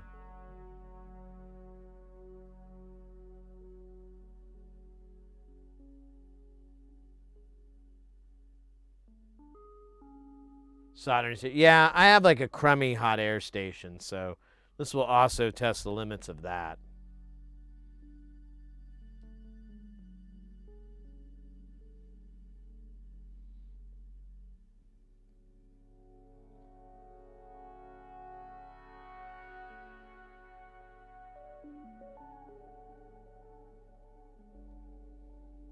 Dank chat on the Android. Oh, cool. Man, I gotta look this up. I had no idea there were chat clients and they were that good. Cause I like to watch like a lot of stuff on my TV at home too, but like it's just not practical to open up Twitch on my phone and try to chat. And usually I have my laptop out as well, and I just feel like, you know, I'm riding a bicycle attached to the top of a car that's driving down the freeway. I just feel like a fucking moron. And that pain never goes away. Wait, that's not the right value. What the fuck is this? Oh, me not being able to read? Absolutely. Cool.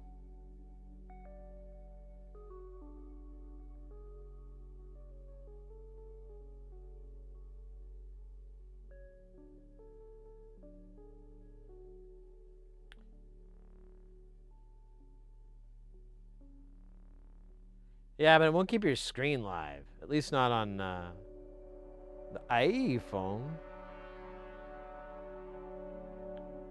I don't know. I'm going to try out these clients. They sound interesting.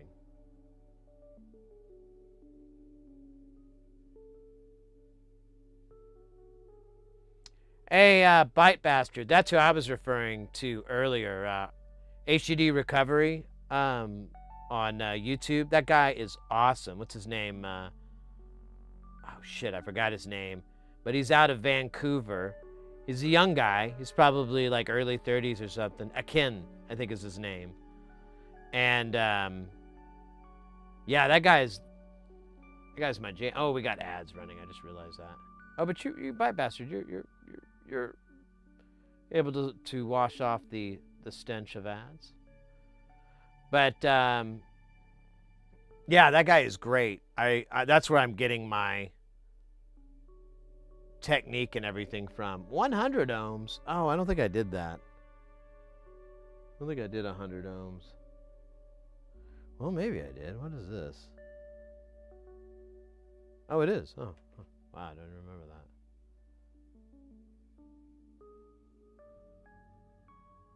Yeah, no, that guy is great. I love his channel. I got so many tricks from that guy. A lot of what I do now is all based off of like, it's a fucking good idea. Like, these clean room wipes. He's the guy that put me onto them. Like, these are quartered. I don't know if you've ever seen these like full, but they're like sheets that are pretty big. He'll use them all the time as like a bottom surface, or for, you know, he'll use a whole sheet. I like to cut them up because we're usually it's just more economical for me. But he, like, his technique of wetting the board and putting like either a sandwich on top or folding it or whatever, and then using the brush to scrub on top of it, 100% his idea. And using these to clean boards in the first place versus like a paper towel or cotton or whatever that just leaves a bunch of crap everywhere. These things never leave behind residue, and they soak up all the gunk and everything. Totally one of his tricks that I picked up from his stream.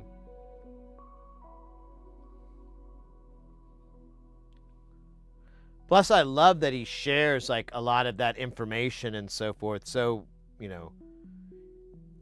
easily. I don't think he's ever hurting for work. Wait, this is 22K, you chode. We need 2.2K. Yeah, I really considered during like the first year or two of COVID of going into data recovery because of that guy's channel. I mean, part of it was that he made it look so easy, but also I was like, this would be it wouldn't be a very difficult system to set up, and I could take on client situations that I would be able to handle. You have a little bit of work control over it, but I kind of abandoned the idea because there was a bunch of things I kind of noticed down the road. I was like, I probably am a little too cocky, and this is not as easy as I think it looks. And there's probably a lot of things I'm missing out on. I don't know.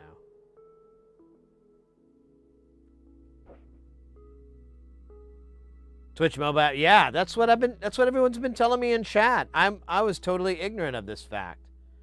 But yeah, those external chat clients for Twitch, apparently the new meta. That's what you should be doing. That's what you should be using. Is that? And I don't want to be a silly old man, so I'm gonna go get one of those. Put them on. I'll do some research tonight. Look online, see what the better ones are, because apparently there's some. Like, I downloaded that one client app, but it was brought up there's some better ones for Mac, and I assume for iPhone and whatever. I'd much rather have something that I can be able to watch, like DJ Doey's stream. Our good buddy DJ Doey. I like to watch his channel and work on the couch. But again, I'd like to be able to just pick up my phone or, tab to another window and be like, blah, blah, blah, blah. But it's just, I don't know. We can make that happen. I'm sold. I'll donate to their Fund Me account or whatever the hell they have. Doesn't matter. My gratitude extends out.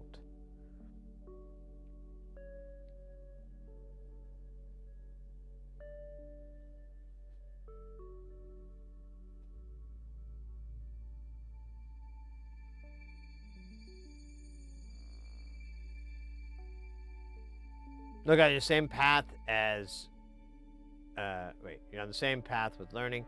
I have very little experience with the mods you're working on, but very knowledgeable. Thank you. I appreciate the compliment. I think a lot of it is just like, it's that classic deal of just repetition.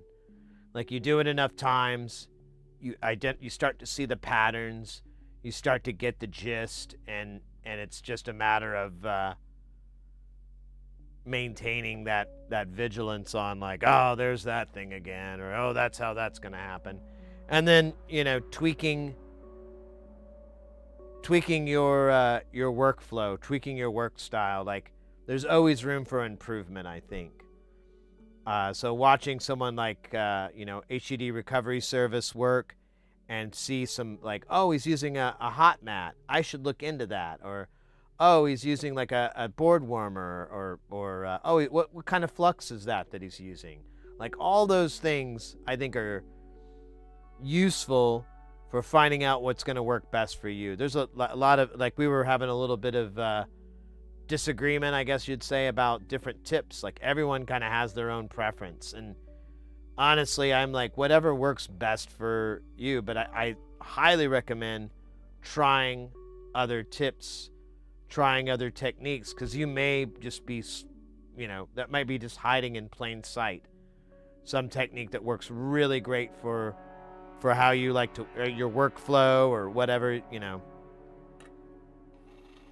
That's been my experience, is just trying not to get set in any ways.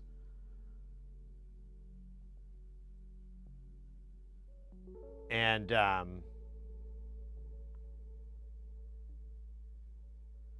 the great thing about streaming is I get a lot of people telling me other ways to skin the cat, other ways to throw stones, whatever. That didn't make sense. And some of them I'm like, that sounds like a really great idea. I'll have to try that. Others I'm like, I don't know, maybe someday.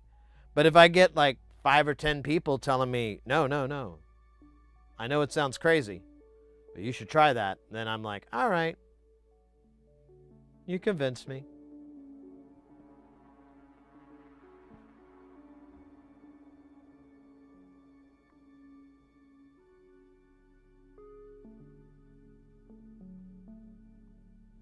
I think people come in and see this shit and think it's crazy.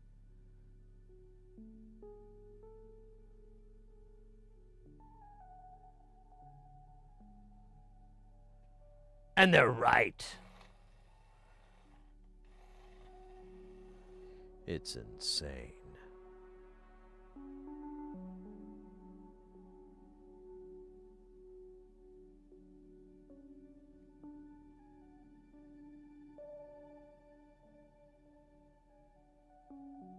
Man, this is such close quarters. I'm like, it's like I'm defusing a bomb.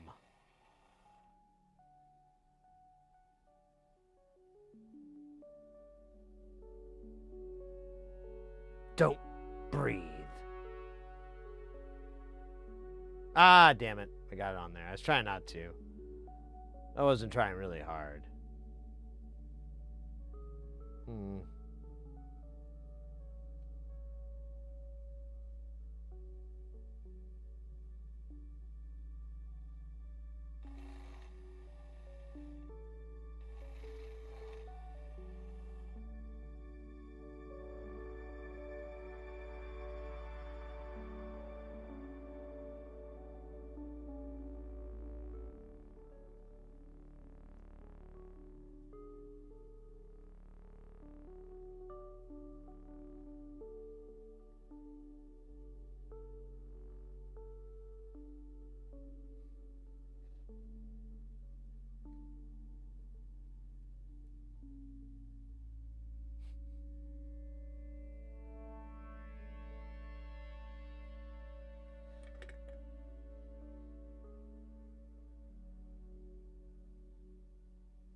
I have a little smoothie time.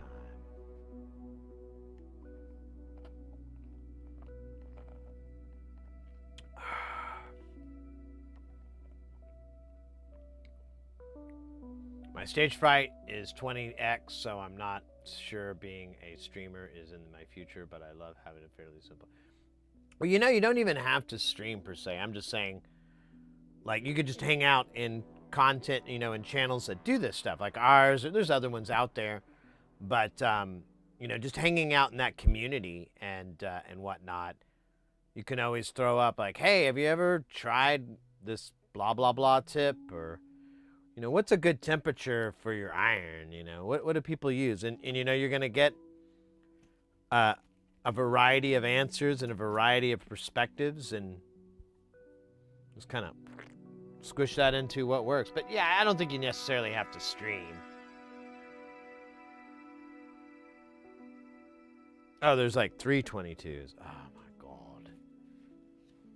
Oh my god. What the hell's going on? Velvet, I did not mention before that the 12-volt input chip was an ancient Panasonic CCD sensor. CCD? Closed caption device? What is that? Cool cock display? No, that doesn't make any sense. Cool crack pipe display? No, that would be a CCPT. I don't know what that is. I'm gonna feel like an idiot when you tell me what it is. I'll be like, oh, yeah, that's what I meant. I was just screwing around for comedy.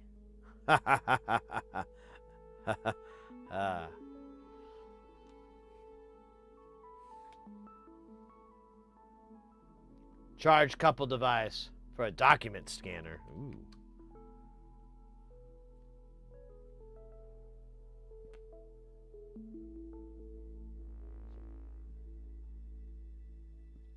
Charge couple device sensor.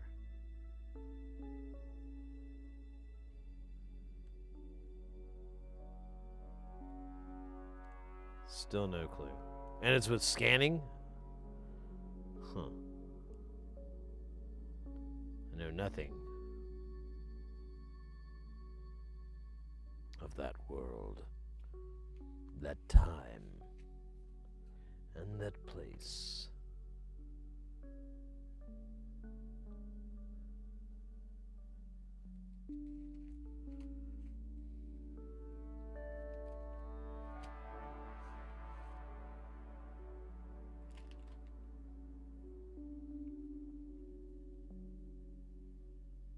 No one was gonna get that? I hope not.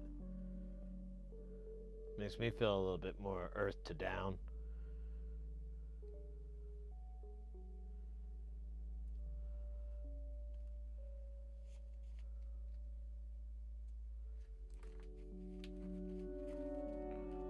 I also got like cool ceramic doink. But, you know, I didn't want to say that because it's kind of rude.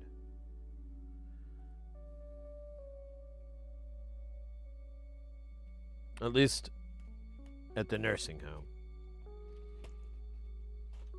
I don't know what I'm talking about.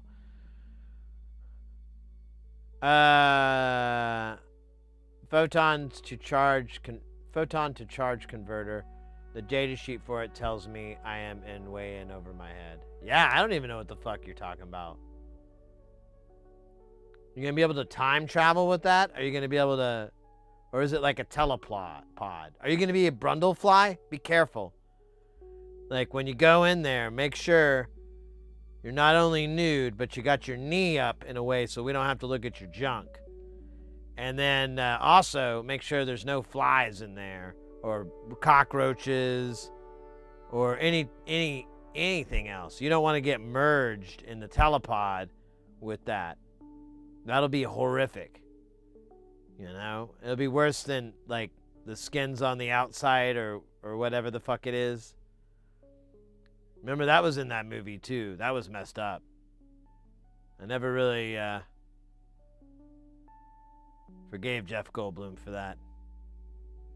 His telepod experiments. But I know it's not real. It's just mostly real.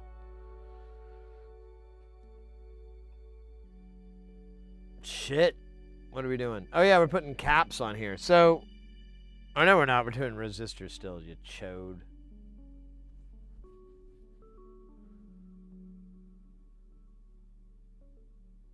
A light to CV converter. Ooh, that'd be cool. Well, there kinda is that. You can use LDRs. We've got 2 modules that in Space Station that do that. One is LD-RAMA, and then the other one is I forgot what it's called, but it uses a oh god damn it! I'm just gonna look it up.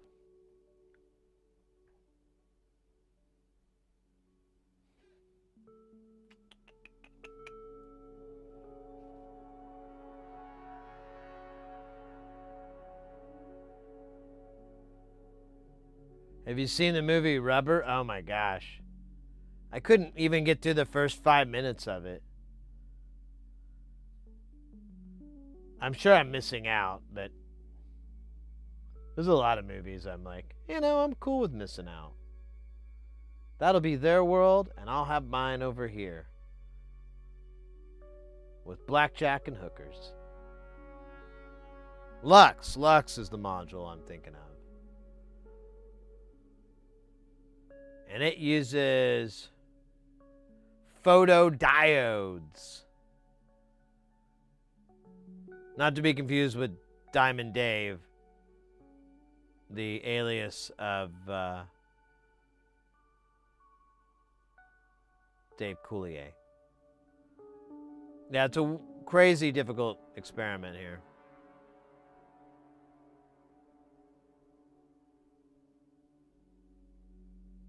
Very easy build.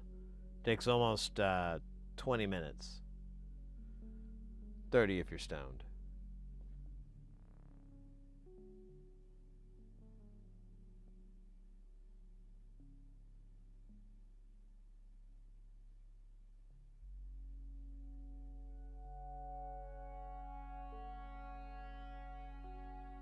You bought the chips, so oh yeah, chips don't go bad.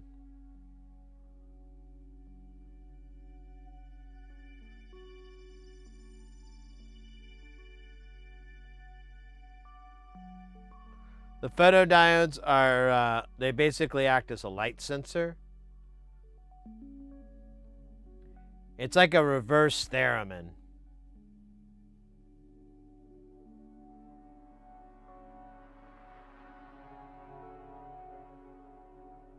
So if you have light in here, it will increase, and if you have dark, it'll go down.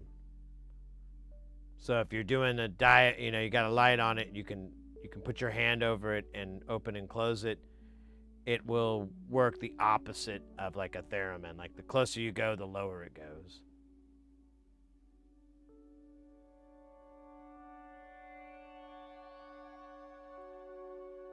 Yeah.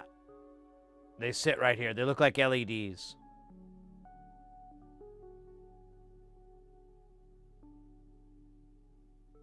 These aren't LEDs, they're photodiodes. But same shape and form factor and all that good stuff. And they are polarized, like, because they're diodes, obviously. So he goes into that. That's what these charts are for, is your spectral sensitivity and like the different waveforms. And he goes into like, if you get this one, you're going to have it over here. I got this guy because it has the widest range. And honestly, it seems fine. I don't really use it enough, but I'm usually, when I run Space Station, it's usually in the dark because I'm a dork. But he did bring up, if you had this photodiode, you could have it exposed to sunlight. So as the sun rose, it would change the response and so forth. That kind of thing. That was one of the applications. But I can use it like a crappy D-beam. Yeah, it's different frequencies of light. But yeah. And you get these curves.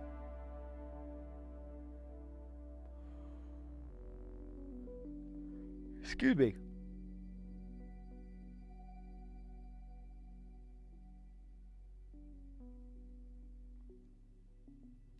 So you got another lazy design, kind of fitting for 2020. 4 resistors, 2 photodiodes, and a dual op amp. Simplest NLC module so far. The photodiodes, which produce current when the light falls on them.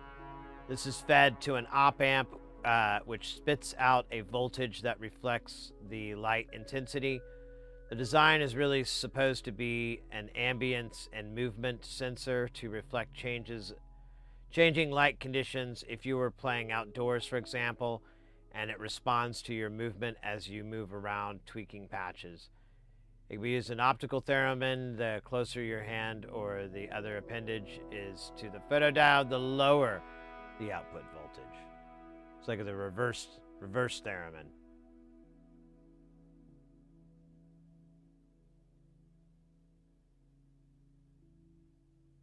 And he has a long write-up on here. I can link you to it to read it up, but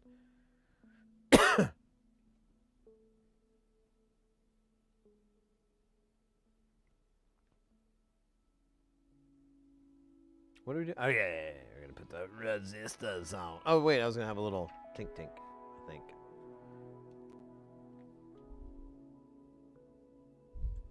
I think I need to go put fresh tink in here. It's low on tink. Beady. Whoa, buck.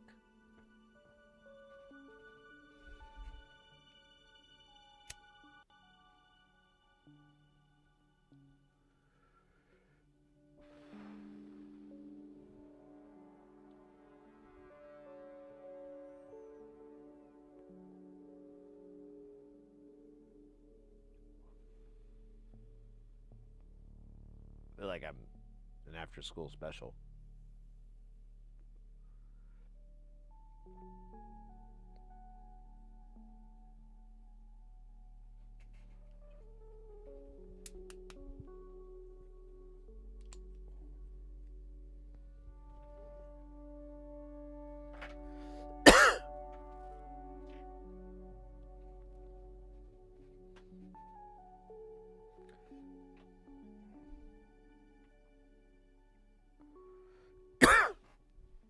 Pardone.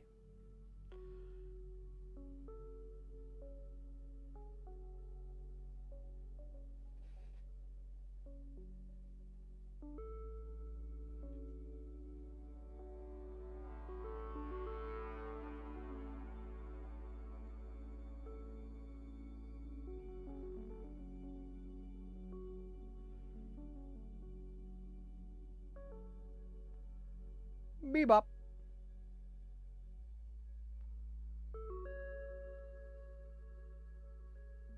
Skooly bop bop.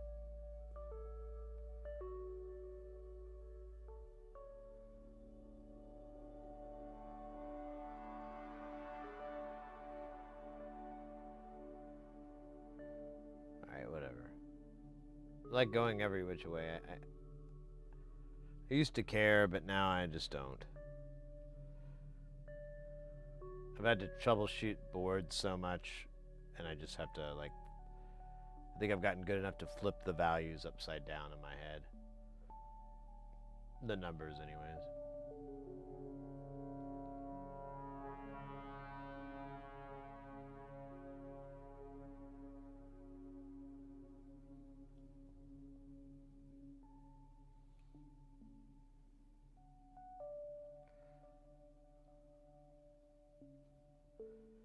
We got like 4 of these hundreds. I think they're all in the bottom too.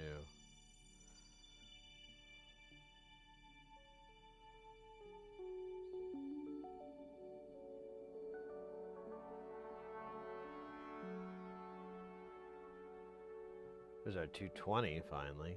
Jesus, I thought it'd fucking never come.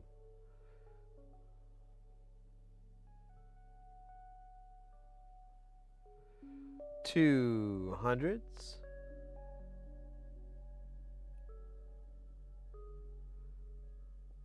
Eins.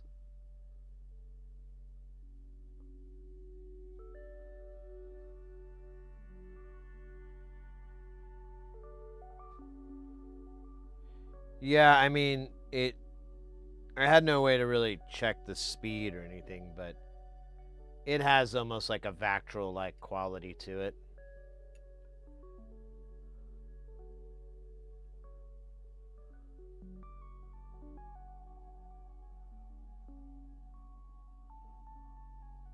have to clean these tweezers.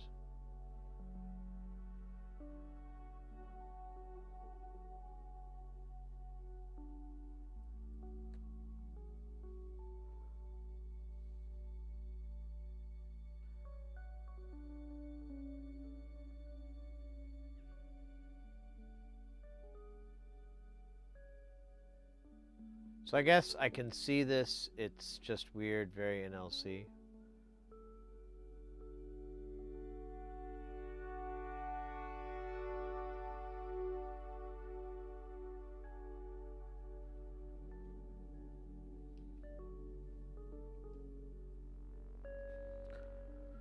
Everything's weird with NLC. Whoa! I really got to make that sound louder so that I can just explode inside. Hell Things coming in with that YouTube sub. Welcome into the channel. Thank you so much. Just gonna press this. Oh, you can't see because I'm a fucking idiot. I'm gonna press this guy down and I'm gonna like that. Maybe. No, you know what? I'm gonna be a jerk.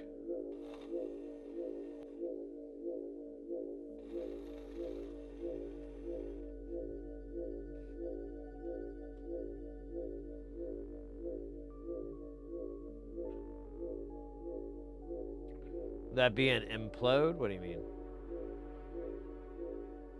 I missed it.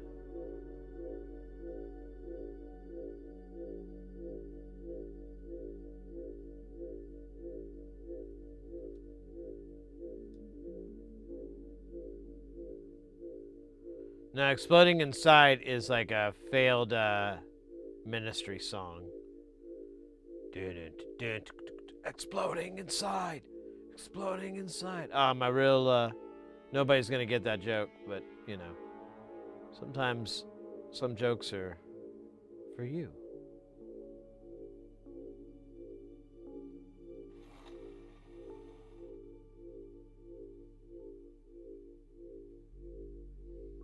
I should explain, though.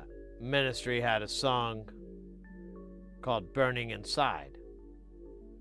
And pretty interesting track, but there's a when he's saying the chorus, it kind of sounds like he's saying burning my pies, and I have lyricist disease, which prevents me from fully understanding the actual words that are being said in a song. Lots of famous tunes, I get them all jumbled up. Burning my pies, or excuse me, Burning Inside is one of them.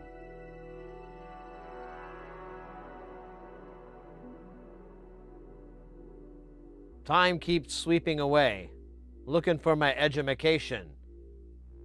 Just one fix. See, that one's bad too.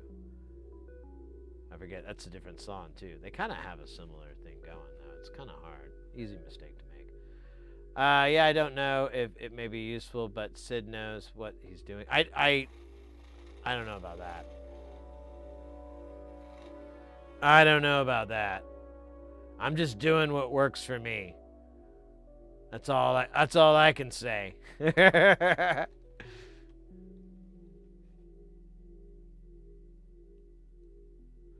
No, Burning My Pies is on, or Burning Inside is, I think, off The Mind is a Terrible Thing to Taste. I think it's that album, which was the beginning of the punnies. Well, actually, you know what? The Land of Rape and Honey was punny. He just keeps doing that with his album titles. Just puts puns in there.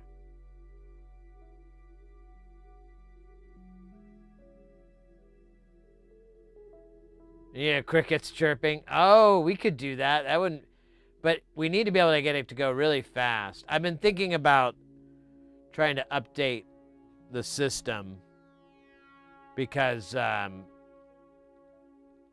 company that, or the whatever, the software that I use for the sounds and everything, I don't know what their fucking problem is, but they're just getting... Their shit's not working. They keep changing something that isn't broke instead of giving me what I want. So I'm kind of like, There's other things out there. Dowie has that one that he uses. I just need to see if there's a way to build it into the channel points and things like that.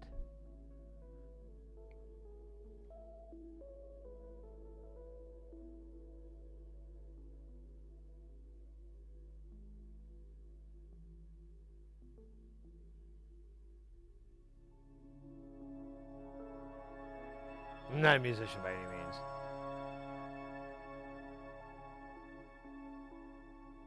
Yeah, like trigger fire, exactly.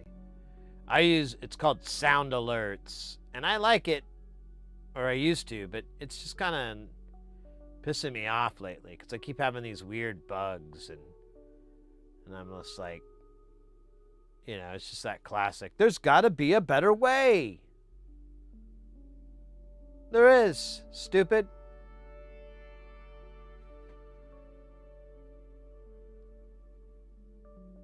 Oh, yeah. I mean, I don't have much other options. After this, we just have to populate boards as far as we can and then stop.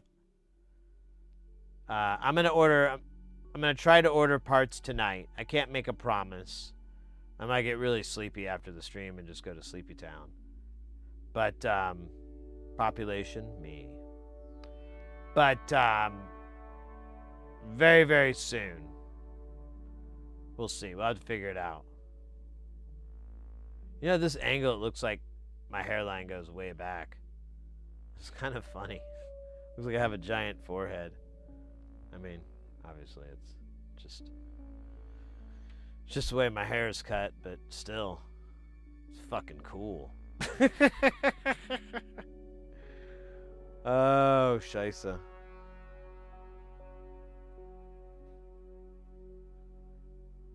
I was able to catch Jurgensen's country band, Buck Satan. Oh, fuck yeah.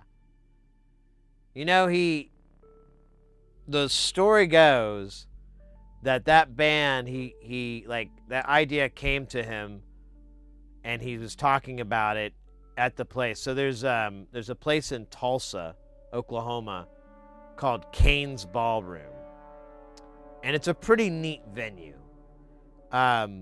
Hopefully I'm getting all this right. It was a long time ago, so hopefully I'm not fucking any facts up. Feel free to double check what I'm saying. But so inside that place, it's got a wooden floor, and there's springs underneath the floor, like these giant fucking springs. And it's crazy. Like, I went there, I think the first time I ever went there, I went to see George Clinton and the P-Funk All-Stars. And yeah, like, people start dancing and the floor just kind of wiggles, and you're like, whoa, this is crazy. This is cool. And then the other thing they had, and I don't know if it's still there because someone told me they changed how the ceiling is, but they would have this, like, all around the dance floor. Like, you'd walk up there, you had your outer perimeter, basically, was, like, the outer perimeter was all these, like, giant paintings of cowboys, or I don't know, I can't remember if they were paintings or what, but they were big effigies, 2D effigies of these different cowboys. And, like, the story is that Al was playing, I can't even remember what project, because the guy is so prolific. It could have been Revco, it could have been Ministry, but he came in and he's like, I always fucking love coming here to play. You got these fucking cowboys up on the everywhere. We should do a country band. We should do, like, something like that where we honor this great music and this, and et cetera, et cetera. I really, this is before the cell phones were an option to record this, so it's all fish stories. But either way, that venue is pretty fucking badass.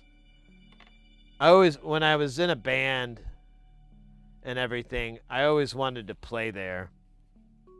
Then my buddy, like, did sound there, like, years and years ago, and he said that they, like, replaced the PA because they had like a Meyer rig, and they replaced it with some EV or something like that. Just something far inferior to a Meyer rig. But man, so many fucking companies keep doing that.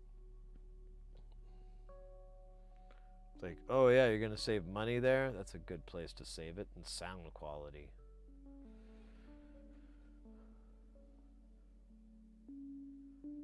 Oh yeah, Porphyry, you're getting the rest of your parts. Nice. Fact check. Hey, Perkins, you welcome in.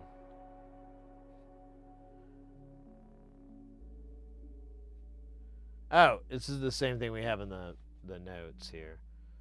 So 100 to 200. Let's do 100 nanofarad. Those are great, and they're perfect for the holidays.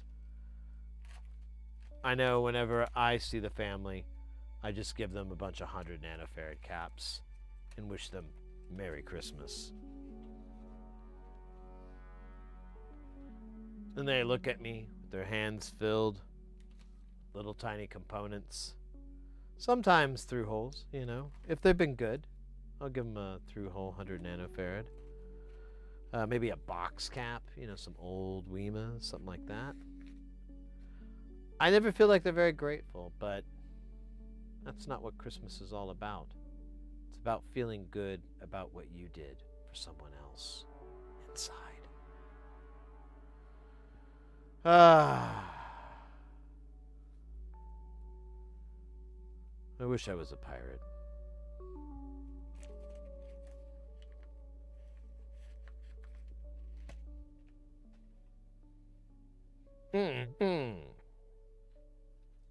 Sorry, I had to do that for comedic effect. All right, so now we're going to put on these 100 nanofarads.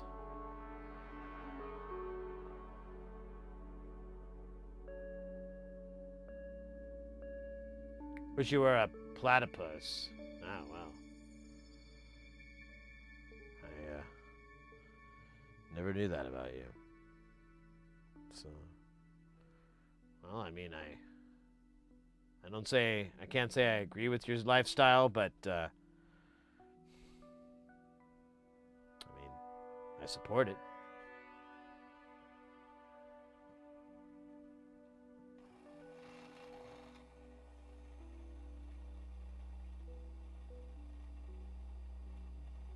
Uh-oh.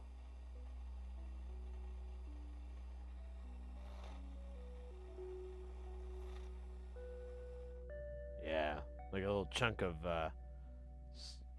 solder fell on the sensor. And it's like a proximity sensor or something. I don't know how it works. Some say it's dark magic used by a necromancer.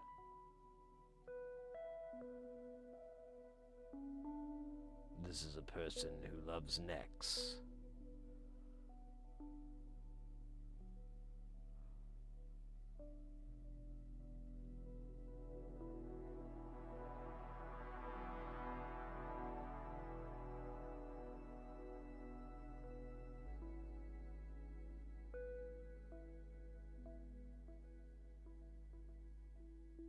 Oh yeah, what was the problem with the microhovey? Can anyone see this message? I can.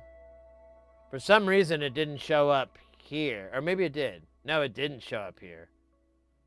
But that's actually a failing of the chat client I use. But people have informed me there are many others, so I might upgrade my chat client. But yeah, I can see you in the main chat. Sig Priest. Was chat working for you? I know it went out the other day.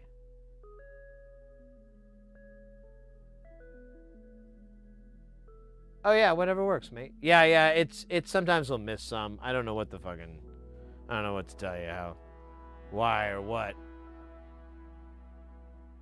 A call to static, there you go. Were you silenced? Did Twitch not wish for you to speak? They put their electronic hands around your mouth?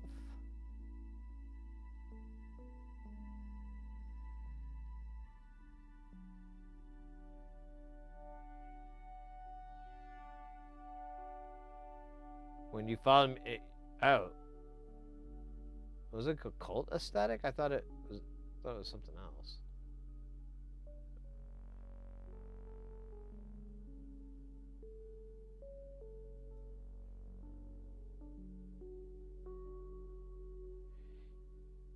Yeah, so what was it? Sunday, that happened. Like, people couldn't chat in this channel, and the way to clear it was to use the highlight your chat function. That would knock it out. So if you were typing and it said message not sent or something like that, you could hit that option and it would knock it out. Yeah, it's like, get your shit together, Twitch. Quit fucking with things that aren't broke. What's going on? Such a douche.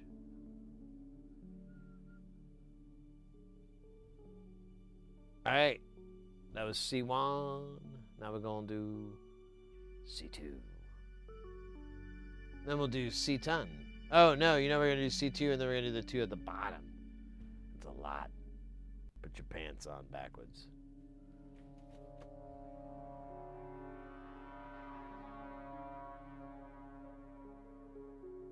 I gave up trying to chat with people, but for a while I was like, dude, why is everyone treating me like I'm an asshole? Why do me ever? Oh, well, usually you get like a notification. Like it says like the chat didn't, whatever. Like it'll, I thought it did. Maybe I'm remembering wrong, but. Oh, weird. So, there is like a way in Twitch to kind of do that. So you can mark, let me try to remember how it is. Yeah, you can go and hit restrict on their name as a moderator, and it will, I believe, if I'm remembering right, it will you'll see your shit in the chat, but no one else will, except the moderators and streamers. So you're just talking to the air, which I'm like, that's weird. Like, why would you send people to the penalty box?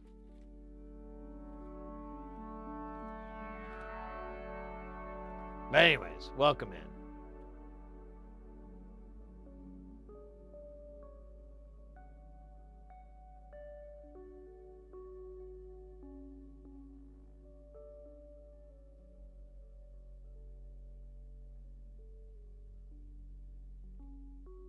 Oh, that's when you put 2 and 2 together.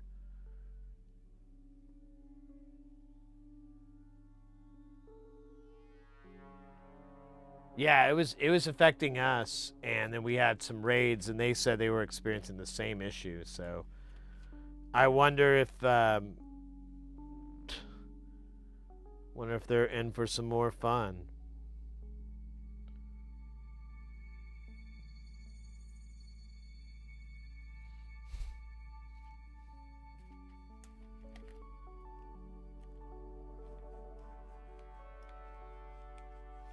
Gotta buy more of those.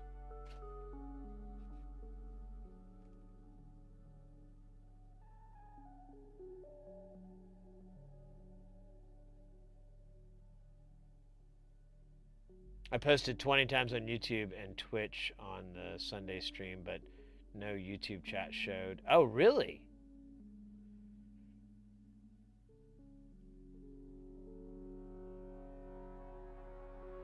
All right, Al, take care.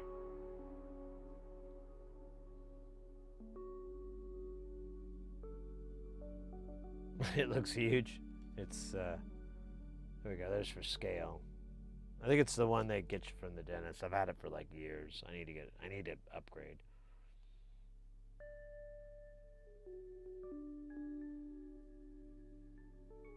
Zero Narrative. Hi, cool channel. Been watching YouTube videos about this stuff. Cool to see. Yeah, welcome in, mate. yeah, if you're all new to the channel, we're and anybody like coming in new or whatnot, we're an electronics channel. We focus on the soldering and assembly and the building aspect of everything. We kind of tinker, dip our toes a little bit into design, but a lot of the time it's just about the doing. We're not trying to come up with a cool this or that. And then the other part of that is like troubleshooting any, if you build something like a guitar pedal or whatever, and it doesn't work, how to, the methods for troubleshooting it and stuff like that. We mostly do audio stuff. We're working on, this is a eurorack module that makes burping and farting noises, from what I understand. I don't know. It's trying to just get everything from this one designer, and sometimes you gotta get some weird stuff. But this is the system we're building it for right now, and this is like, it's full, but there's like 20 modules sitting off to the side because there's no room in here anymore. And so I just kind of take out stuff to put other stuff in, and then I put the stuff I took out on a shelf and feel a little bit of shame. Just a little bit, though. It's not a crazy amount of shame. But I have some plans. I'm thinking about building suitcase rigs for it. And one of our viewers got me into the idea. I was like, it's really not that hard. I'll probably need to buy like a rivet gun or something. That's going to be the worst part. And, no, wait, I'm on the wrong thing. So that way I can fill it up. And then I was thinking about going to some modular meetups here in Phoenix and see if I can get anybody to buy some of these damn things off me. So I'm going to stagger these. Although, you know what? It's going to be hell no matter what. Well, at least it'll be hell once. But anyways, if you have any questions about this, you said you've been watching YouTube videos and whatnot, but if you have any questions on anything, even if you think it's a common question, go ahead and ask it, because you'd be surprised. You'd be surprised. Oh, wait, I got two more. Well, I could just eyeball these, because they're like on the bottom of this board, and I'm not even looking forward to doing them because they're so dumb. No, they're not dumb. They're malnourished in the brain.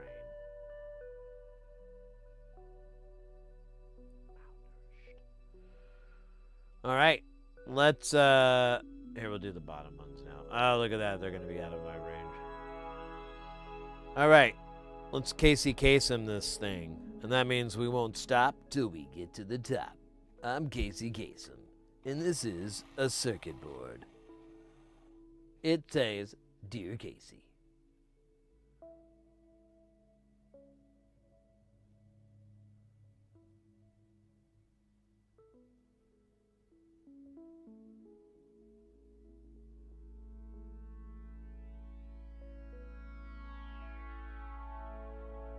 Good enough.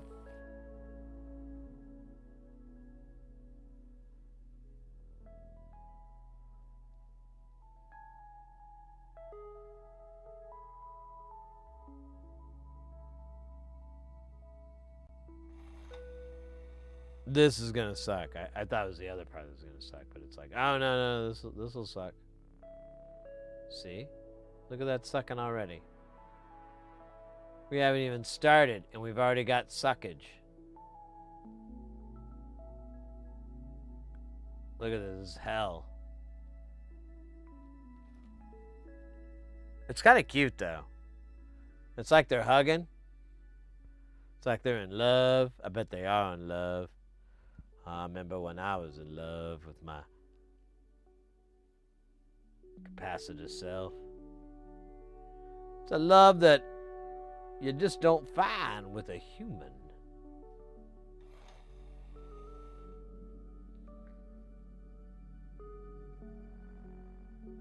Sexuality is a... What the fuck is that? That's like a chunk of solder. I don't even want to know. I don't even want to know.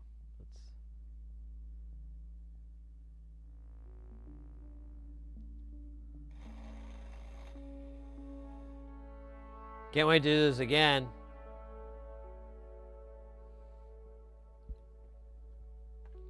It'll be so great.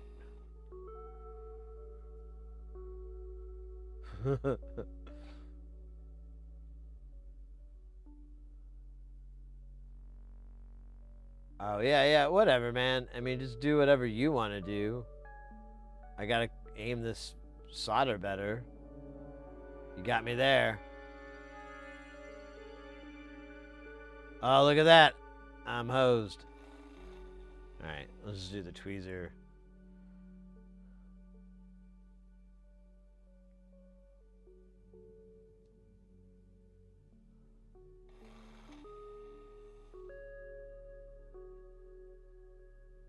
God damn you. Oh, that was really great. I thought it jumped, but it was an optical illusion. I think I might need some flux. Yeah, let's flux it up. I don't want to. I could. Here, we'll just add good old-fashioned flux.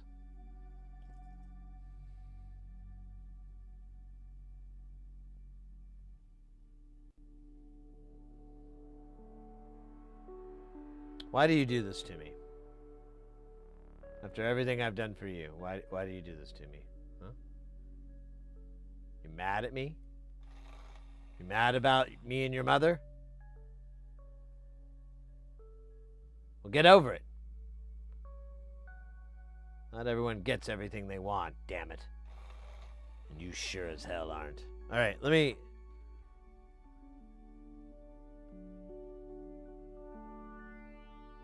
I should have just done it this way in the beginning, but... Oh, well. But I was too prideful.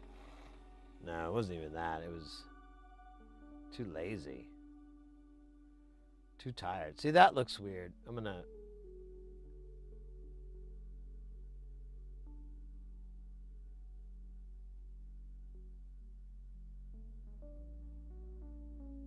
Alright, I'm gonna cook the shit out of these fuckers, aren't I? There we go. That's all I wanted. I just wanted that. Baloo AU, welcome in, mate. So good to see you. I'm doing all right. I had a little bit of a cold, but it was so mild, I didn't even realize it was a cold till my mom went, "That's a cold, Sid." Nah, we got this and this, and she's like, "You're describing a mild head cold." But I don't feel achy. Sometimes you don't feel achy. Oh, well, if this is a cold, this isn't a big deal. Streptococcus. That's a big fucking deal.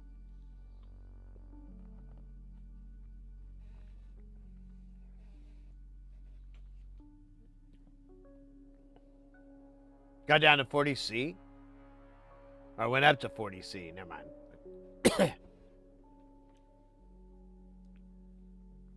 That is warm.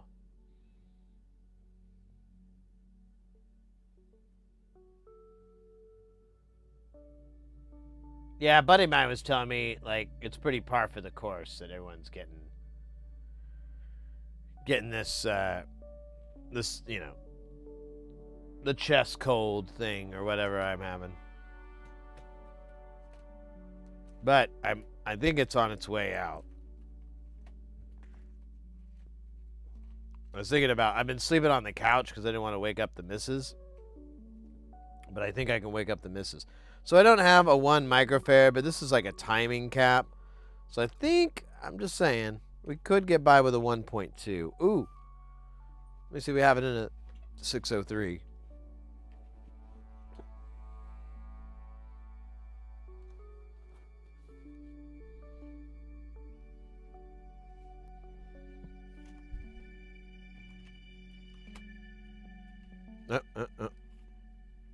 Yeah, I got it here.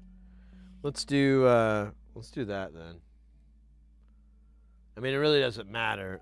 It explains it's a timing thing, but I'd like to have a baseline. Do do do do do do do do do do do do do Do do do do do. Do do do do do do do do do do do do do do. Do do do do do do do do do do do. Oh yeah, let me do that stretch. Oops, that's not the right button. There we go. Oh yeah. The shirt, it keeps splitting at the buttons. I think it's too small for me or something. Look at that. Ah! It shrank over the last 10 years or 5 years or however old this shirt is. Ah.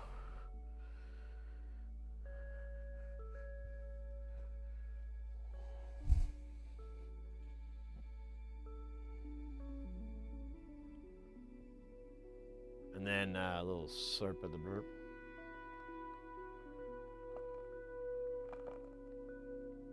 That'll count as my hydration.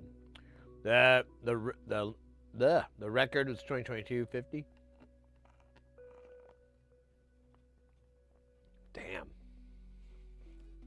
It was a pretty brutal summer here. I don't remember the numbers in Celsius or anything, but it was pretty damn hot. We'll just leave it at that.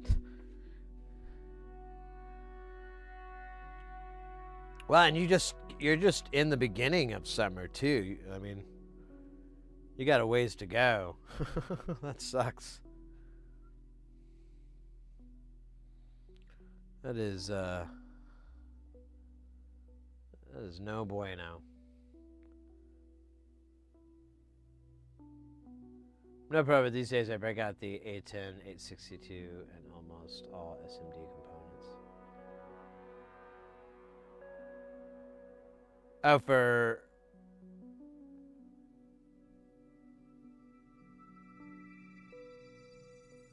soldering them in. Why is this thing TARDIS shaped and I'm just stupid?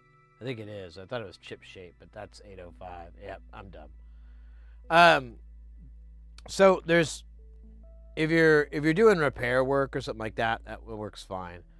But you do want to consider, and not so much on newer boards, like boards made within the last 10-ish years, or maybe a little bit less, maybe 5 or 8 years, I don't know. They'll be fine. But older boards, you have to consider the thermal properties of the whole thermal shit. So when you heat up that board, all these traces are going to heat up, all these things are going to heat up, the glue, the laminate, that's going to deteriorate.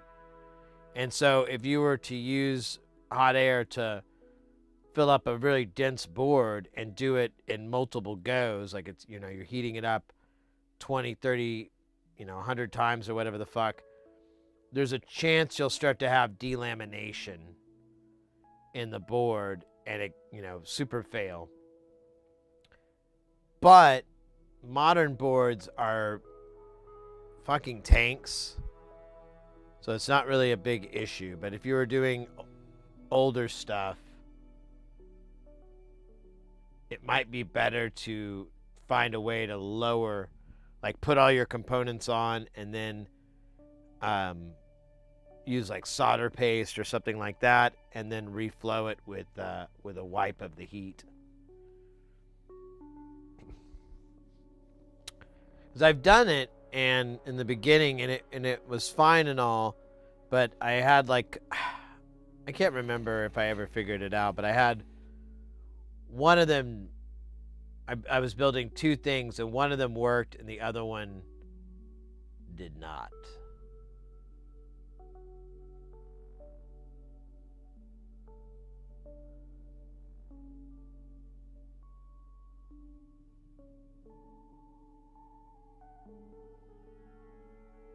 Yeah, Blind V, I agree. If it's a small amount of times, I don't think it's a big issue. But if you're doing it over and over and over and over, your probability number just keeps getting higher and higher. So it's kind of a numbers game, a statistics thing of like, well, if I heat this up 20 times, is there a chance for it to start to delaminate? Probably like a 1% chance or something. Maybe a 5% chance.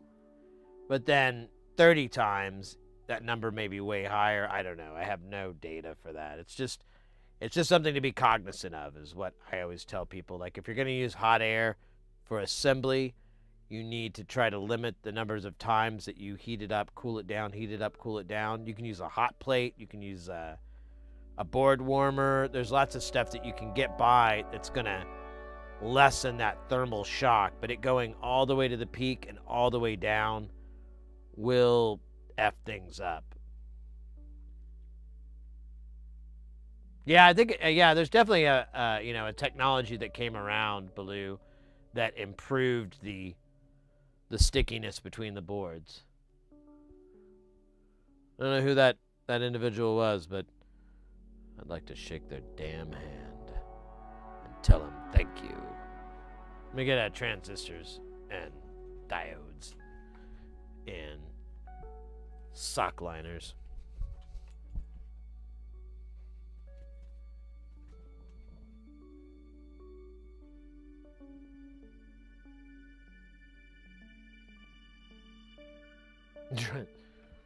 Well, if we look at here, let's look at that one board we just did.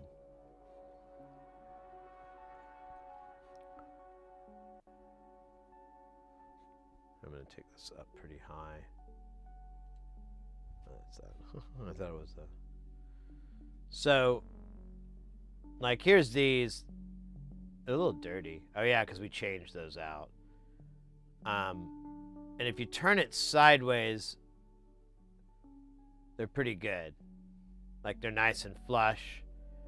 And the solder, like, goes on it pretty decently. Like, it covers the pad, and then it covers all the metal of the component that we're soldering. Like, at least for the chip parts, like the caps and the resistors and diodes and stuff. These things, well, they actually turn out all right.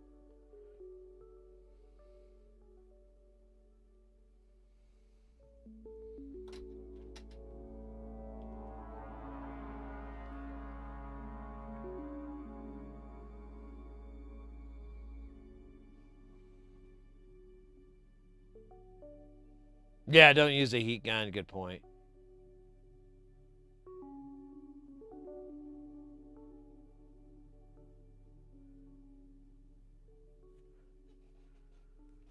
Let's see. 847.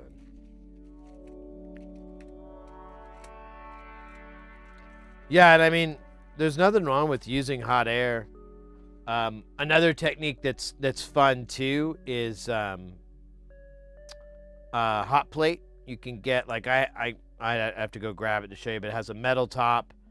You can get them. They can go up to like 400C or something crazy, and they have like a textured top, and you basically assemble the board. You can use solder paste and a stencil or whatever, and you just plop all your components on, and you can do them in one unanimous heat, and then a nice slow cool down, nothing too drastic. And I've had I mean, that's how I do these boards. Like, this board is all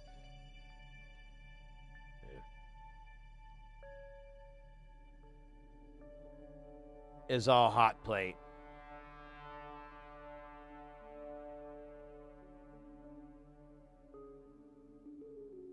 Now, I touched up a lot of these parts. Like, the caps are going to be hand soldered the same way I always do, but the resistors, I tinned all the pads in advance with just a ball of solder, and then I would tack the resistor in real loosely. So that's why you'll see, like, maybe a little extra solder on one side but not the other, because I would just get it so it wouldn't get blown off or knocked off. And the cool thing with the hot plate is, you've got everything, and you can kind of, bang it to kind of help put a little bit of vibration in it. The sucky part is trying to tweezer over it, because you have nothing to lean your arms against, and you're way up high. So it's like, it's just, it's really, really tricky. But most of the time, I'll do like a Dow thing where I'll hold my arm with my other hand, and then go in if I need to tap like a chip into place because it's like it slid off or something stupid.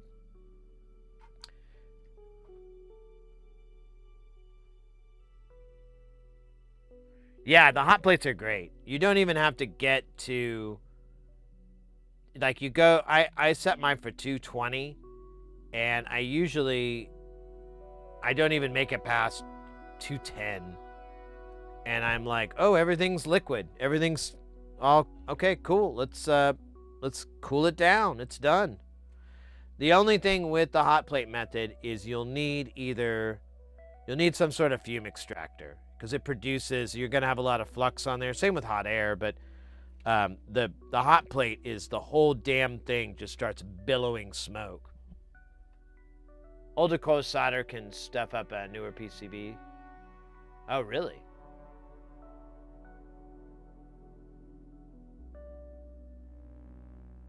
Yeah, exactly, Baloo. I always need that in order to get in there because it's just like I can't steady my hands well enough to like try to hit something with any reliability.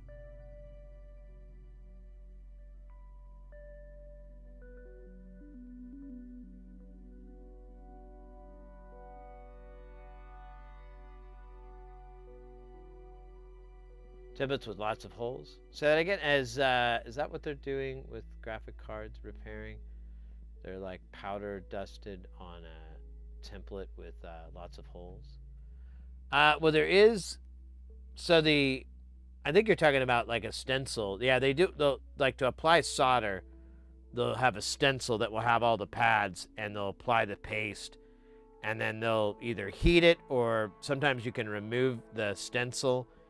And but you have to have the board warm so that the solder sticks to the board, not the stencil. I don't know. I'm not too clear on that whole technique, but either way, because I haven't done that yet. I've got some projects coming up that will have some stencils.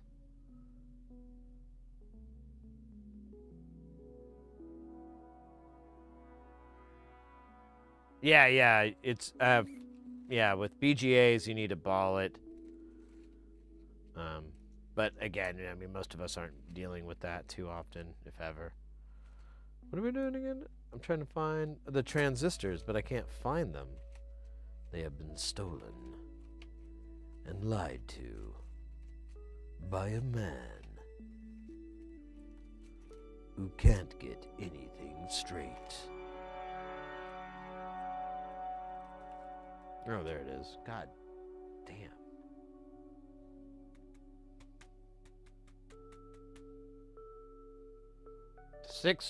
847s. What is this country coming to? What kind of craziness?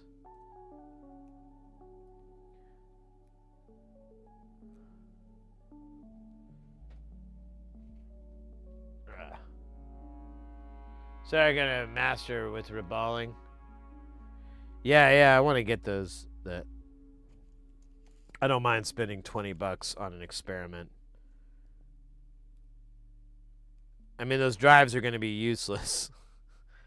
Because, I mean, who the hell would want one? But, I don't know. I could put it back on the bay and, see what happens. How many do I need? 6. I can't count for some reason. Must be all the cows kicking me in the skull. I don't think so good. And then the 2 tchotchke diodes. We'll deal with that when we get to that. Let's do these transistors.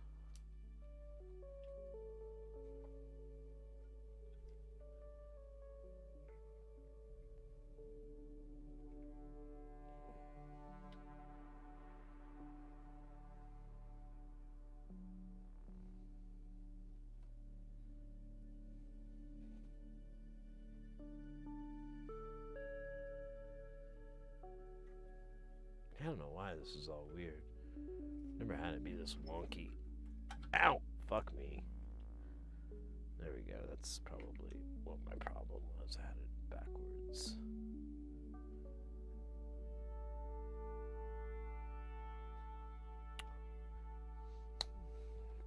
Oh, yeah. Let's go a little lower. Or higher, whatever. One of those directions. Oh, and then we have the diodes here. I didn't even see those guys. Well, I did, but I forgot about them.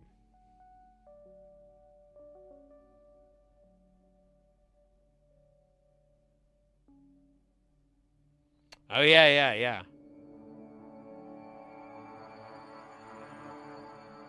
Yeah, and that guy does a lot of BGAs, like really high count BGAs too. I've seen him do that. Where it's just a like 500 or 800 point.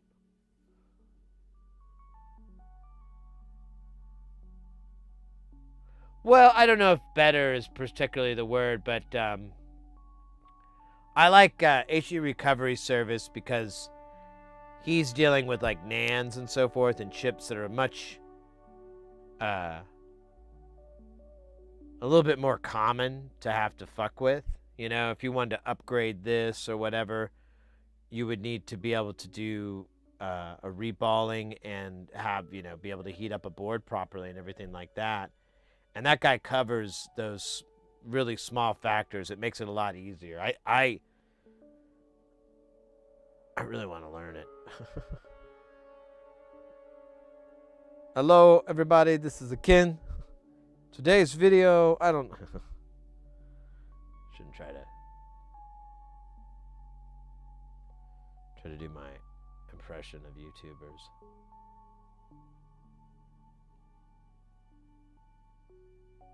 Yeah, and that's true too, Bulu. Ace does have streams their whole work, you know, their whole work day from their shop and everything. So it's oops. It's nice. Like there's a lot more content than HD Recovery Service. But it's mostly consoles. I always see him working on, like, I mean, hence the name, but, you know, it's not too much. I don't think I've ever seen a laptop or anything like that, but that may just be, you know, I don't have a ton of hours invested in his channel. Because usually he's on towards the end, and I'm you know, I'm like, I'll watch for a little bit, but I'm pretty sleepy.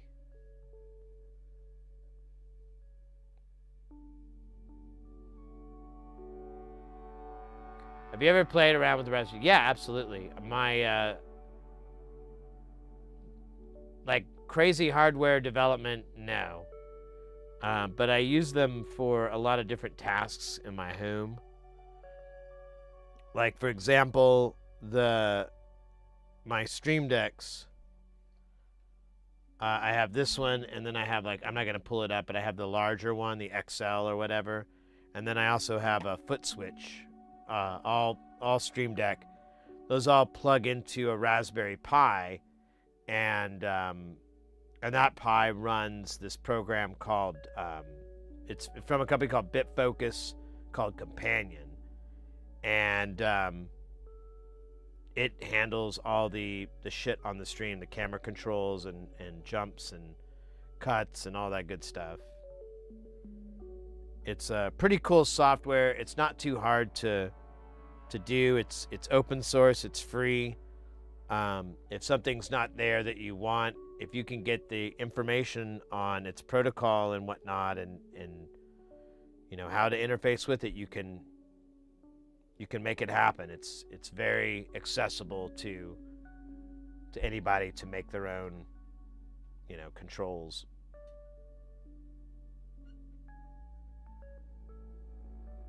Raspberry Exploration? Oh, how so? Raspberry Piss. Welcome in, Ingenuber.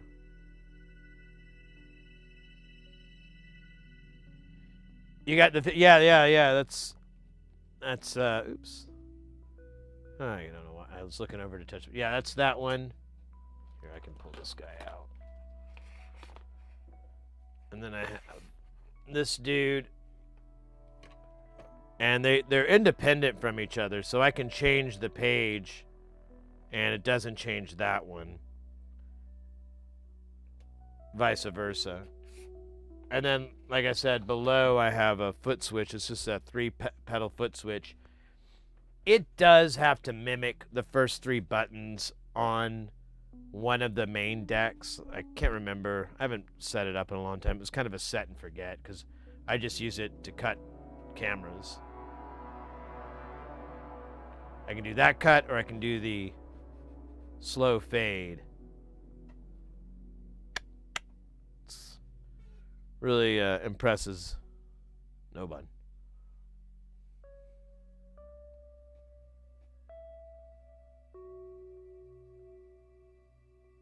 What are those 1Fs? Oh, these. So these are transistors. These are BC847s.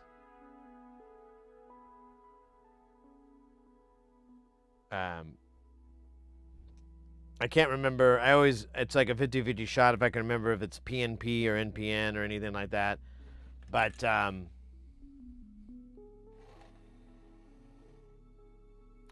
we can look at the schematic here in a second and kind of see what they're for.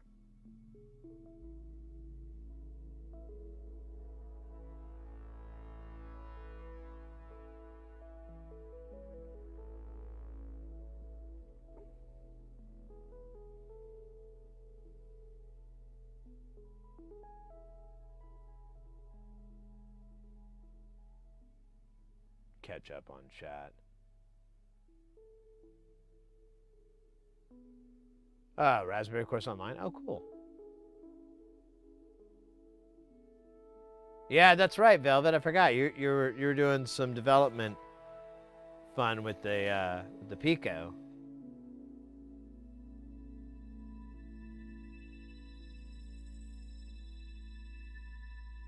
Mini size deck and an XL. Yeah, those are great.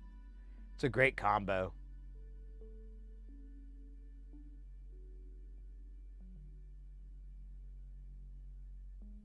Whoa, really, Baloo? That's awesome. That's pretty cool, mate.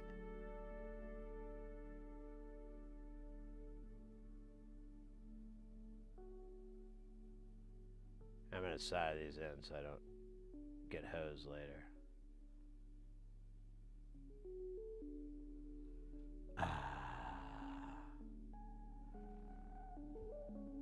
Let me go from right to left here. Maybe that'll make life easier.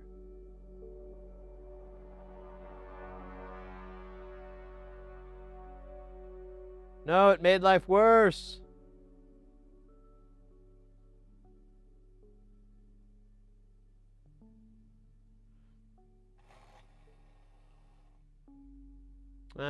I think I can live with this. Yeah, it's fine.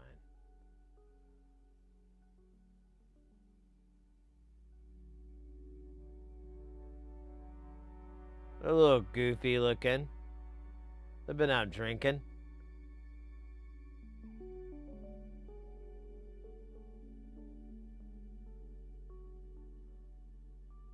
Octave Spa, welcome in. Smooth.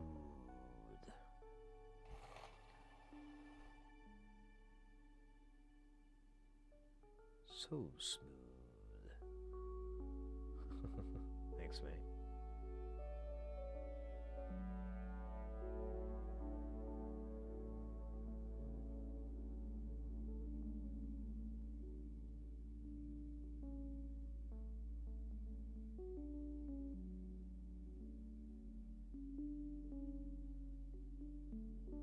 That'll do. That'll do.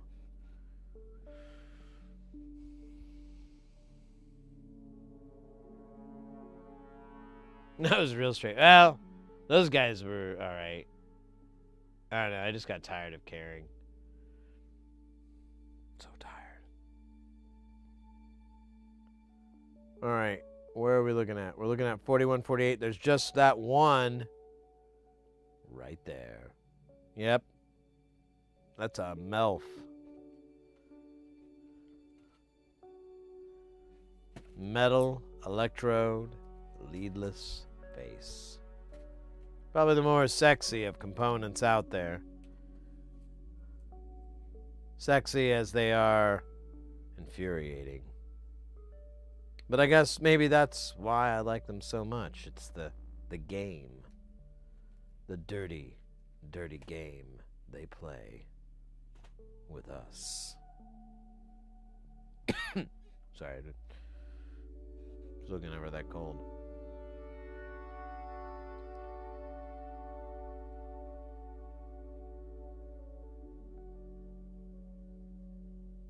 Alright, these things are round. And they're ready to go to town.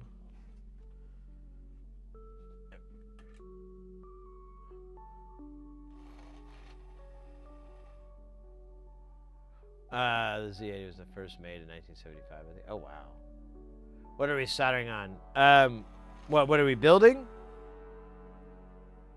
This is a module from Nonlinear Circuits called the Sandy Freckle, which is a module that produces burping and farting noises.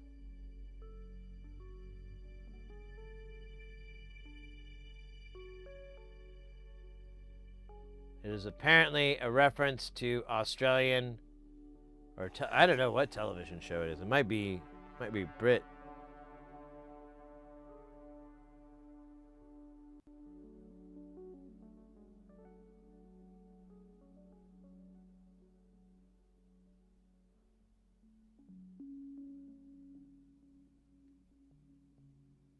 All right, it's on, like the break of dawn.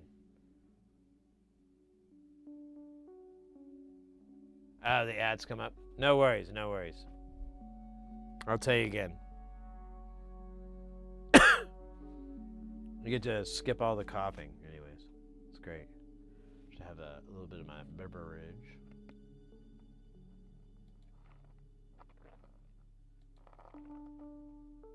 You know, if I let it sit long enough, it's not so bad. It's not so great, but it's not so bad. The smooch ladders about this. Yeah,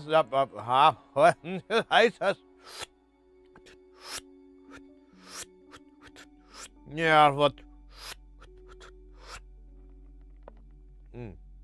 I forgot what I was gonna say. It's all right. I wish it was better.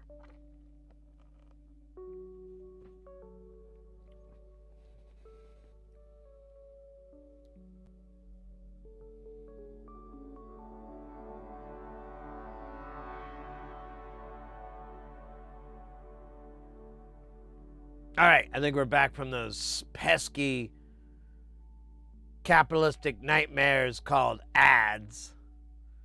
And Octave, you were asking what we're working on. So it's a module called Sandy Freckles. It's a eurorack module. And this particular one makes burping and farting sounds. And I'm trying to make everything from this designer. And this is on the list. It's at the bottom of my list, but we're there already.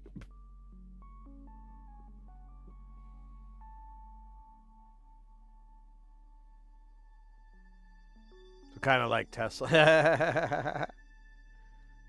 Man, I've been rewatching Tim Robinson stuff, and there's a show he did. Besides I Wish You Would Leave, which is what he's known for on Netflix. He did a show called Detroiters, and I think it's on Netflix too now, or you could find it out on there on the World Wide Web. And there's like it's basically him and his buddy take over this ad company, and they get into all these goofy shenanigans. At one point, they meet this guy who's, created a revolutionary car, but as soon as they get over to his house to meet him, they realize the guy's like completely batshit insane. And there's so many fucking hilarious parts. But the best part is when they go to see the car, it turns its waste is created in this solid matter, and it's just pooping. Like on the back, it just keeps pooping out, and there's even noises and everything like that. And they keep going, "You invented a car that poops." He's like, no, it's waste. It's poop. And I don't know. It's probably not funny when I describe it out loud, but the show is worth watching if you like the humor of Tim Robinson, but you wanted some direction in it instead of the sketches of I think you should leave. Those are funny, but I really liked it. I liked his character. I liked what they were doing in that storyline. The show only went for 2 seasons, so it's kind of like, done. Oh wait, we need the diodes. Diodes. Sloppy steaks. Yeah, exactly. I was just watching that one last night. I said I used to be an asshole. Sloppy steaks at Forcelli's.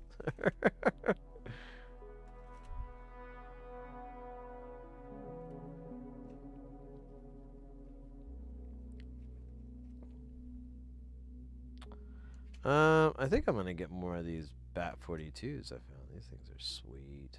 Oh wait, I got these, didn't I? Yeah, these are the big boys. Let's bring the big boys out.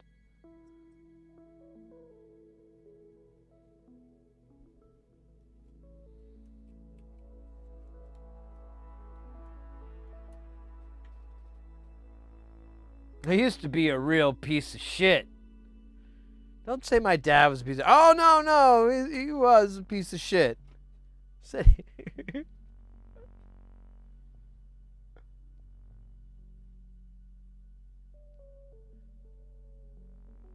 Yeah, I was watching the courtroom hat last night. Oh, God. Did you see his hat? He looks so fucking stupid in it. Brian told him to take it off, and he said, "You can't do that. You can't make me take off my hat." Then Brian asked, "How much was it?" And he said, "You can't legally ask me that." And then he took his hat off, and then you just saw him crying in his hands, and he just kept saying, "It's not fair. You can't do that."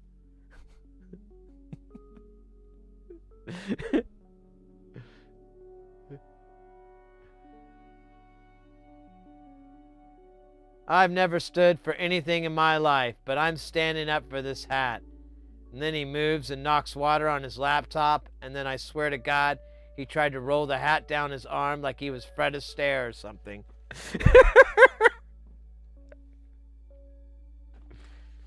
And then it dropped into the wheels of Michael's chair, and it got stuck, and he's got grease all over it. Yeah, I think one of my favorite bits, and I've been waiting to catch it because I was like, man, where is that part? Is the Darmine doggy door. That's my favorite. They open up with my other favorite, which is the coffin flop from Corncob TV.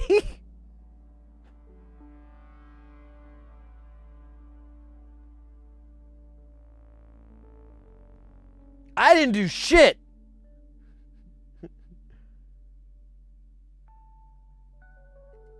Oh, look at that. That's really bad. This is terrible. I want to start over if I could. Can I start over? Is that okay? Yeah. Just gonna start over because this is gonna be easier if we do it that way. But we'll do this other one first, and then we'll fuck that one up too, so we can do it all at once.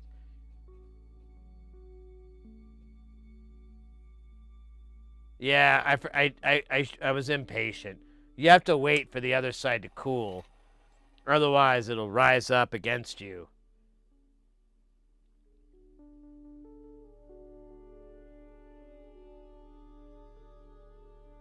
They said Coffin Flop is not a real show.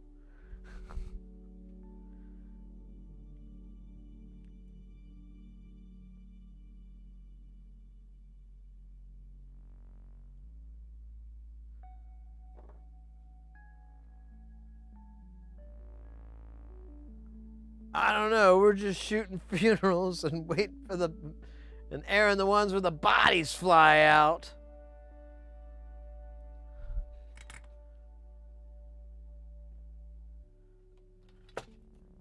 They called me some dumb hick. They called me a hick. They called me that in a meeting. I fucked it up, but the Darmine doggy door is my favorite. I show that to Mrs. Heresy, and she fucking loves that.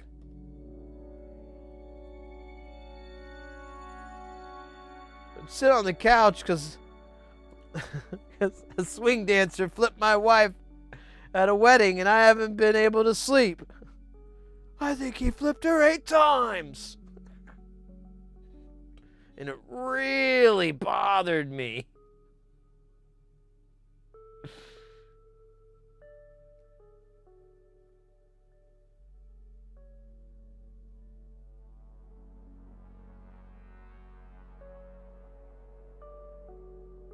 Oh no, it didn't work. I was impatient. Darkness. Come on, you bastard.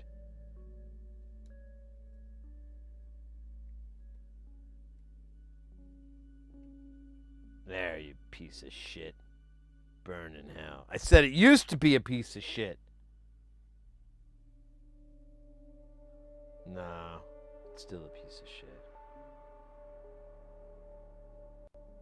What's your brand of Rick? I've been getting MG Chemical. It's all right. It's not the best. There's some really good stuff that Northridge Fix would have. I don't know if I've already used it all up or yeah, here it is.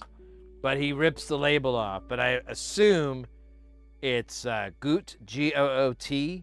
But I haven't been able to find a source for that that's reliable because there's a lot of fake versions of that, and like all the fake stuff is awful. But I've just been using the MG Chemical for the most part. This other stuff's a much tighter braid, so it's really good for really fine work, but I'm doing 805. It's never really fine work. All right, so this thing's got to flip around. Okay, not that way. No, the other way. The other way. Oh, God. You're killing me, Smalls. Yeah, Super Wick. This one's pretty good. It's number 454-NS. It's I mean, there's probably better out there. I've been using it for a while. I got like 15 meters of this shit. So it's just 50 feet. So I haven't ran out. I still have plenty left.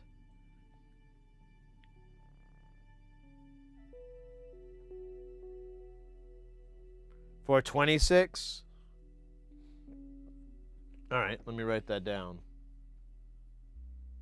I don't think I had like another model for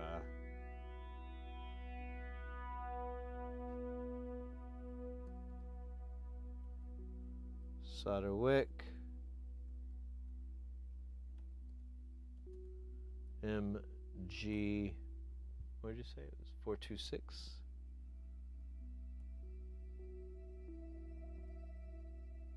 All right.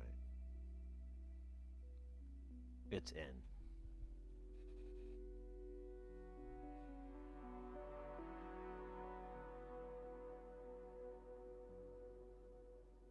Plastic grip dispensers. Oh, so it's something fancier than this piece of shit.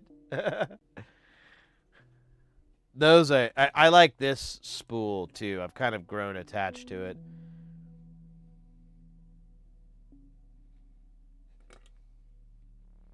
All right, let's screw this up again. Thank you. I'll be performing in Atlantic City on the week of the 19th.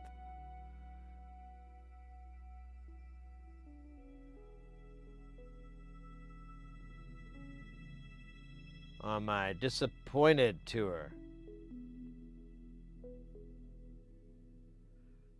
All right, we're just gonna see if we can wield this.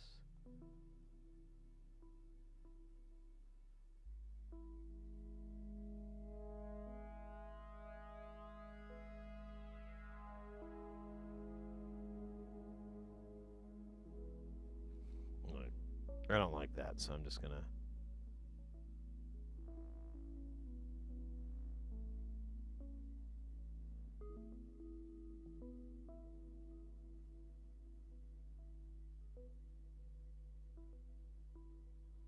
God damn me.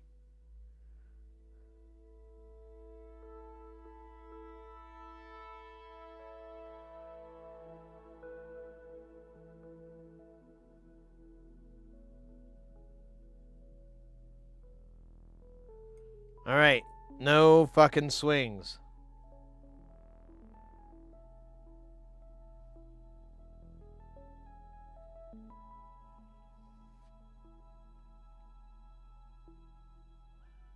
Yeah, the graphics were just so absurd. A lot of the humor is very absurdist kind of comedy, so not for everybody for sure. Hazmat Snacks, welcome in. What is this soldering for ants? No, we didn't leave any sugary things out.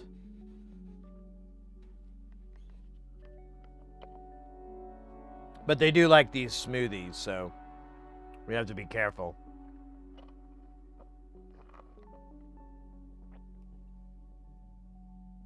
Sorry, I just had to make sure. I mean, once you bring up the ant thing, then you're in trouble. So we just need a single TLO 72. I can do that. Switch the cameras wrong.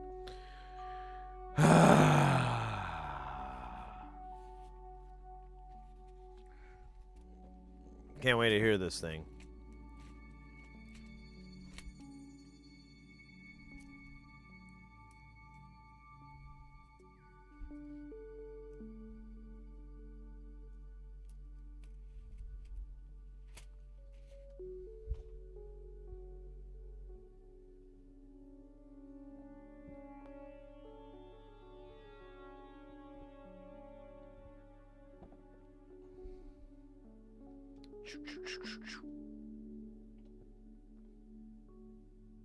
There she is, the pride of Prometheus. The Guild of Guile.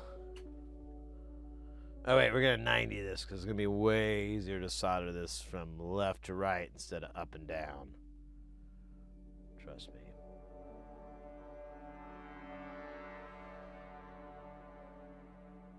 Oh, it looks weird though. Like it's sick.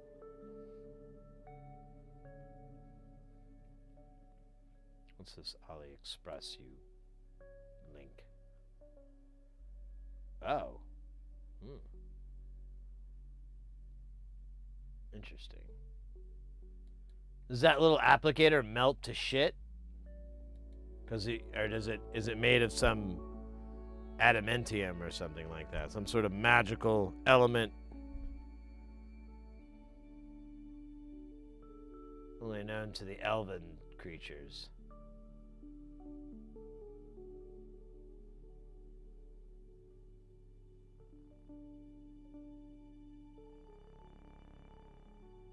Why am I moving?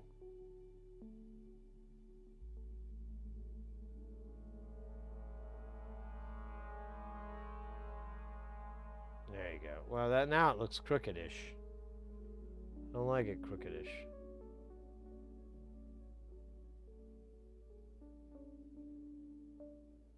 Oh, that's beautiful.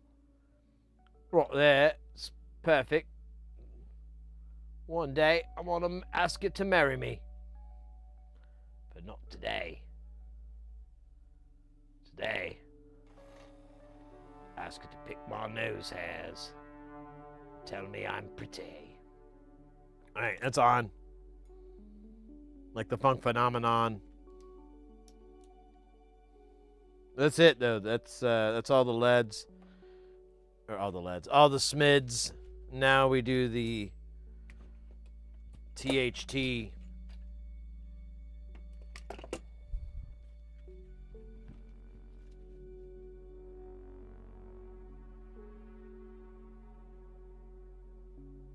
Oh, it's metal? Interesting.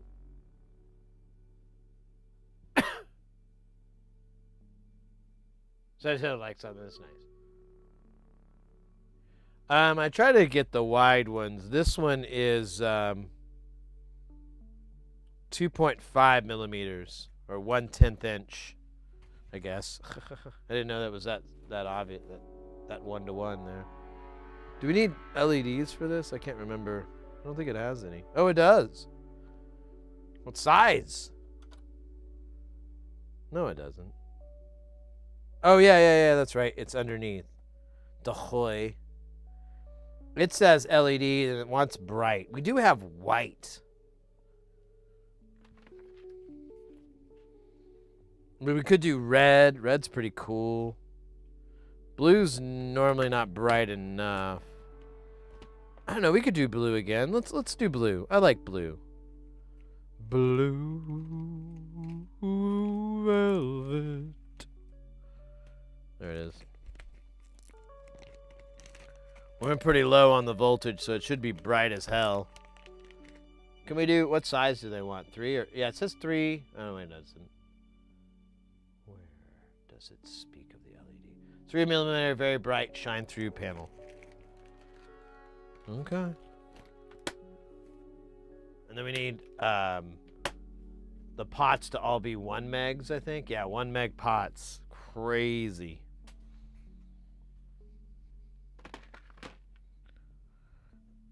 Can I steal this without knocking all this other shit over? Looks like it.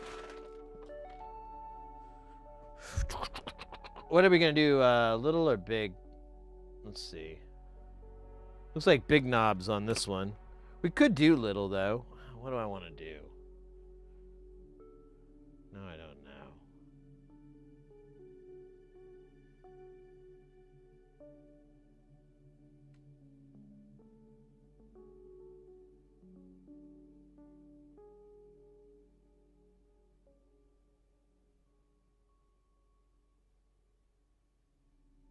$1.5.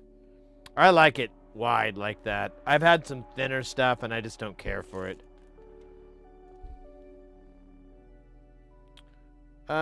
You know, a little piece of me wouldn't mind doing it small.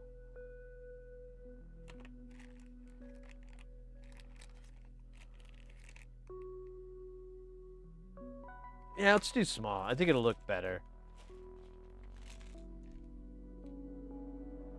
Yeah, let's just do it. I think those look a little sleeker. And, you know, if I want, I could make my next Sandy Freckles with the big boy knobs. Doesn't really matter. And then we need 2 1/8 inches. Oops. Pardon me.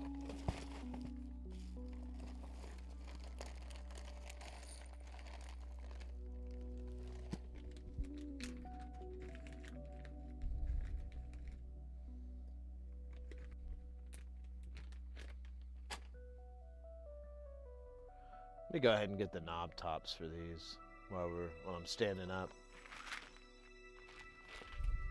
Oh, you know what? They were in that other... Damn it. They were in that box that we just had out.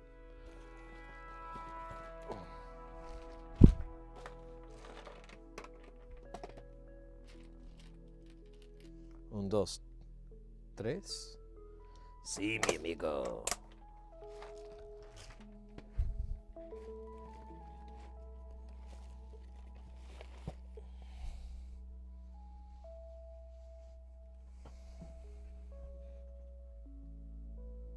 Is that everybody? Yeah, that's it. All right. Oh, we need to make the power connector. Let's... Oh, we also need to clean this board. It's filthy. It's disgusting. I'm physically ill from this board's filthiness.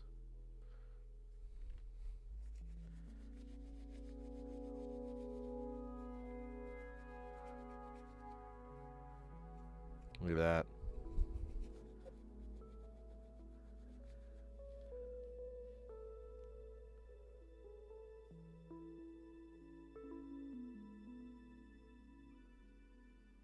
Oh, nice. With the Omnivice, mate. You should be pretty happy with it. I was surprised at how much I liked it. Fucker is heavy. Oh shit. I'm trying to get the fucking pedal here. Oh, it's way over here. That's why. Stupid. Said I used to be a piece of shit. Still am. Whatever. You like your Omnivice? Yeah, I was it's one of those tools that I'm like, I wish I would have gotten this sooner. I just didn't know no better.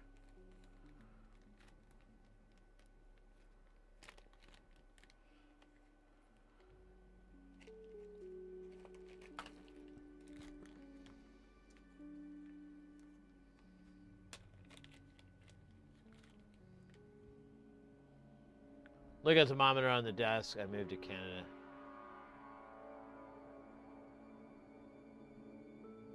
Oh yeah. We can do 25.7 C.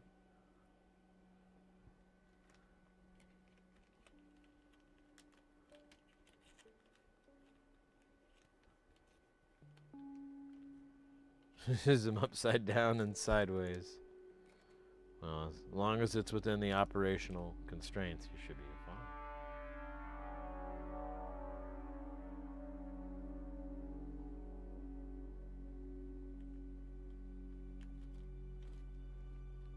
Nice.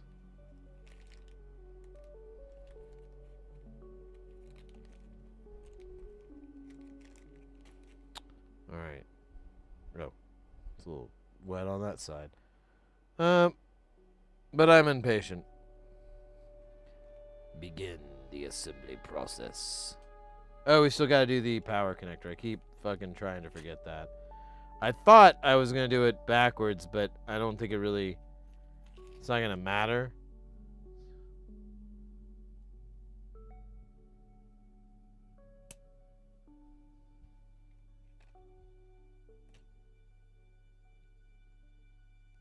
Let's see if this thing will go in without, because this is the one that we got a little solder in the.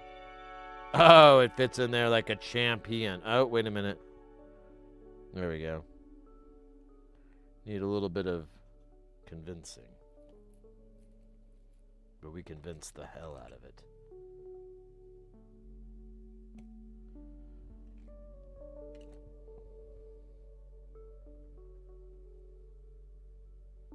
Yeah, Mechanic's not a bad brand by any stretch. May not be super popular here in the US or was super well known, but I and many people I respect their opinion on have all really, really liked their stuff. I don't know if it's true across the board, like all their stuff is the bomb, but at least the crap I've used.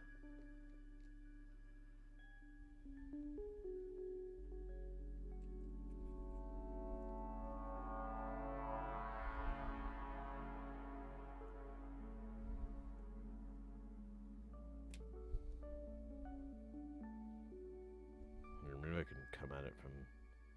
Ooh, yeah. There we go.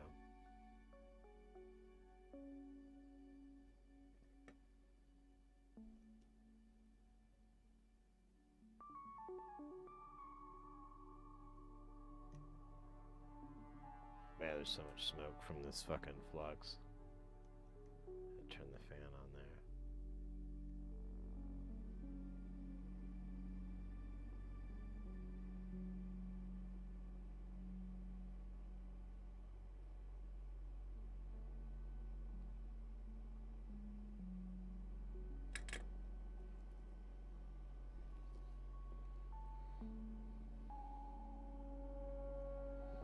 All right. Moments away. Or MoMAs away. Here, let me do a little tiny cleanup here. On this little spot. a bunch of unactivated flux, and we're gonna cover it up with a bunch of jacks. It'll suck. Maybe not today. Maybe not tomorrow. Probably not for a very long time. But it'll suck. Or it'll suck a lot.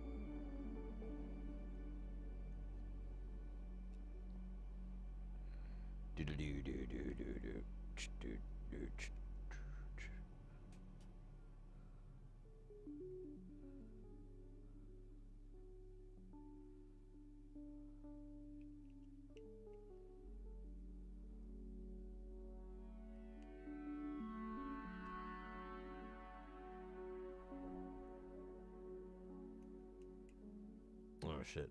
Come on, little pin. Oh shit, sorry guys.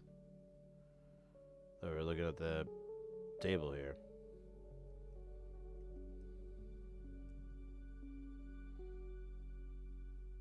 Oh shit.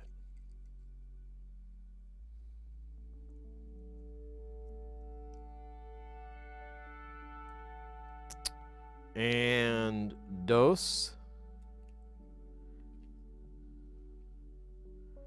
And bueno.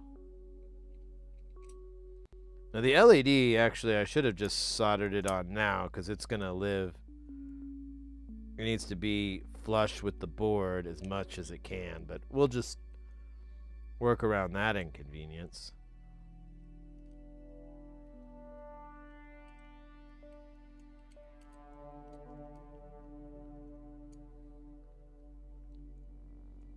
Yeah, that'll work. Yeah, that'll work. I know we want to go the other way so the thing isn't in the way. Now we're minutes away from listening to the Sandy Freckles sound.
Hey, go fast. This here final report from the U.S. Air Force, 1989, says that some sort of electrical gravitational effect is quite good at propulsion.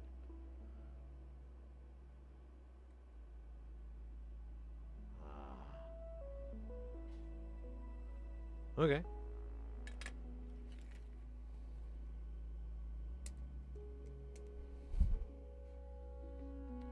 Cool beans. I have no idea what that is. Some sort of bifilled brown anti-gravity effect. Ooh.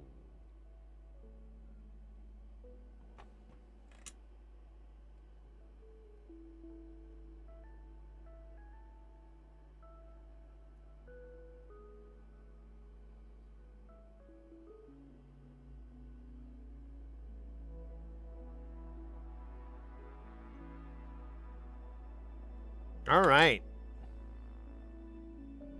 Now is the only thing that's real. Let's give this guy a test.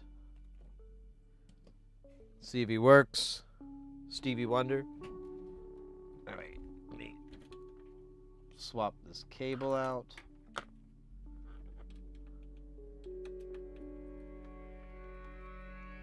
Hold up. That's not good. There we go.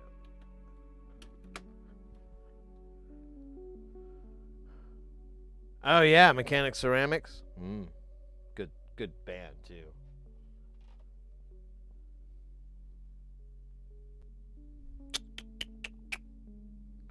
throw these in the bag of infinity.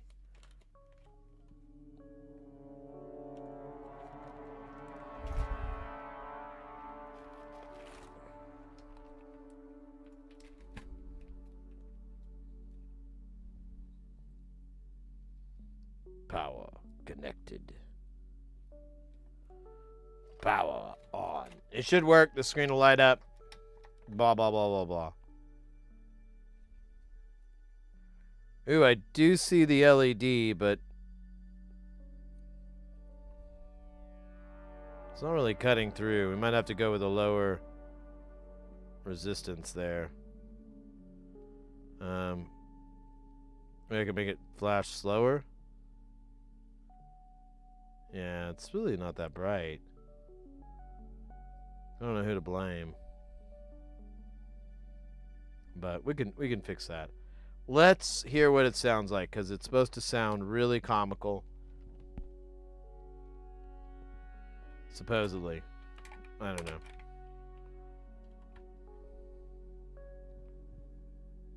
Oh, I gotta plug this part in too? What the fuck is this?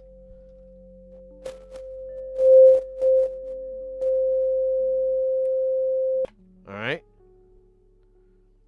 Let's listen to the freckle.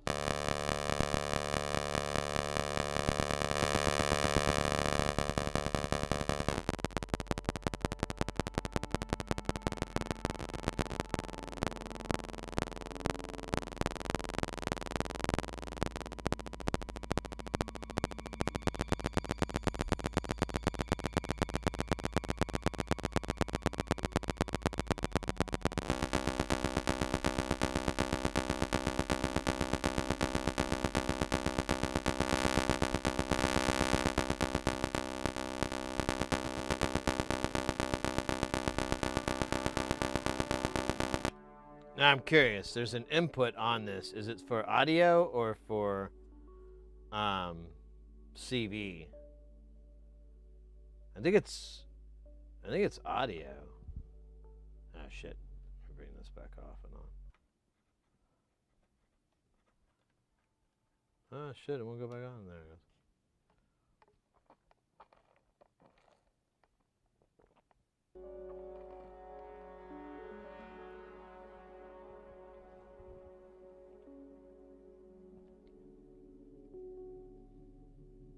Audio rate signals. That's all I needed. Thank you very much. We will feed it the sine wave. Here, we'll feed this back into here.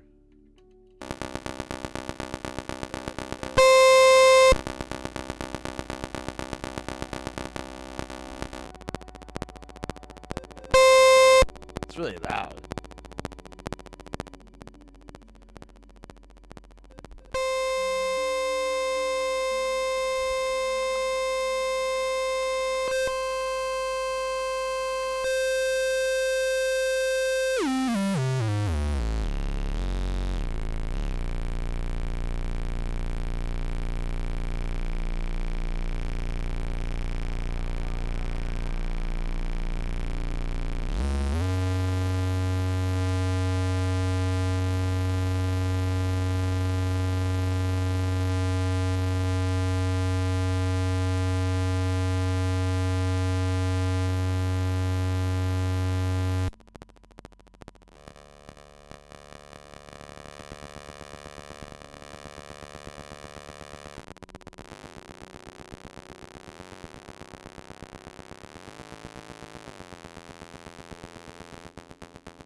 Oh, cool. It's Meshuggah.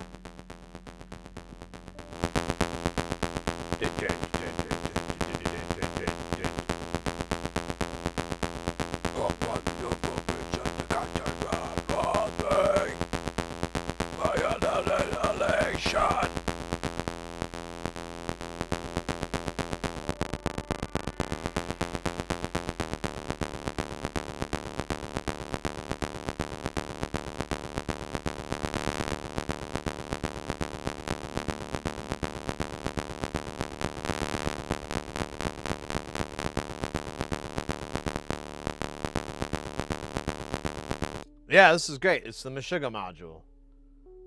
That's great. The memes are helpful and very true.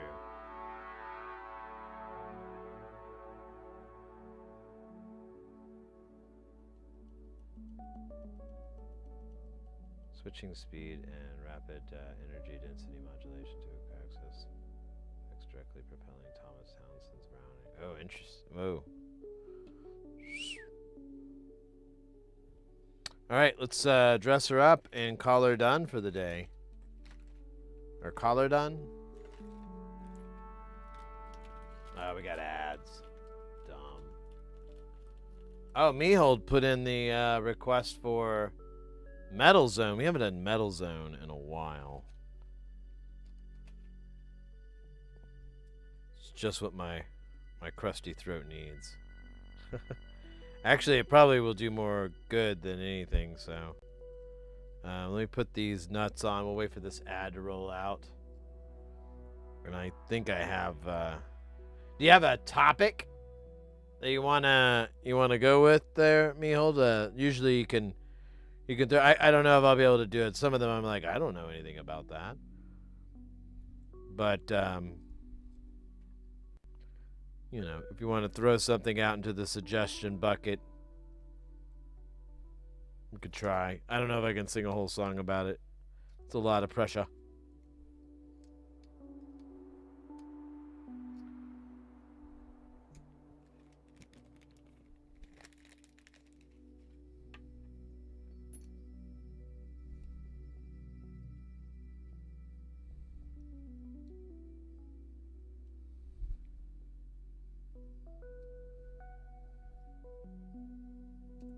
Oh, shit. You almost got away, didn't you? Go, and least and last. Okay, we got those on. Let's put the nuts on. We just need...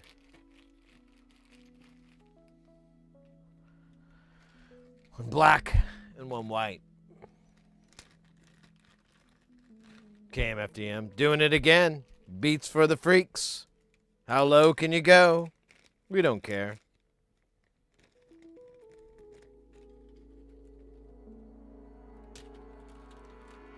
It's up to me. Copy that. Let me think of a good...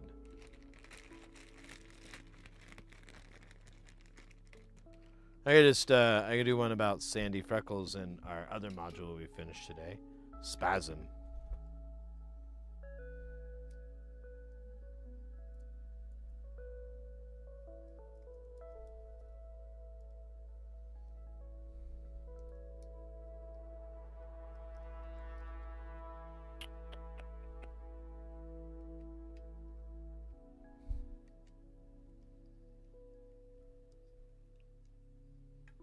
Voila.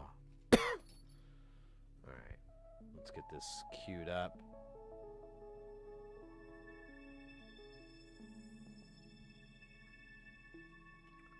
We'll be using the jams of, I forgot his name, actually. Let's see, what was it? I had... Oh, man. If I can find it, I just realized I was like, oh, man, I don't...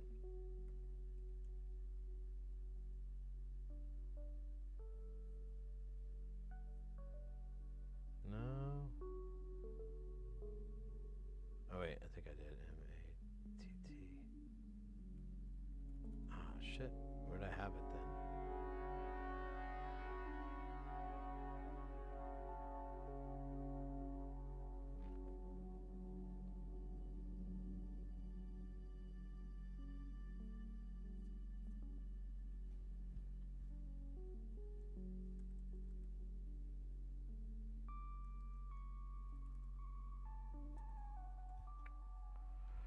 Man.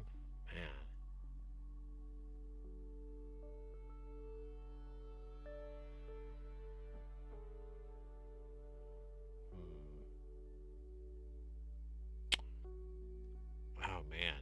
This is going to be tricky. I can't remember the guy's name.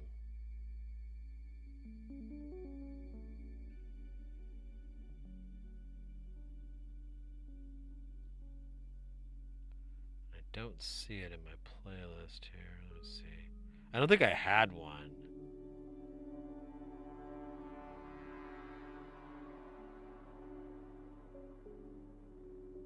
Yeah, I think I always pulled his name up, but I can't think of his name anymore. I followed him on YouTube, so I can maybe find it there in my subscriptions.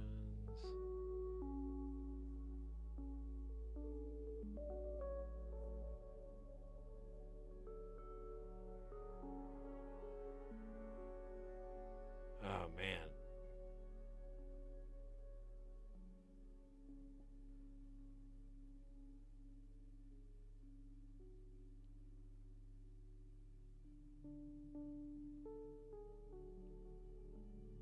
Oh man, I'm not seeing it. What the fuck is the music? I can't remember.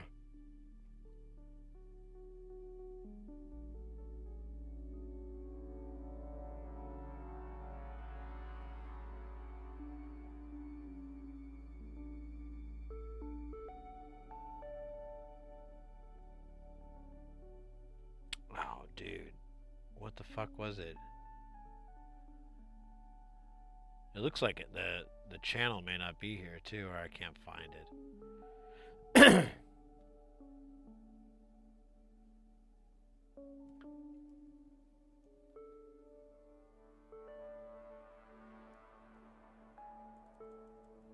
Yeah, it may not. But I remember I had the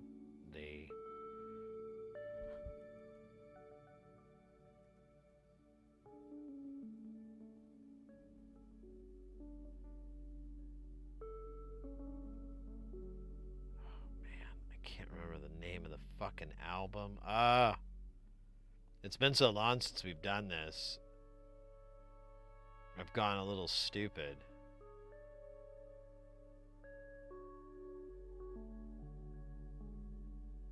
Ah, there it is. Yeah, I was totally off. That's not even his fucking name. I totally messed it up. All right, we're back in the game. Let me kill this so we can make it happen. Here, I'll get my handy dandy sunnies here. We've got a cool backdrop to go with, so we'll do that. Let me.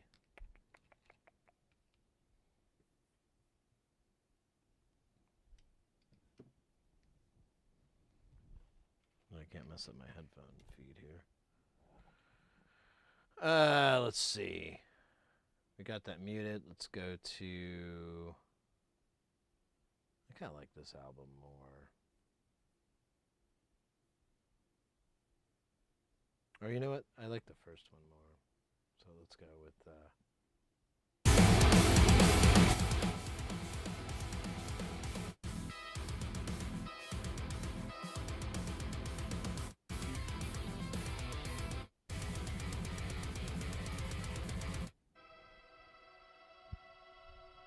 I think we did this before.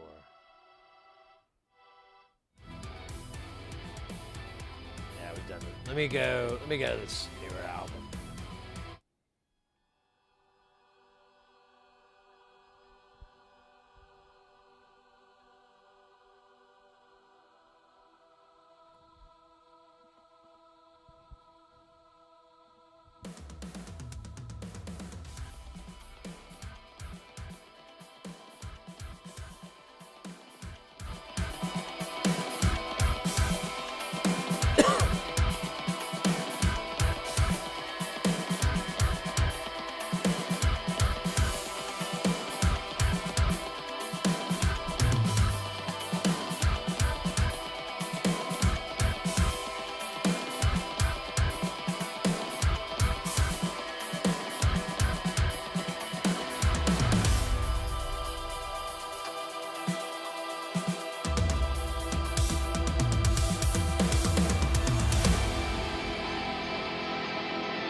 awesome!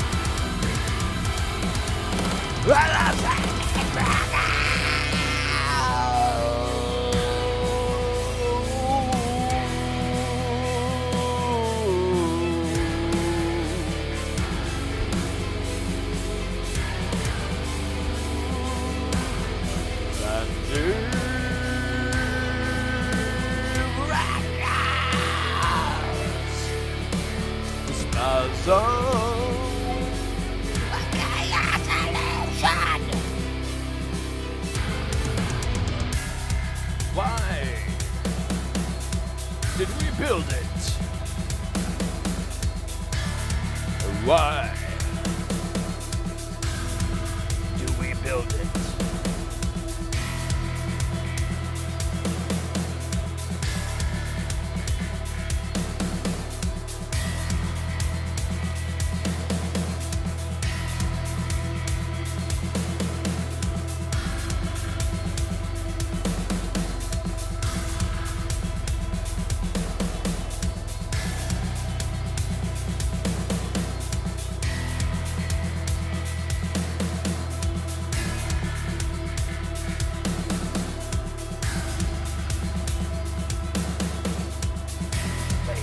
The spasm and the sandy freckles.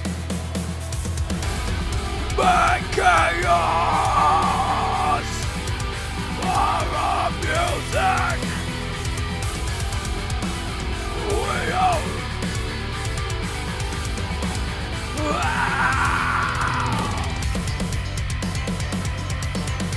I know there's so many breaks.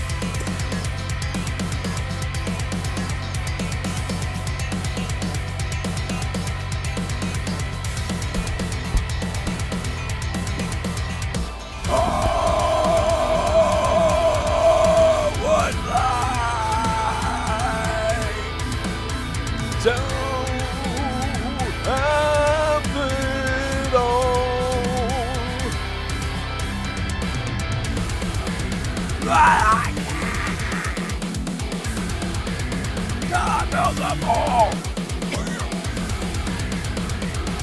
No redemption! For it all!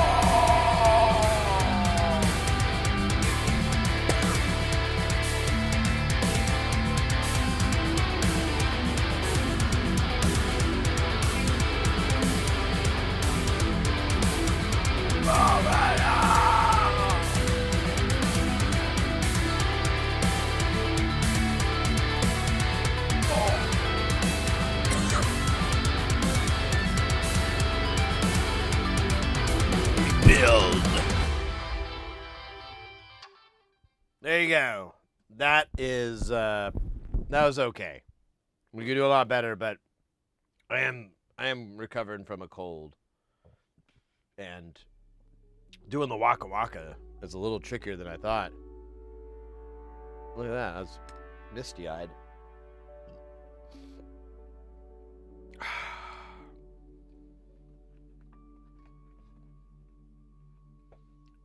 But, you know, we'll do some more of those and I'll get back into the swing of it all. Jesus Christ. It's like I smoked a pack a day. Oh, wait. Well, it was 2 packs. Now I'm all choked up. I'm not all choked up. Those gross sounds.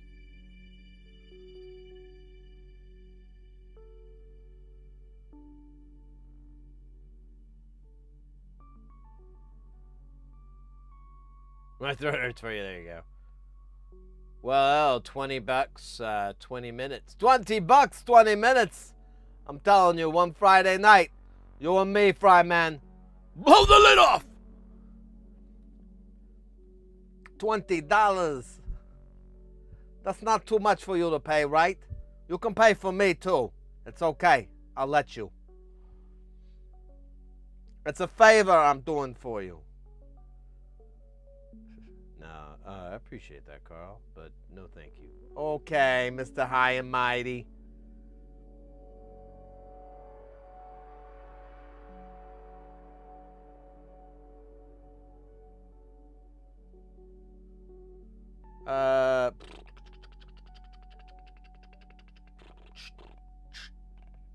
I would keep doing ministry stuff today. I'll have to like blast through their catalog. Maybe my mic is so low. Blast through their catalog like a blaster in the sky. A blaster, not a bastard. Bastard in the sky.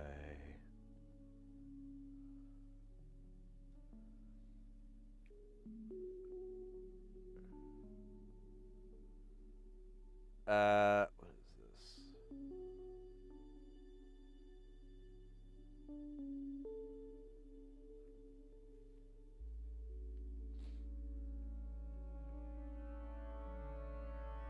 This looks cool.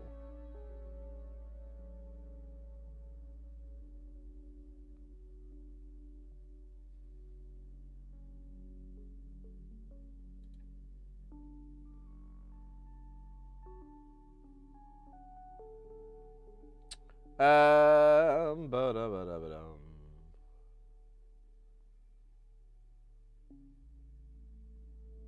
Top tier Aquatine. Well, when you watch it as much because you don't have a life, you celebrate that. That's like a thing. Like, hey, that's cool. I ain't got nothing. Let's celebrate it by watching the same show for like 25 years. Over and over. No short episodes, so you could do that, watch an episode, maybe, trim your nails or something.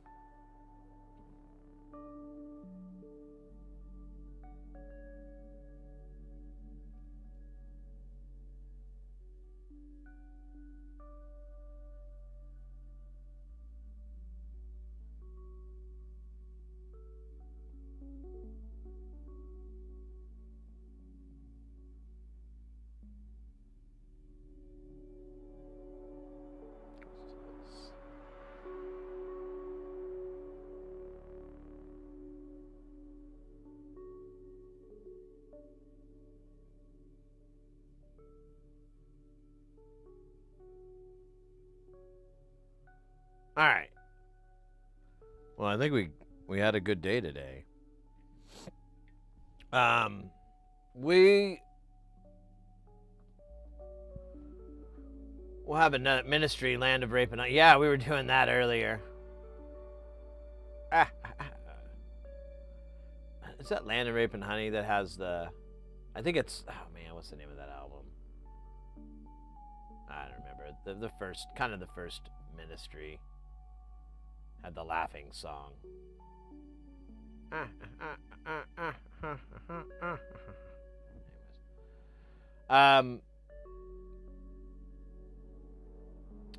Guys,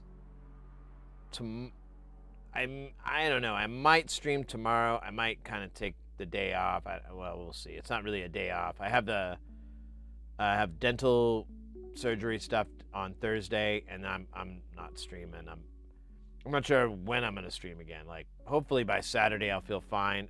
We might do a stream with where it's no mic, where I can just type and chat, and we could do some stuff in Space Station. That might be fun. Test out some new modules, things like that. We'll see. It just kind of depends on how the everything falls and how I feel tomorrow. I may just be kind of exhausted. Like I said, I've been having this cold, so we'll just see. No promises. I will bring up. Pardon. Now I got the cough. I got that frog in my throat. I will bring up that we in the chat there. I'll link us up with the social medias.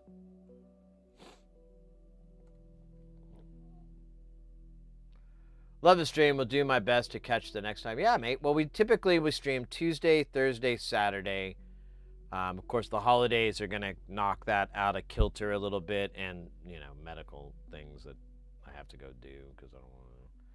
But definitely follow those social medias if you want to stay up to date on it. I think our Discord's probably the best place, but, whatever. If you don't do Discord, you don't want another Discord server in your list. I get it. Me too. But, if not, join us over there. It's good times. I'm going to call it. Thanks again. Sorry for the request. I totally forgot you got cold. Oh, it's okay, mate. I would have said something if I didn't want to do it. I was going to see how far I went, and I felt like it might help actually clear things up a little bit. So, no worries. Over on the Twitch side, there's a channel here I've never seen before, and I figured we could raid that. They're building a Fallout-style Geiger counter. They're over on the SciTech stream. And, yeah, they're new to me, so I figure we go in there and raid, say hello, and have a good time. It's either that or pinball. I got a pinball stream. What pinball game are they playing? Jurassic Park. So, I feel like a SciTech stream would be better than a pinball stream, but I don't know. Those are tough cookies to eat through. But it's UWAS Lab, so we'll raid into that. Over on the YouTube side, we're gonna head over to Ace Computer Repair. They're live, so say hi to them. And over in Australia, and yeah, let's get this bag rolling here. Guys, thank you so much for an awesome night. We got 9 new follows. Is that true? No. I didn't update the page. It was like 6 new follows, though. That's pretty dope. We got 2 resubs there, one from Porphyry and one from Ruggers. And then we also got rated by Fixit42 earlier today. So, nice stream, guys. Really dope. Thanks so much, everybody, for a great time. I look forward to seeing you on the next stream. Next time! And you guys, stay guile and all that good stuff. I'm going to fade away. And, wait, where's my thing? There it is. Pop that rude boy up. There it is. Slick as candy. Do a little mass bombs here.